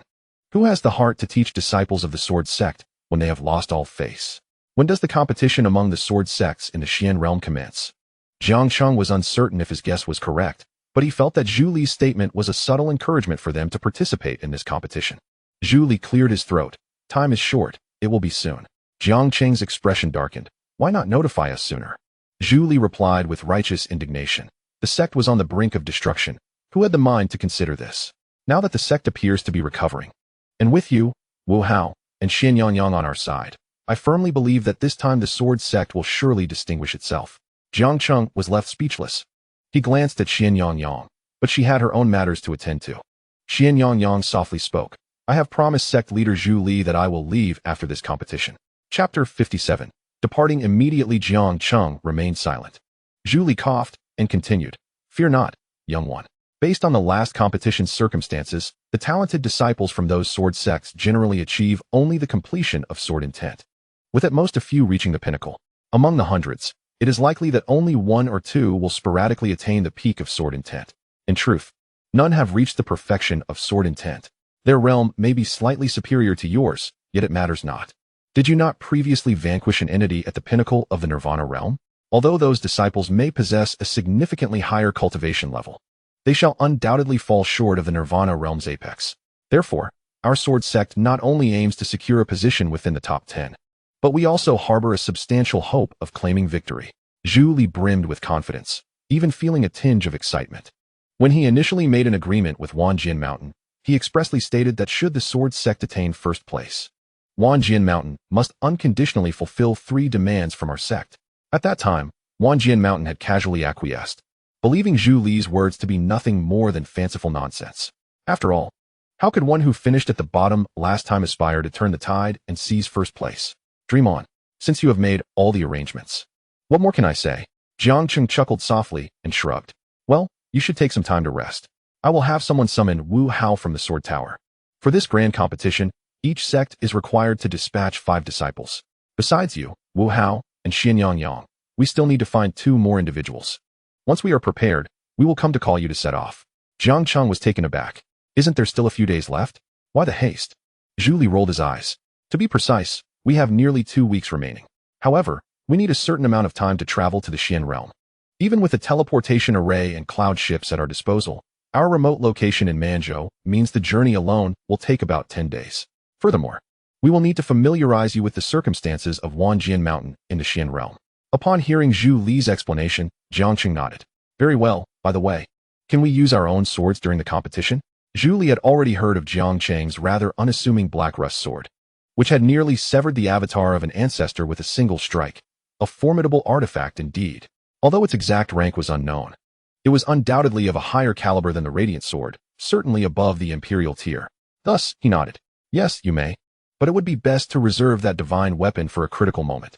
Jiang Cheng contemplated and retrieved the sword sheath that Lin Cheng had given him earlier, inserting the black rust sword into it. The crowd mused. Doesn't this resemble the previous Radiant Sword? However, no one dwelled on it further. When Lin Cheng had bestowed that sheath upon Jiang Cheng, he had been quite reluctant, primarily because he had no suitable weapon, and also due to his discomfort in casting aside such a talent from the sword sect, treating him as an outsider. Thus, he had given Jiang Cheng the sheath he cherished. Now, seeing Jiang Cheng wield it, adorned with a fine sword, Lin Cheng nearly salivated with envy. Jiang Cheng returned to the outer sect, with Xianyang Yang following closely behind. Greetings, Sister Yang. Jiang Cheng bowed respectfully. Xianyang Yang regarded him with a glance. I have spoken with Sect Master Zhu Li. When we go to Wanjian Mountain, you must accompany us. Originally, the higher-ups of the sword sect believed you to be a treasured asset, and your existence should remain concealed unless absolutely necessary. Jiang Cheng was momentarily taken aback, uncertain of Xianyang Yang's intentions in sharing these words with him. The thoughts of the higher-ups in the sword sect are indeed comprehensible to him.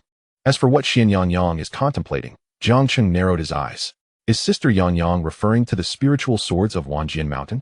A glimmer of approval flickered in Xianyang Yang's gaze towards Jiang Cheng. You are quite astute. The spiritual swords within Wanjian Mountain have been gathered from across the entire mystic realm, akin to the soul swords, which represent the most formidable treasures within each sect. I am well aware that the sword sect has chosen to keep you for your protection, hoping you will grow stronger. However, I believe that given the current resources of the sword sect, there is little potential for significant enhancement.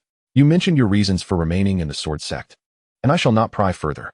Yet, I perceive that participating in the grand competition at Wanjian Mountain presents a unique opportunity. During the previous session, when the sword sect wagered the soul sword, the master of Zhu Li stated that if this generation of the sword sect could secure first place, Wanjian Mountain must unconditionally comply with 3 demands. Many sects present took heed of this. Therefore, Wanjian Mountain is undoubtedly concerned with the reputation of the sections. If the sword sect truly achieves first place, you may boldly request that Wanjian Mountain grant you the thousands of spiritual swords embedded atop the mountain. These spiritual swords were acquired by Wanjian Mountain from elsewhere and do not originate from them. They have no justification to strike a blow to their own sect's reputation for the sake of these swords. After all, they currently stand as the leaders among all sword sects in the mystic realm. Should they go back on their word, their followers would not abide by it. Jiang Cheng had sensed some of this, but not with the specificity and nuance that Xianyang Yang possessed. He had never anticipated that Xianyang Yang's decision to stay was for her own sake. Participating in the grand competition at Wanjian Mountain was also for her own benefit. This filled Jiang Cheng's heart with profound emotion. Xianyang Yang cast a sidelong glance at Jiang Cheng, preemptively interrupting him before he could speak, refrained from uttering any overly sentimental words. My assistance is not given freely.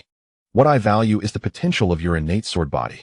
If you are destined to become an emperor in the future, your level of sword intent will undoubtedly earn you a name across the myriad realms. If I am unable to locate the relic of the free spirit, I shall rely on you for vengeance. Upon hearing this, Jiang Cheng's face broke into a smile. How could he not understand that Xian Yangyang was saying this deliberately? Nevertheless, he patted his chest and assured her, Sister Yangyang, rest assured, if that day truly comes, I will stand before you, shielding you from the storms. A warmth flickered in Xian Yangyang's eyes. But I have another question. Jiang Cheng turned to Xian Yangyang. If we go to Wanjian Mountain for the competition, will the king of the mystic realm learn of it and come seeking us? Wouldn't that put us in a perilous situation? Xian Yangyang shook her head. Wanjian Mountain is not as simple as you imagine. Although the king of the mystic realm proclaims himself as such, that is merely superficial. He is still a newcomer. While established powers like Wanjian Mountain possess a depth that is far more formidable than you realize. Moreover, the sword sect has a direct teleportation array to Wanjian Mountain. Otherwise, Master Zhu Li and the others would not dare to take us there. Jiang Cheng nodded in understanding. Now it was clear why he had not heard Zhu Li or the others mention the king of the mystic realm at all.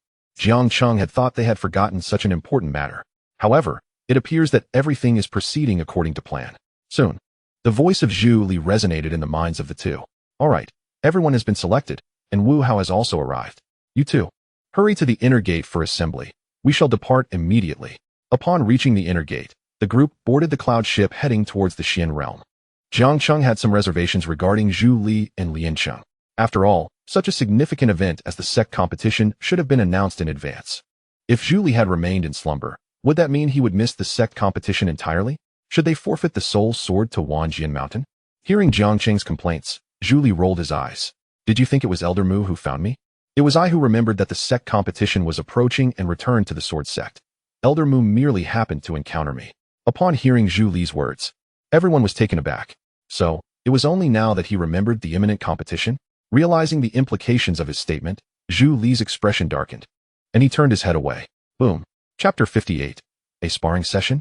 Within the space-time passage, the cloud ship advanced steadily towards the direction of Wanjian Mountain. This was Jiang Cheng's first experience aboard a cloud ship, and he felt a sense of wonder. Among the 5 disciples accompanying the sword sect to the sword Dao competition, in addition to Jiang Cheng, Xian Yangyang, and Wu Hao, there were 2 other inner disciples whom Jiang Cheng had never encountered before. However, it was said that both had reached the pinnacle of the sea-covering realm, and due to the recent incursion of a powerful being from the Xian realm, both had unleashed their perfected sword intent. At present, they were formidable opponents. Not only could they contend with those in the sea-covering realm, but they could also challenge those in the reincarnation realm. Although this year's sword sect was indeed stronger than in previous years, the other sword sects were no pushovers either. Wanjian Mountain had even publicly proclaimed the emergence of an extraordinarily rare sword genius. In theory, understanding both oneself and one's adversary is the key to victory. However, there was scant information about the opponent, to the extent that even Zhu Li was unaware of this genius's origins. On the cloud ship, Wu Hao's gaze was fervently fixed on Jiang Cheng. Ever since he had been summoned from the sword tower, he had been able to withstand the prowess of Jian Jiu Yao for 5 seconds. While still fleeting, this marked a significant improvement. Moreover, unbeknownst to him, his cultivation had ascended from the early stage of the reincarnation realm to the perfected stage within just a few days. At this moment, he was driven by an intense desire to battle against the younger generation.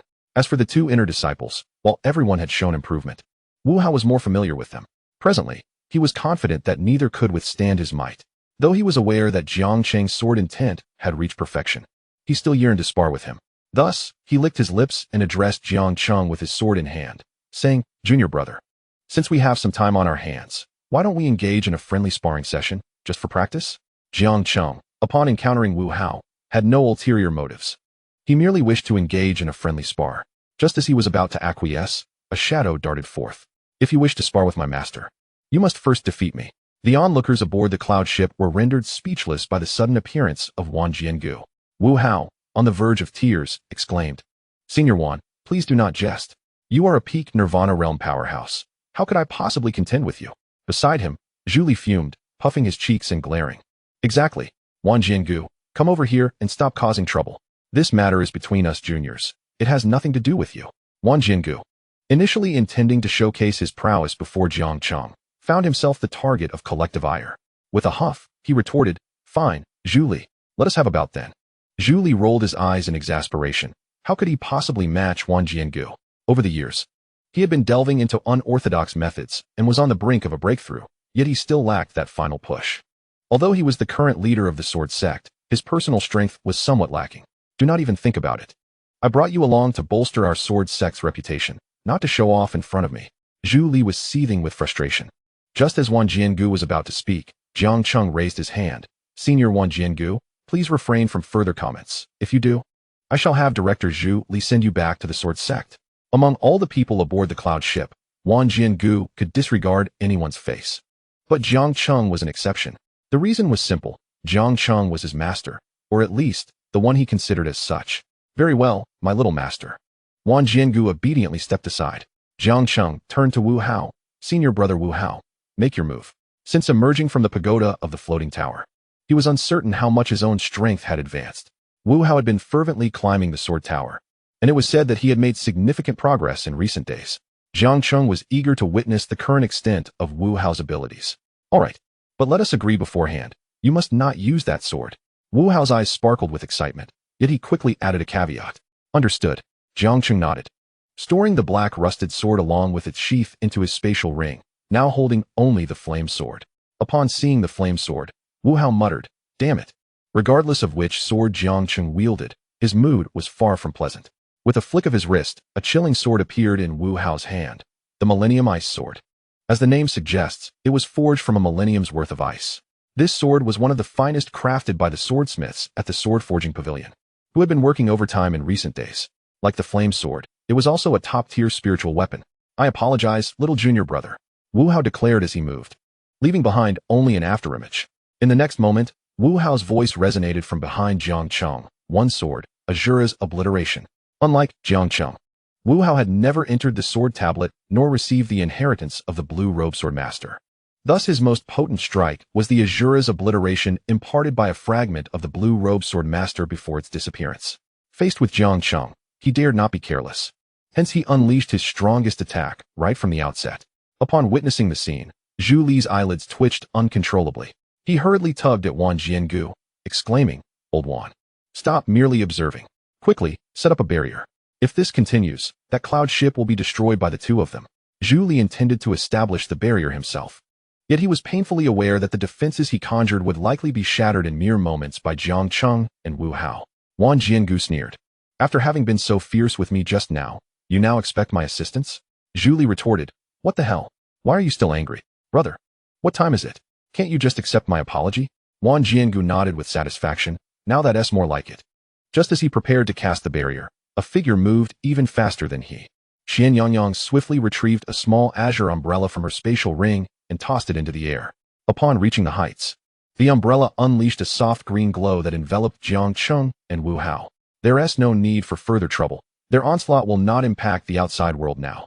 Zhu Li and Wang Jiangu's eyes brightened in unison. The Zhenyuan umbrella? Xian Yangyang nodded. The Zhenyuan umbrella was a defensive artifact of imperial rank. It was said to withstand even the attacks of those who had attained the saint transformation. However, that was merely hearsay. Xian Yangyang's expression remained unperturbed. Did not the illustrious sword of the sword sect's ancestor also fall to the hands of the king of the Xian realm? A silence enveloped the gathering. It seemed the conversation had reached an impasse. Very well, let us continue to observe the duel between Jiang Cheng and Wu Hao. At this moment, Wu Hao's sword technique, Sword of the Azura's destruction, loomed before Jiang Cheng. The sword wave in front of Jiang Cheng appeared calm, yet it concealed a tempestuous force. Nevertheless, in the face of that sword wave, Jiang Cheng grinned and declared, Chapter 59, Withdraw your divine powers, Tianyu. Jiang Cheng did not retreat a single step. He held the flame sword horizontally before him. The words flowed calmly from his lips, and in that instant, everyone noticed the spiritual energy of the world converging before Jiang Cheng. Moreover, a colossal sword, modeled after the flame sword yet magnified several dozen times, appeared before him. The colossal weapon lay horizontally in front of him, adorned with flickering golden glimmers. Jiang Cheng had previously observed this phenomenon. Whenever his internal spiritual energy transformed into golden energy, each time he unleashed a skill or attack, it was enveloped in a delicate layer of golden light. Without the opportunity to experiment within the pagoda of the floating Buddha, Jiang Cheng found this moment, with Wu Hao engaging him in a spar, to be the perfect chance to explore the mysteries of this golden light. Just then, a dull sound resonated. Wu Hao's sword of the Azura's destruction struck against the colossal sword transformed by Tianyu. This Tianyu was evidently an imperial-grade martial technique. It was likely passed down to Jiang Cheng from the ancestor. However, The Sword of the Azura's destruction was also an imperial-grade technique left by the ancestor. Moreover, as Wu Hao executed it, he infused it with his pinnacle sword intent. Many believed that Jiang Cheng would undoubtedly be unable to withstand it, considering the significant disparity in their levels. Yet at that moment, the sword wave collided with the colossal sword. The colossal sword trembled slightly, and then there was nothing more. The crowd was left bewildered. Everyone had anticipated a spectacular display, yet now, Wu Hao's strongest strike had failed to even breach Jiang Cheng's defensive skill. What on earth was happening? Jiang Cheng, too, was taken aback. The reason was simple. The defensive power of that golden luminescence was far more terrifying than he had imagined. What about the attack power? At this moment, Wu Hao had yet to come to terms with the situation. He had initially believed he could engage Jiang Cheng in a protracted battle, considering that Jiang Cheng could not wield that enigmatic black sword. Perhaps he even harbored a sliver of hope for victory. But now, he realized that his assumptions were utterly ludicrous. Before Wu Hao could utter a word, Jiang Cheng's voice rang out, "Senior brother Wu Hao, allow me to test this move on you." As he spoke, the entire cloud ship began to shake violently. In an instant, a colossal sword of spiritual energy, hundreds of feet in size, materialized behind Jiang Cheng. He had not employed the flame sword, but had instead conjured a sword of light from pure spiritual energy. However, unlike the typical white swords of others, this one gleamed with a golden hue, infused with Jiang Cheng's own golden spiritual energy. Under Wu Hao's astonished gaze, the luminous sword descended slowly towards him. Boom! The entire cloud ship swayed dramatically. Zhu Li swallowed hard, glancing at Xian Yangyang. "Didn't you say there was no issue? Didn't you claim that the Zhen Yuan umbrella could withstand attacks from the Transformation Saint Realm?" At that moment, the onlookers witnessed the Zhen Yuan umbrella's ethereal barrier shatter as it made contact with Jiang Cheng's golden sword. Xian Yangyang rolled his eyes. "I mentioned that the ability to withstand Transformation Saint Realm attacks was merely hearsay. I had already countered your arguments earlier. What are we to do now?" Zhu Li was at a loss. He turned to Wang Jiangu, who was equally entranced by the imposing sword of light. This strike bore no trace of sword techniques. It was simply a manifestation of pure spiritual power. Yet upon the blade, an aura of invincibility enveloped it. The overwhelming might of the invincible sword intent exhilarated Wang Jiangu. His previous doubts about Jiang Cheng mastering the destruction sword intent, thereby being unable to wield the invincible sword intent, were dispelled. It was evident now that Jiang Cheng had indeed mastered two of the most formidable sword intents in existence. This strike was such that even Wang Jiangu would struggle to intercept it, let alone Wu Hao. The invincible sword intent flowed like a torrent, relentlessly assaulting the hearts of everyone present.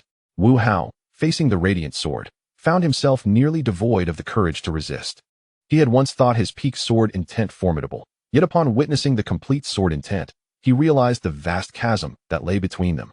What are you waiting for? If you don't act now, Wu Hao will perish. This cloud ship will be destroyed.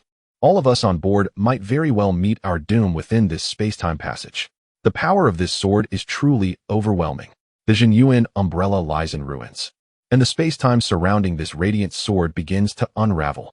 Zhu Li can no longer bear to watch and delivers a swift kick to Wang Jiangu's rear. Wang Jiangu sneers coldly. "You truly overestimate me." His sword intent is at a pinnacle level, although his strength far surpasses Jiang Cheng's. Yet, confronted with this surging, invincible sword intent, his entire body trembles ever so slightly. Nevertheless, Wang Jiangu understands that here, he alone can halt this sword strike. In an instant, he flashes to Wu Hao's side. "Senior Wan, I." Wu Hao stands frozen in place. Wang Jiangu shakes his head, remaining silent. If he were Wu Hao, he might feel similarly overwhelmed. Who could have anticipated that such a formidable sword technique could be unleashed by someone in the early stages of the nascent soul realm? If this sword were to strike the sword sect, it would be utterly annihilated. Wang Jiangu pulls Wu Hao behind him, and Wu Hao appears beside Zhu Li and the others. With a wry smile, he glances at Zhu Li, sect master. Zhu Li pats Wu Hao's shoulder. "Do not take it to heart. Jiang Cheng is a freak. Even I could not withstand this technique." Wu Hao nods. Wang Jiangu fixates on the radiant sword before him, relieved that its speed is not overwhelming. He inhales deeply. A multitude of strategies to counter the sword flooding his mind, yet each is swiftly dismissed. As the sword draws nearer, Wang Jiangu kneels before the assembled crowd. "Master, please, retract your divine powers." Earlier, when he called Jiang Cheng master, it was out of a desire to learn his sword intent. But now, he speaks with genuine admiration. A strike from the nascent soul realm, and he, a pinnacle of the nirvana realm, finds himself utterly powerless to counter it. The golden light upon the sword seems to amplify its destructive force manifold. Jiang Cheng's eyelids twitch uncontrollably. Damn, he had originally intended to test the newly devised technique, but never anticipated such an outcome. However, once the technique is unleashed, it cannot be retracted. He can only flick his wrist, sending the radiant sword hurtling away at incredible speed. Boom. The sword lands thousands of feet away, creating a massive mushroom cloud within the teleportation array.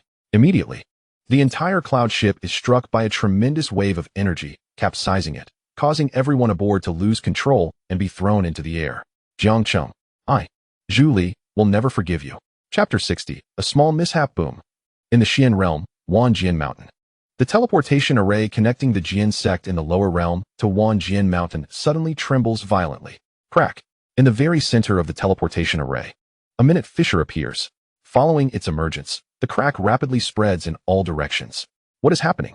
The disciples assigned to guard the area are utterly bewildered. They are stationed here to welcome the various sword sects arriving from different locales. Yet now, while others arrive without issue, the Jian sect's teleportation array has shattered. Quickly, summon the elder. The disciples are thrown into a frenzy. Soon, a figure emerges from the void. Upon witnessing the fissures upon the teleportation array, he was utterly bewildered. Within the confines of the array, martial combat was strictly prohibited, a fact well known to all. The very occurrence of such a rift could only be attributed to a practitioner of at least the Nirvana realm, capable of inducing such a transformation. Reflecting on how the sword sect might have offended the likes of the king of the Xian realm, the elder couldn't help but furrow his brow. Before long, several figures materialized beside him. Elder, what has transpired? They were equally astonished at the sight of the cracks on the sword sect's teleportation array. The elder shook his head in uncertainty. I am not sure. Perhaps they were ambushed by the king of the Xian realm's followers? But how could that be? If so, how could they have activated the teleportation array? After much contemplation, he found himself at a loss. Just then, the crack expanded ominously. The elder's expression shifted dramatically. We must stabilize this teleportation array. If they can emerge safely, we shall inquire into the matter. Soon, several figures busied themselves with their tasks. Inside the teleportation array, Wan Jiangu, Zhu Li, and the others had all channeled their spiritual energy into the cloud ship.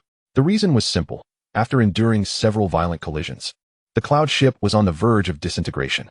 Had they not forcefully sustained it with their spiritual energy, it would have surely fallen apart. Look at the mess you've created. Zhu Li glared at Jiang Cheng, puffing his cheeks in frustration. Jiang Cheng, feeling bashful, found himself incapable of assisting.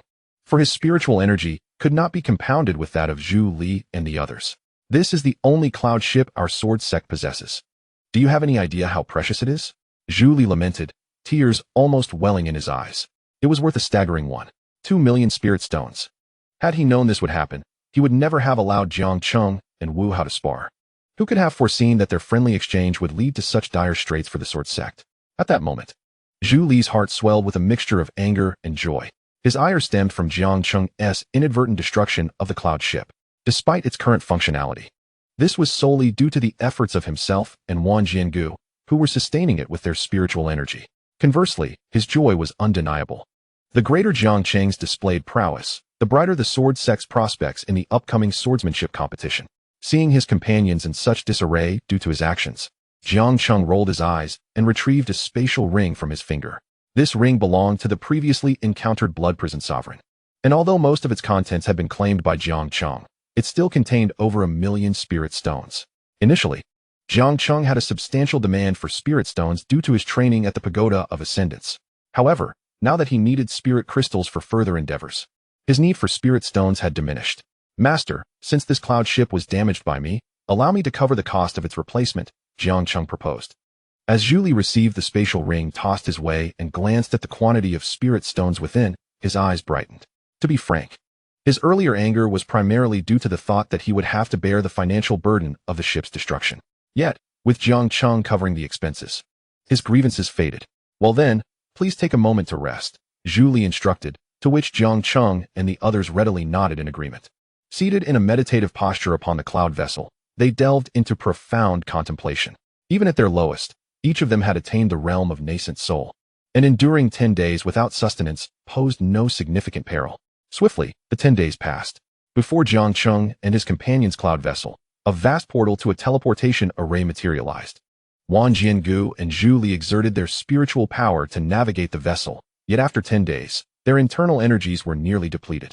Were it not for the substantial quantities of medicinal pills consumed along the way to replenish their strength, even as nirvana-level cultivators, they would have found it exceedingly arduous to persist. Boom. In the Xian realm, on Wanjian Mountain, the fissures that had appeared earlier on the teleportation array, linking the Sword Sect and Wanjian Mountain, stabilized after being mended by the Elder and his associates. After several days of observation, confirming no further issues, the Elder and his companions departed, leaving instructions for the disciples on guard to inform them upon the arrival of the Sword Sect members. After all, as the premier sect of the Xian realm's sword path, Wanjian Mountain had a vested interest in the affairs of the lower realms. Accompanied by a resounding crash, the disciples stationed at Wanjian Mountain beheld a colossal cloud vessel emerging from the Sword Sect's teleportation array, only to explode spectacularly before their eyes. Wanjian Mountain's disciples, two among them hastily sought out the Elder, while the remainder gathered around. Upon witnessing Zhu Li and Wan Jiangu lying on the ground, pallid and gasping for spiritual energy, the curious disciples inquired, having met Sect Master Zhu Li, "Might we ask if the Sword Sect encountered an ambush from the Xian Realm King on their journey to Wanjian Mountain? What could have led to such disarray? An ambush by the Xian Realm King?" Zhu Li was momentarily taken aback. He recalled the prior commotion when the Xian Realm King had led an assault on the Sword Sect. Such a significant disturbance would undoubtedly have reached Wanjian Mountain. Yet, the mountain chose to observe and remain indifferent, which chilled Zhu Li's heart momentarily, though the discomfort soon dissipated. Wanjian Mountain was distinct from the Sword Sect. They were not of the same faction, and what grounds did Wanjian Mountain have to extend aid to the Sword Sect? Moreover, through Xianyang, Zhu Li had gained a deeper understanding of the Xian realm's dynamics. Although Wanjian Mountain possessed some heritage, they would never dare to confront the Xian Realm King unless absolutely necessary. After all, that king was a formidable figure at the 9th level of Transformation Saint. It is worth noting that even the leader of Wanjian Mountain was merely at the 5th level of Transformation Saint. However, upon meeting the curious gazes of the Wanjian Mountain disciples, Zhu Li's eyes glimmered mischievously. Oh, how could it be the Xian Realm King? His avatar was vanquished by a single strike from our Sword Sect's ancestor. I wager that upon hearing of our Sword Sect, the Xian Realm King trembles in fear. Oh, you inquire about our experiences within the temporal passage? Well, nothing extraordinary occurred. It was merely our disciples sparring within, albeit with a bit more commotion than usual. Honestly, they could have been a tad more discreet. Listening to Zhu Li's words, the expressions of both the Wanjian Mountain disciples and the Sword Sect disciples turned to stone.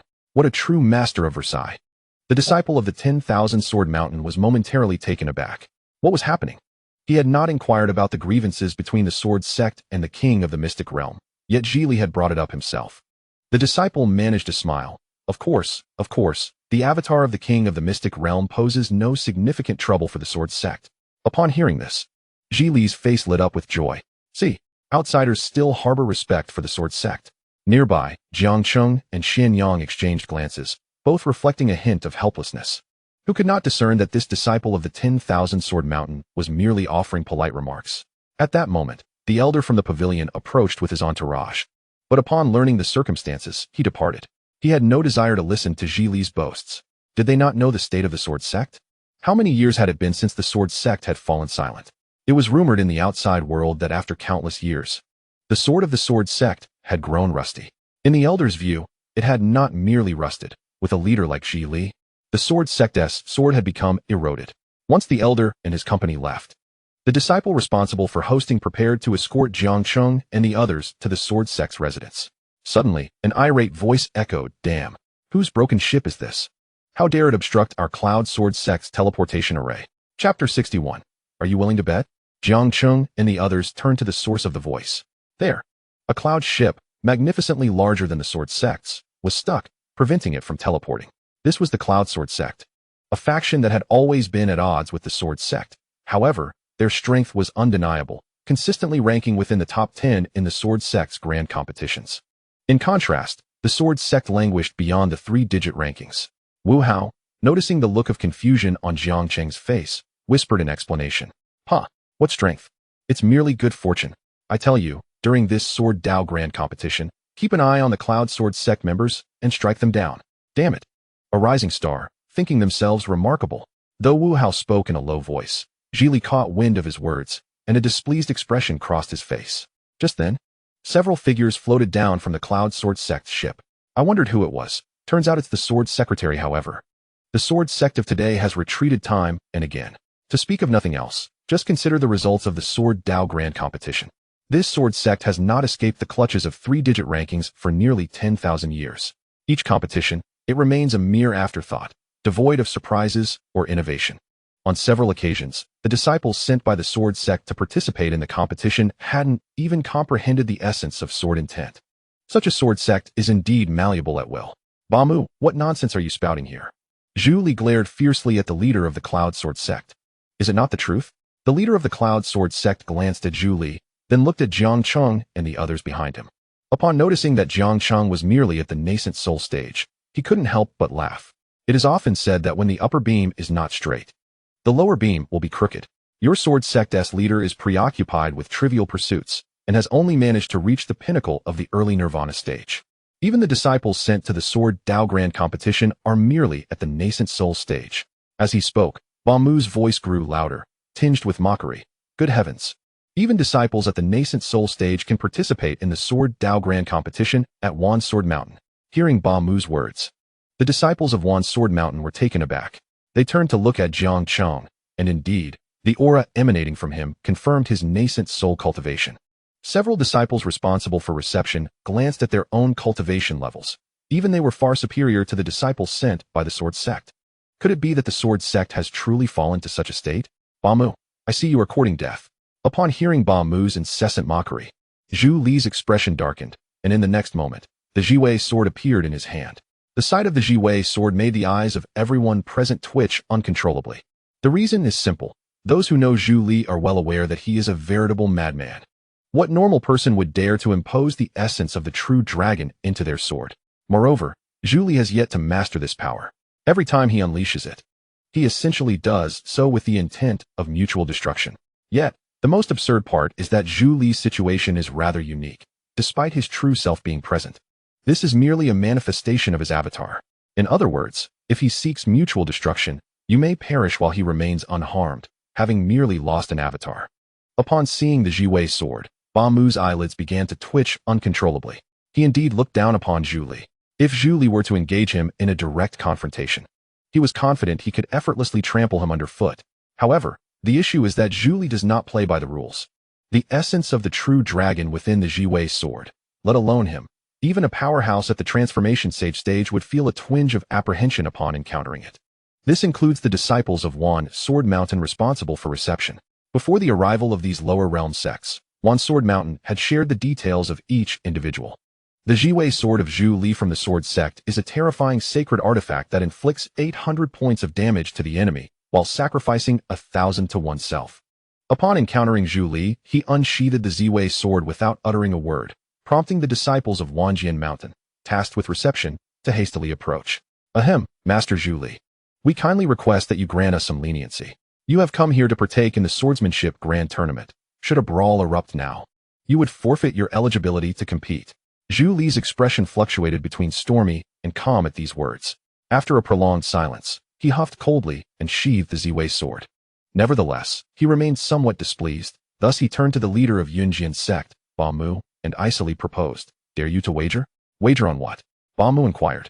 His eyelids twitching, yet a hint of disdain crept onto his face upon seeing Zhu Li sheath his sword. Zhu Li replied coldly, "Let us wager on this swordsmanship grand tournament. My sword sect shall undoubtedly rank higher than your Yunjian sect. What shall the stakes be?" Bamu asked. Almost without a moment's contemplation, Zhu Li produced the spatial ring gifted to him by Jiang Cheng, stating, "Within this ring lies over 100,000 spirit stones. Should your Yunjian sect prevail, these spirit stones will be yours. However, if our sword sect triumphs, that cloud ship of yours shall become our possession." Upon hearing Zhu Li's words, Bamu had yet to respond when Jiang Cheng's face darkened, exclaiming inwardly, "Damn it, those are my spirit stones." Just as he was about to speak, Bamu smirked and declared, "Fine, I accept your wager." He had never anticipated that Zhu Li would dare to propose such a bet. That was a staggering sum of 100,000 spirit stones. It was known that even their cloud ship was valued at just over 90,000 spirit stones. Rumor had it that the sword sect's previous cloud ship cost merely over 30,000 spirit stones. Hearing Bamu's swift agreement, Zhu Li laughed heartily and departed with the visibly displeased Jiang Cheng and others. Once the sword sect members had all left, Ba Mu's expression gradually darkened. He squinted at the direction Zhu Li and his companions had gone. Though Zhu Li was somewhat reckless, he was by no means a fool. To propose such a wager in front of the people of Wanjian Mountain indicated he must possess some assurance of victory. Yet, Ba Mu found it difficult to discern what that assurance could be. Ba Mu glanced at a disciple of Yunjian sect beside him. Yin Hai, do you perceive anything? Yin Hai furrowed his brow. I believe that among the disciples of the sword sect, only Wu Hao merits our attention. Although his strength is merely at the pinnacle of the initial phase of the wheel transformation realm, the sword sect is still an established power. While it may not shine as brightly as it once did, they may still possess hidden trump cards. Ba Mu pondered for 2 seconds, then asked, what about that young man in the nascent soul realm? Yun Hai shook his head, sharing his perspective.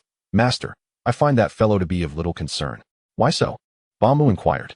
Yun Hai explained, both the sword sect and our Yunjian sect, not to mention Wanjian Mountain itself, are home to many individuals of extraordinary talent. While the nascent soul disciple may indeed have hidden strengths, he appears to be under 20 years of age. Such youth combined with his level of cultivation does suggest he possesses a certain genius. Moreover, certain prodigies possess the ability to battle beyond their ranks. A fact that is hardly a secret. However, the sect leader, Yun Hai, paused for a moment before asserting, he is merely at the nascent soul stage. Between the nascent soul and the nirvana stages lie the formidable realms of ocean covering, reincarnation, and divine transformation, a total of 3 significant levels. Can he truly fight beyond his rank? Surely, even our esteemed ancestors of the sword sect would find such a feat impossible at this moment. Upon hearing Yun Hai's words, Ba Mu chuckled heartily. You are indeed correct. The sword sect poses little threat. Furthermore, I have prepared barrier-breaking pills for you. However, remember, unless absolutely necessary, it is best to refrain from using these pills. You are the future of my Yunjian sect, and while these pills can temporarily enhance your power significantly, the consequence is that your cultivation will become stagnant. The disciples of the Yunjian sect nodded in agreement at Ba Mu's words. The sword sect, situated in the barbarian continent, is relatively remote within the 9 nether continent, with the only notable proximity being to the Wanjian Mountain. Other sects had largely already arrived at Wanjian Mountain well in advance. With only 3 days remaining until the Grand Sword competition, you should take this time to rest.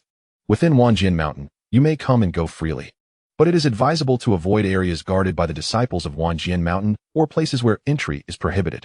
Oh, and remember to wear your disciple tokens from the sword sect while at Wanjian Mountain. After delivering this message, Zhu Li bid farewell to Jiang Cheng and the others, needing to report to Wanjian Mountain and ascertain whether the rules for this year's sword competition remained consistent with those of previous years. It was only after Zhu Li departed that the atmosphere among the group lightened. Although Zhu Li, unlike the leaders of other sects, carried no air of superiority, his status demanded a certain level of respect, preventing Jiang Cheng and his companions from behaving too recklessly in his presence. While Jiang Cheng was undoubtedly the foremost disciple of the sword sect, the sect preferred to keep him from revealing too much. Hence Wu Hao was designated as the leader among the 5 disciples. Jiang Cheng bore no objections to this arrangement. Wu Hao looked at Jiang Cheng, his mind consumed by thoughts of that remarkable sword strike. Junior brother Jiang Cheng, could you teach me that sword technique you executed earlier? Jiang Cheng let out a wry smile, surprised that even before he could settle matters in Wanjian Ancient, Wu Hao was expressing a desire to learn from him. With a look of regret, he replied, I'm afraid I cannot assist you with that, senior brother Wu Hao. It was not that he wished to keep secrets. Rather, the extraordinary power of his previous strike stemmed from 2 factors. Firstly, his sword intent was of the utmost pinnacle, embodying the concepts of invincibility and destruction, which alone intimidated many. Secondly, it was his unique golden spiritual energy. Unless Wu Hao possessed either the invincible sword intent or the destructive sword intent, along with the same golden spiritual energy as Jiang Cheng, it would be impossible for him to replicate that strike, regardless of his efforts. Wu Hao sighed deeply. He was still pondering the days remaining until the grand sword competition commenced. If only he could master Jiang Cheng's sword technique, how magnificent it would be. At such a moment, it could serve as a formidable weapon for himself. However, observing Jiang Cheng's demeanor, it did not appear that he was deliberately unwilling to teach. Perhaps there was something deeper involved. Wu Hao, the individual in question, possessed the ability to grasp the pinnacle of sword intent for a simple reason. He was inherently uncomplicated. Though he occasionally exhibited a hint of machismo, his vision was broad, and he did not harbor grudges over trivial matters. For a sword cultivator, such qualities were exceedingly rare and valuable. Junior brother Jiang Cheng, Wu Hao began, previously. Master Zhu Li and Senior Wang Jian have been using spiritual energy to navigate the cloud ship.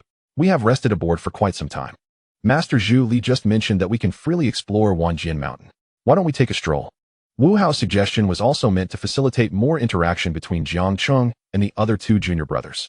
After all, they were all members of the same sect, and unity and cohesion were paramount when participating in external competitions. Jiang Cheng was initially prepared to decline the offer. However, a voice from Xianyang directly resonated in his mind. Go with them. It's a perfect opportunity to see your multitude of spiritual swords. Upon hearing Xianyang's words, Jiang Cheng was momentarily taken aback. He quickly transmitted a reply. Sister Yang, why is it mine? Wanjian Mountain may not even agree. Xianyang shot him a glare. Fool, didn't Zhu Li have a wager with Wanjian Mountain? Those myriad swords do not belong to Wanjian Mountain. They are remnants left by others. If you truly can secure first place for the sword sect, won't those swords rightfully be yours? Upon hearing this, Jiang Cheng's eyes ignited with fervor. Xianyang rolled her eyes. Let us go. Take a look at your swords. Chapter 63. Brimming with confidence in the realm of Xian. The king was currently kneeling within his royal palace. Before him, a shimmering curtain of light revealed the silhouette of a figure clad in white. Lord Nanwu. The voice of the Xian king trembled from deep within his core. The reason for his trepidation was simple. The figure before him was an emperor, a being of imperial stature among the myriad realms. Xianyang has run off again. The figure in white did not turn back, and a calm voice drifted forth. The Xian king smiled wryly. Although Lord Nanwu's sword sect was merely a minor sect in the barbarian continent, its ancestral power was indeed terrifying. To think it could obliterate my avatar with a single strike. I am utterly useless. The white-clad figure's silhouette issued a rebuke. Can he be stronger than this emperor? Upon hearing this, the Xian king hastily lowered his head. I naturally do not possess strength surpassing Lord Nanwu. This emperor has granted you several months, yet you continue to fail, the figure in white stated, as an overwhelming pressure emanated through the curtain, directly descending upon the Xian king. Visibly shaken, the Xian king, at the 9th level of the saint transformation, trembled violently. Lord Nanwu, I beg for mercy, he implored, too fearful to resist. It is important to note that the South Wuai emperor is currently situated billions of miles away. Nevertheless, he can exert pressure through a luminous barrier, a testament to his formidable power. My imperial bloodline has reached its zenith. Over the years, I have ceaselessly searched across countless realms for entities that could invigorate my bloodline. Yet regrettably, I have found nothing. The Xianyang, possessing not only the ancient Xian bloodline, but also the legendary innate holy body, would indeed be a boon for my bloodline's enhancement, a fortune for your Xian realm. However, after granting you several months, you have repeatedly disappointed me. At this juncture, the king of the Xian realm sensed an overwhelming aura of malevolence permeating the barrier. He hastily prostrated himself upon the ground. Lord Southwua, please grant me another chance. I have heard that the sword sect has sent people to the 10,000 Sword Mountain in the Xian realm. This time, I shall personally go. If Xianyang is present, I will certainly bring him back. If he is not, I will journey to the barbarian state and present Xianyang before you, my lord. Upon hearing these words, the figure in white hesitated internally. Truth be told, the king of the Xian realm's efficiency irked him. Yet, the reality remained that even if he were to slay this king, it would merely be a superficial remedy. Moreover, the king, a formidable presence at the 9th level of the saint transformation, was among the elite in the Xian realm. Should he eliminate him, finding a successor would likely yield someone inferior. Reflecting on this, the figure in white responded coolly, very well. I am not one to indulge in needless slaughter, but remember, this is your final opportunity. Should you fail again, there will be no further words from me. The king of the Xian realm, filled with trepidation, hastily bowed his head to the South Wuai emperor. Once the luminous barrier faded, he collapsed onto the ground. A mighty figure of the 9th level of saint transformation had almost been paralyzed by fear. His expression darkened as he waved his hand, summoning several figures of the Nirvana realm to appear before him. Investigate if any ancestors reside at the 10,000 Sword Mountain. Within the 10,000 Sword Mountain, Jiang Cheng, the junior disciple, remarked, this time, I believe we will at least secure second place, if not first. The previous display of Jiang Cheng's swordsmanship still haunted Wu Hao. In his view, that singular strike could not even be thwarted by the pinnacle of the Nirvana realm, and it was unlikely that anyone from the competing sword sects could impede it. Additionally, from Jiang Cheng's performance, it appeared he had not yet unleashed his full potential. However, Wu Hao was cautious. Nothing was guaranteed. His current aspiration was to secure second place while vying for the first. Second place? Jiang Cheng recalled Xianyang's words. asserting that securing first would grant him access to the myriad spiritual swords of the 10,000 Sword Mountain, and he fervently shook his head. Second is unacceptable. I must claim the first. Following Wu Hao's assessment, he pondered, who stands as our greatest rival in this sword competition? Wu Hao sighed wryly. Historically, the championship of the sword competition has always been claimed by the 10,000 Sword Mountain. Oh, Jiang Cheng expressed confusion. Wu Hao elucidated. The 10,000 Sword Mountain is the sword sect within the Xian realm. Dear junior brother, consider this. Their cultivation resources and various aspects are vastly superior to ours. In previous swordsmanship competitions, even the weakest disciples from the 10,000 Swords Mountain had already reached the transformation stage. Moreover, this year, it is rumored that 10,000 Swords Mountain has produced a prodigious talent in swordsmanship, perhaps even someone who has attained the Nirvana stage. As for us, the only one capable of inflicting damage on those in the Nirvana stage or above is likely you, dear junior brother. In the swordsmanship competition, the disciples representing the sect must not exceed the age of 30. A Nirvana stage individual under 30 years old is indeed a genius among geniuses. After all, not everyone can match the extraordinary combat prowess of Jiang Cheng, who can battle across multiple realms. While cultivation level may not dictate everything, it often reveals much. Of course, Wu Hao, noticing Jiang Cheng's contemplative demeanor, added, cultivation level is but one aspect. During my last participation, I accompanied my senior brothers from the sword sect to observe the competition. Although nearly all the participating disciples from various sects had comprehended sword intent, their mastery was generally limited to minor accomplishments. Those who achieved great mastery in sword intent are exceedingly rare. Wu Hao's words were intended not only for Jiang Cheng and the others, but also for himself. After all, he is currently at the peak of the initial phase of the wheel-turning stage. This level, among the talented disciples from various sects competing, could only be considered average. However, he now possesses peak sword intent. It is noteworthy that in the last swordsmanship competition, he observed not a single individual who had attained peak sword intent. Furthermore, these sects typically teach their disciples sword techniques of the Xian, earth, and at best, heavenly and sacred levels. Yet among the 5 from our sword sect, regardless of Jiang Cheng's imperial-level sword techniques, each of the other 4 possesses the sword of Azure destruction. Moreover, all 5 have mastered sword intent. Coupled with junior brother Jiang Cheng, our formidable trump card, Wu Hao remains filled with confidence for this year's swordsmanship competition. At this moment, he even feels a tinge of sympathy for the previous disciples of the sword sect, truly born at the wrong time. In the last competition, only 2 disciples from the sword sect achieved great mastery in sword intent, 2 reached minor accomplishments, and 1 had yet to comprehend sword intent at all. And this year, our 5 disciples from the sword sect, led by Jiang Cheng, consist of perfect sword intent, peak sword intent, and great mastery in sword intent. The weakest 2 have already achieved great mastery. While Xian Yangyang may only have reached great mastery in sword intent, she possesses martial intent as well. Her martial intent is also at great mastery. To achieve dual mastery is no less challenging than attaining peak sword intent. Noticing Wu Hao suddenly burst into laughter as he spoke, Jiang Cheng felt somewhat speechless. He lowered his voice and asked Xian Yangyang, Sister Yangyang, was Wu Hao always like this? He was quite concerned. What if Wu Hao were to burst into laughter during a duel on stage? Xian Yangyang rolled her eyes. Don't ask me. I haven't spoken to him as much as you have. Jiang Cheng noticed the awkwardness of the other 2 disciples from the sword sect. Wu Hao, lost in thought, laughed heartily, drawing numerous curious gazes from those around them. At this moment, Xian Yangyang softly remarked, ahead lies the peak of the 10,000 Sword Mountain, the abode of myriad swords. Chapter 64. The hidden cards of the sword sect gazing upon the scene that unfolded before him. Even after having witnessed numerous grand spectacles during this period, Jiang Cheng found himself momentarily entranced, unable to move. The reason was simple. Atop the mountain peak, before everyone's eyes, were thousands of spiritual swords, densely embedded into the ground.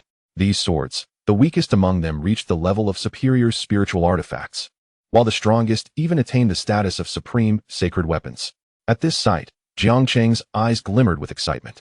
He turned to Xian Yangyang and began to speak. But she immediately pressed a finger to his lips. Mind your words, she cautioned, glancing around. It was then that Jiang Cheng noticed that many other disciples from various sects, much like themselves, had arrived at the 10,000 Sword Mountain and were roaming about. What Jiang Cheng had intended to express was that if he could consume all these high-quality spiritual swords, his strength would surely soar. After all, the swords he had previously devoured were mostly of the artifact level, and their quality was rather mediocre. Ah, Are you disciples of the barbarian state sword sect? A light chuckle interrupted their thoughts. The group turned to see a young man clad in splendid attire, a smile gracing his face as he regarded them. Accompanying him were several figures, each adorned with swords at their waists, their attire clearly indicating they hailed from the same sect. Indeed, we are from the sword sect. May I inquire about your esteemed sect, brother? Wu Hao, leading the sword sect disciples, cupped his hands in greeting and asked softly. They bore the insignia of the sword sect on their chests, thus recognition was expected. However, the elegantly dressed youth and his companions did not display their sect's insignia.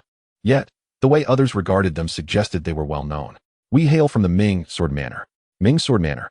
Wu Hao could not suppress a deep breath. Situated within the Starshine continent, the Ming Sword Manor, while also a swordsmanship sect, was distinct from the sword sect, ranking among the most formidable powers in the continent. Moreover, they consistently maintained a position within the top 3 in the annual swordsmanship competitions. Noticing Wu Hao's astonishment, the young man in splendid attire chuckled lightly, his gaze drifting toward the mountain peak adorned with myriad swords. While the 10,000 Sword Mountain is indeed the strongest swordsmanship sect in the Xian realm, in my eyes. If one were to truly discuss the essence of swordsmanship, the sword sect was far more illustrious millennia ago. I once held aspirations for the sword sect, yet today, I find myself greatly disappointed. As he spoke, the young man's gaze settled on Jiang Cheng. Is it true that the sword sect has fallen to such depths that even disciples at the nascent soul stage are sent to participate in the swordsmanship competition? Upon hearing the words of the elegantly dressed youth, Wu Hao's expression darkened immediately. The saying goes, one treats others with respect, and in return, one receives greater respect. Initially, he had presumed the youth's demeanor toward the sword sect was amicable, which is why he had been so courteous. Little did he anticipate that the youth would shift his tone, subtly yet unmistakably conveying the sword sect's unfortunate decline. If I am not mistaken, your esteemed leader of the Candle Departure sect has previously made a wager with the renowned Sword Mountain. Should you suffer defeat once more, it seems you may no longer possess the qualifications to participate in the Sword Dao Grand Tournament. The words of the elegantly attired youth have incited fury within Wu Hao, causing the veins at his temples to throb with anger. He retorted sharply, my dear fellow, does our sword sect bear any enmity with your Ming Sword Manor? What is the meaning of your provocations? Barely had Wu Hao's words left his lips when a disciple from Ming Sword Manor beside the youth scoffed derisively. Is it so difficult to comprehend my senior brother Wu Tong's intentions? The sword sect was once a formidable force thousands of years ago. Yet now it has fallen into such disarray, with participants in the Sword Dao Grand Tournament being mere misfits. Were I in your position, I would rather avoid the humiliation of coming to Sword Mountain. At this juncture, the disciple continued, you may not be aware, but the person before you is our inner disciple Wu Tong. Though still young, he has already attained the early stage of the Nirvana realm. His sword intent is, tread carefully. Wu Tong chuckled heartily, clearly desiring to keep certain matters concealed from the gathered assembly, yet his countenance revealed no discontent towards his companion. Instead, he turned his gaze toward Wu Hao with a grin. Do you see the disparity? Our Ming Sword Manor has come with aspirations for the top position. I had thought that after such a prolonged period of silence, your sword sect would finally shine anew. Yet, to my utter astonishment, it remains as feeble as ever. If I were you, I would return home sooner rather than later. What say you? At this moment, Wu Hao's expression had turned utterly frigid, a sentiment mirrored by the other 2 disciples of the sword sect. Only Jiang Cheng and Xian Yang maintained their composure. Observing this, Wu Tong patted Wu Hao on the shoulder, preparing to depart. Suddenly, a terrifying sword intent emanated from Wu Hao, who coldly regarded the slowly turning Wu Tong. Wu Hao of the inner sect of the Manzhou sword sect, wished to humbly request guidance from Wu Tong, the esteemed disciple of Ming Sword Manor. Upon witnessing the peak sword intent radiating from Wu Hao, Wu Tong was momentarily taken aback. To be candid, he had not anticipated that such a young pinnacle of sword intent could emerge from the remote and desolate region of Manzhou. He licked his lips, intrigued, and laughed heartily. No rush. In a few days, when the Sword Dao Grand Tournament officially commences, we shall meet again. Ha! With those words, the members of Ming Sword Manor departed. An elder from the sword sect furrowed his brow. Wu Hao, you have acted recklessly. Your peak sword intent is one of your trump cards. Exposing it so carelessly, what if they are merely probing us? Wu Hao shook his head and flashed a smile at Jiang Cheng. The peak sword intent is indeed one of my trump cards, but our true secret lies within junior brother Jiang Cheng. Hee. These fools have fixated their gazes on me from the Yun sword sect to Ming Sword Manor, utterly oblivious. Upon hearing this, the elder was momentarily stunned before realizing that Wu Hao had intentionally revealed his sword intent. Nonetheless, He quickly regained his composure. Wu Hao may have been somewhat reckless, yet he was not foolish. After Wu Tong left Jiang Cheng and the others, he returned to the resting area of the Mingjian villa, dismissing those around him before entering a room. Inside, a figure sat, surrounded by 7 miniature swords swirling around their body, indicating the figure was practicing some secret technique. Wu Tong bowed respectfully and softly spoke. Senior brother, I have confirmed that the trump card of the sword sect is none other than Wu Hao. However, his temperament is lacking, and with just a single provocation, he revealed his true capabilities. He is a sword cultivator at the pinnacle of sword intent. Hearing Wu Tong's words, the young man, who had kept his eyes tightly closed, slightly raised the corners of his mouth. If Wu Hao's cultivation were a bit stronger, this year's Sword Dao competition would indeed be intriguing. Unfortunately, he is merely at the initial peak of the wheel-turning realm, which ultimately leaves much to be desired. Wu Tong immediately responded, naturally, with senior brother's involvement, the first place in this year's Sword Dao competition is certainly within our grasp. The young man shook his head. Wu Tong, you have already reached the pinnacle of sword intent, just a step away from the ultimate sword intent. Yet, your temperament still falls short. This could lead to your downfall. At this moment, the young man's eyes suddenly opened wide as he glanced out the window, his nostrils flaring slightly. Within the Wanjian mountain, I detect a hint of blood. If I am not mistaken, this year's Sword Dao competition will be more tumultuous than ever before. Wu Tong was momentarily taken aback, unsure of the young man's meaning. He then heard the young man murmuring to himself while gazing out the window, killing sword intent. If it were not for the most elite killing sword intent among sword intents, how could there be such a bloody scent? Meanwhile, within a guest chamber of Wanjian Mountain, an elderly man clad in a red robe observed a slender young man exiting a room and quickly approached him. Mo Buyu, how is away? Away? Is that what you call him? Mo Buyu sneered at the elderly man's words. The red-robed elder opened his mouth, ultimately forcing a bitter smile.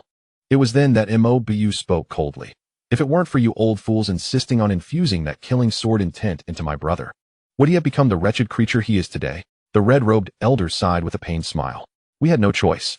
For thousands of years, the Blood Sword Palace has produced only one being with the bloodline of slaughter, your brother.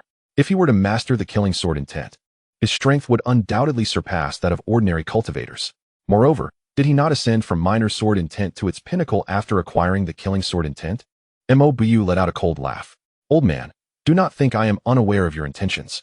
You merely wish to use my brother's prowess to gain fame in this Sword Dao competition. Let me tell you, if anything were to happen to my brother, I, Mo Buyu, will not spare you. The red-robed elder quickly nodded in resignation. He was the master of the Blood Sword Palace.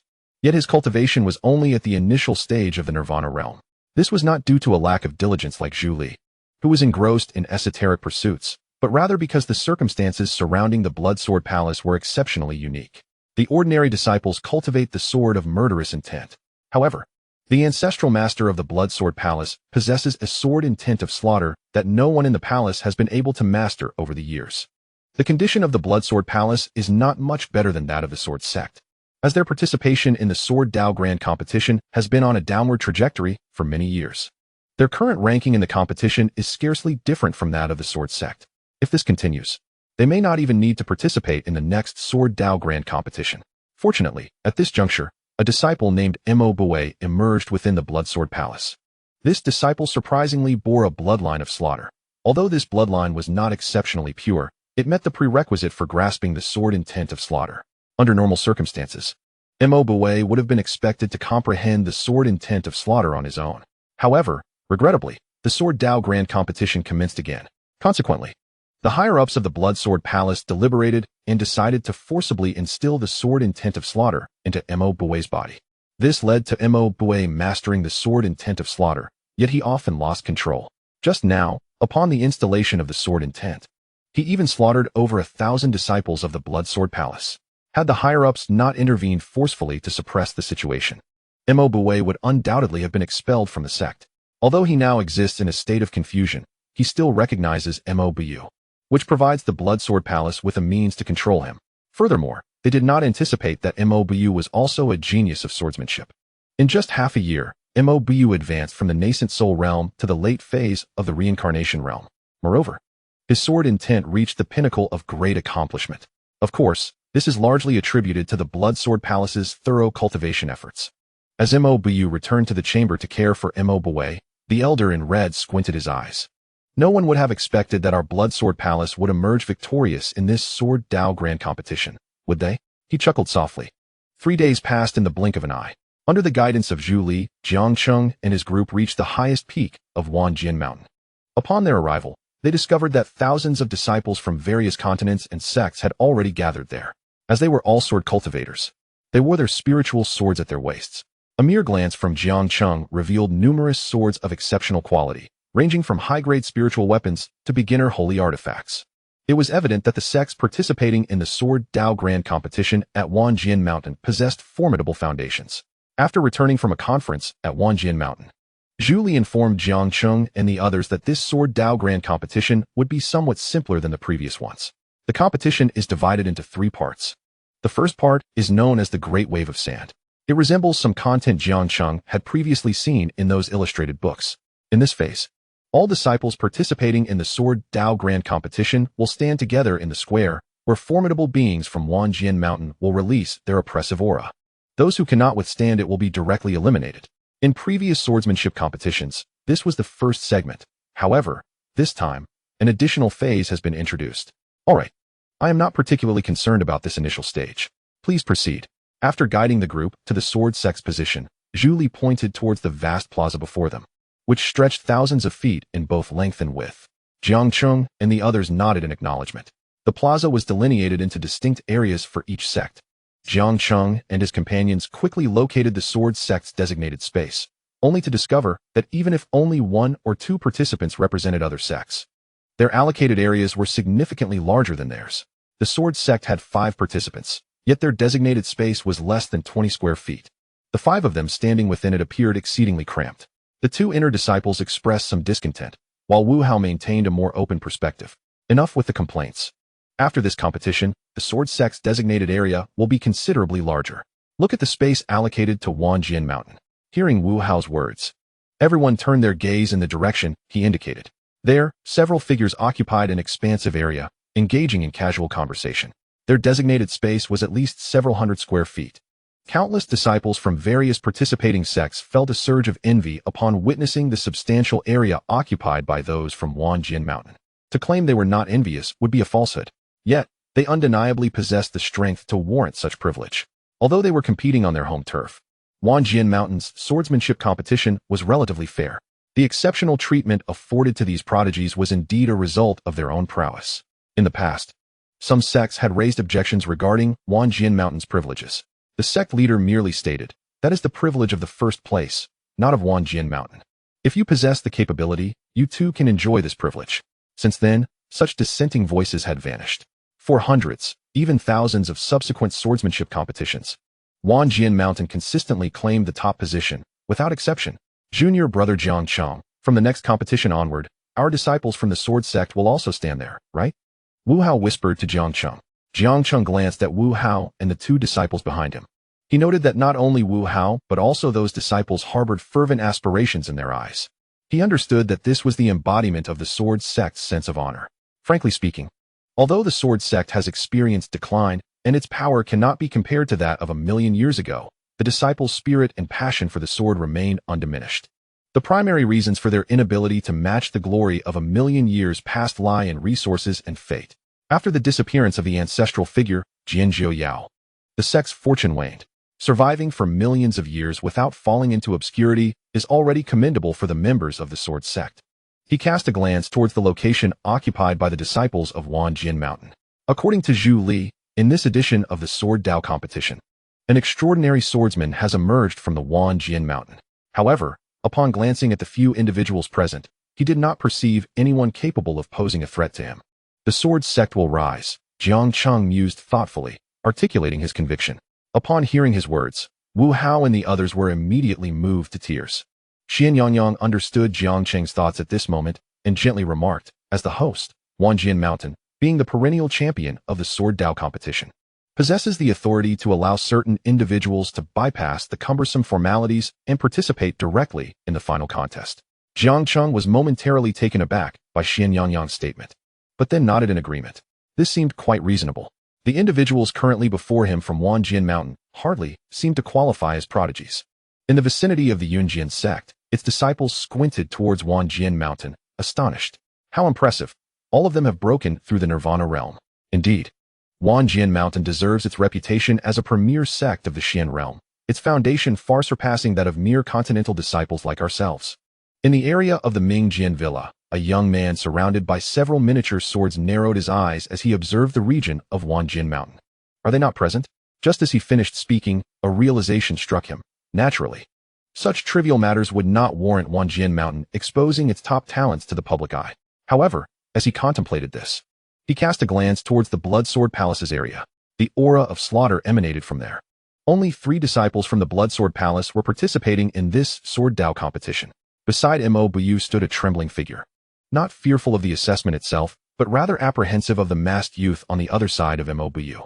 The youth, with disheveled hair and a ghostly white mask, bore a chilling red sword on his back, exuding an ominous aura. Mo Buyu, can you ask Brother Mo Buwei to tone down this killing intent? I feel quite uneasy standing here, the disciple from the Bloodsword Palace implored. Mo Buyu shot him a glare. If you're not afraid of death, feel free to speak more. Upon hearing the former's words, the Bloodsword Palace disciple glanced at the masked figure, and an involuntary shiver coursed through him as he realized that the latter's gaze was now directed at him. He promptly fell silent. He would rather confront the prodigy from Wanjian Mountain than contend with Mo Buwei.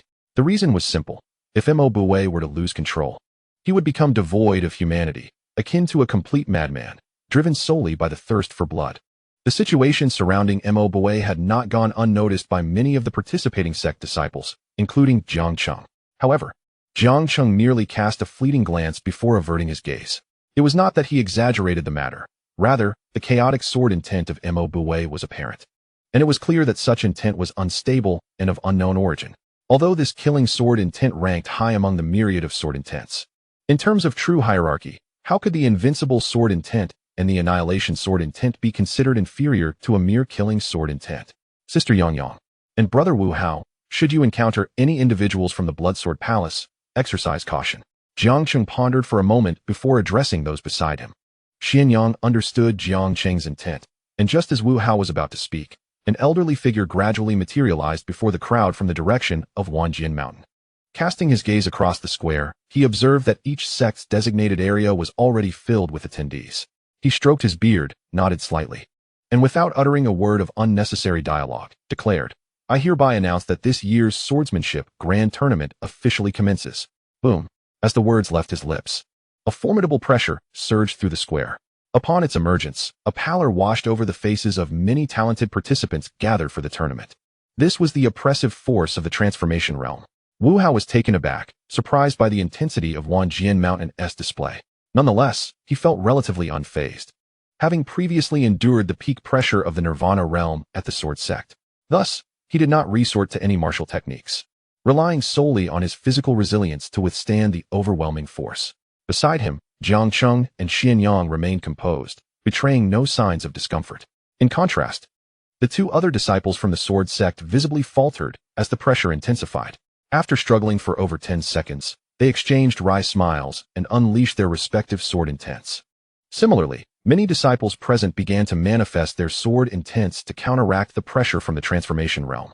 Among them, the most at ease were not Jiang Cheng and Xianyang, but rather the disciples from Wanjian Mountain and a few others from various sections.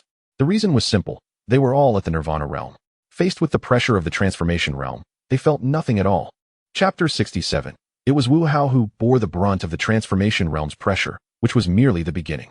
Yet even so, many competitors in the square began to falter. One by one, figures collapsed, automatically transported outside the square upon their defeat. Wu Hao was momentarily stunned. Realizing that a massive formation existed within the square, Jiang Cheng rolled his eyes. It was hardly remarkable for such a large sect as Wanjian Mountain to achieve this natural phenomenon. Within half an hour, hundreds had succumbed and been eliminated. The 2 inner disciples of the Sword Sect gritted their teeth.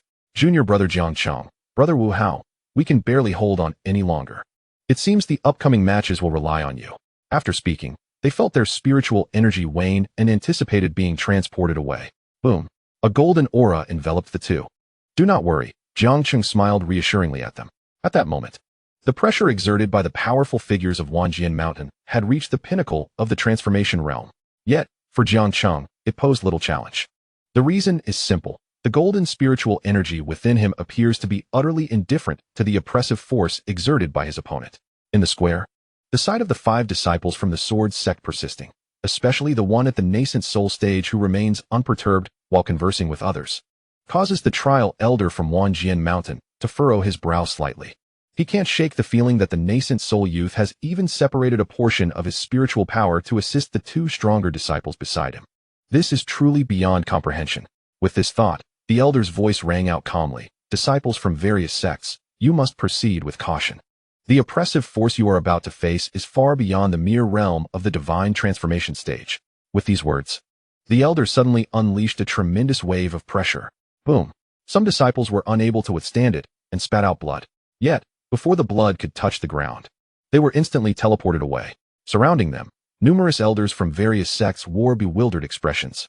Why is the starting point of this year's Sword Dao competition set so high? The elder began with the pressure of the divine transformation stage, and now he has unleashed the pressure of the nirvana stage? Keep in mind, these are all disciples under 30.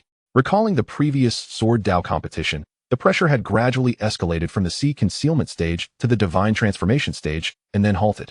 The elder's gaze swept over the remaining disciples. Quite commendable. Many of the impurities have already been eliminated.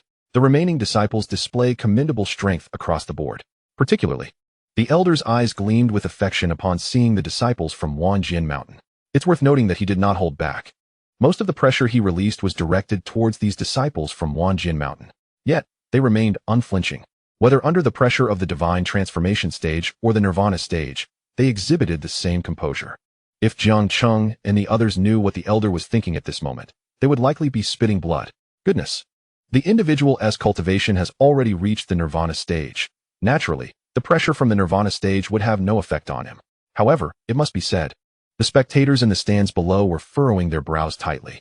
This year's Sword Dao competition indeed possesses a level of significance far surpassing previous ones.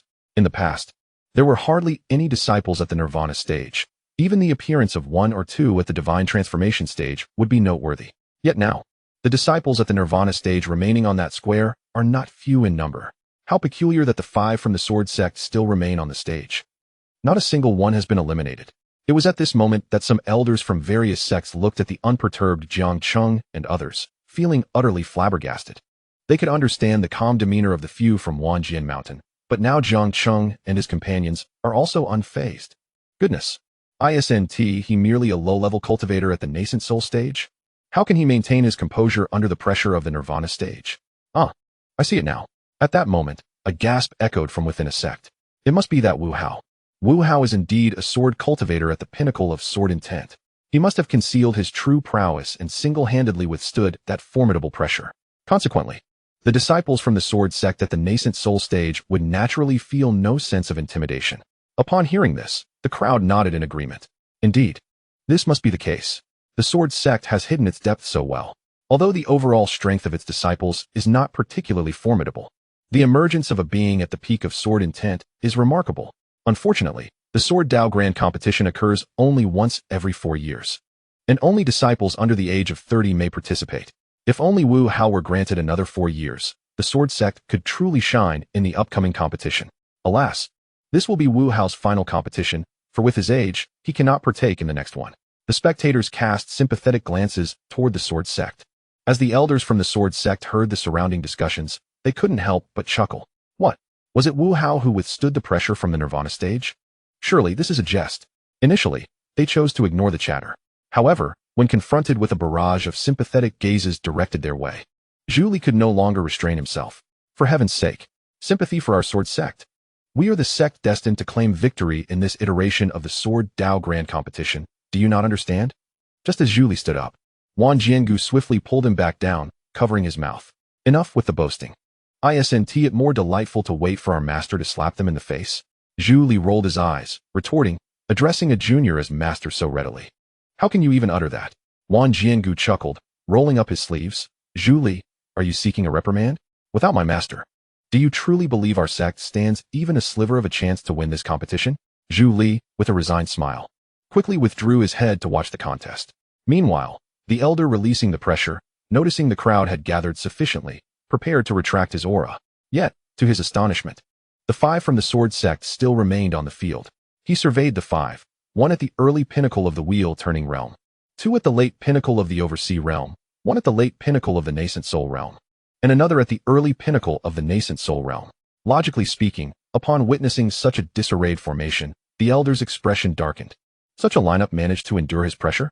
Contemplating this, the elder refrained from further words and concentrated all the pressure originally intended for the disciples of Wanjian Mountain into the area occupied by the Sword Sect's disciples. Chapter 68. Wu Hao's Renown Boom. The area occupied by the Sword Sect disciples was but a small patch.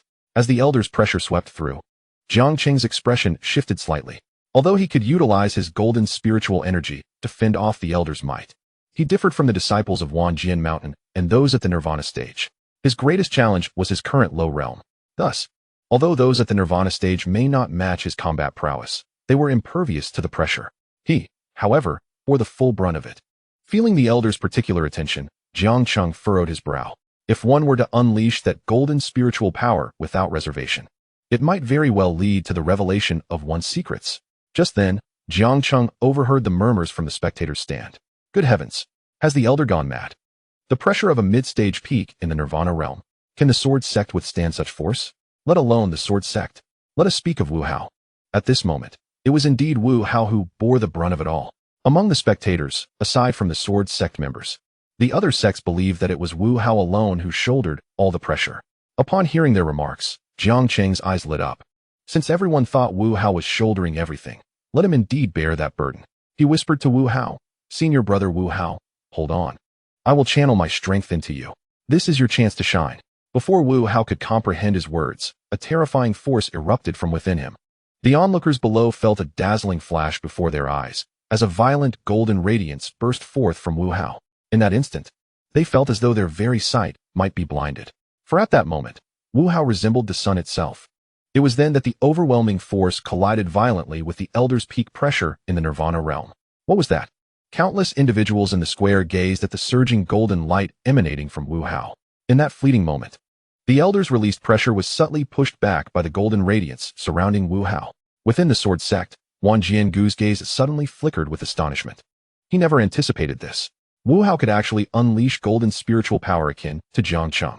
Could it be that Jiang Cheng had been secretly mentoring Wu Hao during this time? Wan Jiangu narrowed his eyes. At that moment, Wu Hao was equally bewildered. Jiang Cheng had just mentioned giving him a chance to shine, and he had initially thought it a mere metaphor. Little did he know, he truly radiated a brilliant golden light at this very moment. Just as Wu Hao called out Jiang Cheng's name, he caught a glimpse of the disciples, elders, and sect leaders from various sects below, their eyes filled with longing as they gazed upon him. Even the female disciples threw him flirtatious glances. This was a treatment he had never experienced before. With a gulp, Wu Hao swallowed hard. It was then that he heard Jiang Cheng's gentle voice, "Senior brother Wu Hao. Since everyone claims you are shouldering it all, then shoulder it indeed." Wu Hao understood Jiang Cheng's intent. It was merely to have him act as the visible pillar of the Sword Sect. His expression darkened. With a fierce shout, another beam of golden light shot forth from his body. Not far away, Wan Jiangu swiftly rose from his seat. "What are you doing?" Zhu Li glared at Wan Jiangu. After all, they were representing the Sword Sect at this moment. Such a scene was utterly inappropriate. Wan Jiangu paid no heed to Zhu Li, his eyes sparkling with excitement. Wu Hao has indeed mastered that golden spiritual energy. Boom. In the square, the golden light clashed with the elder's oppressive force, creating an immensely powerful spectacle. At that moment, the entire square trembled violently. However, the elder, enveloped in the golden radiance, remained obscured from view. Yet, it was evident that the disciples from various sects present in the square could distinctly sense that the oppressive force that had shrouded them had vanished. The disciples from Wanjian Mountain were taken aback. As the golden light gradually dissipated, the elder's figure became visible to the crowd. At this moment, the elder stood with one hand resting behind his back. Although his face bore signs of soot and disarray, he appeared to be largely unscathed. He managed to offer a smile. The first round of the Sword Dao competition has concluded. The disciples remaining in the square may proceed to the second round, the Sword Heart Trial, which will take place tomorrow, still in this very square. Now, everyone may disperse. Upon finishing his words, the elder's form flickered and vanished before the eyes of the crowd. Truly, he is the elder. Had I been subjected to such a degree of impact, I would surely have faltered. Yet the elder emerged unscathed. A few disciples from other sects, passing by the area of the Sword Sect, exchanged words that compelled Wu Hao to glance back at Jiang Cheng. He whispered, Junior brother, is the elder really unharmed? The elder's prowess is at the pinnacle of mid-nirvana realm. However, one must recognize that the sword technique Jiang Cheng had previously unleashed merely attached the golden radiance to his strike, and even the peak of the nirvana realm, Wanjian Ancient, could do nothing against it. Can this elder truly surpass Wanjian Ancient? Jiang Cheng rolled his eyes. He too was uncertain. In that brilliant light, he had witnessed the elder reaching out, attempting to counter the strike aimed at Wu Hao. Yet, the elder evidently realized that this move was not so easily countered, prompting him to retrieve a sacred-grade protective treasure. Regrettably, the protective treasure shattered in an instant.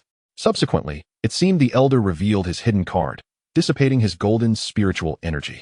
Jiang Cheng shook his head, choosing not to dwell on it further. Meanwhile, Wu Hao's name began to circulate among all the participating disciples and the sects present for the trials. Mu from Yunjian sect cast a cold glance towards the sword sect's direction, scoffing disdainfully. This sword Dao competition is a team battle. What use is one individual's strength? On the other hand, after the elder vanished from sight, he did not immediately depart. Concealed in the shadows, he observed Wu Hao, his eyes glinting with an unusual light. He found it unfathomable how Wu Hao could emanate such golden radiance. If he was not mistaken, it must be a form of mutated spiritual energy. Yet, that energy was astoundingly fierce, and Wu Hao, at the peak of the early stage of the wheel-turning realm, could actually inflict harm upon him. Elder, do you seek me? At that moment, a figure appeared before the elder. Observing the figure before him, the elder let out a wry smile, extending his hand flatly towards the other. This was the work of that Wu Hao from the sword sect. Can you discern any clues from it? Chapter 69. Testing Wu Hao?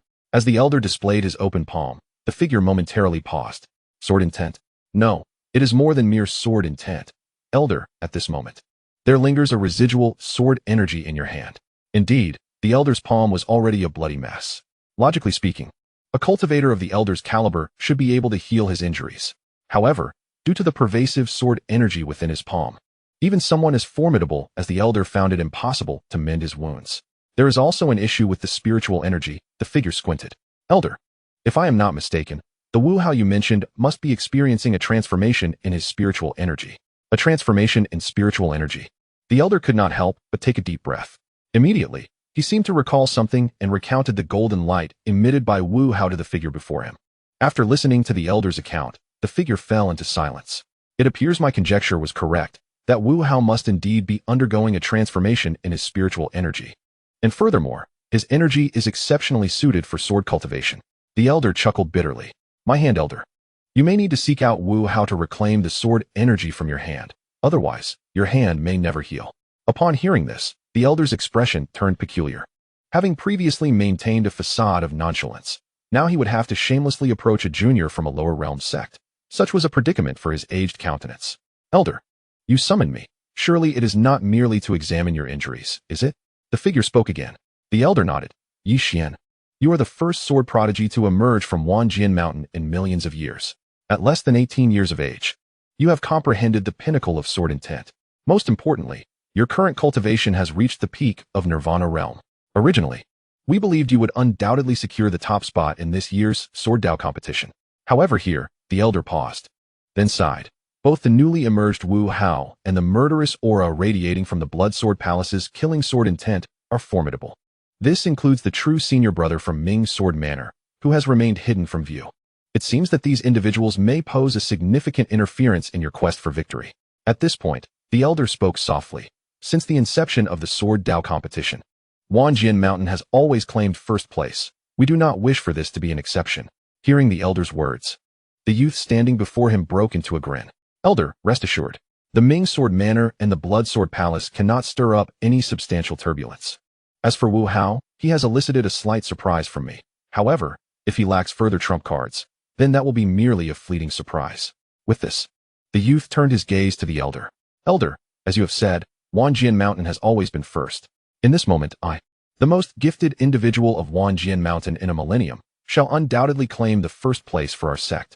As I speak, a fierce sword intent suddenly emanates from my being, and even the elder cannot help but tremble with astonishment. He gazes at me in disbelief. The pinnacle of sword intent. You are merely one step away from achieving complete mastery. This reaction is entirely understandable, given my tender age of under 18, standing at the pinnacle of the Nirvana realm. Such a feat is almost unfathomable. In the context of the Xian realm, sword cultivators are often compared to the legendary Jian Yao, who at the age of 18 was merely a lowly disciple in a sect. Your talent is simply extraordinary, the elder exclaims. Are the sect leaders aware of this? I shake my head. I have yet to inform them. I intend to surprise them during the final round of the Sword Dao competition. Upon hearing this, the elder nods. Given your advancement in sword intent, I no longer need to worry. This year's Sword Dao competition is secured for Wanjian Mountain. After a moment's hesitation, I address the elder. If possible, could you investigate the nature of Wu Hao's sword intent? The elder pauses, taken aback. Are you suggesting that Wu Hao's sword intent is peculiar? The sword energy you possess is undeniably formidable. My sword intent, classified as the kingly sword intent, ranks above many others, including the notorious slaughter sword intent. Yet, I furrow my brow. I cannot shake the feeling that Wu Hao's sword intent possesses an overwhelming quality. Is that so? The elder's demeanor shifts to one of grave concern. If what I say holds true, it could signify a significant development. Wu Hao may indeed emerge as a dark horse in this year's competition. Nonetheless, a mere inquiry will suffice. Even if his sword intent surpasses mine in quality, my power and sword intent rank will utterly overshadow him. So it is not a matter of great concern. My intention is not to instill worry within the elder. Rather, I am simply intrigued by Wu Hao's sword intent. With that, I gradually vanish from sight, leaving the elder deep in thought. Historically, disciples of the sword sect wield the potent sword intents left behind by powerful ancestors, which typically do not surpass my kingly sword intent. Yet, my intuition has always been remarkably accurate. After some contemplation, the elder resolves to seek out Wu Hao. Even if he refuses to disclose his sword intent, he must at least retract his sword energy within the dwelling of the sword sect. Jiang Cheng gazed at Wan Jiangu with tears unshed. Senior Wan, what mischief are you up to now? Wan Jiangu knelt before him. And no matter where Jiang Cheng turned, he found Wan Jiangu's figure appearing right before him. Jiang Cheng could not escape the persistent presence of Wan Jiangu. You've already taught Wu Hao so much. Why not share a little with me? Wan Jiangu fixed his gaze on Jiang Cheng. Jiang Cheng rolled his eyes. When have I ever taught senior brother Wu Hao anything? Wan Jiangu scoffed. Stop pretending. I saw everything in the square. That golden light emanating from Wu Hao isn't from you? Who else could it be? Jiang Cheng was at a loss for words. It turned out Wan Jiangu mistakenly believed he had imparted golden spiritual energy to Wu Hao. With a wry smile, he clarified the situation. Wan Jiangu looked at Jiang Cheng with suspicion. Really? Jiang Cheng rolled his eyes again. Of course. Do you think I have any reason to deceive you? Just as Wan Jiangu was about to respond, the sound of footsteps echoed. Jiang Cheng shot Wan Jiangu a glance, and Wan Jiangu instinctively rose to his feet as they all turned to look outside. Chapter 70. A collision of intentions, senior elder? The appearance of a figure before them caused the members of the sword sect to momentarily freeze. They had little connection with the people of Wanjian Mountain, and, having spent several days there, none of the higher-ups from Wanjian Mountain had sought them out. The elder, a figure of authority within Wanjian Mountain, arriving before the second round of the Sword Dao competition, sparked their curiosity. Jiang Cheng, however, merely observed the elder's hands, which were clasped behind his back, a slight smirk playing at the corners of his mouth. He could surmise the purpose of the elder's visit. Earlier, he had infused golden spiritual energy into Wu Hao to counterbalance the elder's oppressive presence at the peak of the mid-stage nirvana realm. Yet, unbeknownst to the elder, Jiang Cheng's golden spiritual energy had subtly merged with a trace of his sword intent. Thus, if the elder attempted to intercept Jiang Cheng's golden spiritual energy, unless his sword intent surpassed Jiang Cheng's in caliber, he would inevitably retain a trace of sword energy upon his hand. Consequently, Jiang Cheng speculated that the elder was likely there to request Wu Hao to reclaim that sword energy. As expected, the elder forced a smile towards Wu Hao and then addressed Zhu Li. Ah, Sect Master Zhu, I would like to have a private conversation with your Wu Hao. What do you think? Upon hearing this, Zhu Li seemed to have realized something. After all, Jiang Cheng had just been explaining things to Wan Jiangu. Zhu Li narrowed his eyes, casting a look at the elder, his expression darkening. Elder, is it not rather inappropriate to poach someone right in front of me? What? The moment Zhu Li's words left his mouth, everyone present nearly stumbled in shock. Even Jiang Cheng and the others exchanged bewildered glances at Zhu Li. The elder could only manage a bitter smile. Sect Master Zhu, how could I possibly be here to poach anyone? My primary concern is that after my earlier encounter with Wu Hao, I still have his sword energy lingering on my hand. I have tried numerous methods to no avail, which is why I sought Wu Hao to reclaim that energy. The elder had intended to speak to Wu Hao discreetly. After all, it was not a particularly honorable matter.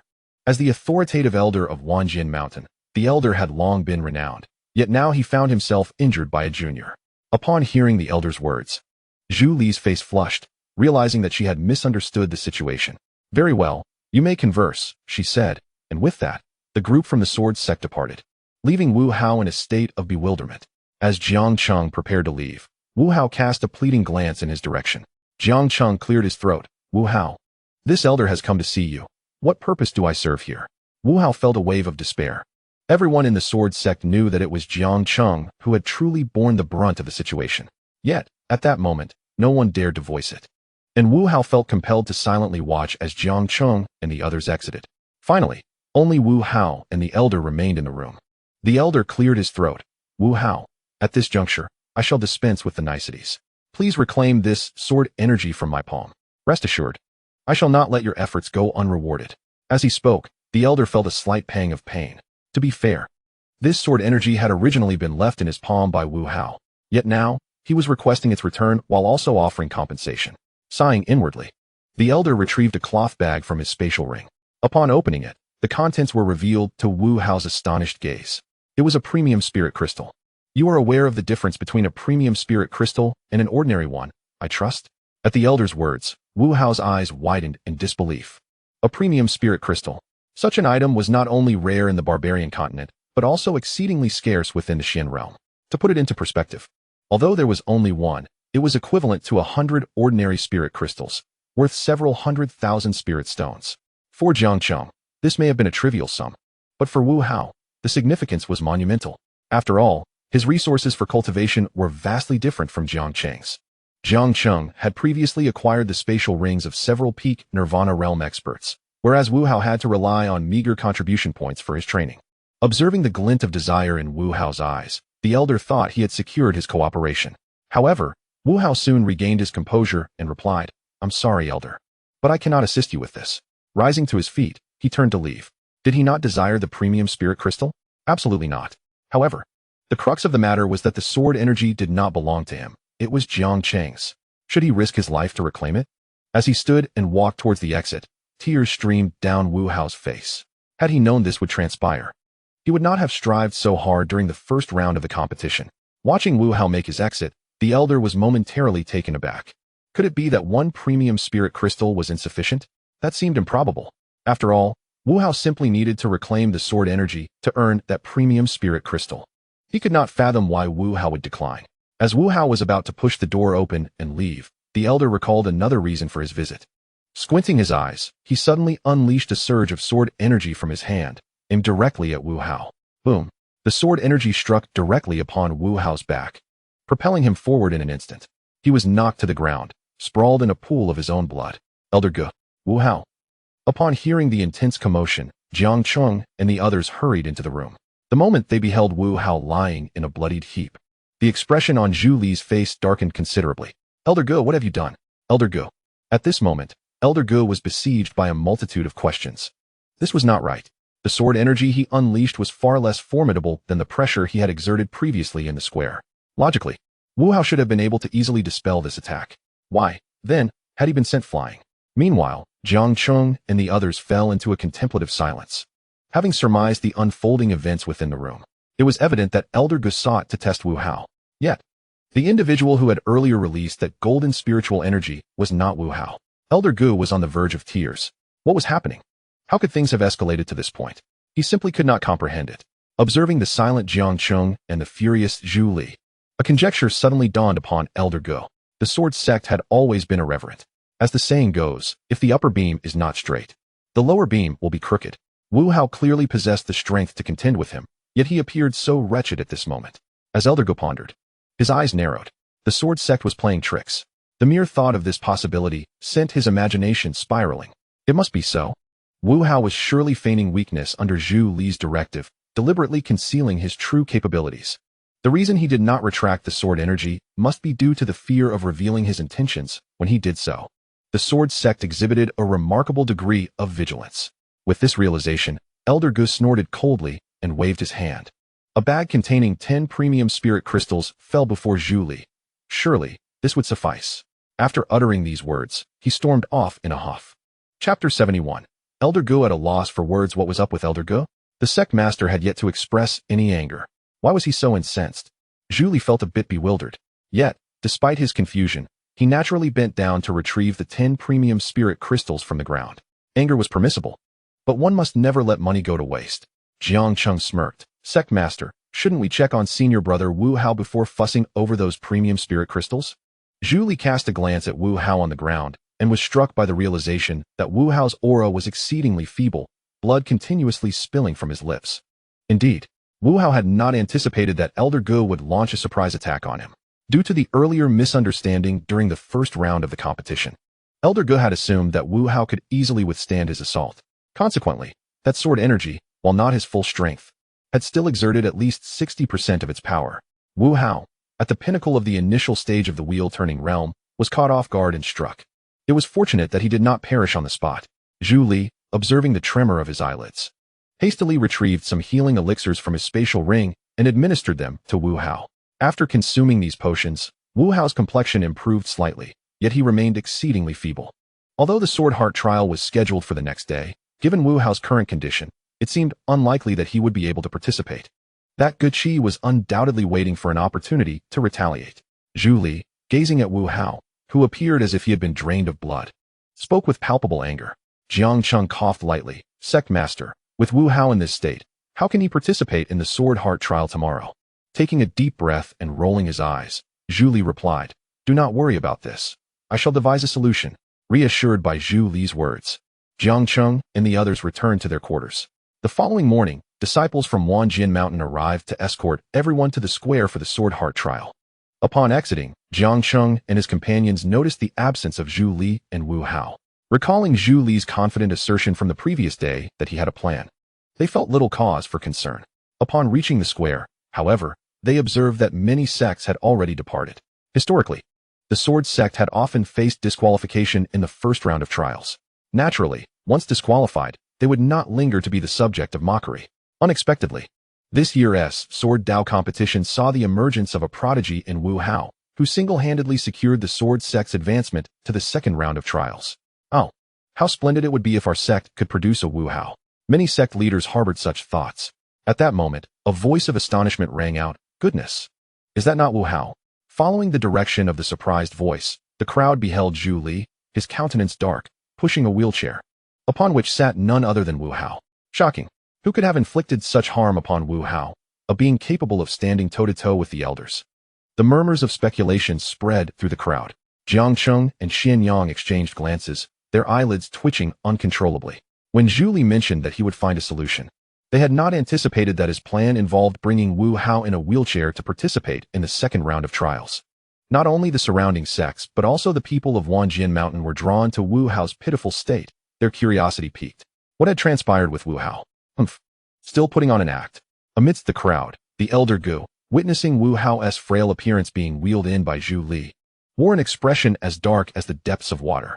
He had pondered throughout the night, and after much contemplation, could not fathom how Wu Hao had sustained injuries at his hands. Thus, it was evident that Wu Hao's injuries were feigned. He was merely feigning weakness. Realizing this, Ji's gaze towards the Sword Sect members turned icy cold. The charade had reached the ears of a powerful elder of Wanjian Mountain. How could he tolerate this? At this moment, the elder approached the members of the Sword Sect. Zhu Li, what do you mean by this? The elder's tone was frigid. Surely you are aware of the rules of the Sword Dao Grand Tournament? Since Wu Hao currently lacks the capacity for independent action, he has thereby forfeited his eligibility to compete. Although the elder's words seemed somewhat ruthless, the surrounding sects remained noncommittal. After all, this was indeed the regulation of the tournament. Moreover, while they were unaware of the reasons behind Wu Hao's current state, if he were to be directly eliminated, it would mean one less competitor for them to contend with. Thus, no one felt sympathy for Wu Hao. The expressions on their faces were those of schadenfreude. Upon hearing the elder's words, Zhu Li's countenance darkened. Elder Qi, how dare you speak so boldly? I ask you, who was it that ventured into the Sword Sect's resting area yesterday and ambushed Wu Hao, leaving our disciple in such a state? With Zhu Li's words, the entire Wanjian Mountain Plaza erupted in astonishment. Everyone looked on in disbelief at the elder and the Sword Sect. So, the one who had so grievously injured Wu Hao was actually the elder. It was indeed one of the influential elders of Wanjian Mountain who had ambushed him. Could it be that Wu Hao's astonishing performance in the first round of the tournament had incited the elder's wrath, prompting him to retaliate under the cover of night? In an instant, thousands of disciples from various sects began to speculate wildly. The elder's expression shifted. He had never anticipated that Zhu Li would so boldly lay bare the truth before such a large audience. He hurriedly attempted to clarify. I merely sought to ask Wu Hao a few questions. This talk of ambush is utterly unfounded. Zhu Li, do not wrongfully accuse me. Zhu Li scoffed coldly. Do you dare to claim that I utter a single falsehood? The elder, after a moment of silence, noticed the change in the expressions of those around him and quickly explained, I provided you with precious spirit crystals. With this declaration, the surrounding murmurs grew even louder. Guilty conscience. The elder was undoubtedly feeling guilty. Otherwise, why would he offer money? It was clear that he had indeed attempted to ambush Wu Hao. Zhu Li laughed coldly. You offered money? That is but a desecration of our sword sect's dignity. We shall not accept your precious spirit crystals. As he spoke, Zhu Li forcefully threw a small pouch to the ground. The pouch burst open, spilling 4 or 5 exquisite spirit crystals on the ground. The elder, upon witnessing this, was rendered speechless. I gave you 10 exquisite spirit crystals. Zhu Li, however, merely smiled coldly. You assert there were 10? You still claim you did not ambush Wu Hao? Now that Wu Hao is in this state, what do you propose we do? The elder found himself at a loss for words. It was at this moment that a light chuckle echoed through the air. Zhu Li, as the leader of a sect, is it becoming of you to become so agitated over a trifling matter? Chapter 72. What is the heart of the sword? Buzz.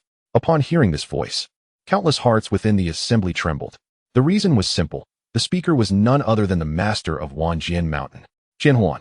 Not only was Qianhuan the master of Wanjian Mountain, but he was also a formidable powerhouse at the 5th level of the Transformation Saint realm. As Qianhuan's voice faded, he gradually materialized before the crowd. Jiang Cheng, upon witnessing Qianhuan's figure, felt the profound and overwhelming aura radiating from him. Unable to resist the urge to lick his lips. This was the sacred transformation realm. This was the true strength of a formidable being in the Xian realm. Upon seeing Qianhuan's emergence, Zhu Li curled his lip and remarked, Master Qian, what do you propose we do about this situation? Qianhuan cast a glance at the elder, whose face turned slightly red as he lowered his head. Sensing this, Qianhuan sighed softly. He could not fail to perceive that while Zhu Li's words were somewhat harsh, they were grounded in truth.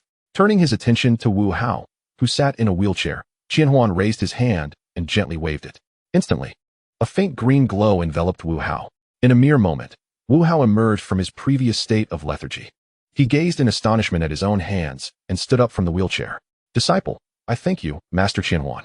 Qianhuan waved his hand dismissively, stating, this matter is, after all, a fault of Wanjian Mountain.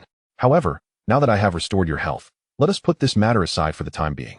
Just as he finished speaking, Zhu Li cleared his throat. Master Qianhuan, regarding the compensation from Elder Qi. Qianhuan's eyelids twitched, and he glanced at the elder, who was glaring at Zhu Li with an intensity that suggested he wished to swallow him whole.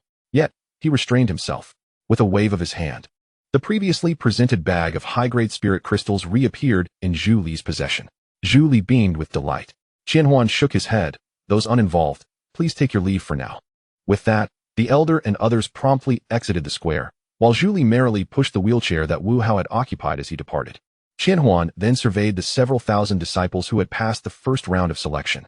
He spoke calmly, esteemed disciples, please introduce yourselves. I am Qianhuan, the master of Wanjian Mountain. As for the process of the previous Sword Dao competition, I trust each of you has heard about it from your respective sects upon your arrival. However, this time, we have introduced an additional segment, the trial of the Sword Heart. At this juncture, Qianhuan's gaze swept across the assembly. Why have we added this trial of the Sword Heart? The reason is quite simple. As sword cultivators, you should understand the profound importance of sword intent, which is categorized into levels ranging from minor achievement, major achievement, peak, perfection, to great perfection. Throughout the history of our Xian realm, only the founding ancestor of the sword sect has been able to elevate sword intent to the level of great perfection. He chuckled self-deprecatingly. To be candid, although I have attained the 4th level of sacred transformation, my sword intent remains at the peak level. This clearly illustrates that the enhancement of sword intent is not solely contingent upon one's level. It requires not only opportunity, but also places immense emphasis on talent. As Qianhuan continued, he slightly shifted his body to the side, revealing a shadow that appeared before the crowd. I am Wanjian Qi, at the 1st level of sacred transformation, a disciple of Wanjian Mountain from a millennium ago. For many years, I have traversed the myriad realms. I have discovered that sword cultivators in worlds stronger than the Xian realm not only focus on sword intent, but also on cultivating the sword heart. What is the sword heart? The sword heart is the coveted key for sword cultivators, capable of unlocking the gates of heaven and earth, allowing for a true fusion of man and sword, as well as of heaven and earth. If a sword cultivator possesses the sword heart, it is akin to gaining an additional leverage. It not only perpetually enhances your sword intent and removes the obstacles to your sword cultivation, but it also enables you to traverse the path of swordsmanship with remarkable ease, soaring to new heights. However, even in realms of greater power, those who possess the sword heart remain exceedingly rare. They categorize the levels of the sword heart into 3 realms. The first realm is the clarity of the sword heart. A person with a clear sword heart can perceive and counter every move, discerning the flaws in their opponent's martial techniques, rendering all seductive arts, formations, and illusions powerless before them. The second realm is the spontaneity of the sword heart. In this realm, the sword heart accompanies you effortlessly, requiring no deliberate manifestation. The third realm, however, is the eternity of the sword heart. Yet, in all my years abroad, I have never encountered one who has attained the state of an eternal sword heart. Upon concluding these words, the shadow and Qian Huan nodded and dissipated into the ether. Jiang Cheng and the others were left in a state of astonishment. Qian Huan, gazing at the silent crowd, remarked softly, "Did you all hear that? I believe the primary reason for the decline of swordsmanship in our mystic realm, compared to other worlds, is our singular focus on cultivating sword intent and techniques, while neglecting the sword heart and similar aspects. This time, with the initiation of the sword heart trial, I am uncertain how many will grasp the essence of the sword heart, but at the very least, I wish to make an attempt. You are the most distinguished among the younger generation of the mystic realm. Thus, I hope you will cherish this rare opportunity." As soon as Qian Huan's words fell, he waved his sleeve. Boom. The crowd felt as if the world around them was shifting dramatically. When they opened their eyes again, Jiang Cheng was stunned. The reason was simple. He had inexplicably returned to the great Yin dynasty. Moreover, at this moment, his parents were still alive. In the Jiang family. Wait. A sudden buzzing echoed in Jiang Cheng's mind. Was this an illusion? Yet, it appeared so vivid. "Chenger, what are you thinking about?" At that moment, a graceful woman descended before Jiang Cheng. His expression changed in an instant. The figure before him was none other than his mother. However, the attire she wore made Jiang Cheng gasp. That outfit. It was unmistakably the same one his mother had worn when their entire Jiang family was taken to the execution ground. Realizing this, Jiang Cheng hurriedly exclaimed, "Father, mother, we must leave quickly. Wang Xian is coming to capture us." Upon hearing Jiang Cheng's words, Jiang's father laughed heartily. "You mischievous boy, what a joke. Our Jiang family holds significant influence in the great Yin dynasty. How could we be so easily captured? And that Wang Xian you mentioned is merely a minor figure, a 7th-tier cultivator. Such a being, not only could he not capture us, but he wouldn't even be able to step through our Jiang family's door." Seeing Jiang Cheng still looking anxious, Jiang's father patted his shoulder reassuringly. "Fear not. If the sky were to fall, your father would shield you." With his parents dismissing his concerns, Jiang Cheng clenched his teeth, preparing to unleash his sword techniques. Yet, at this moment, he discovered that he was utterly unable to summon the spiritual energy within him. With no other option, he could only follow his parents. Previously, he had been seized from his room by Wang Xian and his men, leaving him oblivious to the events unfolding outside. Noticing that Jiang Cheng was trailing behind them, Jiang's father and mother exchanged glances, and a hint of worry creased their brows. Chapter 73. Clarity of the Sword Heart. Boom. At that instant, the sound of galloping hooves resonated from outside the Jiang residence. Several of Jiang's attendants rushed in, exclaiming, "Master, it's terrible. Wang Xian has surrounded our Jiang family." "What?" Jiang's father trembled. Beside him, Jiang Cheng stood in stunned silence. Indeed, history was repeating itself. Although he had cautioned his parents, they dismissed the notion that a mere Wang Xian would dare to besiege the Jiang family. It was then that Jiang Cheng stepped forward, urging, "Father, we must flee at once." Aware of the impending doom, Jiang Cheng exhibited an unusual calmness. Upon hearing his son's words, Jiang's father shook his head. He gazed at Jiang Cheng, a bitter smile gracing his lips, and said, "We can escape, but what of the others in the Jiang family? Hundreds of lives depend on us. Shall we abandon them to their fate?" A shiver ran through Jiang Cheng at his father's words. Damn this sense of responsibility. Just as he prepared to respond, he sensed several formidable auras materializing above their building. Jiang Cheng paused in astonishment. How could this be possible? Though he could not channel his spiritual energy, he distinctly felt that the auras hovering over the Jiang residents were at least on par with that of the king of the mysterious realm.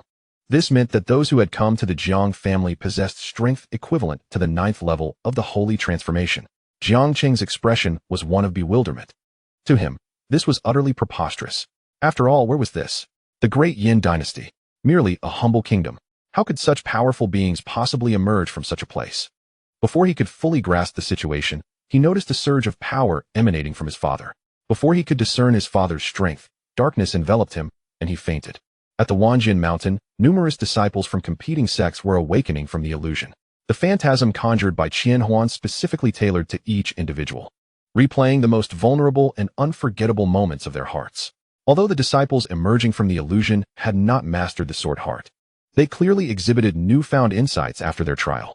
Some who had previously achieved minor success in sword intent found their abilities swell to great heights upon exiting the trial. Others, who had already attained great success, saw their sword intent soar to the pinnacle, with only a step remaining to reach the summit. These disciples bowed respectfully to Qianhuan, who reciprocated their gestures, though a trace of helplessness lingered on her face.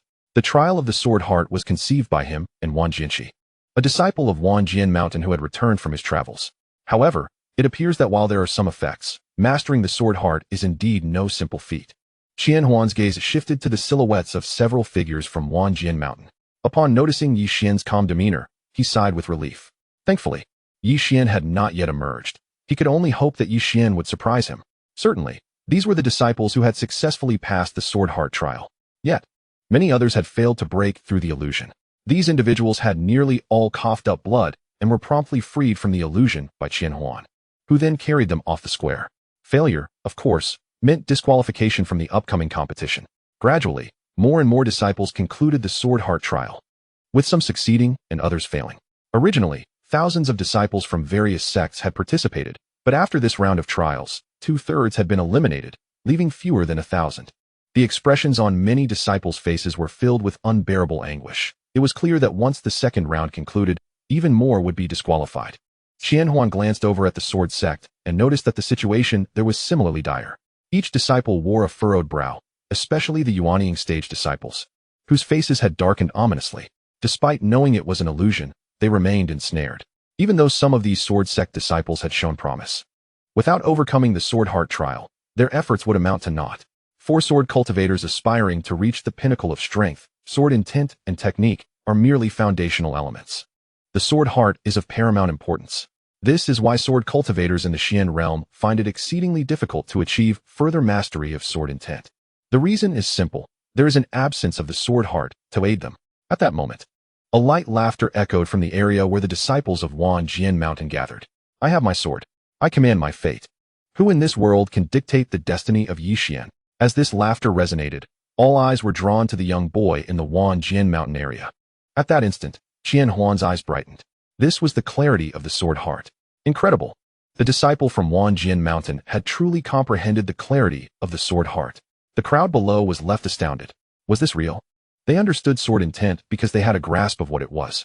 Yet, the sword heart, though perhaps it truly existed, had not been seen in the Xian realm for a long time, as previously stated by Wan Jinshi. Thus, to the sword cultivators present, it was merely an ethereal concept. But now, this disciple from Wanjian Mountain had genuinely comprehended the clarity of the sword heart. Yi Xian slowly opened his eyes, observing the astonished expressions surrounding him. A faint smile crept upon his lips. Not bad. He was the first participant present to grasp the clarity of the sword heart. As he regarded the disciples still ensnared in the illusion, Yi Xian gradually rose to his feet. In this edition of the Kendo Grand Tournament, let Yi Xian take the lead. He offered a slight bow to Qianhuan, his figure fading into the ether, vanishing from sight. Qianhuan let out a wry smile. Yi Xian's talents and capabilities were beyond reproach, yet his singular flaw lay in his excessive confidence, so much so that it bordered on arrogance. Shaking his head, Qianhuan continued to survey the arena. Fortunately, in this tournament, few could pose a significant threat to Yi Xian. Boom. At that moment, an intensely sharp aura surged forth from the center of the arena. The crowd turned their gazes toward its source, narrowing their eyes in scrutiny. The Mingjin Manor, a prestigious sect that had oscillated between the second and third ranks for millennia. To everyone's surprise, a representative from Mingjin Manor had also attained the clarity of sword heart. Qianhuan squinted slightly. With this, Mingjin Manor had indeed earned the right to compete with their own Wanjin Mountain. Just then, another powerful wave of murderous intent slowly unfurled across the plaza. Chapter 74, Within the Illusion. How intriguing. The senior disciple of Mingjian Manor had yet to fully appreciate the benefits of his newfound clarity of sword heart when he lifted his gaze toward the direction of the Bloodsword Palace. Not just him. Numerous eyes in attendance were now fixated on the Bloodsword Palace. The reason was simple. Although the disciple of Bloodsword Palace did not possess the clarity of sword heart, he had forcefully shattered the illusion with his murderous sword intent. Moreover, astonishingly, this formidable sword intent had reached the pinnacle of its form. This meant that his murderous sword intent was but a step away from achieving complete mastery. This young man's situation is quite peculiar, Qianhuan thought, narrowing his eyes. Replacing clarity of sword heart with slaughter, he had forcibly broken through the illusion. Yet, Qianhuan had an unsettling feeling about Mo Wei's condition. Just as he contemplated a closer inspection, a figure, having long departed from the illusion, rushed to Mo Wei's side and led him away from the plaza. Qianhuan furrowed his brow slightly, shifting his gaze toward the sword sect. The individuals from Mingjian Manor and Bloodsword Palace had already emerged. Now, only Wu Hao from the sword sect remained. It was well known that the dark horse of this tournament was already apparent to most. Yet, Wu Hao had yet to make his appearance. Qianhuan glanced at the time. There remained half an hour until the illusion would automatically conclude. Should these remaining disciples fail to emerge within this time frame, they would be eliminated once the illusion dissipated. At this moment, Jiang Cheng, having regained consciousness after a prior fainting spell, found himself once again in the execution grounds of the Great Yin dynasty. Witnessing the members of the Jiang family, like himself, kneeling and apprehended, Jiang Cheng momentarily froze. Then, an overwhelming wave of murderous intent surged forth from within him. Yet, as before, he remained unable to sense the aura within his body. Even the sword intent eluded his grasp. Nearby, Jiang Cheng's parents had succumbed to unconsciousness. High above, Wang Xian cast a cold, scrutinizing gaze upon the remaining hundreds of the Jiang family on the execution ground. What time is it? Wang Xian inquired nonchalantly of the attendant beside him. The attendant, with a sycophantic expression, replied, "Reporting to you, my lord, it is the hour of the snake." The hour of the snake, you say? Wang Xian pondered. What of these 100 souls? Let us commence with the younger ones. It will take some time to reach noon. Understood, my lord. The attendant bowed and turned to the executioners, proclaiming, Lord Wang has decreed. Begin the execution with the servants and maidens. Upon receiving the command, the executioners eagerly readied themselves. Jiang Cheng's heart brimmed with fury upon hearing this. Wang Xian, if you dare, come at me. These individuals are merely servants of the Jiang family. What pleasure do you find in tormenting them? Wang Xian was momentarily taken aback by the audacity of the youth. Why is this boy so spirited? He mused, momentarily perplexed, as this line was typically one for Jiang Cheng's father to utter. Shaking his head, he approached Jiang Cheng. With two resounding slaps that echoed in the air, Jiang Cheng spat a mouthful of phlegm onto Wang Xian's face. Wang Xian's expression darkened. Revealing a sinister smile, everything around began to blur. A golden spiritual force emerged from Jiang Cheng, causing the chains binding him to dissipate entirely. The masked figure paused momentarily, taken aback. Then, with a snap of his fingers, some memories surged into the masked figure's mind. So that is how it is, he thought. A smile spreading across his face. You, young man, are quite impressive, having achieved the consummation of sword intent so swiftly. While Jiang Cheng was astonished by the masked figure's formidable presence, he could only manage a wry smile, expressing, I merely wish to seize this opportunity to inquire about a few matters with you, master. The masked figure chuckled heartily. Surely, it must be more than just that. I had initially intended to test if there was a way to break free from this illusion, Jiang Cheng replied, shaking his head with a sigh. But it seems that some things are ultimately unchangeable. The masked figure regarded Jiang Cheng silently. At that moment, Jiang Cheng spoke again, Master. I sense that those targeting my Jiang family possess strength that may surpass the transformation saint realm. Is that true? Hearing Jiang Cheng's address, the masked figure was slightly taken aback, realizing he had yet to reveal his name. He smiled, finding the title master rather cool. It is indeed true. Jiang Cheng's expression shifted. But my Jiang family is merely a clan within the Great Yin dynasty. Why would we attract such powerful adversaries? Are you perplexed? The masked figure observed the pensive Jiang Cheng with a faint smile. To be honest, he continued, when I dealt with those troublesome individuals at the scene, I did not pay much attention. However, it appears that the murky waters of your Great Yin dynasty run deeper than you could have imagined. Jiang Cheng hesitated before speaking. Master, could you allow me to converse with my father? The masked figure immediately discerned Jiang Cheng's intent. Very well, he replied, extending his hand forward. Suddenly, a ripple appeared in the fabric of time and space, and an indistinct figure was drawn from the rift.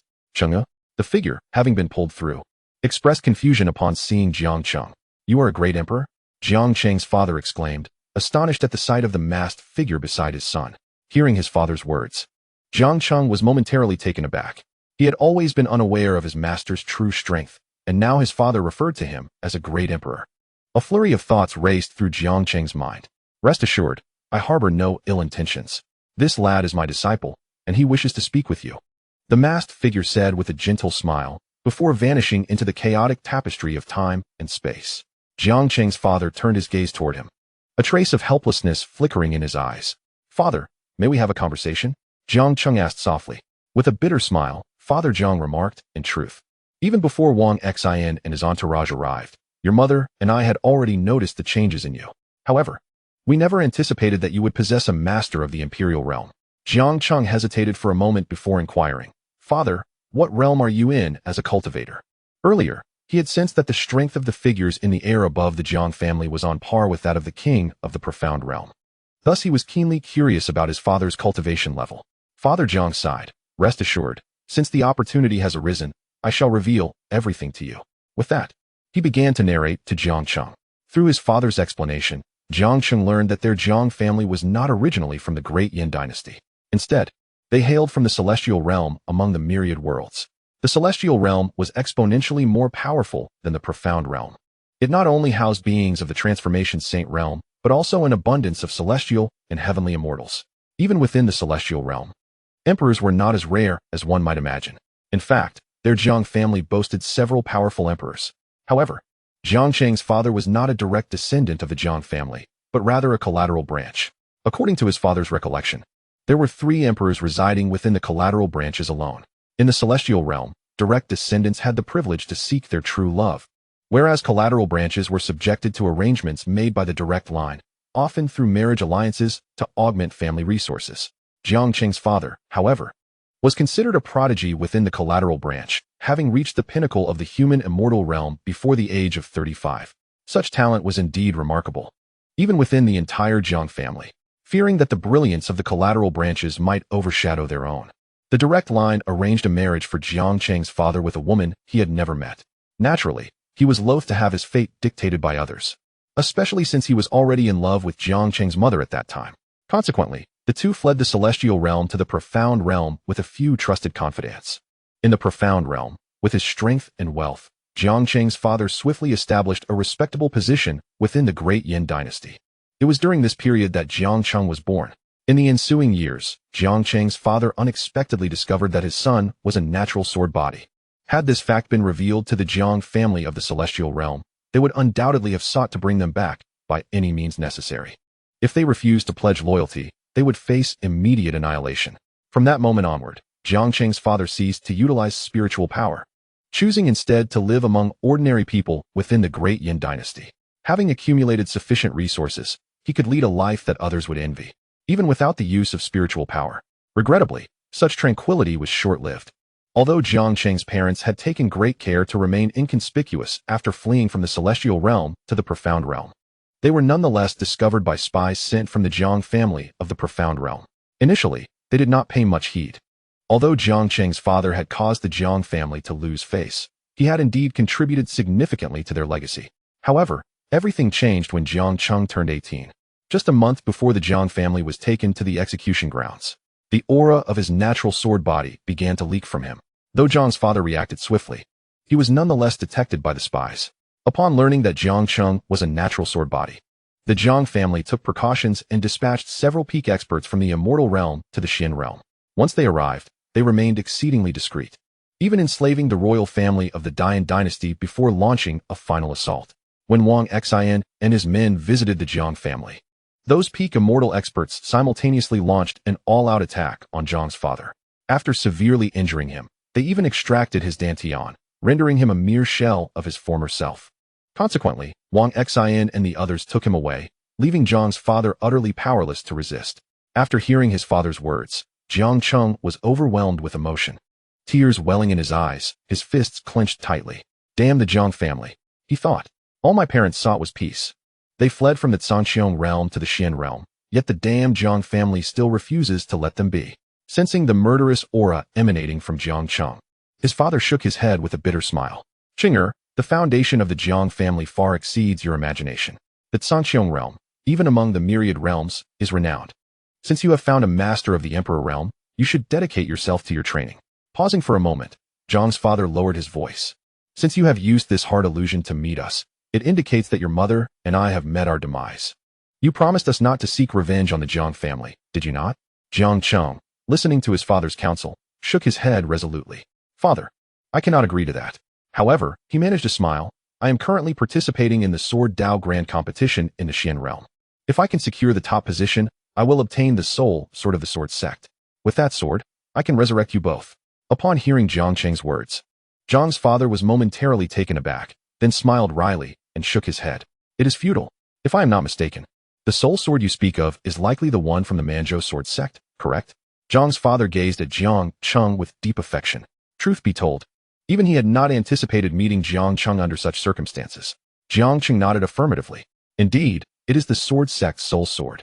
That soul sword is of sacred quality. Yet your mother and I were at the human immortal realm when we were alive. How could such a sacred weapon possibly resurrect beings of our caliber? Jiang Cheng gritted his teeth. But my masked master mentioned that the soul sword could indeed revive you. Jiang's father pondered for a moment. If I am correct, that emperor-level expert likely did not examine our souls closely. After all, when we were captured and brought to the execution ground, our dantians had already been destroyed. Furthermore, Jiang's father continued, even if he were to know, I believe he would still express it as such. At this point, Jiang's father gazed into the distance. Esteemed elder, do you concur? At that moment, a figure slowly materialized, revealing the masked individual, who appeared somewhat awkward in the current situation. On that day, he indeed paid no heed to Jiang Cheng's parents. Given his strength, he would certainly have no interest in the souls of Jiang Cheng's parents. Therefore, after sealing their souls, he carelessly cast them into his spatial ring. As for his words to Jiang Cheng, it was twofold. On one hand, the soul sword could indeed resurrect the vast majority of souls beneath the barbarian state, and even those in the nirvana realm might not be beyond its reach. However, when it came to the human immortal realm, that notion seemed rather dubious. The reason he would speak thus, despite knowing the situation of Jiang Cheng's parents, was quite simple. The initial intention behind granting Jiang Cheng the soul sword was to provide him with a driving force for cultivation. Upon hearing the words of his father and the masked master, Jiang Cheng's gaze dimmed considerably. Bowing his head, he suddenly appeared much more despondent. So the soul sword truly has no means to resurrect my father and mother? Noticing Jiang Cheng's demeanor, the masked figure furrowed his brow slightly. He glanced at Jiang Cheng's father. To be frank, although Jiang Cheng possessed a natural sword physique, his displayed talents since embarking on his cultivation journey were nothing short of monstrous. Given time, he would undoubtedly become a formidable force. However, similarly, Jiang Cheng's obsession was excessively heavy. His desire for strength stemmed from two motives. One, to resurrect his parents, and two, to return to the great Yin dynasty for vengeance.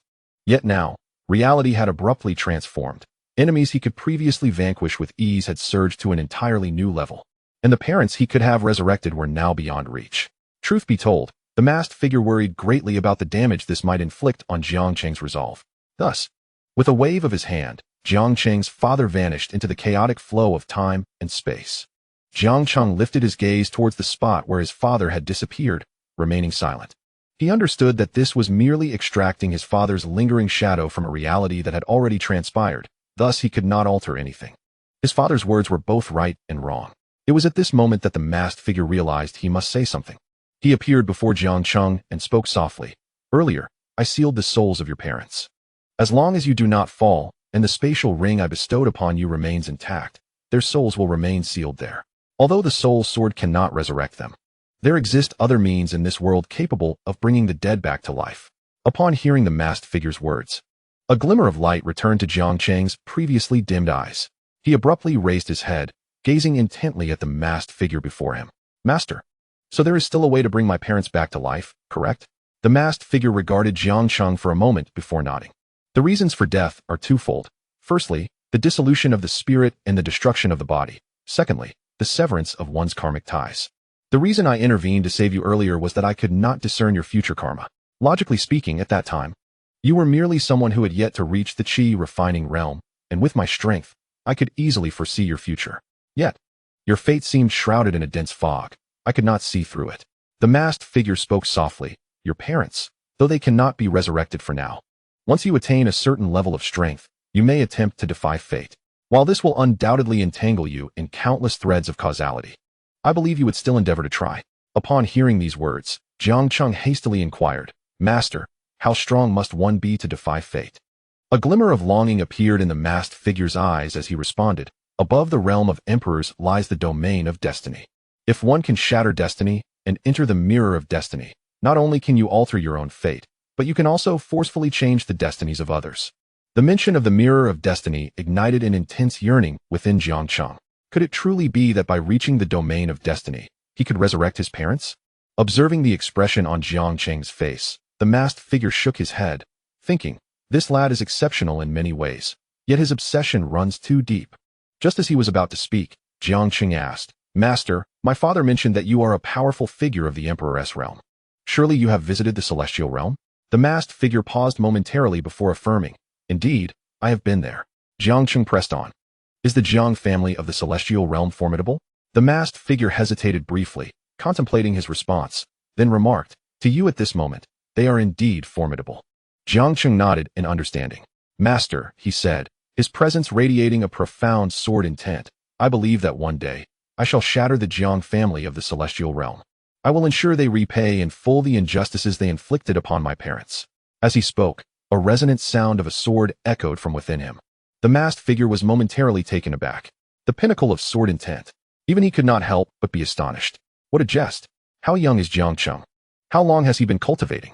Even among the prodigies of the myriad realms, I doubt any at his age possess such sword intent. Not to mention, Jiang Cheng's sword intent embodies the most extraordinary forms of the 3,000 sword intents, the indomitable and the annihilation. The masked figure smiled and nodded, Indeed. I wholeheartedly believe in you. Gazing around, he added, However, my temporal form is on the verge of exhausting its power, and you must return to reality. Hearing this, Jiang Cheng, who had a plethora of questions, hurriedly selected the one he most wished to know. With a swift motion, a rusted black sword appeared in his hand.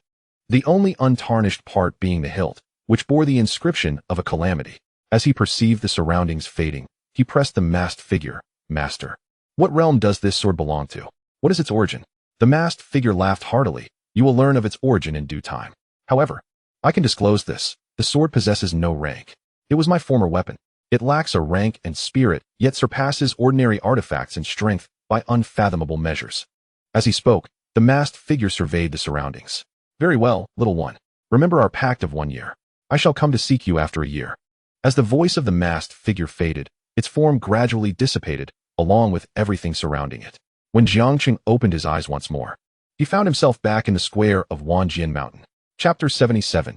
Who could be my adversary? At this moment, night had fallen over Wanjian Mountain. With the exception of Jiang Cheng, everyone had emerged from the illusion, including Wu Hao. However, it was a disappointment for many that Wu Hao had failed to grasp the essence of the sword within that realm of illusion.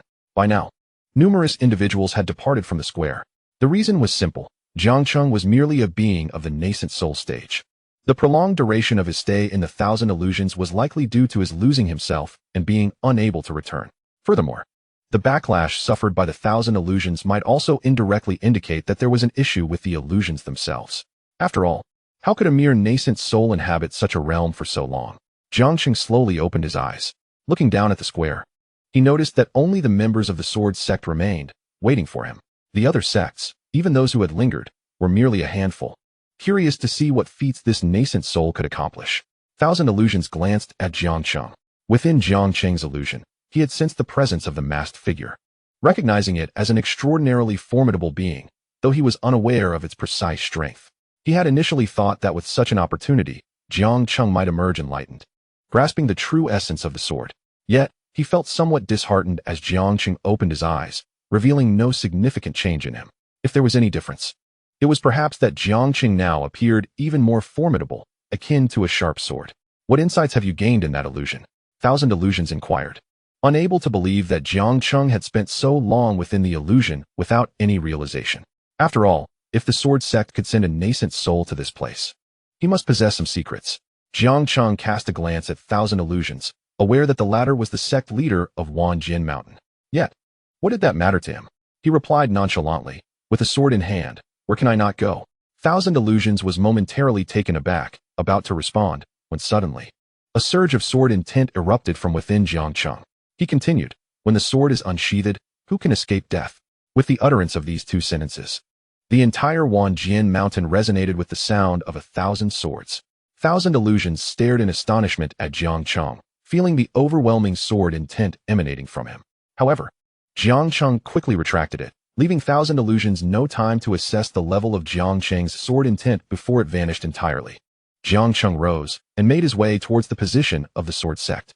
Behind him, 1,000 illusions murmured, "What a pity. This young man's mastery of sword intent has surely reached its zenith. Though his strength may be lacking, he is still young. The sword sect has seemingly discovered an extraordinary prodigy from an unknown origin. If the next swordsmanship grand tournament were to occur, there might still be some prospects. But for this current one," Qianhuan shook his head. "The sword sect has always held great respect for geniuses. However, with the emergence of Yi Xian, a remarkable talent, it is evident that the other prodigies in this tournament will merely serve as stepping stones for him." Moreover, a hint of suspicion flickered in Qianhuan's eyes as he observed Jiang Cheng's silhouette. Could it be that this young man has truly failed to comprehend the essence of the sword? Yet, if he had grasped it, why was it not apparent to me? If he genuinely lacks this understanding, he would have no chance whatsoever. Upon returning before the members of the sword sect, Jiang Cheng found himself confronted by Zhu Li and the others, who were about to inquire further. However, Jiang Cheng interjected, "I beg your pardon, but I am quite fatigued and wish to retire for some rest." Astonished by Jiang Cheng's statement, the group paused momentarily, only to quickly deduce that his words were likely tied to his experiences within that illusory realm. What could such a young individual have endured? Beside him, Xianyang looked at Jiang Cheng with concern etched upon her face, softly suggesting, "Allow me to accompany you back," to which Jiang Cheng simply nodded in agreement. The two figures gradually made their way toward the resting area of the sword sect.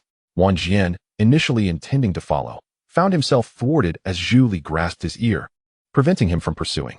In the empty resting quarters, Jiang Cheng plopped down onto the ground as soon as he returned, feeling as though all his strength had been swiftly drained away. Observing this, Xianyang couldn't help but furrow her brow. "What troubles you? Since you emerged from that illusion, you have seemed rather off." In response to her inquiry, Jiang Cheng managed a wry smile and recounted his experiences to Xianyang. At that moment, he truly needed a confidant.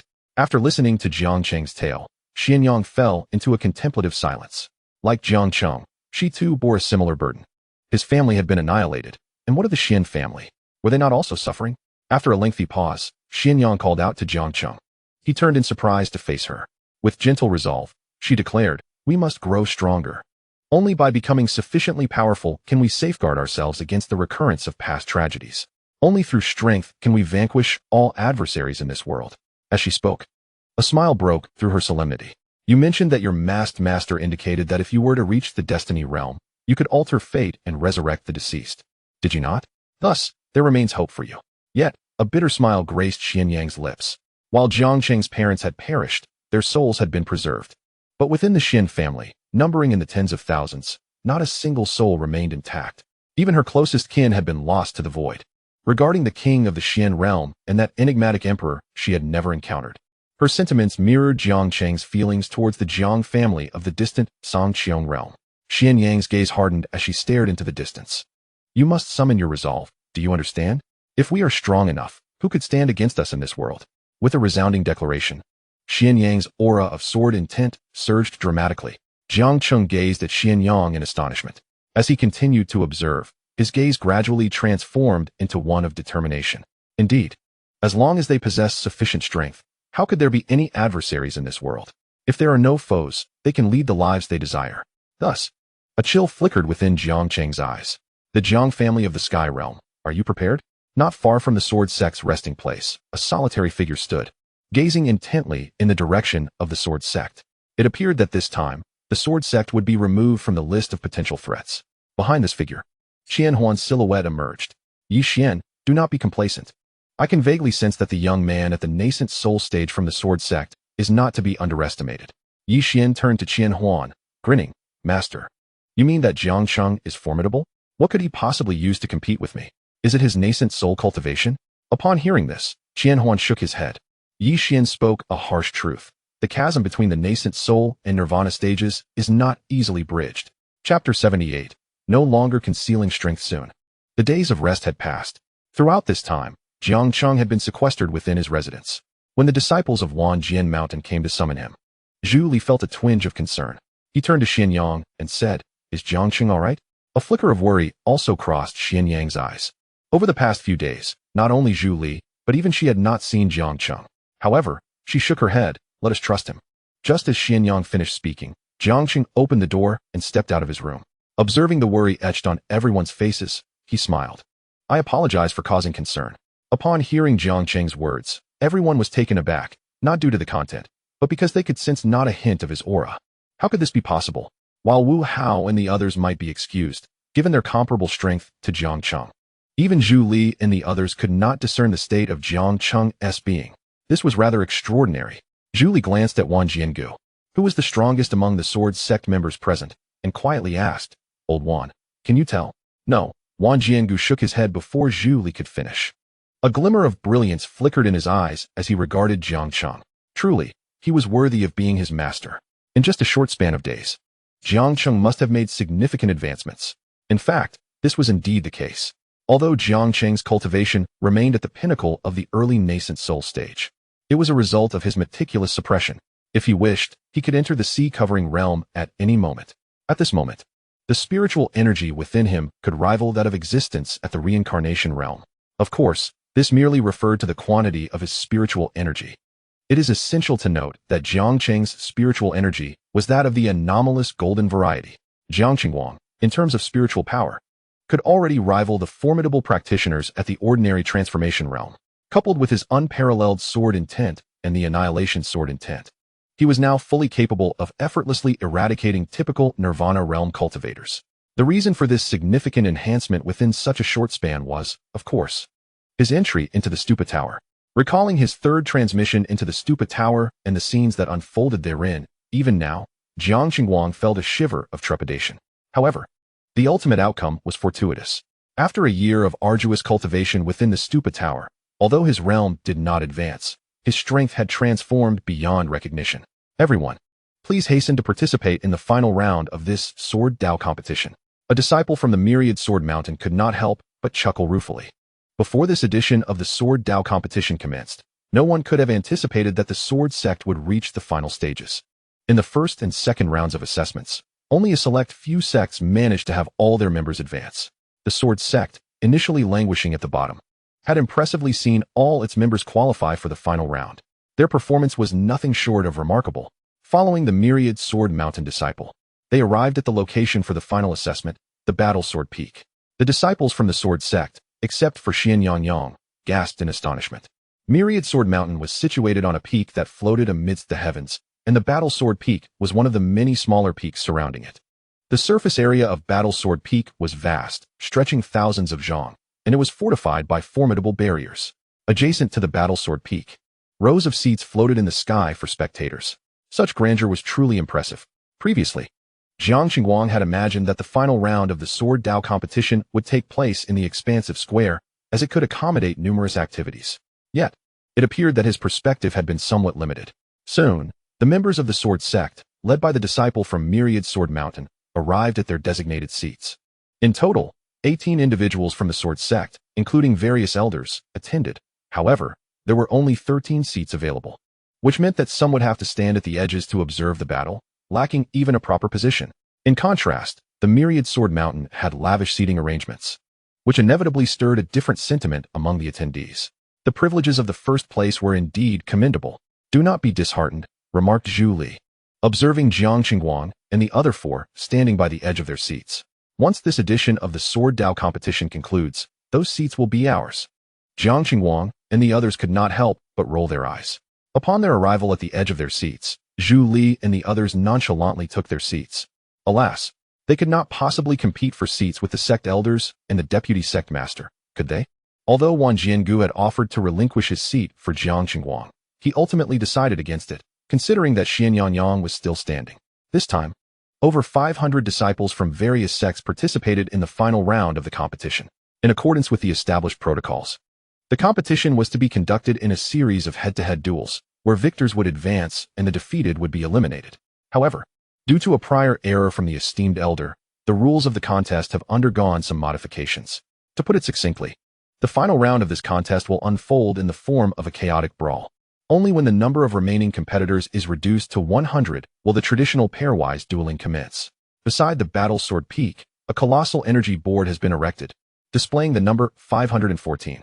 This figure represents the quantity of disciples advancing to the final round, and it will be updated in real time, ceasing the chaotic brawl once the count drops below 100. After a brief respite, the subsequent trials will proceed without delay.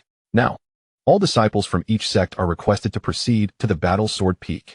The voice of Qian Huan resonated in everyone's ears. Jiang Cheng and his companions followed the main group to the battle sword peak. The peak had no designated areas. However, the 5 disciples of the sword sect stood united. Jiang Cheng remained indifferent. Given his current capabilities, he believed he could manage, provided he wasn't pitted against Yi Xian and his allies. Although the Sword Dao competition assessed individual performances, if he could elevate Wu Hao and others into the top 5, it would undeniably enhance the sword sect's prestige.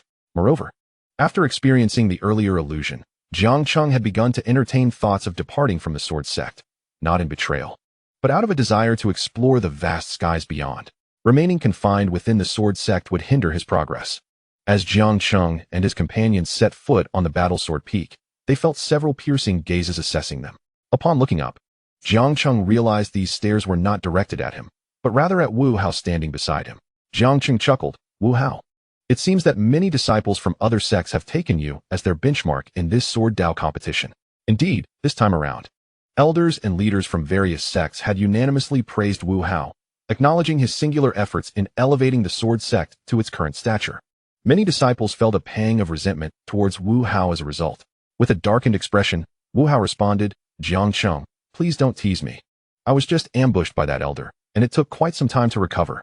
Besides, it wasn't me who concealed your strength. Hearing this, Jiang Cheng laughed heartily and patted Wu Hao on the shoulder, assuring, fear not, this time I shall not hide my prowess. The other 4 from the sword sect turned their gazes towards Jiang Cheng, who smiled broadly, declaring, because I believe there is no need to conceal my strength any longer. Chapter 79 was filled with question marks. What? Upon hearing Jiang Cheng's declaration, Wu Hao and the others were somewhat perplexed, while Xin Yangyang revealed a slight smile. The reason was simple. She understood the implication behind Jiang Cheng's words. The sword sect and Jiang Cheng had previously chosen to conceal their strengths, fearing that the prodigies participating in this Sword Dao competition might pose a significant threat. However, now that Jiang Cheng's strength has once again escalated, this so-called threat has ceased to exist. Moreover, Jiang Cheng's aspirations lie far beyond this insignificant realm. Xianyang once believed that his background was quite respectable within the entire sword sect, yet when compared to Jiang Cheng, it pales in comparison. The reason is simple. He hails from the Jiang family of the celestial realm. Merely a powerful figure at the emperor level could dispatch a mere lackey to obliterate the Su family. Yet within the Jiang family of the celestial realm, there are 3 formidable emperor-level experts. Although Jiang Cheng may only be considered a collateral member of the Jiang family, his background is already exceedingly formidable. Not to mention that Jiang Cheng now stands as an adversary to the entire Jiang family of the celestial realm. In contrast, how could the Sword Dao Grand Competition in this realm possibly restrain Jiang Cheng? At this moment, witnessing that all the disciples participating in the trial have ascended to the battle sword peak, Qian Huan gently announced, the Sword Dao Grand Competition officially begins. As her voice fell, a tremendous surge of powerful auras erupted from the battle sword peak. Jiang Cheng gazed at these prodigies, a slight smile gracing his lips. Now, this is becoming intriguing. In the next instant, Jiang Cheng stepped forward. Sword Intent Minor Completion. Another step. Sword Intent Major Completion. Another step. Sword Intent Pinnacle. Another step. Sword Intent Perfection. In that fleeting moment, as Jiang Cheng took these 4 steps, nearly everyone stood frozen in place. Sword Intent Perfection. That fellow has actually achieved Sword Intent Perfection. Countless astonished voices reverberated throughout the realm. Atop the battle sword peak, Yi Xian's gaze was involuntarily drawn towards Jiang Cheng. He stared at Jiang Cheng in disbelief. Previously, when he last encountered Jiang Cheng, he had failed to detect any aura emanating from him. At that time, he had assumed Jiang Cheng to be too weak. After all, he had already comprehended the sword heart and could not sense Jiang Cheng's presence. What else could it be but weakness? Yet now, as Jiang Cheng unleashed his perfected sword intent, he realized that he had completely overlooked this seemingly insignificant nascent soul realm existence. Earlier, Qian Huan had specifically cautioned him to be wary of Jiang Cheng, but he had dismissed her words as a jest. Nonetheless, a cold smile crept across Yi Xian's heart. What of sword intent perfection? With Jiang Cheng's nascent soul cultivation, could he truly turn the tide? His focus remained solely on the senior brother of the Sword Mountain Manor and the formidable Mo Bue of the Blood Sword Palace. He held the sword sect in utter disdain. Boom. Just as Yi Xian was sneering, the murderous sword intent emanating from Mo Bue of the Blood Sword Palace surged forth violently. Beneath his mask, a sinister expression appeared on his face. Licking his lips, he turned to his brother Mo Bue. This time, I should be able to kill quite delightfully, right? Witnessing the fiery gaze hidden beneath the mask of Mo Bue and recalling the atrocities committed against him by the Blood Sword Palace, a pang of sympathy surged within Mo Bue's heart. He nodded at Mo Bue and said, "Brother, go ahead and kill." In the next moment, a resounding crash echoed through the air. Mo Bue no longer concealed his murderous intent, unleashing a wild and unrestrained aura of slaughter that sent Mo Bue crashing to the ground. Blood spewed from his mouth as he stared in disbelief at his own chest, where a gaping wound had formed, clearly inflicted by Mo Bue. Realizing he had met his demise at the hands of his own brother, a bitter smile spread across Mo Bue's face. At that moment, upon hearing Mo Bue's permission to unleash his wrath and kill at will, the last remnants of clarity in Mo Bue's eyes vanished. He was oblivious to the fact that his brother lay dead beneath him, even stepping over Mo Bue's lifeless body. As the aura of slaughter surged forth, it was the disciples of the Blood Sword Palace who bore the brunt of the devastation. Witnessing the swift demise of two of their own at Mo Bue's hands, the surrounding disciples from other sects wore expressions of sheer horror and hastily retreated from his path of destruction. Thus, a dramatically chaotic scene unfolded atop the Battle Sword Peak, with Mo Bue pursuing and attacking dozens of disciples from other sections. Yi Xian and the senior brother from the Mingjian Mountain gazed at Mo Bue, both shaking their heads in resignation. If Mo Bue had been in his right mind, they might have found him intriguing, but in his current state of madness, who would dare to care? As the perennial champions of the Sword Dao competition, Mingjian Mountain and Wanjian Mountain rarely faced such brazen challenges. Meanwhile, although the disciples still harbored some trepidation towards Wu Hao, time had revealed that he had yet to display his formidable strength. Consequently, many sect disciples gravitated towards the sword sect, plotting to eliminate its 5 members first. Jiang Cheng maintained an impassive expression as he observed the more than 10 individuals encircling the sword sect, each possessing strength at least at the turning realm. Yet, that was still insufficient. I harbor no intention to harm, but this is your own choice, Jiang Cheng declared. As his words fell, a radiant golden sword energy materialized before him. In an instant, it multiplied into over a dozen streams, shooting towards the approaching disciples from other sections. The atmosphere atop Battle Sword Peak froze in that moment, as did the members of Wanjian Mountain, including Qian Huan and the Elder. Everyone was left in stunned disbelief as they realized that it was Jiang Cheng, not Wu Hao, who had shattered the Elder's oppressive aura. The realization struck them. This golden sword energy had always belonged to Jiang Cheng. But how could this be, when Jiang Cheng was merely at the nascent soul stage? On that day, whether it was the disciples from Wanjian Mountain or those present for the Sword Dao competition, their faces were etched with questions, each one filled with uncertainty. Chapter 80. The madness continues. A faint smile graced Yi Xian's lips. He had never anticipated that Jiang Cheng could conceal his true capabilities to such an extent. However, curiosity began to stir within him. If Jiang Cheng had hidden his strength for so long, why was he revealing it now? The initial segment of the competition was a chaotic melee. Conventionally, the true dark horses would refrain from expending their energy and revealing their trump cards at this stage. Yet, Jiang Cheng boldly unveiled his hand right from the outset, igniting Yi Xian's intrigue. Meanwhile, the senior disciple of the Sword Mountain bore a similar expression of amusement. This swordsmanship competition was proving to be increasingly captivating. At that moment, Jiang Cheng unleashed a barrage of sword energies, targeting the numerous disciples from various sects who were encroaching upon their sword sect. These disciples had initially set their sights on Wu Hao, believing him to be the representative figure of the sword sect. It was only now that they realized the extent of their grave misjudgment. Faced with the onslaught of sword energies, they dared not exhibit even a hint of negligence, unleashing their hidden strengths. Alas, the sword energies pierced through their bodies as effortlessly as a knife through tofu. In an instant, the vigor vanished from the eyes of those disciples. With a single strike, more than 10 sword cultivators at the rotation stage were obliterated. The higher-ups of the sects, witnessing this massacre, were filled with disbelief. These were the creme de la creme selected from their respective sections. Though the swordsmanship competition was a life-and-death battle, Previous tournaments had rarely escalated to such lethal encounters. Jiang Cheng possessed an unyielding resolve. "You are excessively ruthless, young man." An elder from one of the sects rebuked Jiang Cheng angrily. Maintaining a calm demeanor, Jiang Cheng offered a slight bow to Qian Huan and inquired, "Master Qian Huan, is there a prohibition against killing in this swordsmanship competition?" With a wry smile, Qian Huan shook his head. "In the swordsmanship competition, life and death are decreed by fate." Jiang Cheng nodded and coldly retorted to the elder, "Then what right have you to speak here?" "Audacious." The elder's expression darkened, instinctively preparing to strike Jiang Cheng. However, Qian Huan's countenance changed at the thought of discord during the competition. Such actions would be a blatant disregard for the authority of the Wan Jian Mountain. Just as he was about to intervene, a flash of golden sword energy surged forth, piercing the elder's forehead. The elder had no time to react, his soul shattered, and he plummeted from the sky. With one decisive blow, he had slain a peak transformation realm cultivator. In that moment, the entirety of Wan Jian Mountain fell into a hushed silence. Applause erupted as a figure approached Jiang Cheng. "You are far stronger than I had imagined.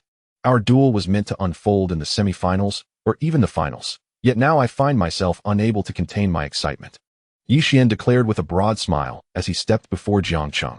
Jiang Cheng nodded and addressed Yi Xian, the senior disciple of the Sword Mountain, and the frenzied Mo Bu Wei, who was chasing after various sect disciples with fervor, saying, "Then let us commence. You may all come at me together."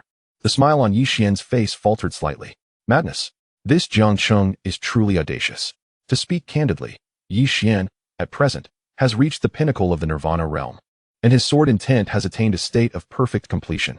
Although there remains a certain gap between him and Jiang Cheng, in terms of realm, he is already completely caught up. Besides, he has comprehended the sword heart during the previous round of assessments. Among those of his age that I have encountered, you are undoubtedly the most arrogant. A shadow of gloom flickered across Yi Xian's face as he extended his hand, revealing a blue frost longsword. Frost Cold 9 Provinces. Upon witnessing the sword in Yi Xian's grasp, Zhu Li from the sword sect could not help but exclaim in surprise. The reason is simple. This Frost Cold 9 Provinces is a top-tier holy-grade spiritual weapon, previously wielded by Qian Huan. To think it would be bestowed upon Yi Xian. With Yi Xian's cultivation and sword intent, the power that Frost Cold 9 Provinces could unleash in his hands would undoubtedly be immense. At the moment Yi Xian drew forth the Frost Cold 9 Provinces, the elder brother from the Mingjian Mountain Manor chuckled heartily. "Brother Yi Xian, why the haste? Your opponent is none other than myself. Leave this lad to me." It is not that the elder brother of Mingjian Mountain Manor was overconfident. Rather, during the second round of assessments, both he and Yi Xian had comprehended the sword heart. One might say that in the presence of a sword cultivator with a clear sword heart, ordinary sword cultivators have little chance of triumph. Their sword technique's fatal weaknesses would be entirely discerned by those who possess the sword heart. "Very well then, I shall trouble you, Brother Zhou, Yi Xian contemplated. Since someone was willing to take the lead, so be it. Yet, just as Zhou, the elder brother of Mingjian Mountain Manor, prepared to launch an attack on Jiang Cheng with his sword, a figure filled with murderous intent, accompanied by a crimson afterimage, surged toward Jiang Cheng with ferocity. Mo Bu Wei, in a state of utter rage, was already out of control. How dare Jiang Cheng provoke him? Without a second thought, he advanced, intending to tear Jiang Cheng apart. Upon glancing at Mo Bu Wei, who had instantaneously arrived before him, Jiang Cheng let out a sigh. The slaughter sword intent. Indeed, it is considered superior among the 3,000 sword intents. However, in Jiang Cheng's eyes, it was somewhat pedestrian. The reason is clear. Boom. Jiang Cheng drew forth his grand sword, its blade imbued with a destructive sword intent. A cold smile adorned his face. To wield slaughter sword intent before the might of destruction sword intent, with a casual flick of his sword, Mo Bu Wei was sent flying backwards several dozen yards, and a multitude of sword marks gradually appeared upon his body. What sort of sword intent is this? Not far away, both Yi Xian and Zhou expressions changed dramatically. For at that moment, the sword intent emanating from Jiang Cheng fiercely suppressed the sword intent within their bodies. This signified that Jiang Cheng's sword intent level was far superior to theirs. Zhou might have fared somewhat better, but Yi Xian's countenance darkened instantaneously. The sword intent he comprehended was among the foremost in the 3,000 sword intents, the royal sword intent. Although there exist even mightier sword intents, in Yi Xian's view, within the entire Xian realm, he alone could claim mastery of the royal sword intent at such a level. He is, without a doubt, the preeminent figure of the Xian realm. Even the legendary sword master from millennia past, who comprehended the essence of powerful sword intent, pales in comparison to him. Yet now, the sword intent exhibited by Jiang Cheng transcends that of his predecessors. Without hesitation, Yi Xian stepped forward, his frosty cold Jojo emitting a resonant hum. With one decisive stride, he reached the pinnacle of sword intent. With another step, he ascended to the apex of the Nirvana realm. Witnessing Yi Xian's unreserved display of power, the expressions of those outside the sword peak shifted dramatically. Indeed, Jiang Cheng possesses extraordinary talent. He has slain those at the peak of the transformation stage, while still in the early stages of the nascent soul.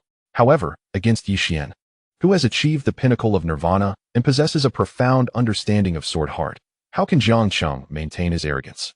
Chapter 81. Receive my blade? I concede. Yi Xian regarded Jiang Cheng with an indifferent gaze. Your mastery in the way of the sword elicits a twinge of envy, even within me. But what of it? No matter how formidable your talent or how monstrous your aptitude, your strength remains at the nascent soul stage. In this realm, one sword genius, Yi Xian, suffices. Therefore, you shall perish. As Yi Xian uttered these words, his eyes turned icy. In the next instant, with a resonant sword cry echoing through the air, his frosty cold Jojo surged violently towards Jiang Cheng. A blazing blue flame emanated from the blade, tearing through the very fabric of space as it advanced, melting all in its path. This unstoppable strike seemed capable of obliterating everything. Yi Xian had previously underestimated Jiang Cheng, but this time, he would not make the same mistake. Thus, he unleashed his full power from the outset. Seeing the ferocity of Yi Xian's offensive, Jiu Hua could not help but draw a sharp breath. He considered his own strength, which he believed to be among the elite of the younger generation. Yet, he dared not attempt to intercept Yi Xian's strike. In fact, he felt that this blow could not be thwarted by most, if not all, Nirvana stage experts, even those at the peak. Yi Xian was genuinely intent on killing Jiang Cheng. However, a glint of coldness flickered in Jiu Hua's eyes. Yi Xian harbored murderous intent towards Jiang Cheng. Did he not similarly harbor such feelings towards both of them? A genius is only valuable when their numbers dwindle. In that moment, Jiu Hua disregarded any notions of morality. And under Yi Xian's fierce gaze, the flying sword surrounding him surged toward Jiang Cheng. This scene left all present at the sword peak utterly speechless. The 10,000 Swords Mountain had actually allied with the famous sword manor against the sword sect. Wu Hao and the others from the sword sect, about to intervene, were halted by Xianyang. You should choose to believe in him. Moreover, even if you intervened, it would be futile, as you would still require his protection. Xianyang cast a glance at Wu Hao and the others. Hearing Xianyang's words, their expressions changed. Indeed, they were powerless. Faced with the combined assault from Yi Xian and Jiu Hua, Jiang Cheng remained unperturbed. A fierce sword aura erupted from him, sharp and commanding. Grasping the flame sword, he lunged forward with a powerful thrust. Brilliant sword technique. Jiang Cheng intoned softly. In the next moment, a blinding light enveloped the attacks of Yi Xian and Jiu Hua, emanating from the tip of the sword. In an instant, their formidable onslaught was effortlessly neutralized. Both Yi Xian and Jiu Hua's expressions shifted slightly, for the sword technique wielded by Jiang Cheng was of the imperial tier. However, Yi Xian soon let out a cold laugh. To employ sword techniques before the clarity of the sword heart? What does it matter if your technique is imperial tier? Watch as I shatter your imperial sword skill. Without further ado, he plunged headlong into the radiance. Jiu Hua, too, responded with a chilling smile, diving in after him. At that moment, Jiang Cheng licked his lips and executed a horizontal slash with the blazing sword before him. Sword of the Azura, Annihilation. Boom. The area illuminated by the previously radiant sword technique shattered, causing the very fabric of space to collapse. The aftershock was so potent that it left cracks in the barrier of the sword battle peak. Was this the result of a sword technique? Beyond the myriad blades, countless gazes reflected disbelief. Two figures stumbled out from the light, their faces etched with astonishment. How could this be? Why did our clarity of sword heart have no effect on your technique? At sword battle peak, Yi Xian and Jiu Hua no longer dared to underestimate their opponent as they had before. They realized that Jiang Cheng was far more formidable than they had anticipated. Was this Jiang Cheng truly merely at the nascent soul stage? Why did the elder feel that even he would not stand a chance against him? Beside the sword sect seats, a sect leader stared in shock at the platform. Although the clash between the two had been but a fleeting moment, much had already been revealed. You fools, my master hasn't even exerted his full strength yet. You are merely at the mid-nascent soul stage, while I have reached the pinnacle of the late nascent soul stage. I wouldn't dare claim I could withstand even a single strike from my master. Wan Jiangu, seated in the sword sect, emitted a disdainful chuckle. The sect leader had initially intended to reprimand Wan Jiangu for even the sword sect leader, Zhu Li, had yet to speak. What could a mere elder say? However, as he cast a glance, he realized that Wan Jiangu was a peak nascent soul existence. How embarrassing.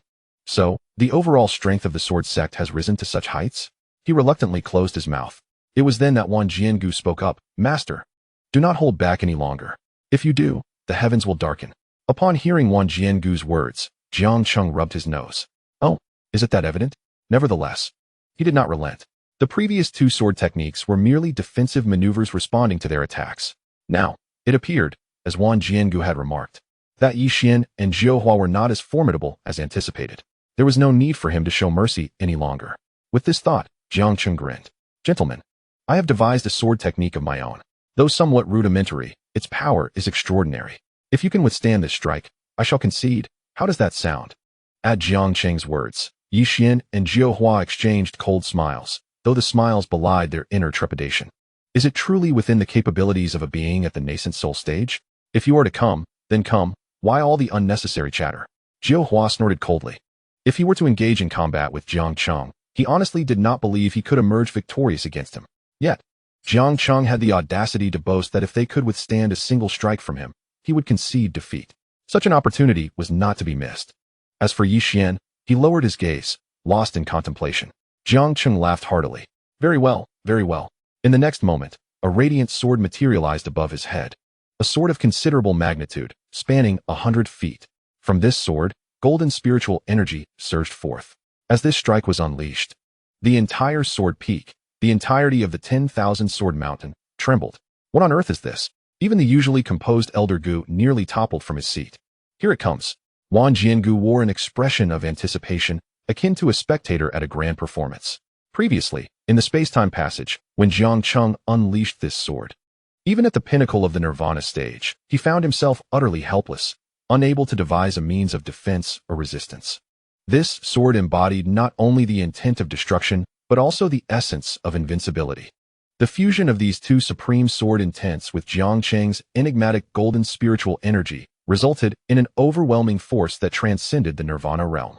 Even the elusive Qian Huan's eyelids twitched uncontrollably. A brief word of caution. The reason our cloud ship was shattered into pieces previously was that my master comprehended this technique within the space-time passage. Of course, he released its power from several thousand feet away, but the residual waves were sufficient to obliterate the cloud ship. As Wan Jiangu's words echoed, silence fell once more upon the entire 10,000 sword mountain. Chapter 82. He is a monster boom. The colossal radiant sword hovering above Jiang Cheng slowly advanced. In its presence, Yi Xian and Zhou Hua wore expressions as dark as stormy waters. Jiang Cheng had not even bothered to employ any sword techniques. Merely a single radiant sword had rendered them utterly helpless. Is this truly the extent of the power a nascent soul can unleash? The disciples of various sects atop the sword peak were left in a state of shock. The strike Jiang Cheng had unleashed encompassed not just the small area surrounding the sword sect, but rather the entirety of the sword peak. This meant that should anyone fail to withstand Jiang Cheng's blow, they would all be swept away together. Damn it, I'm done for. A disciple from a certain sect spat in frustration.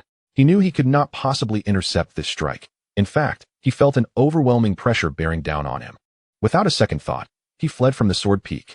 With one leading the charge, more and more participating disciples chose to forfeit. At this moment, the number of sect disciples still contesting on sword peak dwindled to fewer than 200. Brother Yi Xian, do you have any means to counter this strike? Zhou Hua furrowed his brow. Yi Xian's expression was as grim as the depths of the ocean, remaining silent. And silence, of course, was the most eloquent answer of all. The two could hardly fathom that they were incapable of withstanding even a single strike from Jiang Cheng.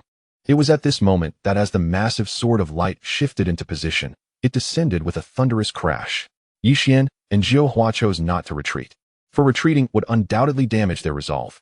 The mere thought of encountering Jiang Cheng again, with this strike in mind, would instill fear within them. They were sword cultivators. How could they possibly retreat?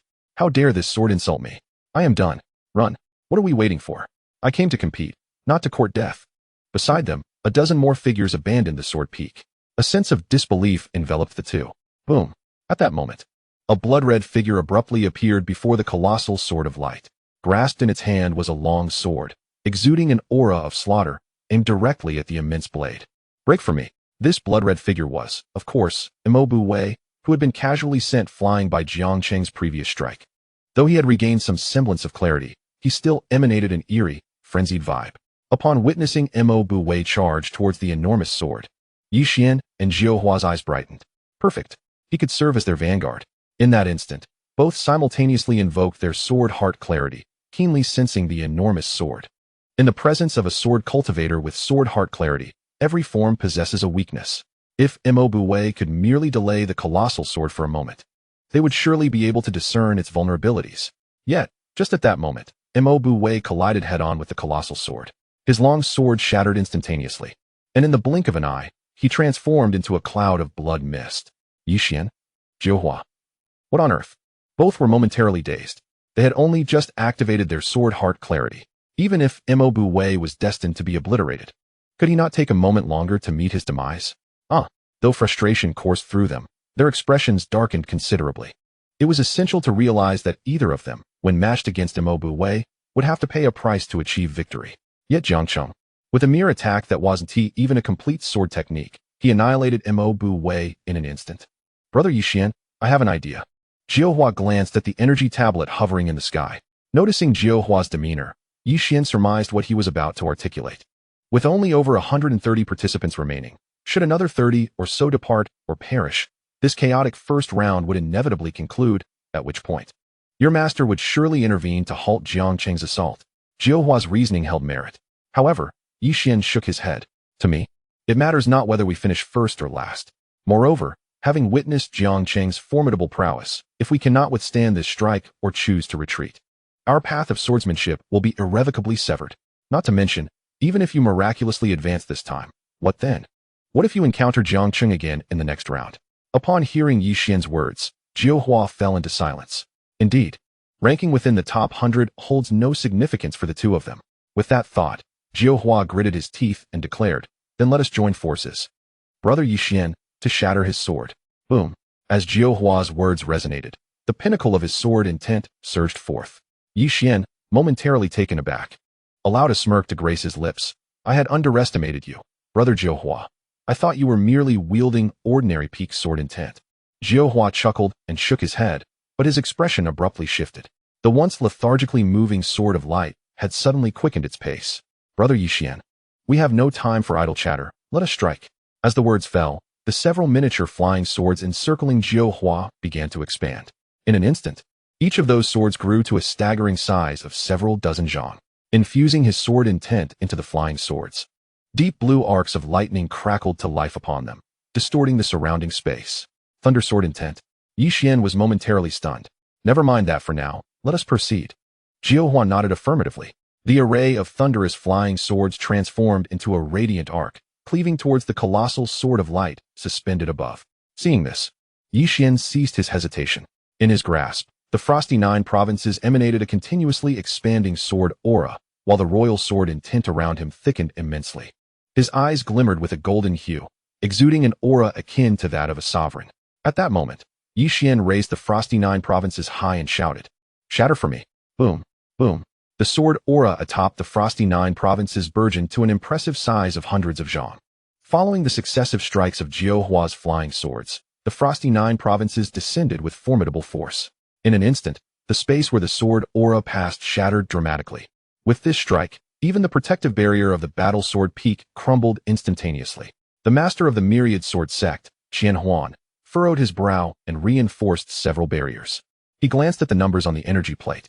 Unlike Yi Xian and Jiao Hua, the other disciples remaining at battle sword peak held a straightforward desire. They wished to witness whether Yi Xian and Jiao Hua could withstand Jiang Cheng's strike. If they succeeded, the disciples would have a chance to advance into the top 100.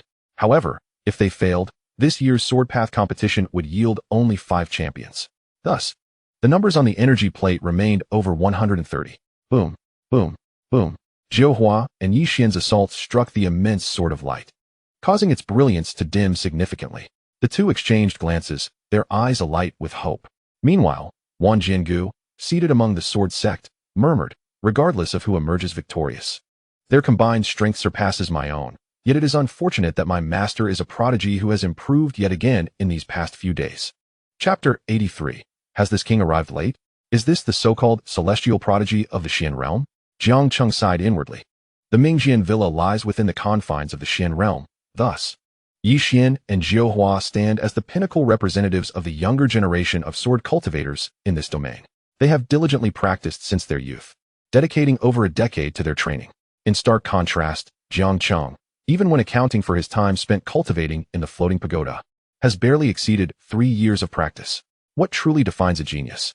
The disparity is readily apparent. At this moment, witnessing the elation on the faces of Jiao Hua and Yi Xian, Jiang Cheng felt a twinge of disappointment. In the next breath, he grinned at the two and remarked, "Surely, this cannot be your strongest strike? If it is, I must admit, I am somewhat disheartened." Yi Xian and Jiao Hua's expressions shifted slightly, revealing a hint of discomfort. What did Jiang Cheng mean by this? Soon, Jiang Cheng would demonstrate the significance of his words through action. Suddenly, the colossal sword of light bore witness to an unprecedented fusion of the sword intents of invincibility and destruction. A resonant sound of a sword echoed throughout the heavens and the earth. In that instant, every sword wielded by the cultivators of Wanjian Mountain began to tremble violently. Many spiritual swords at their waists bent, as if in submission. Qian Huan furrowed his brow, glancing at his own recently elevated imperial-grade Qing Yuan sword, which seemed on the verge of soaring away. This was a brand-new sword intent. Not far away, Wan Jiangu felt his entire being quiver with excitement. He was aware of Jiang Cheng's substantial gains during his recent seclusion, yet he never anticipated that Jiang Cheng could merge his supreme sword intents of invincibility and destruction, already grounded in 3,000 sword intents, to forge an entirely new sword intent. Undoubtedly, this novel sword intent not only encapsulated the qualities of invincibility and destruction, but also surpassed them in power. What manner of sword intent is this?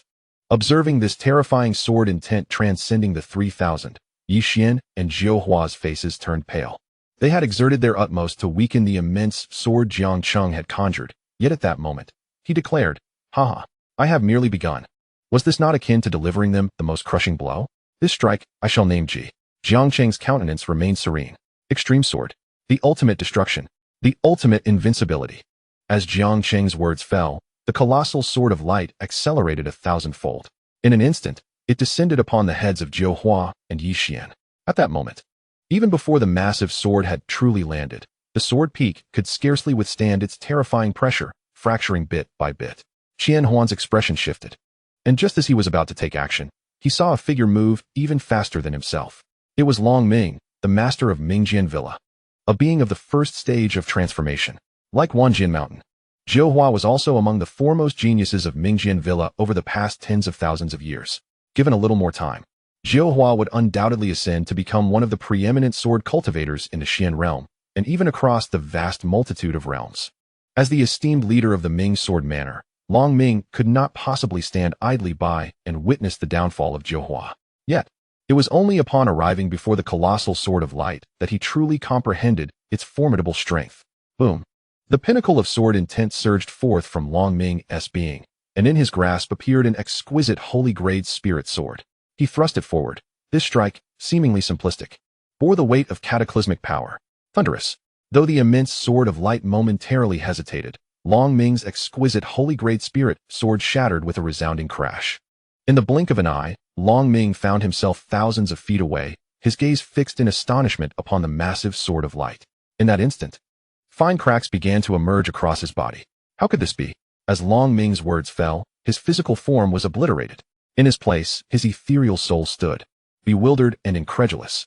How could a mere infant realm existence like Jiang Cheng bring about the destruction of his corporeal body, a powerhouse of the transformation realm? With a single strike, Qian Huan felt his eyelids twitch uncontrollably. Just then, the colossal sword of light descended once more, leaving no time for contemplation. Qian Huan instantly positioned himself before the sword, wielding the imperial-grade Qing Yuan sword, which clashed violently against it. Sizzle! In that moment, the entire world seemed to freeze. The very next instant, boom! A terrifying pressure, capable of sending chills down spines, radiated outward in all directions. Both Yi Xian and Jiao Hua were hurled thousands of feet away by the sheer force of the aftermath. The massive sword peak was reduced to mere dust in that instant. Where the sword peak once stood, only Qian Huan, maintaining his stance, and Jiang Cheng along with 5 other disciples of the sword sect remained. Qian Huan swallowed hard. Although he had indeed destroyed the enormous sword of light, a crack had appeared on his Qing Yuan sword. Moreover, despite his flowing robes, his sleeves were already soaked in blood. After enduring Jiang Cheng's strike, his entire body trembled slightly. Casting a glance around, he couldn't help but wince at the devastation. The entirety of Wanjian Mountain was left riddled with wounds. Zhou Hua and Yi Xian, having been nudged aside upon their arrival, were merely knocked unconscious by the residual force, temporarily spared from peril. However, the majority of the other sect disciples had suffered grievous injuries or worse. Yet, such matters were no longer of concern to Qian Huan. He gazed at Jiang Cheng, whose demeanor remained composed. After a moment's hesitation, he inquired, "You are truly of the infant realm?" Jiang Cheng nodded, revealing his cultivation. "Indeed, I am genuine." Qian Huan assessed the situation and confirmed that Jiang Cheng spoke the truth. However, after a moment of contemplation, he shook his head in disbelief. A freak of nature. Just as he prepared to turn away, Jiang Cheng spoke again. "Master Qian Huan, with only our 5 sword sect members remaining in this sword Dao competition, might it be time to announce the results? The sword peak has been obliterated." Yi Xian lay in a deep slumber, while the remaining contestants had either perished or were severely injured under the might of a single sword strike. It seemed unlikely that anyone would still harbor the desire to continue the competition. For the 5 remaining members of the sword sect, further participation seemed futile. With a heart weighed down by myriad emotions, Qian Huan sighed deeply, on the verge of speaking, when suddenly, the barrier of Wanjian Mountain shattered with a resounding crash. Then, a voice filled with curiosity echoed through the air. Have I arrived too late? Has Wanjian Mountain already faced an assault? Why is it in such disarray? Chapter 84. No one will stop you. The voice belonged to the king of the Xian realm. Upon hearing this, Qian Huan cast a cold gaze toward the figure materializing in the sky, which was none other than the king of the Xian realm himself. A smile graced the king's face as he acknowledged Qian Huan. "Master Qian Huan, it has been a long time." Qian Huan sneered. "King of the Xian realm, what is your intention? Our Wanjian Mountain has always maintained an amicable distance from you, yet you have now shattered our barrier and intruded upon our territory?" The king of the Xian realm laughed heartily. "Fear not, Master Qian Huan. I have no desire to be your enemy. I have come here today for the sake of the sword sect." The crowd of Wanjian Mountain was momentarily stirred. The matter between the king of the Xian realm and the sword sect was well known, not only to Wanjian Mountain, but also to many sects participating in the Sword Dao Grand Competition. It was a personal grudge, and thus, they wished to remain uninvolved. Qian Huan narrowed his eyes. "The affairs of the sword sect are of no concern to me. However, we are currently engaged in the Sword Dao Grand Competition. Your intrusion at this time is rather inappropriate, wouldn't you agree?" The king of the Xian realm licked his lips, and in the next moment, his expression shifted dramatically. "You dare to call yourself Master Qian Huan? What gives you the audacity to challenge me? I have already investigated your Wanjian Mountain. There are no formidable ancestors among you. Not only are you a mere Wanjian Mountain, but even if we consider the entire Sword Dao of the Xian realm, what have I to fear?" As the king of the Xian realm spoke these words, the countenance of all those present in the Sword Dao shifted drastically. How utterly arrogant. Yet, despite their displeasure, they knew the truth of his words. He was an unparalleled existence at the 9th level of the transformation sage. Among them, aside from Qian Huan, who was at the 5th level, only Long Ming, the master of the Mingjian Mountain, stood at the 1st level of transformation sage. The critical issue was that Long Ming had just received a sword strike from Jiang Cheng, leaving him utterly incapacitated. Qian Huan was momentarily speechless. As he had indicated, for many years, the king of the Xian realm and Wanjian Mountain had maintained a peaceful coexistence. However, this tranquility stemmed not from the king's fear of infringing upon them, but rather from his disinterest. With so many sects under the Xian realm's influence, if the king were to eliminate them one by one, the remaining sects would surely band together against him. Over the years, the king of the Xian realm had truly only annihilated the Xian family. However, with the command of the great Emperor Nan Wu, the king now felt that if Wanjian Mountain did not recognize the gravity of the situation today, it could very well face destruction. "Do not bother with your trivialities. In my eyes, you are all but insignificant insects." The king of the Xian realm raised his hand, and beside him, the most elite figures from the Xian army emerged. The faces of the sword cultivators from the myriad Sword Mountain immediately darkened. Among these elite warriors, 3 possessed the realm of Saint Transformation, while the remaining dozens were all at the pinnacle of Nirvana. Beyond them stood thousands of formidable beings with strength surpassing the God Transformation realm. Such a display of power cannot be deemed anything but formidable. The gaze of the king of the Xian realm fell upon the direction of the sword sect, and he had just realized that Xianyang truly had arrived at the myriad Sword Mountain. A grin spread across his face. "Divine Maiden Xian, Do enlighten me. Who can save you this time? This time, I, the king, have come in person. Can your sect's ancestor's avatar still be summoned? Ha ha. At this moment, the king of the Xian realm was utterly confident, and his words dripped with arrogance. Just then, a figure stepped forward.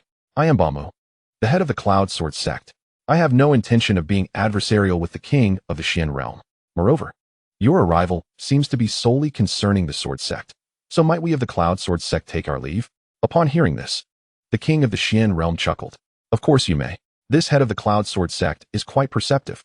Bamu's expression brightened, and he quickly signaled to the remaining members of the Cloud Sword sect, preparing to withdraw. Today, should you take a step back, you shall meet your demise. The voice of Qian Huan echoed ominously. Although he did not wish to oppose the king of the Xian realm for the sake of the Sword sect, a sword cultivator must remain steadfast. The actions of the Cloud Sword sect undeniably brought shame upon the sword cultivators of the Xian realm. Moreover, the king of the Xian realm had come to their very doorstep. This was a blatant affront to their honor. As Qian Huan's words resonated, the smile on Bamu's face vanished, replaced by fury. Qian Huan, what do you mean by that? Are you suggesting we accompany the Sword sect to their doom? What debt of enmity between the Sword sect and the king of the Xian realm compels us to bear the consequences? Qian Huan's desperate words caused the expressions of the other sword cultivators from various sects to shift. Indeed, this was a private vendetta between the Sword sect and the king of the Xian realm. Sword cultivators are known to be unyielding, yet these matters did not directly involve them. The king of the Xian realm had called them out by name. As long as they surrendered the Sword sect, they would face no repercussions. What pretense was this myriad sword mountain putting on? Seeing the expressions of the other sect members begin to change, Qian Huan was about to speak when a figure appeared behind Bamu. One sword, Shura Annihilation. A fierce shout rang out. With a flash of sword light, Bamu's head flew from his shoulders. The figure skillfully retrieved Bamu's storage ring and tossed it to Zhu Li, observing the astonished gazes of those around. The figure grinned. Ladies and gentlemen, should you wish to leave, no one will stop you. The reason I have slain this head of the Cloud Sword sect is simply that he owes us a cloud ship. Humph, he surely intended to flee. The one who unleashed the sword was none other than Jiang Cheng. On one hand, as he stated. On the other hand, he was acutely aware of the current situation. If these individuals chose to remain, they might be able to withstand a little resistance. He believed that Qian Huan, bold enough to converse with the king of the Xian realm, surely had some hidden plans. The slaying of Bamu was intended to intimidate those who harbored thoughts of retreat. Jiang Cheng was not a benevolent figure. He would not allow others to leave unchallenged when their presence could benefit him the most. Indeed, upon witnessing Jiang Cheng's decisive action, as he effortlessly eliminated Bamu, whose strength lay in the Nirvana realm, the expressions of those factions contemplating withdrawal began to shift. They assessed their own abilities, realizing they were not much stronger than Bamu, and some were even weaker. Yet, who could withstand Jiang Cheng's sword? In the eyes of the onlookers, Jiang Cheng's words regarding the Yunchuan matter were mere pretense. The true intent behind the killing of Bamu was to instill fear. At that moment, the king of the Xian realm recognized Jiang Cheng. This insignificant creature wielded a sword of unknown caliber. It was this very ant who had nearly severed his avatar with a single strike. The king of the Xian realm smirked. I never anticipated that a mere Yuanian cultivator would dare to challenge me. Very well, let everyone witness the fate of those who oppose the king. As his words echoed, the sky suddenly warped, and an immense hand descended from above, the space around it fracturing. The hand moved with astonishing speed, descending directly upon Jiang Cheng. Chapter 85. Do you wish to be a dog? As the hand of the king of the Xian realm fell, panic ensued among the crowd. Zhu Li inhaled deeply, sending a message to Qian Huan. Qian Huan, please save Jiang Cheng. This child possesses a natural sword physique. The natural sword physique was regarded by Zhu Li and the others as Jiang Cheng's greatest secret. It is the most coveted constitution for sword cultivators, one that allows for the highest potential for advancement. It can be said that any sword cultivator with a natural sword physique, provided they do not meet an early demise, will ultimately become a formidable force in this realm. Initially, Qian Huan felt a twinge of pity. After all, Jiang Cheng's talents had already begun to manifest. At such a young age, he had already achieved a perfect understanding of sword intent. Not to mention, despite being merely in the Yuanian realm, he could contend with those at the first level of the Transformation Saint realm. How many tiers did he leap across?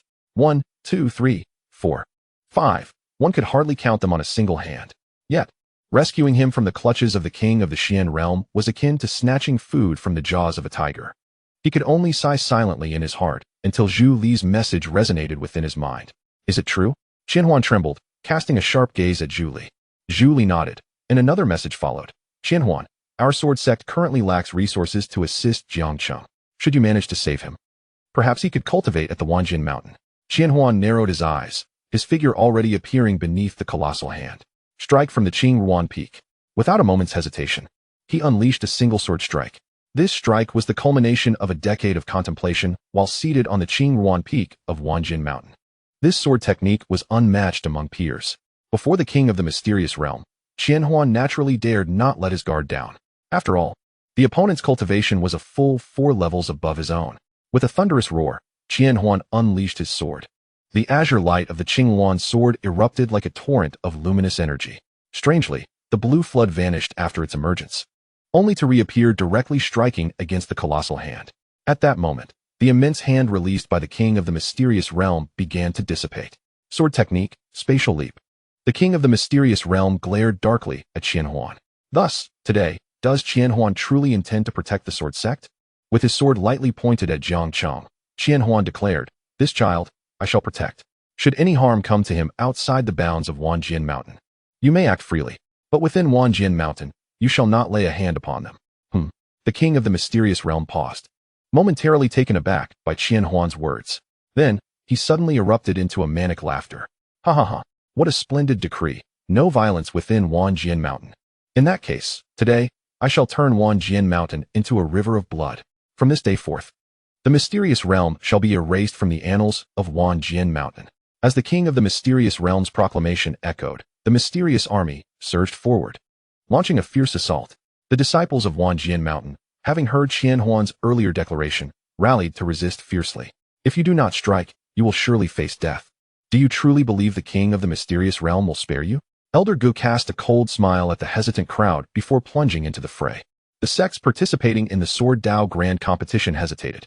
After all, their opponent was the formidable king of the mysterious realm, a being at the 9th level of transformation stage. This conflict bore no relevance to them. Even if they triumphed after a grueling battle, they would gain nothing. The potential losses far outweighed any gains. Although the mysterious army was fewer in number than Wanjin mountain, every soldier was an elite, with the weakest among them having reached the divine transformation stage. It was no exaggeration to say that some of the mysterious realm's powerful warriors were capable of dispatching 100 foes single-handedly. In the face of such overwhelming strength, the battle unfolded like a one-sided affair. Qianhuan faced several formidable opponents at the transformation stage level. Despite his superior cultivation, he was outnumbered 3-1, and thus found himself at a disadvantage. On the side of the sword sect, Xianyang looked upon her bloodied comrades with a deep breath. The next moment, her figure began to ascend slowly. Zhu Li's expression changed. "Girl, you," Xianyang shook her head. "The great emperor cannot possibly arrive in time. This is already the worst possible situation. Even if I break the seal, what difference would it make? Without breaking it, I cannot offer any assistance." Xianyang spoke the truth. Without breaking the seal, she could not engage in battle like Jiang Cheng, who could contend against foes 5 levels higher. Even at the pinnacle of sword intent and the peak of martial will, she could only seek opponents of the divine transformation stage. Yet, the lowest level of those brought by the king of the mysterious realm was beyond that. Watching the disciples of Wanjin mountain fall one by one into pools of blood, and recalling how Qianhuan had stepped forward to protect Jiang Cheng, a glimmer of resolve shone in Xianyang's eyes. The next moment, a powerful aura began to emanate from within her being. She was Xianyang, the divine maiden of the mysterious realm. In the realm of the Xian family, she stands as an unparalleled prodigy, the most extraordinary being in 1,000,000 years. 1 year her senior to Jiang Cheng, at the tender age of 19, she has attained the 3rd level of the transformation saint realm. Coupled with her mastery of sword intent and martial intent, she can contend even against formidable adversaries several levels above her. As the seal dissipated entirely, Xianyang bestowed a gentle smile upon Jiang Cheng. "Were you not inquiring about my strength? Behold, this is the entirety of my power." At this moment, her gaze shifted to a 1st-level transformation saint who was preparing to launch a sneak attack on Qianhuan. In an instant, she flickered and reappeared before the 1st-level saint. Without drawing her sword, she declared coldly, "Break the heavens." With a single, forceful punch, the space warped, creating a gaping hole, through which her fist pierced. Emerging from the chest of the 1st-level saint, with a sickening sound, the 1st-level saint's eyes dulled, and a remnant soul attempted to escape from his body. Yet, just as it prepared to flee, Xianyang's 7-star sword, appearing as if by magic, cleaved the soul in twain. One punch, one sword. She had slain a first-level transformation saint with effortless grace. Yang, my junior sister, is truly formidable, Wu Hao murmured, swallowing hard. He had always believed that Yang harbored some feelings for him and had intended to prove himself before her. However, upon witnessing her break the seal, he realized the vast chasm that lay between them. Jiang Cheng cast a glance at Wu Hao, silently questioning, "Is that how you refer to her?" His gaze then shifted back to Yang, and under her attentive eyes, he raised a thumb in approval. Yang's enchanting smile was like a spring blossom, captivating all in attendance, leaving them momentarily entranced. Meanwhile, she approached the Xian Realm King, who remarked, "Indeed, you are the Xian Realm Goddess. Given another century, or perhaps merely a decade, or even 5 years, you could surpass me. Alas, it is a pity that you were born in an ill-fated time." Shaking his head, he continued, "If I were you, I would submit to Lord Nanwu. In doing so, your Xian family would hold an unparalleled status in the Xian realm." Enough. Yang shot a furious glare at the Xian Realm King. The Xian family would rather stand in death than kneel in life. "Are you suggesting we become like you? A mere dog?" Enraged, the Xian Realm King retorted, "Though you are desired by that esteemed individual, I shall still impart some lessons upon you." With that, he pointed fiercely to the heavens. Suddenly, a massive rift, thousands of zhang wide, tore through the sky, revealing a torrent of thunder that is normally unseen. Upon witnessing the tempestuous thunder, Yang's expression darkened. The Xian Realm King, reveling in his triumph, declared, "Xian Goddess, you never anticipated this, did you? This realm's heavenly laws are now under my dominion." He then flicked his finger toward Yang. "Let the thunder fall." A deafening roar erupted as bolts of thunder, each several zhang thick, descended toward Yang. Jiang Cheng's countenance shifted dramatically. Indeed, just moments ago, Yang had already demonstrated her formidable prowess. With a single punch and a swift strike of her sword, she could annihilate a being at the first level of transformation. However, the impending thunderclap was evidently formidable. Jiang Cheng could not ascertain that Yang would withstand the onslaught of this celestial lightning. Her expression bore an unusual gravity. She inhaled deeply, retracting the 7-star sword into her grasp. It was not that she was unwilling to wield her sword, but against this celestial thunder, even a superior-grade holy artifact would be utterly inadequate. "Dragon Phoenix Bell," Yang commanded with authority. Above her, an artifact of dark crimson hue, a low-tier imperial treasure, materialized. As the Dragon Phoenix Bell emerged, it formed an illusory bell of considerable size, enveloping Yang within its protective embrace.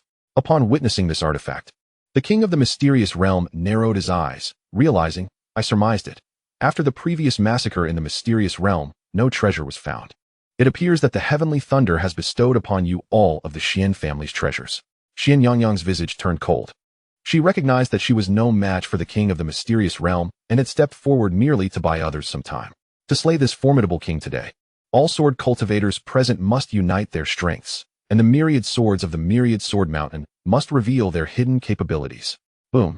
The first bolt of celestial thunder struck the Dragon Phoenix Bell with tremendous force.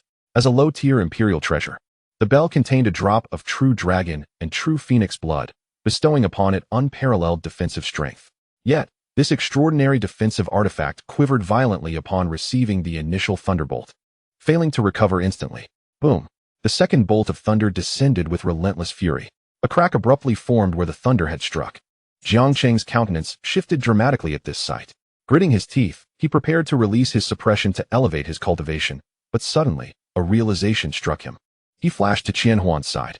After forcing back an adversary at the third level of transformation with a swift strike, Jiang Cheng spoke, "Qianhuan, may I request the gift of the myriad spirit swords from Myriad Sword Mountain?" Qianhuan had previously discerned that Jiang Cheng possessed an innate sword body, thus understanding well the purpose of his request for the swords. These myriad spirit swords were not originally the property of Myriad Sword Mountain. Rather, they represented an honor, a testament to the might of the mountain.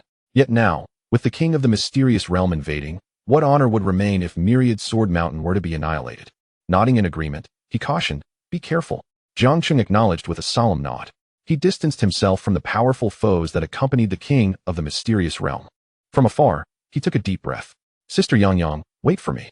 In the next moment, an overwhelming aura of perfected sword intent erupted from within him. Throughout Myriad Sword Mountain, every spirit sword began to resonate with a vibrant tremor. "Come forth." With a fierce roar, Jiang Cheng summoned forth the myriad flying swords from the summit of Myriad Sword Mountain, setting them into a fervent dance. Shortly thereafter, a deep blue spirit sword burst forth from the earth, soaring directly toward Jiang Cheng.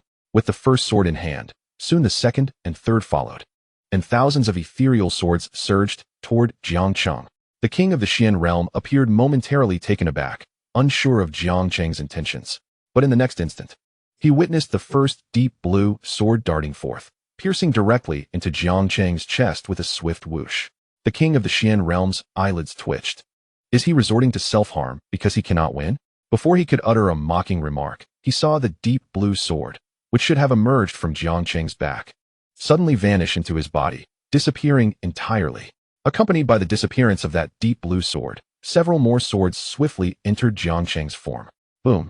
As more and more swords penetrated his being, the spiritual energy within Jiang Cheng began to boil instantly. A flicker of incredulity appeared in the king of the Xian realm's eyes. His lips parted slightly. A natural sword body? He was somewhat familiar with the prodigies of this world and their extraordinary physiques. The only one most beneficial for the sword path, capable of devouring swords inferior to its own level, was the legendary Innate sword body. Realizing that nearly 10,000 swords were now swirling around Jiang Cheng in the sky, and recalling that Jiang Cheng had merely reached the core formation stage, yet managed to slay a Nirvana stage opponent, the king of the Xian realm lost his composure. He pointed emphatically at Jiang Cheng. Eliminate that brat. Quickly. Whoever kills him shall be generously rewarded by this king. Upon hearing the king's command, the soldiers of the Xian realm abandoned their opponents and collectively turned towards Jiang Cheng. Xian Huan's expression turned cold. Disciples of the 10,000 Sword Mountain, heed my command. Protect Jiang Cheng. Assist him in his ascension. Although the disciples of the 10,000 Sword Mountain had no understanding of Qian Huan's reasoning, they were aware of one thing. The forces brought by the king of the Xian realm had slain many of their brothers. It is said that sword cultivators are unyielding and proud. The disciples of the 10,000 Sword Mountain were even more so. After all, they were the foremost sword sect in the Xian realm. Being bullied in such a manner was intolerable. Since no one has noticed my presence, I shall claim this reward for myself. A figure at the pinnacle of the Nirvana stage took advantage of the chaos and appeared above Jiang Cheng, preparing to strike. Suddenly, a blue sword pierced through his chest. With a gentle twist, the sword intent obliterated the corporeal form and soul of that powerful Nirvana stage cultivator. Behind him, Yi Xian, pale-faced, held the frost-cold 9 continents, standing firm in the void. Cough, cough. He glanced at Jiang Cheng, who was seated on the ground with countless swords entering his body, and chuckled bitterly. I once believed that none among the younger generation of the Xian realm would pose a challenge to me, yet I find myself utterly powerless before you. Cough, cough. Moreover, you are indeed the legendary Innate sword body. I, Yi Xian, have never bowed to anyone. Even if you are stronger than I, it remains unchanged. As he spoke, Yi Xian slowly closed his eyes. When he opened them again, he fixed his gaze fiercely on the king of the Xian realm not far away, his eyes ablaze with golden light. Boom! In that fleeting moment, an overwhelming aura of sword intent surged forth from him. Today, some have claimed that they could easily obliterate my Xuanjie sword Dao. Thus, I, Yi Xian, shall now validate the Xuanjie sword Dao. As Yi Xian wielded his sword and darted forward, those present realized that his cultivation had ascended to the first level of the transformation saint realm. In that instant, his royal sword intent achieved perfection. Chapter 87. Today, the 10,000 Sword Mountain shall perish. Naturally, Yi Xian would not foolishly seek out the Xuanjie king. With Xian Yangyang holding him back, he intended to first eliminate some of the formidable warriors brought by the Xuanjie king. Otherwise, the casualties at the 10,000 Sword Mountain would be catastrophic. Witnessing Yi Xian step into the transformation saint realm with his sword intent perfected, the other sword cultivators from various sects gritted their teeth. Friends, I believe if we truly strive, we are not without a chance. If the people of the 10,000 Sword Mountain dare to stand against the Xuanjie king, why should we not? The Xuanjie king just proclaimed that the Xuanjie sword Dao is nothing but ants in his eyes. If we take a step back, we shall be retreating for a lifetime. This proclamation came from Long Ming, the leader of the Ming sword manor. At this moment, he existed merely as a spiritual entity. Upon hearing Long Ming's words, the crowd fell into a brief silence. Brother, you are but a remnant spirit. Can you not simply bide your time? Yet, upon reflection, Long Ming's statement did carry some weight. When the cunning rabbit dies, the hound is cooked. If the Xuanjie were to eradicate the 10,000 Sword Mountain, then the Xuanjie king could later invade any of their sects, leading to their utter annihilation. None of their sects possessed the strength to withstand such an onslaught. As the various sects deliberated, Long Ming's voice rang out. Where is the Ming Sword Manor? The Ming Sword Manor had secured second place in the previous Sword Dao competition, and this time, they had brought along nearly 100 individuals, including elders. Upon hearing Long Ming's call, the 100 individuals stepped forward. Kill! Long Ming pointed towards the Xuanjie army. Instantly, over 100 figures surged forward. Truth be told, they had long harbored disdain for the Xuanjie king. What nonsense was this about the Xuanjie Sword Dao being mere ants? Was this even something a person should say? Wasn't he this akin to slapping them in the face? Furthermore, Long Ming had provided them a clear direction, guiding them to confront the subordinates of the Xuanjie king rather than the king himself. After all, if they could not contend with a transformation saint of the 9th level, could they not vent their frustrations on these transformation god and nirvana realm warriors? As a faction of the Xuanjie, the Ming Sword Manor not only boasted a leader in the 1st level of the transformation saint realm, but nearly all of their elders were also beings of the nirvana realm, coupled with their mastery of sword intent. Battling against the peak of the nirvana realm was hardly a daunting task. Seeing the Ming Sword Manor take the lead, the other sect leaders turned pale. Damn it! With both the 10,000 Sword Mountain and the Ming Sword Manor at the forefront, what do we have to fear? If we perish here, so be it. In an instant, numerous figures surged towards the Xuanjie army. Though their numbers were few, the value of a well-trained force is immeasurable. Upon witnessing the sword cultivators from various sects descending into a frenzied slaughter of their own subordinates, the expression of the king of the Xian realm turned icy. Very well. Today, I shall ensure that the Xian realm bears no legacy of the sword path. With his words echoing in the air, he directed his gaze towards Xian Yangyang. Though the Dragon Emperor bell atop her head trembled precariously beneath the onslaught of thunder, revealing a multitude of cracks. The drops of true dragon and true phoenix blood continued to struggle defiantly, providing protection. Thunderfall. A sinister gleam appeared on the face of the Xian realm king. In the next instant, as his voice resonated, dozens of colossal bolts of heavenly lightning descended from the gaping rift in the void above. Boom, boom, boom. Despite being a sacred tier treasure, the Dragon Emperor bell could not withstand such an overwhelming force of thunder. At that moment, a figure materialized beside Xian Yangyang. I come to assist you. The figure, having recognized Xian Yangyang, was none other than Qian Huan, the master of the Wanjin Mountain, who had previously slain 2 powerful beings within the Xian realm's army. Thank you, Sect Master Qian Huan. Qian Huan glanced upward at the descending bolts of heavenly lightning. Even as a 5th-layer transformation sage, he dared not underestimate the might of heaven and earth. Primal sword art. With a commanding shout, a thunderous sword cry erupted from the azure wand sword in his grasp. Instantly, the very fabric of the heavens in the direction of the sword's point began to shatter. The space fractured like a spider's web, expanding in all directions. Break! Qian Huan bellowed. In an instant, the shattered sky enveloped the descending bolts of lightning. Boom, boom, boom. The resounding clashes echoed across the firmament. Soon after, the bolts of lightning re-emerged, albeit diminished in size, having shrunk from their original colossal girth to a mere fraction, clearly depleted by Qian Huan's prior assault. Observing this, Xian Yangyang promptly cast forth a colorful ribbon. Upon its emergence, the ribbon swiftly enveloped the bolts of lightning. Boom, boom, boom. The lightning was visibly crushed at an astonishing rate. Yet another imperial tier treasure. The eyelids of the Xian realm king began to twitch uncontrollably. As one of the most ancient families in the Xian realm, the Xian family possessed an unfathomable depth of resources.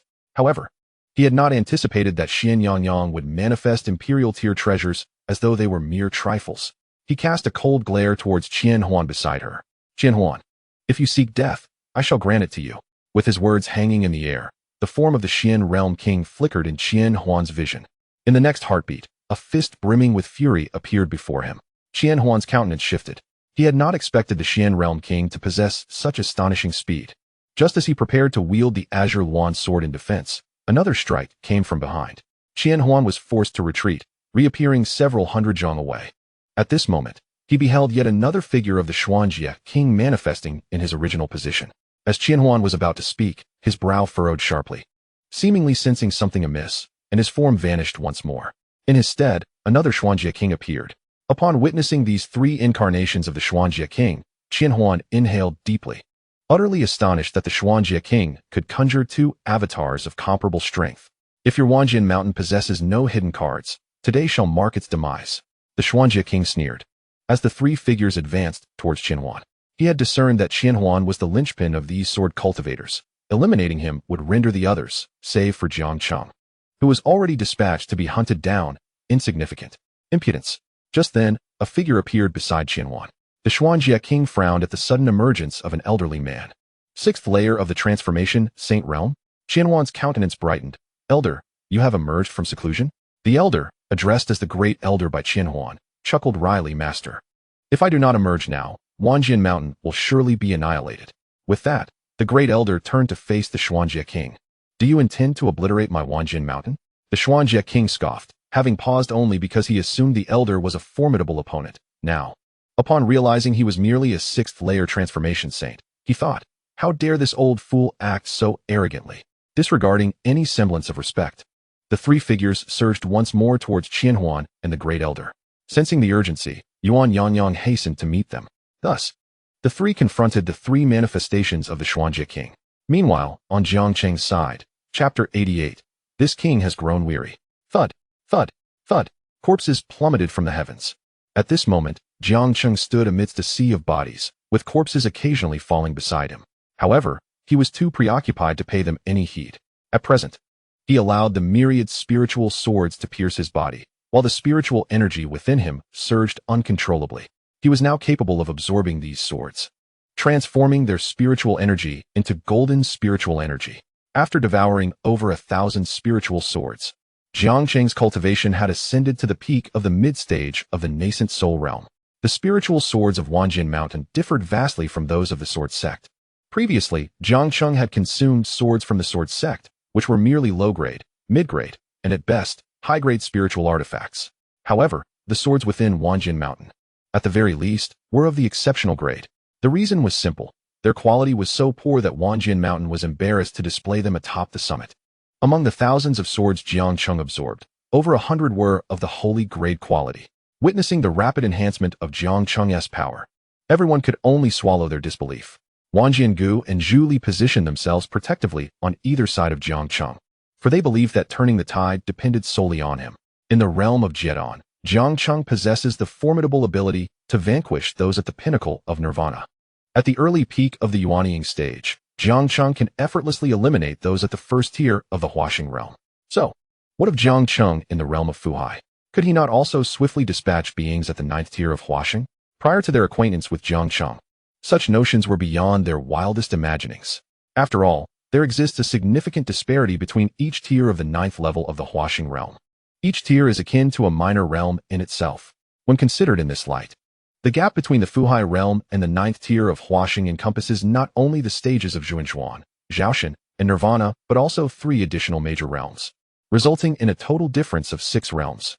Yet, inexplicably, the two, nay, it should be said, Wanjian Gu, harbored an unwavering trust in Jiang Cheng. With a swift motion, Yi Xian unleashed a sword strike, decapitating dozens of Nirvana realm powerhouses before him. Such exhilaration. It had been long since Yi Xian yearned for such unrestrained combat. Regrettably, previously within the confines of the sect, while sparring was permissible, taking lives was not. Yet how can a sword cultivator grow without the taste of blood? Brother Yi Xian, you truly seem to be lacking in camaraderie, sneaking off to slay monsters alone. At that moment, a figure appeared beside Yi Xian. Upon seeing this figure, Yi Xian burst into laughter. You have awakened as well? The individual was none other than the prodigious Jiuhua from the Sword Mountain Manor. After regaining consciousness from the residual shockwave of Jiang Cheng's sword, Jiuhua discovered he had ascended to the first tier of the Huaxing realm. Alas, he still lagged behind Yi Xian by a margin, his sword intent remaining at the pinnacle level. Jiuhua flashed a grin at Yi Xian. It seems we must extend our gratitude to Jiang Cheng. He has enlightened us to the fact that there are realms beyond our comprehension. Yi Xian nodded in agreement. Indeed, I had always believed myself to be the strongest among the younger generation of the Xuanjie Sword Dao, never anticipating that fellow to be so extraordinarily gifted. It appears I must seek out broader horizons in the future. With that, Yi Xian turned to glance at Jiang Cheng, who was fervently consuming spiritual swords. Observing the rapid ascent of Jiang Cheng's cultivation, Yi Xian felt a twinge of envy. Once that fellow has devoured all the swords of Wanjian Mountain, I suspect his power will experience yet another breakthrough. If we do not venture out soon, we may find ourselves left far behind. Jiuhua nodded in agreement. That fellow is indeed somewhat monstrous. However, with a naturally gifted sword body, such prowess is only fitting. As he spoke, Several flying swords surrounded Jiahua, eager for action. Brother Yi Xian, shall we compete to see who can slay more Nirvana realm powerhouses? Yi Xian's eyes sparkled with excitement. That is precisely my intention. The next moment, the frost-laden blade swept forth. Numerous heads of Nirvana realm warriors soared into the air. Jiahua laughed heartily, impressive. As his words fell, his own flying swords raced forward. With a flurry of sounds, over 10 heads of Nirvana realm powerhouses fell to the ground. Yi Xian gave Jiahua a thumbs up and, without further ado, understood that the more they dispatched, the lesser the threat would become for Wanjian Mountain and others. In no time, 2 figures plunged into the crowd, leaving behind a trail of devastation. The ordinary practitioners of the Nirvana realm found themselves powerless to resist by the time they realized the peril. They were often met with the grim sight of their own decapitated bodies. Meanwhile, in the vicinity of Xianyuan and her companions, the king of the Xian realm gazed upon the bloodied trio, laughing maniacally. Is this the renowned sword sect of the Xian realm, the 10,000 Sword Mountain? I dare say, it is nothing extraordinary. At the sound of the king's derision, the Grand Elder of 10,000 Sword Mountain and Xianhuan wore expressions of profound gloom. Among the three, Xuanyuan's condition was somewhat more favorable. After all, the king intended to deliver her to the great emperor of Nanwu, which restrained some of his lethal moves against her. However, he showed no such courtesy towards Xianhuan and the Grand Elder. Confronted by a formidable being at the 9th level of the Transformation Saint realm, even with their sword intent, Xianhuan and the Grand Elder found themselves struggling to cope. Now, I have grown weary of this game. It is time for you to perish.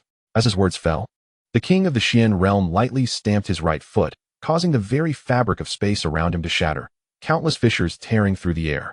In an instant, the 3 manifestations of the king vanished into the void. The expression of the 3 shifted dramatically. In the next moment, the 3 figures reappeared behind them. Xianhuan and the Grand Elder swung their swords in defense.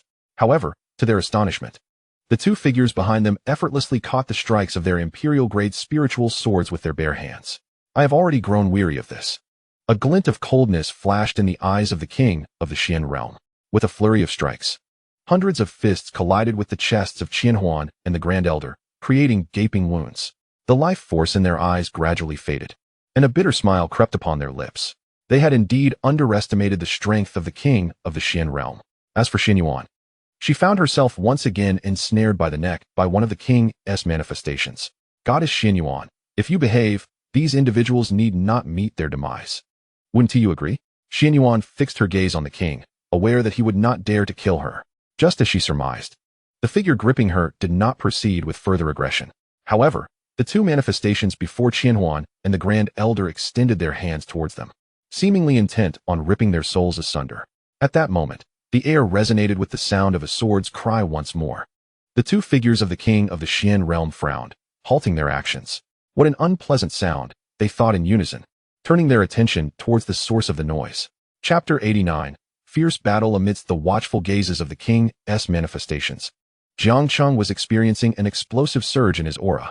He had consumed 1/3 of the myriad spiritual swords atop 10,000 Sword Mountain. At this juncture, his cultivation had ascended from the peak of the early-stage nascent soul realm to the pinnacle of the late-stage nascent soul realm. As the sound of the sword cry echoed, his aura surged once more, reaching a new height, the sea-covering realm.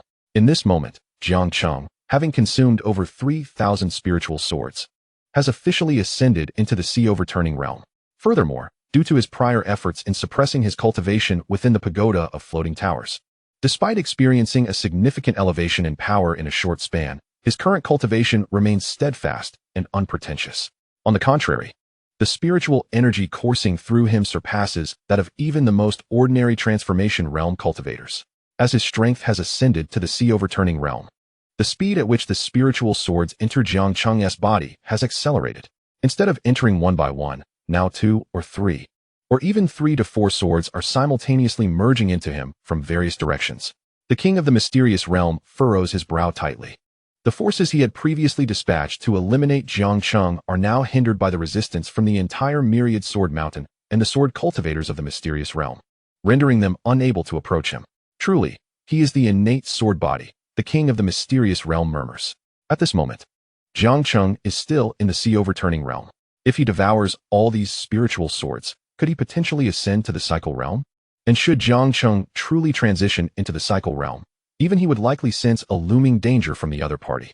Contemplating this, The king of the mysterious realm disregards the two individuals, Qian Huan and the Grand Elder of Myriad Sword Mountain. In his eyes, they have become as good as dead. His earlier attack not only obliterated their corporeal forms, but also severely damaged their souls. To eliminate them is merely a matter of his will. Casually discarding the bodies of Qian Huan and the Grand Elder onto the ground, the king of the mysterious realm's two avatars twist and merge into one entity. He fixes his gaze upon Jiang Cheng in the distance, and in the next moment, his figure vanishes, reappearing less than several dozen yards away from Jiang Cheng. Upon witnessing the sudden appearance of the king of the mysterious realm, the sword cultivators are struck with horror. Defend. Quickly, defend. Let that brat finish consuming the spiritual swords. Dragon Ming, now reduced to a mere soul, calls out from the position of Myriad Sword Mountain. His current circumstances do not permit him to take action, thus, he has been fulfilling the role of a conductor from the shadows. Hearing Dragon Ming's words, the king of the mysterious realm smirks disdainfully. A mere insect, devoid of a physical form, dares to issue commands. In the next instant, a crimson light emanates from his fingertips. Boom.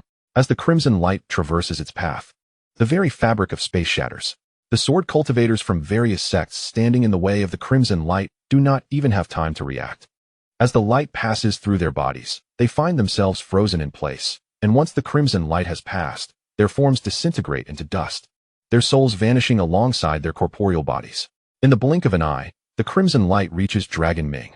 He opens his mouth, about to speak, only to realize that the crimson light has penetrated into his soul. Boom. In the next moment, the space erupts in a tremendous explosion. Dragon Ming's soul possesses not even the slightest strength to resist, vanishing from this world entirely. Within the confines of its location, the space had utterly collapsed within a radius of 100 zhang. Traces of chaotic temporal and spatial currents were evident everywhere. These disturbances possessed a certain allure. And should one be drawn into their embrace, not even the strongest of beings, let alone those at the pinnacle of the Nirvana realm, could hope to escape unscathed. Witnessing the demise of Long Ming at his own hand, the king of the Xian realm revealed a disdainful glint in his eyes. I have proclaimed that today, the Xian realm shall no longer have a legacy of the sword path. He advanced once more toward Jiang Cheng's position. It was at this moment that two figures appeared before him. The king of the Xian realm was momentarily taken aback, not due to the formidable strength of his adversaries, but rather their youth. Gazing at the two who had emerged, Yi Xian and Zhou Hua, he was astonished. Both were merely at the first stage of the transformational saint realm.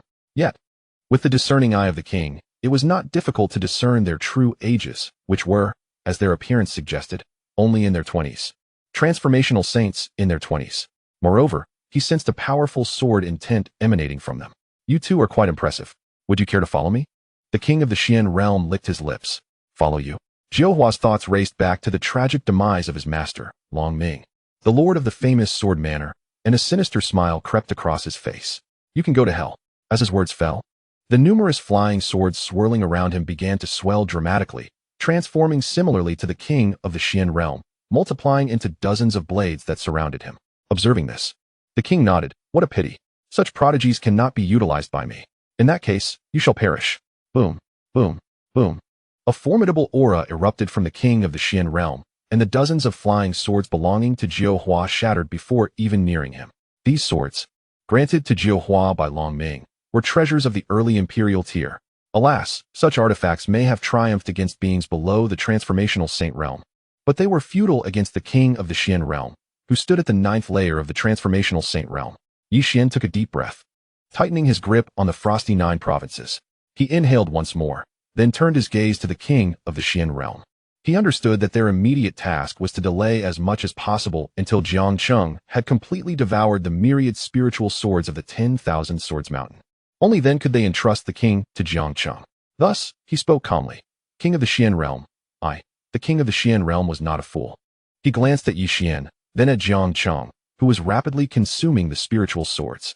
In a mere moment, Jiang Cheng had already devoured half of them, and his aura had subtly reached the pinnacle of the initial stage of the sea-covering realm.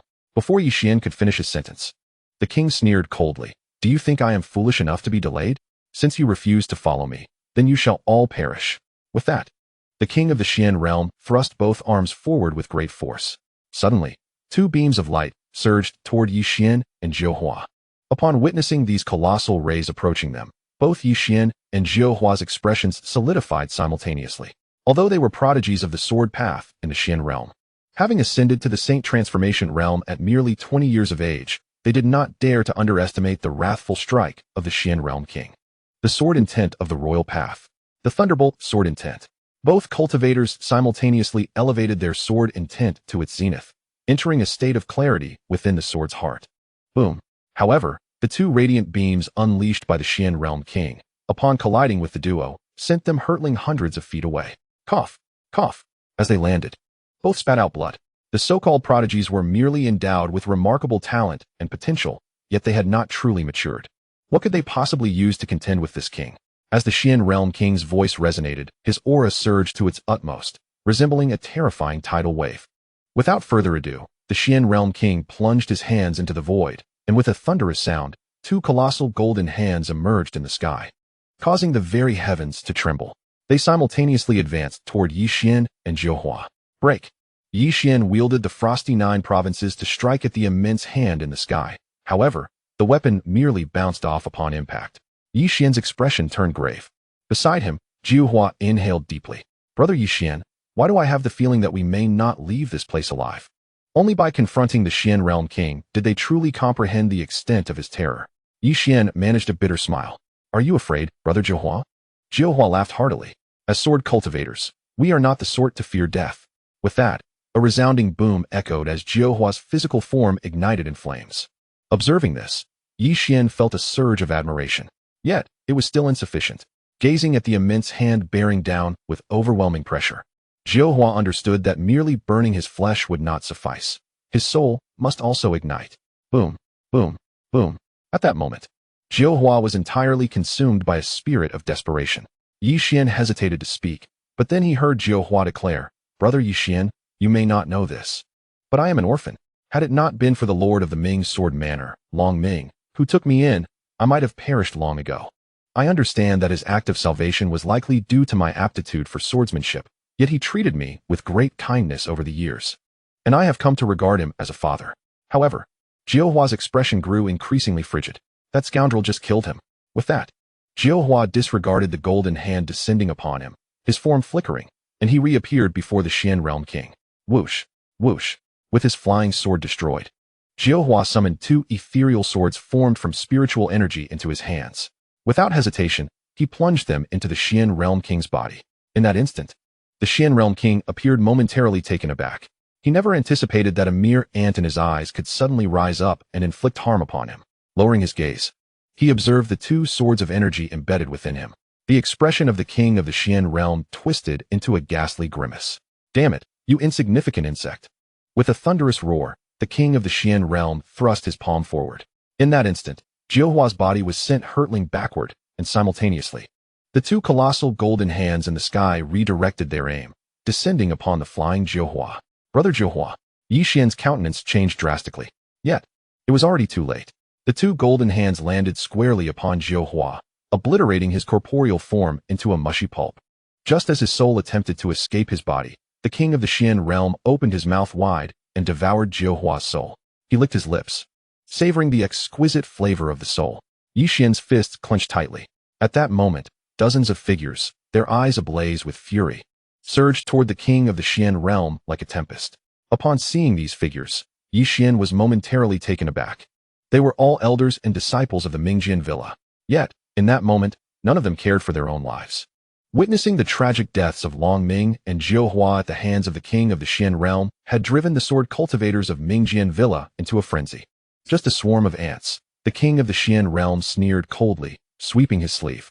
Instantly, the bodies of the dozens exploded. As the nearest sword cultivator to Yi Xian met this fate, blood splattered across Yi Xian's face. In that moment, an unparalleled killing intent erupted from his eyes. It was the first time he felt such an urge to kill. Boom. The aura of the first layer of transformation surged within Yi Xian. Boom, boom. The kingly sword intent and perfected sword will within him erupted wildly. Boom, boom, boom. In that instant, Yi Xian's body and soul ignited in flames.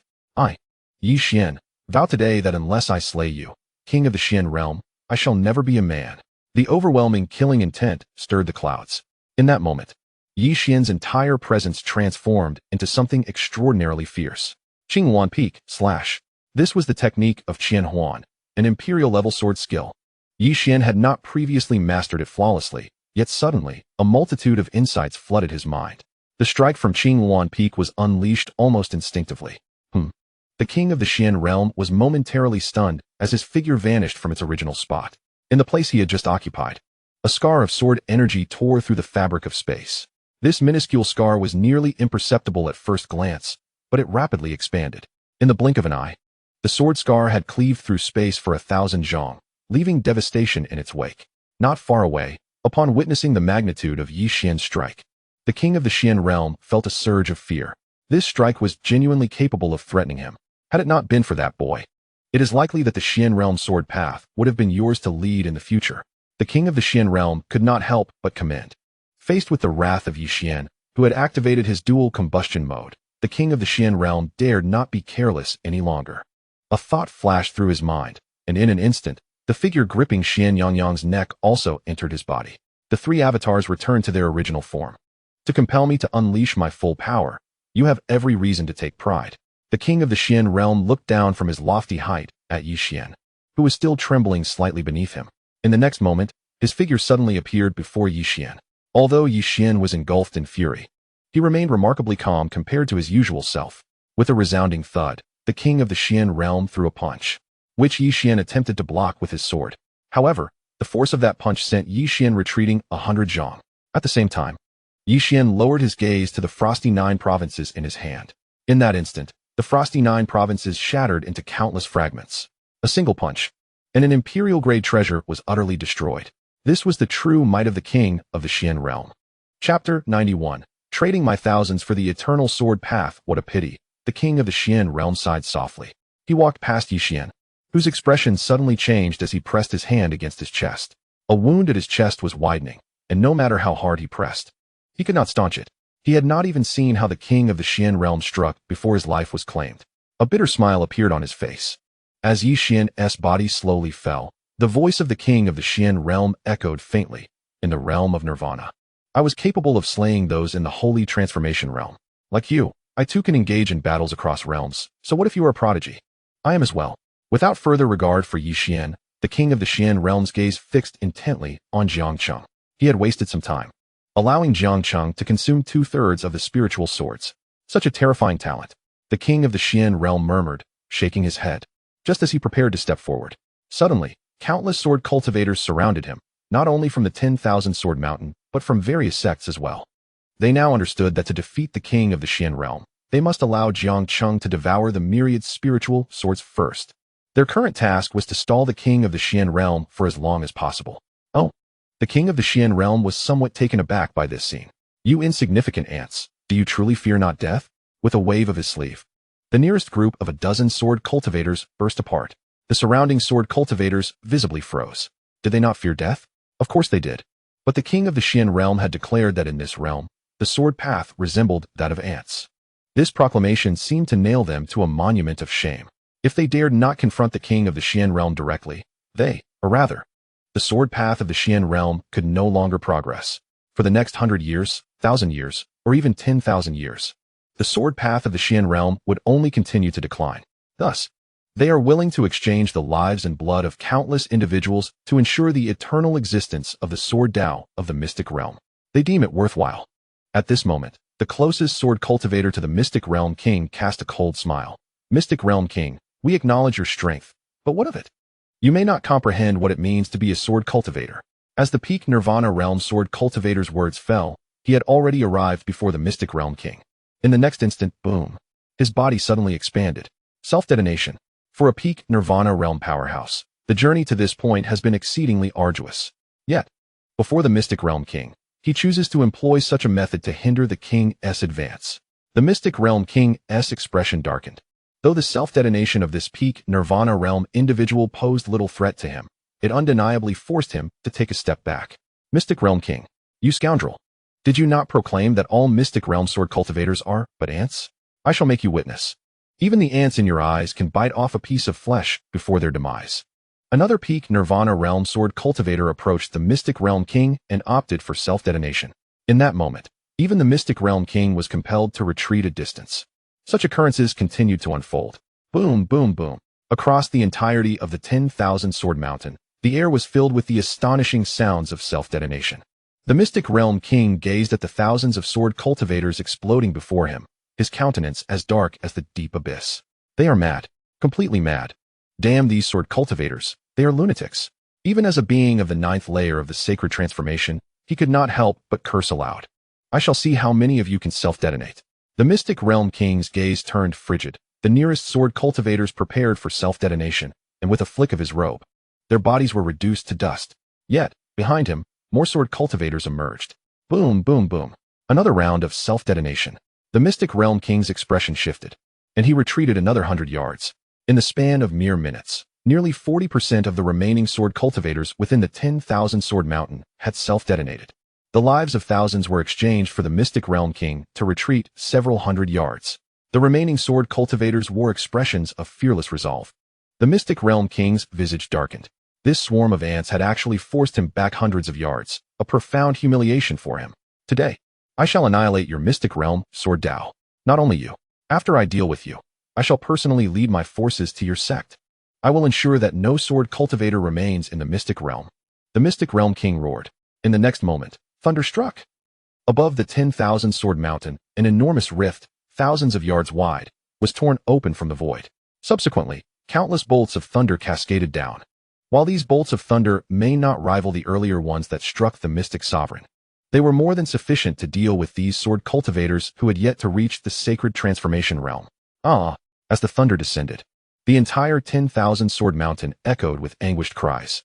After the myriad of heavenly bolts descended, the entirety of Wanjian Mountain could scarcely boast a few thousand sword cultivators still standing. The king of the Xian realm chuckled coldly. His gaze fell upon Jiang Cheng, who, at this moment, had devoured nearly 3/4 of the spiritual swords. His aura had reached the pinnacle of the mid-stage of the sea-overturning realm. The king of the Xian realm's eyelids twitched slightly, and in the next instant, he appeared before Jiang Cheng. It was then that a sword was unleashed, the Shura Annihilation. A figure clad in black emerged, striking directly at the king of the Xian realm with a single sword. The king frowned slightly and raised a hand, effortlessly deflecting the blow. Observing the ambushing Wanjian Gu, he shook his head.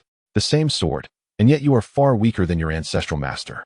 Now, let us see how I measure up. Suddenly, Zhu Li appeared behind him, wielding the Ziwei sword, from which a dragon's might surged forth. However, as he materialized, the king of the Xian realm, as if possessing eyes in the back of his head, landed a punch squarely on Zhu Li's chest. Zhu Li's eyes bulged in shock. You are even weaker, the king of the Xian realm coldly declared, preparing to extinguish Zhu Li's soul within. But to his astonishment, was that a mere clone? Without a second thought, the king swatted Wanjian Gu aside. The immediate priority was to eliminate Jiang Cheng. If this boy truly consumed all the spiritual swords, who could fathom the extent of his power? Just as the king was poised to strike, a figure appeared beside Jiang Cheng. If you kill him, I shall take my own life. Let us see how you will account for that to the emperor.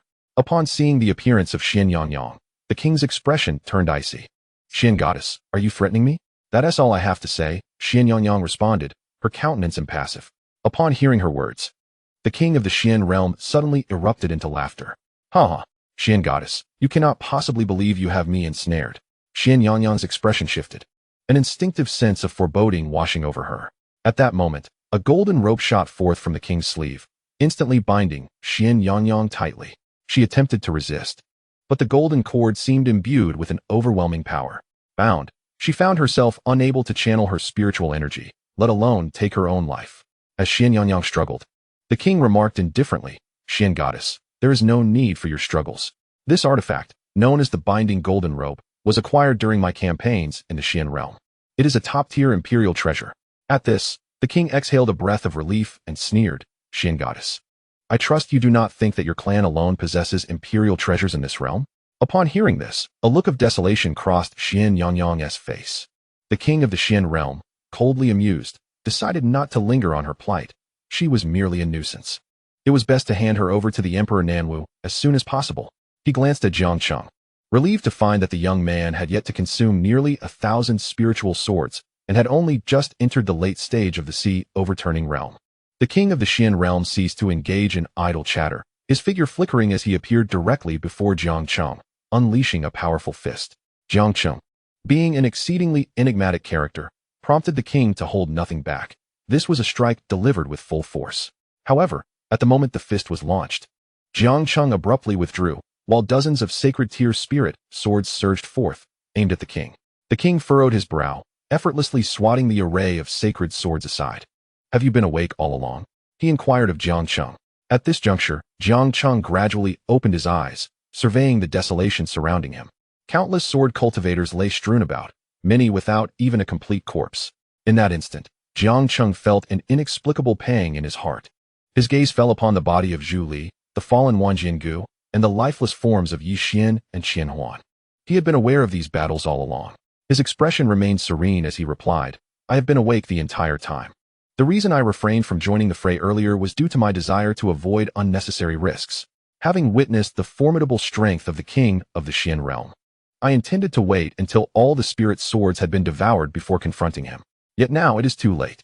The king has breached the encirclement and stands before me. No one could obstruct the king any longer. In the late stage of the overseas realm, do you believe you can contend with me?" The aura of Jiang Cheng showed no signs of escalation, prompting the king to relinquish his impatience. After all, whether he struck now or later, the opponent possessed the same level of strength. Moreover, the king had also expended energy in the previous encounters and wished to buy some time to recover his internal spiritual power. Jiang Cheng shook his head. "I have never underestimated you. Just as you proclaim yourself the king of the Xian realm, a prodigy of your realm capable of cross-border combat, your ninth layer of transformation into a saint may indeed surpass that of others. However, this does not hinder my resolve to strike at you." At this moment, not far from him, Wan Jiangu, forcing himself to lift his head, inhaled deeply and shouted, "Master!" And him. The king's eyelids twitched in annoyance. Noisy. He casually directed a wave of light towards Wan Jiangu. Jiang Cheng's thoughts shifted, and a blade of sword energy cleaved through the wave of light. It was then that voices rose from the injured figures behind Jiang Cheng. "Jiang Cheng, kill him. Jiang Cheng, I implore you, avenge the Thousand Sword sect. Jiang Cheng, please. For the sake of the Xian realm, uphold the sword path." These chaotic voices gradually united into a single chorus. The remaining thousands of sword cultivators on Wanjin Mountain, their eyes ablaze, shouted in unison, "Jiang Cheng, please, for our Xian realm, validate the sword path." Upon hearing the collective cries of the thousands, an overwhelming sense of invincibility and destruction surged within Jiang Cheng, causing both sword intents to tremble violently. Was this the wretched burden of responsibility? A smirk tugged at the corner of his mouth as the pinnacle barrier of his perfected sword intent shattered in that instant. Boom! A formidable aura of sword intent surged forth from Jiang Cheng's being. As this sword intent pierced the heavens, the entire spiritual realm resonated with the harmonious cries of countless spiritual swords. Had he achieved the pinnacle of sword intent? The king of the mystic realm swallowed hard, his eyes wide with incredulity. Not to mention the pinnacle of sword intent. Has anyone in this mystic realm reached even the level of complete sword intent in many years? The other sword cultivators, upon witnessing Jiang Cheng's sword intent reaching its grand completion, were not only taken aback, but also overwhelmed with joy and exhilaration. With a flick of his right hand, Jiang Cheng, though not yet in his prime state, and still possessing over 1,000 spiritual swords yet to be devoured, remained undeterred in unleashing his sword. He cast a cold gaze upon the king of the mystic realm. "Did you hear that? This is the sound of our mystic realm's sword path. Today, I, Jiang Cheng, a humble disciple of the sword sect, shall validate the sword path on behalf of the mystic realm with my cultivation at the late stage of the ocean-covering realm." Boom! As Jiang Cheng's voice fell, the entire horizon trembled violently. In the next instant, a long sword abruptly appeared in his right hand. The scabbard slowly slipped away, revealing a blade tarnished with rust. This sword appeared anything but extraordinary. Yet, upon seeing it, the king of the mystic realm's eyelids twitched uncontrollably. He recalled that when Jiang Cheng was merely at the core formation stage, this rusted sword had nearly shattered his avatar with a single strike. Now, Jiang Cheng had ascended to the late stage of the ocean-covering realm. Did you not previously claim that the sword path of the mystic realm was akin to that of ants? Come, unleash your mightiest strike, Jiang Cheng declared. With that, the rusted sword sliced through the air. One sword, the slaughter of Azurus. Chapter 93. Do you even deserve this? In this strike, Jiang Cheng held nothing back. The invincible and destructive sword intent, combined with the enhancement of golden anomalous spiritual energy, alongside his grand completion of sword intent, culminated in a single, devastating blow. As he unleashed this sword, Jiang Cheng felt his spiritual energy drain completely, his complexion paling instantaneously, his body swaying precariously. He hastily swallowed over a dozen medicinal pills before shifting his gaze toward the king of the mystic realm. In that moment, the space between them shattered due to the swing of that black rusted sword. The king of the mystic realm's expression shifted dramatically as the imposing black rusted sword leaped across the fractured space, cutting horizontally before him. At that moment, he felt ensnared by an unparalleled sword force. Damn it! The king of the mystic realm roared, sensing a hint of death emanating from this sword. He hastily hurled out imperial-grade treasures one after another. Yet, before that black rusted sword, these treasures were utterly futile. None could withstand the onslaught of the black rusted sword. Even for a mere moment, the king of the mystic realm unleashed a furious roar, Great Demon God Technique. This was his signature move, a deadly technique that had brought him renown. By invoking the Great Demon Divine Art, his overall prowess would experience a significant enhancement. However, this formidable technique came with its own drawbacks. Once he executed the Great Demon Divine Art, he would inevitably succumb to a state of extreme weakness. The current circumstances did not allow him the luxury of contemplation, for the black, rusted sword had already approached him with alarming swiftness. Boom. After utilizing the Great Demon Divine Art, the figure of the king of the mystic realm expanded several-fold, towering over 2 zhang in height. With no time to acclimate to his newfound stature, he instinctively raised his arms to shield himself. The black, rusted sword, imbued with an overwhelming force capable of shattering the very earth, descended upon him with tremendous might. Boom, boom, boom. As the sword struck, the space behind the king of the mystic realm erupted in a violent explosion. Countless sword cultivators and the mystic realm army were taken aback, their expressions shifting dramatically as they hastily retreated. The explosion created by the sword strike extended for thousands of zhang. In the aftermath of the colossal detonation, the onlookers discerned a line of blood appearing in the center of the king of the mystic realm, who remained frozen in his defensive stance. As the bloodline grew increasingly pronounced, a deafening crack reverberated through the sky, and in the eyes of all present. The corporeal form of the king of the mystic realm shattered into fragments, raining down from the heavens. A single strike had vanquished him. Countless sword cultivators were struck with awe, and the mystic realm army, led by the fallen king, felt their courage dissipate under the icy stares of the surrounding sword cultivators. The mystic realm army fled in disarray towards the outskirts of 10,000 Sword Mountain. At that moment, a soul entity emerged from the shattered body of the king of the mystic realm, casting a resentful gaze at Jiang Cheng in the distance. You shall await my return. Young one, I will surely come back. With that proclamation, he prepared to flee. However, at that instant, Jiang Cheng hastily consumed a dozen pills, activating the starless movement beneath his feet, and instantaneously positioned himself before the soul of the king of the mystic realm. Do you truly believe I will grant you the opportunity to return? Jiang Cheng remarked coldly, a smile of derision gracing his lips as he extended his hand, summoning the flame sword into his palm. The soul-devouring sword technique. This technique had been imparted to him by Jian Zhuyao, who had noted its particular efficacy against soul entities, prompting Jiang Cheng to reserve its use until this moment. Observing the menacing force emanating from Jiang Cheng's black, rusted sword, which posed a grave threat to his ethereal form, the king of the mystic realm cried out desperately to the heavens, Lord Nanwu, save me. Taken aback by the king of the mystic realm's plea, Jiang Cheng was astonished to discover that there were still others present outside 10,000 Sword Mountain. He did not question the veracity of the king's words. As soon as they escaped his lips, Jiang Cheng felt an overwhelming pressure enveloping him. Gritting his teeth, he struck down with his sword upon the soul of the king of the mystic realm. I refuse to accept this. The soul of the king of the mystic realm exclaimed, his eyes wide with disbelief. Yet, upon being struck by the soul-devouring sword technique, the entire soul dissipated instantaneously. In that very moment, Jiang Cheng found himself propelled hundreds of zhang away. As he landed 100 zhang distant, his body trembled violently. Fool, it is better for you to be dead. In the vast void, a spectral figure materialized. Without casting a glance at the sovereign of the mystic realm, he sneered coldly at Jiang Cheng, proclaiming, however, only I, the emperor, possess the right to slay my own hound. By taking his life, you have struck my face. Thus, you too shall perish. As his words fell, Jiang Cheng felt an overwhelming pressure constricting his body, his bones fracturing one by one. A bitter smile escaped Jiang Cheng's lips. Faced with the sovereign of the mystic realm, he still held some confidence in his ability to defeat him. Yet, in the presence of this ethereal figure, he felt utterly powerless. The reason was clear. As the figure spoke, Jiang Cheng had already discerned his identity. The emperor, even among the myriad realms. He was a paragon of strength, In an instant, Jiang Cheng's physical form began to disintegrate. No one anticipated that behind the sovereign of the mystic realm there was another. Nor did they foresee the astonishing might of this individual. Jiang Cheng, who had effortlessly slain the sovereign, found himself unable to withstand even a single strike from this figure. Was it truly fate that sought to extinguish the sword Tao of the mystic realm? A sense of melancholy welled up in the hearts of countless onlookers.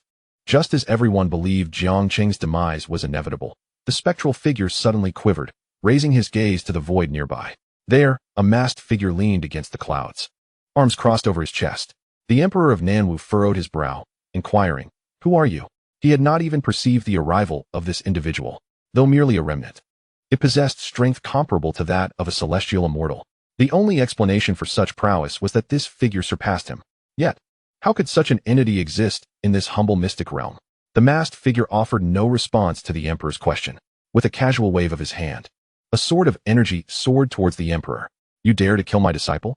After unleashing the energy sword, the masked figure turned his attention back to Jiang Cheng, murmuring, "Sword intent perfected, invincible, destruction sword intent, clarity of sword heart.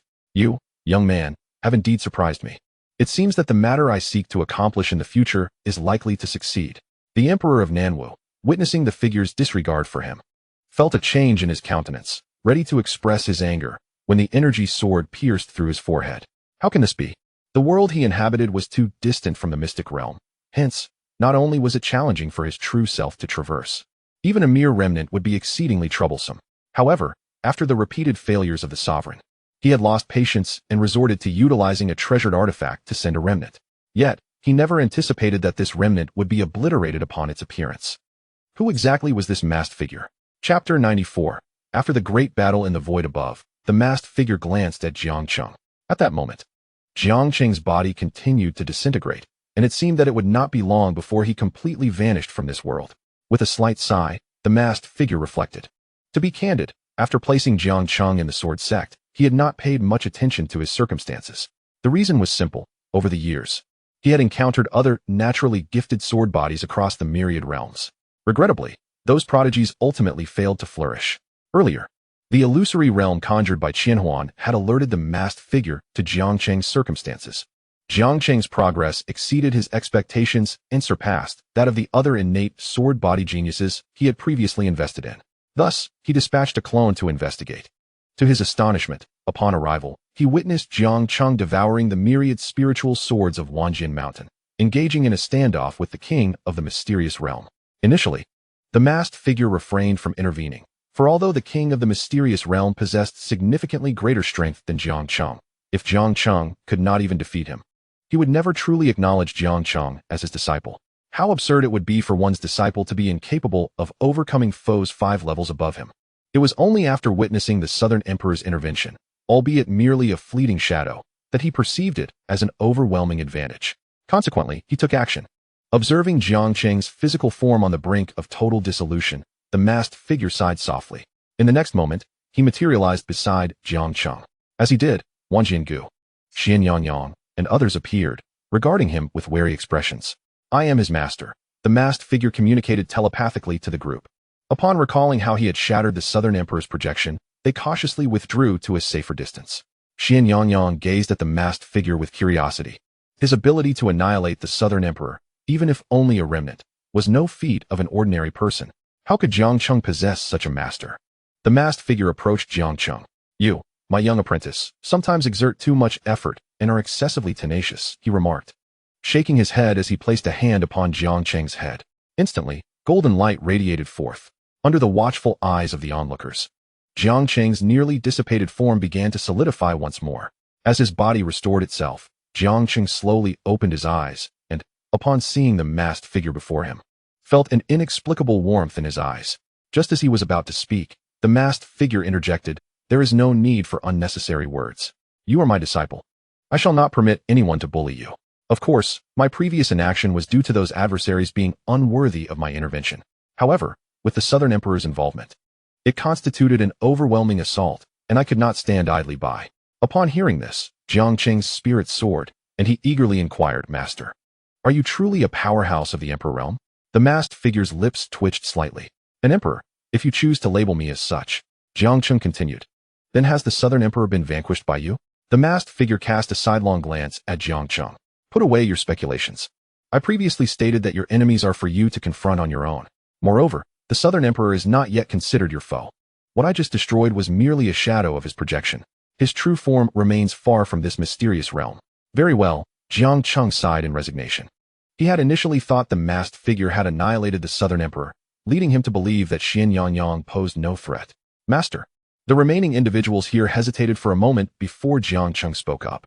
He intended to express that, including Qian Huan, Yi Xian, and others, their physical forms had all been obliterated, leaving only their souls. If the masked figure could save him, it surely could rescue others as well. Upon hearing Jiang Cheng's words, the masked figure replied coolly, I am not a saint. Those individuals are of no concern to me. Why should I come to their aid? At this juncture, the masked figure continued, I am quite occupied. Do not burden me with these trivial matters. A year from now, I shall seek you out. Although you have prematurely fulfilled the objectives I set for you, I must inform you that with your current strength, vengeance is a distant aspiration. You should recall that.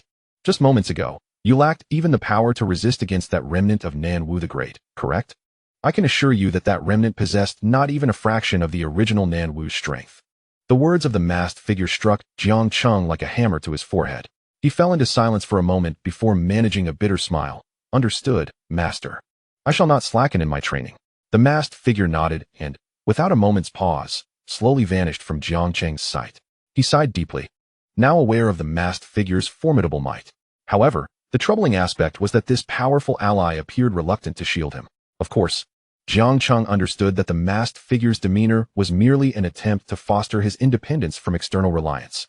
Shaking his head, he chose to dismiss these thoughts. At this moment, the Sword Mountain lay in ruins.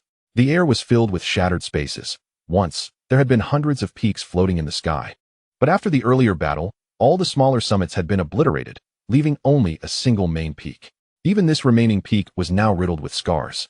The Sword Mountain, at this juncture, bore no resemblance to its former glory as the foremost sword sect of the Xian realm. In this battle, the Sword Mountain suffered the loss of 17,421 disciples. Various sects that participated in the Sword Dao competition also endured casualties in the thousands, including prodigies like Jiu Hua, who possessed extraordinary talent in swordsmanship. The Xian realm's Sword Dao had experienced devastating losses in this conflict. Yet, simultaneously, they defended the Sword Dao of the Xian realm with their own blood. In the Xian realm's Sword Dao, while lives may be lost and swords may shatter, the backbone of the sword cultivators shall never be broken. Jiang Cheng and the others did not hasten to depart, but remained at the Sword Mountain for several days. During this time, the entire Sword Mountain was bustling with activity. Jiang Cheng, along with the surviving disciples and leaders from other sects, assisted the Sword Mountain with whatever tasks they could manage. Everyone tacitly avoided mentioning the Sword Dao competition. Compared to the competition, the unity of the entire Xian realm's Sword Dao was of immeasurable importance. In the blink of an eye, several days passed, with the concerted efforts of all. While the Sword Mountain had not returned to its former splendor, it was no longer in disarray. At the peak of the Sword Mountain, beside Jiang Cheng stood a phantasmal figure. Chapter 95. The renowned swordman are you and your corporeal form. Jiang Cheng hesitated before speaking. It matters not. The ethereal figure beside him shook his head.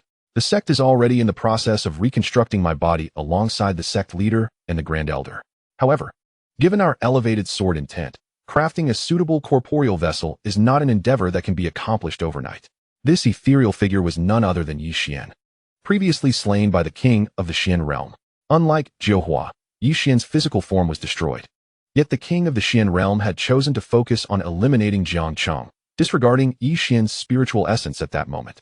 I express my gratitude for your earlier sacrifice, Jiang Cheng acknowledged, referring to Yi Xian and Jiu Hua, who had bravely stood before him to buy time for him to absorb the spiritual sword. A smile graced Yi Xian's face. I had always believed myself to be the most extraordinary talent among the younger generation of the Xian realm until I encountered you. It was then that I realized how limited my perspective truly was. In the late stage of the overturning sea realm, slaying a 9th-layer transformation sage with a single strike. To achieve such a feat, even within the vast realms, would be an exceedingly rare occurrence. Jiang Cheng chuckled wryly, shaking his head, yet he offered no further explanation. The truth was that his remarkable achievement hinged entirely upon the black rusted sword left behind by his master. Though he preferred not to rely on external objects, he could not deny that sometimes such items were indispensable. Without that black rusted sword, even if he unleashed his full power, he would likely struggle to breach the defenses of the king of the Xian realm. Once I regain my corporeal form, I shall depart from the 10,000 Sword Mountain, Yi Xian declared. Depart from the 10,000 Sword Mountain? Jiang Cheng was taken aback. Yi Xian nodded. The sword path of the Xian realm has languished for far too long. I yearn to explore the outside world, for I do not wish to be left far behind by my peers. At this moment, Yi Xian's gaze turned towards Jiang Cheng. Jiang Cheng offered a sheepish smile. By the way, my master informed me that the teleportation array connecting the 10,000 Sword Mountain and the Sword Sect was destroyed in the recent battle. If you wish to return to the Sword Sect, you will likely need to make a trip to the renowned Sword Manor first. The renowned Sword Manor? Indeed. Yi Xian affirmed, continuing, the renowned Sword Manor is considered a first-rate power within the Xian realm, and they possess teleportation arrays leading to various realms. As he spoke, Yi Xian's tone grew somber. Alas, Jiu Hua, with a talent comparable to mine, given sufficient time, would have undoubtedly emerged as an exceptional sword cultivator in the Xian realm. Jiang Cheng instinctively raised a hand to comfort Yi Xian, but hesitated, withdrawing it instead. Yi Xian smiled gently. Rest assured, my sword heart is clear. I shall not be disheartened by such matters. Jiang Cheng nodded in response. Yi Xian continued. My master has already communicated with the renowned Sword Manor, so you merely need to make your way there. This time, not only did the manor suffer the loss of several prodigies, but nearly all the inner sect elders perished in battle, leaving them unable to recover their strength in the near term. By the way, we have gathered the spatial rings of Jiu Hua and the others. You shall take them along when the time comes. The 10,000 Sword Mountain could have tended to the renowned Sword Manor to some extent, but now, it was struggling to care for itself, let alone extend assistance to others. The sword path of the Xian realm will rise again, Jiang Cheng pondered, stating resolutely. Yi Xian cast a glance at Jiang Cheng and nodded with a smile, affirming, indeed, the sword path of the Xianyuan realm shall rise. The two continued their conversation for a while until Jiang Cheng turned to leave. Suddenly, Yi Xian spoke up. Jiang Cheng, I have heard that you have also attained clarity in your sword heart. Jiang Cheng paused in his steps. Upon emerging from the illusion, he had sensed that he seemed to have achieved clarity in his sword heart, yet upon further reflection, it appeared to be more complex than that.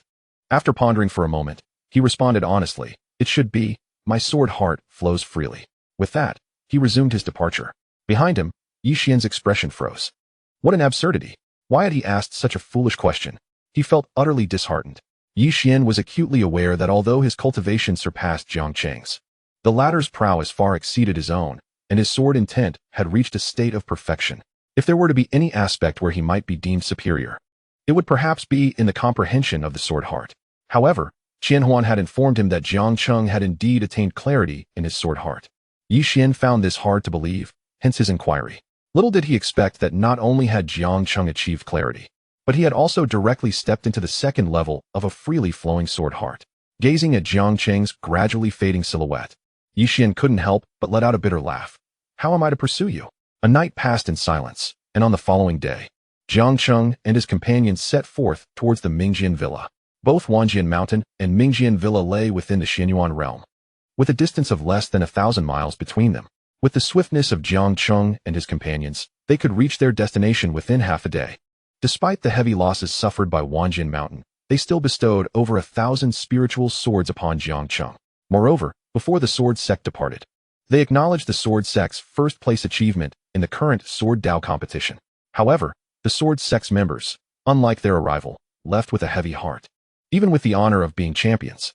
The reason was simple. Upon their departure, numerous spatial rifts remained unsealed above Wanjian Mountain, and the air was still thick with the scent of blood. Jiang Cheng displayed a generous spirit, directly presenting the spatial ring of the Xianyuan king to Qian Huan.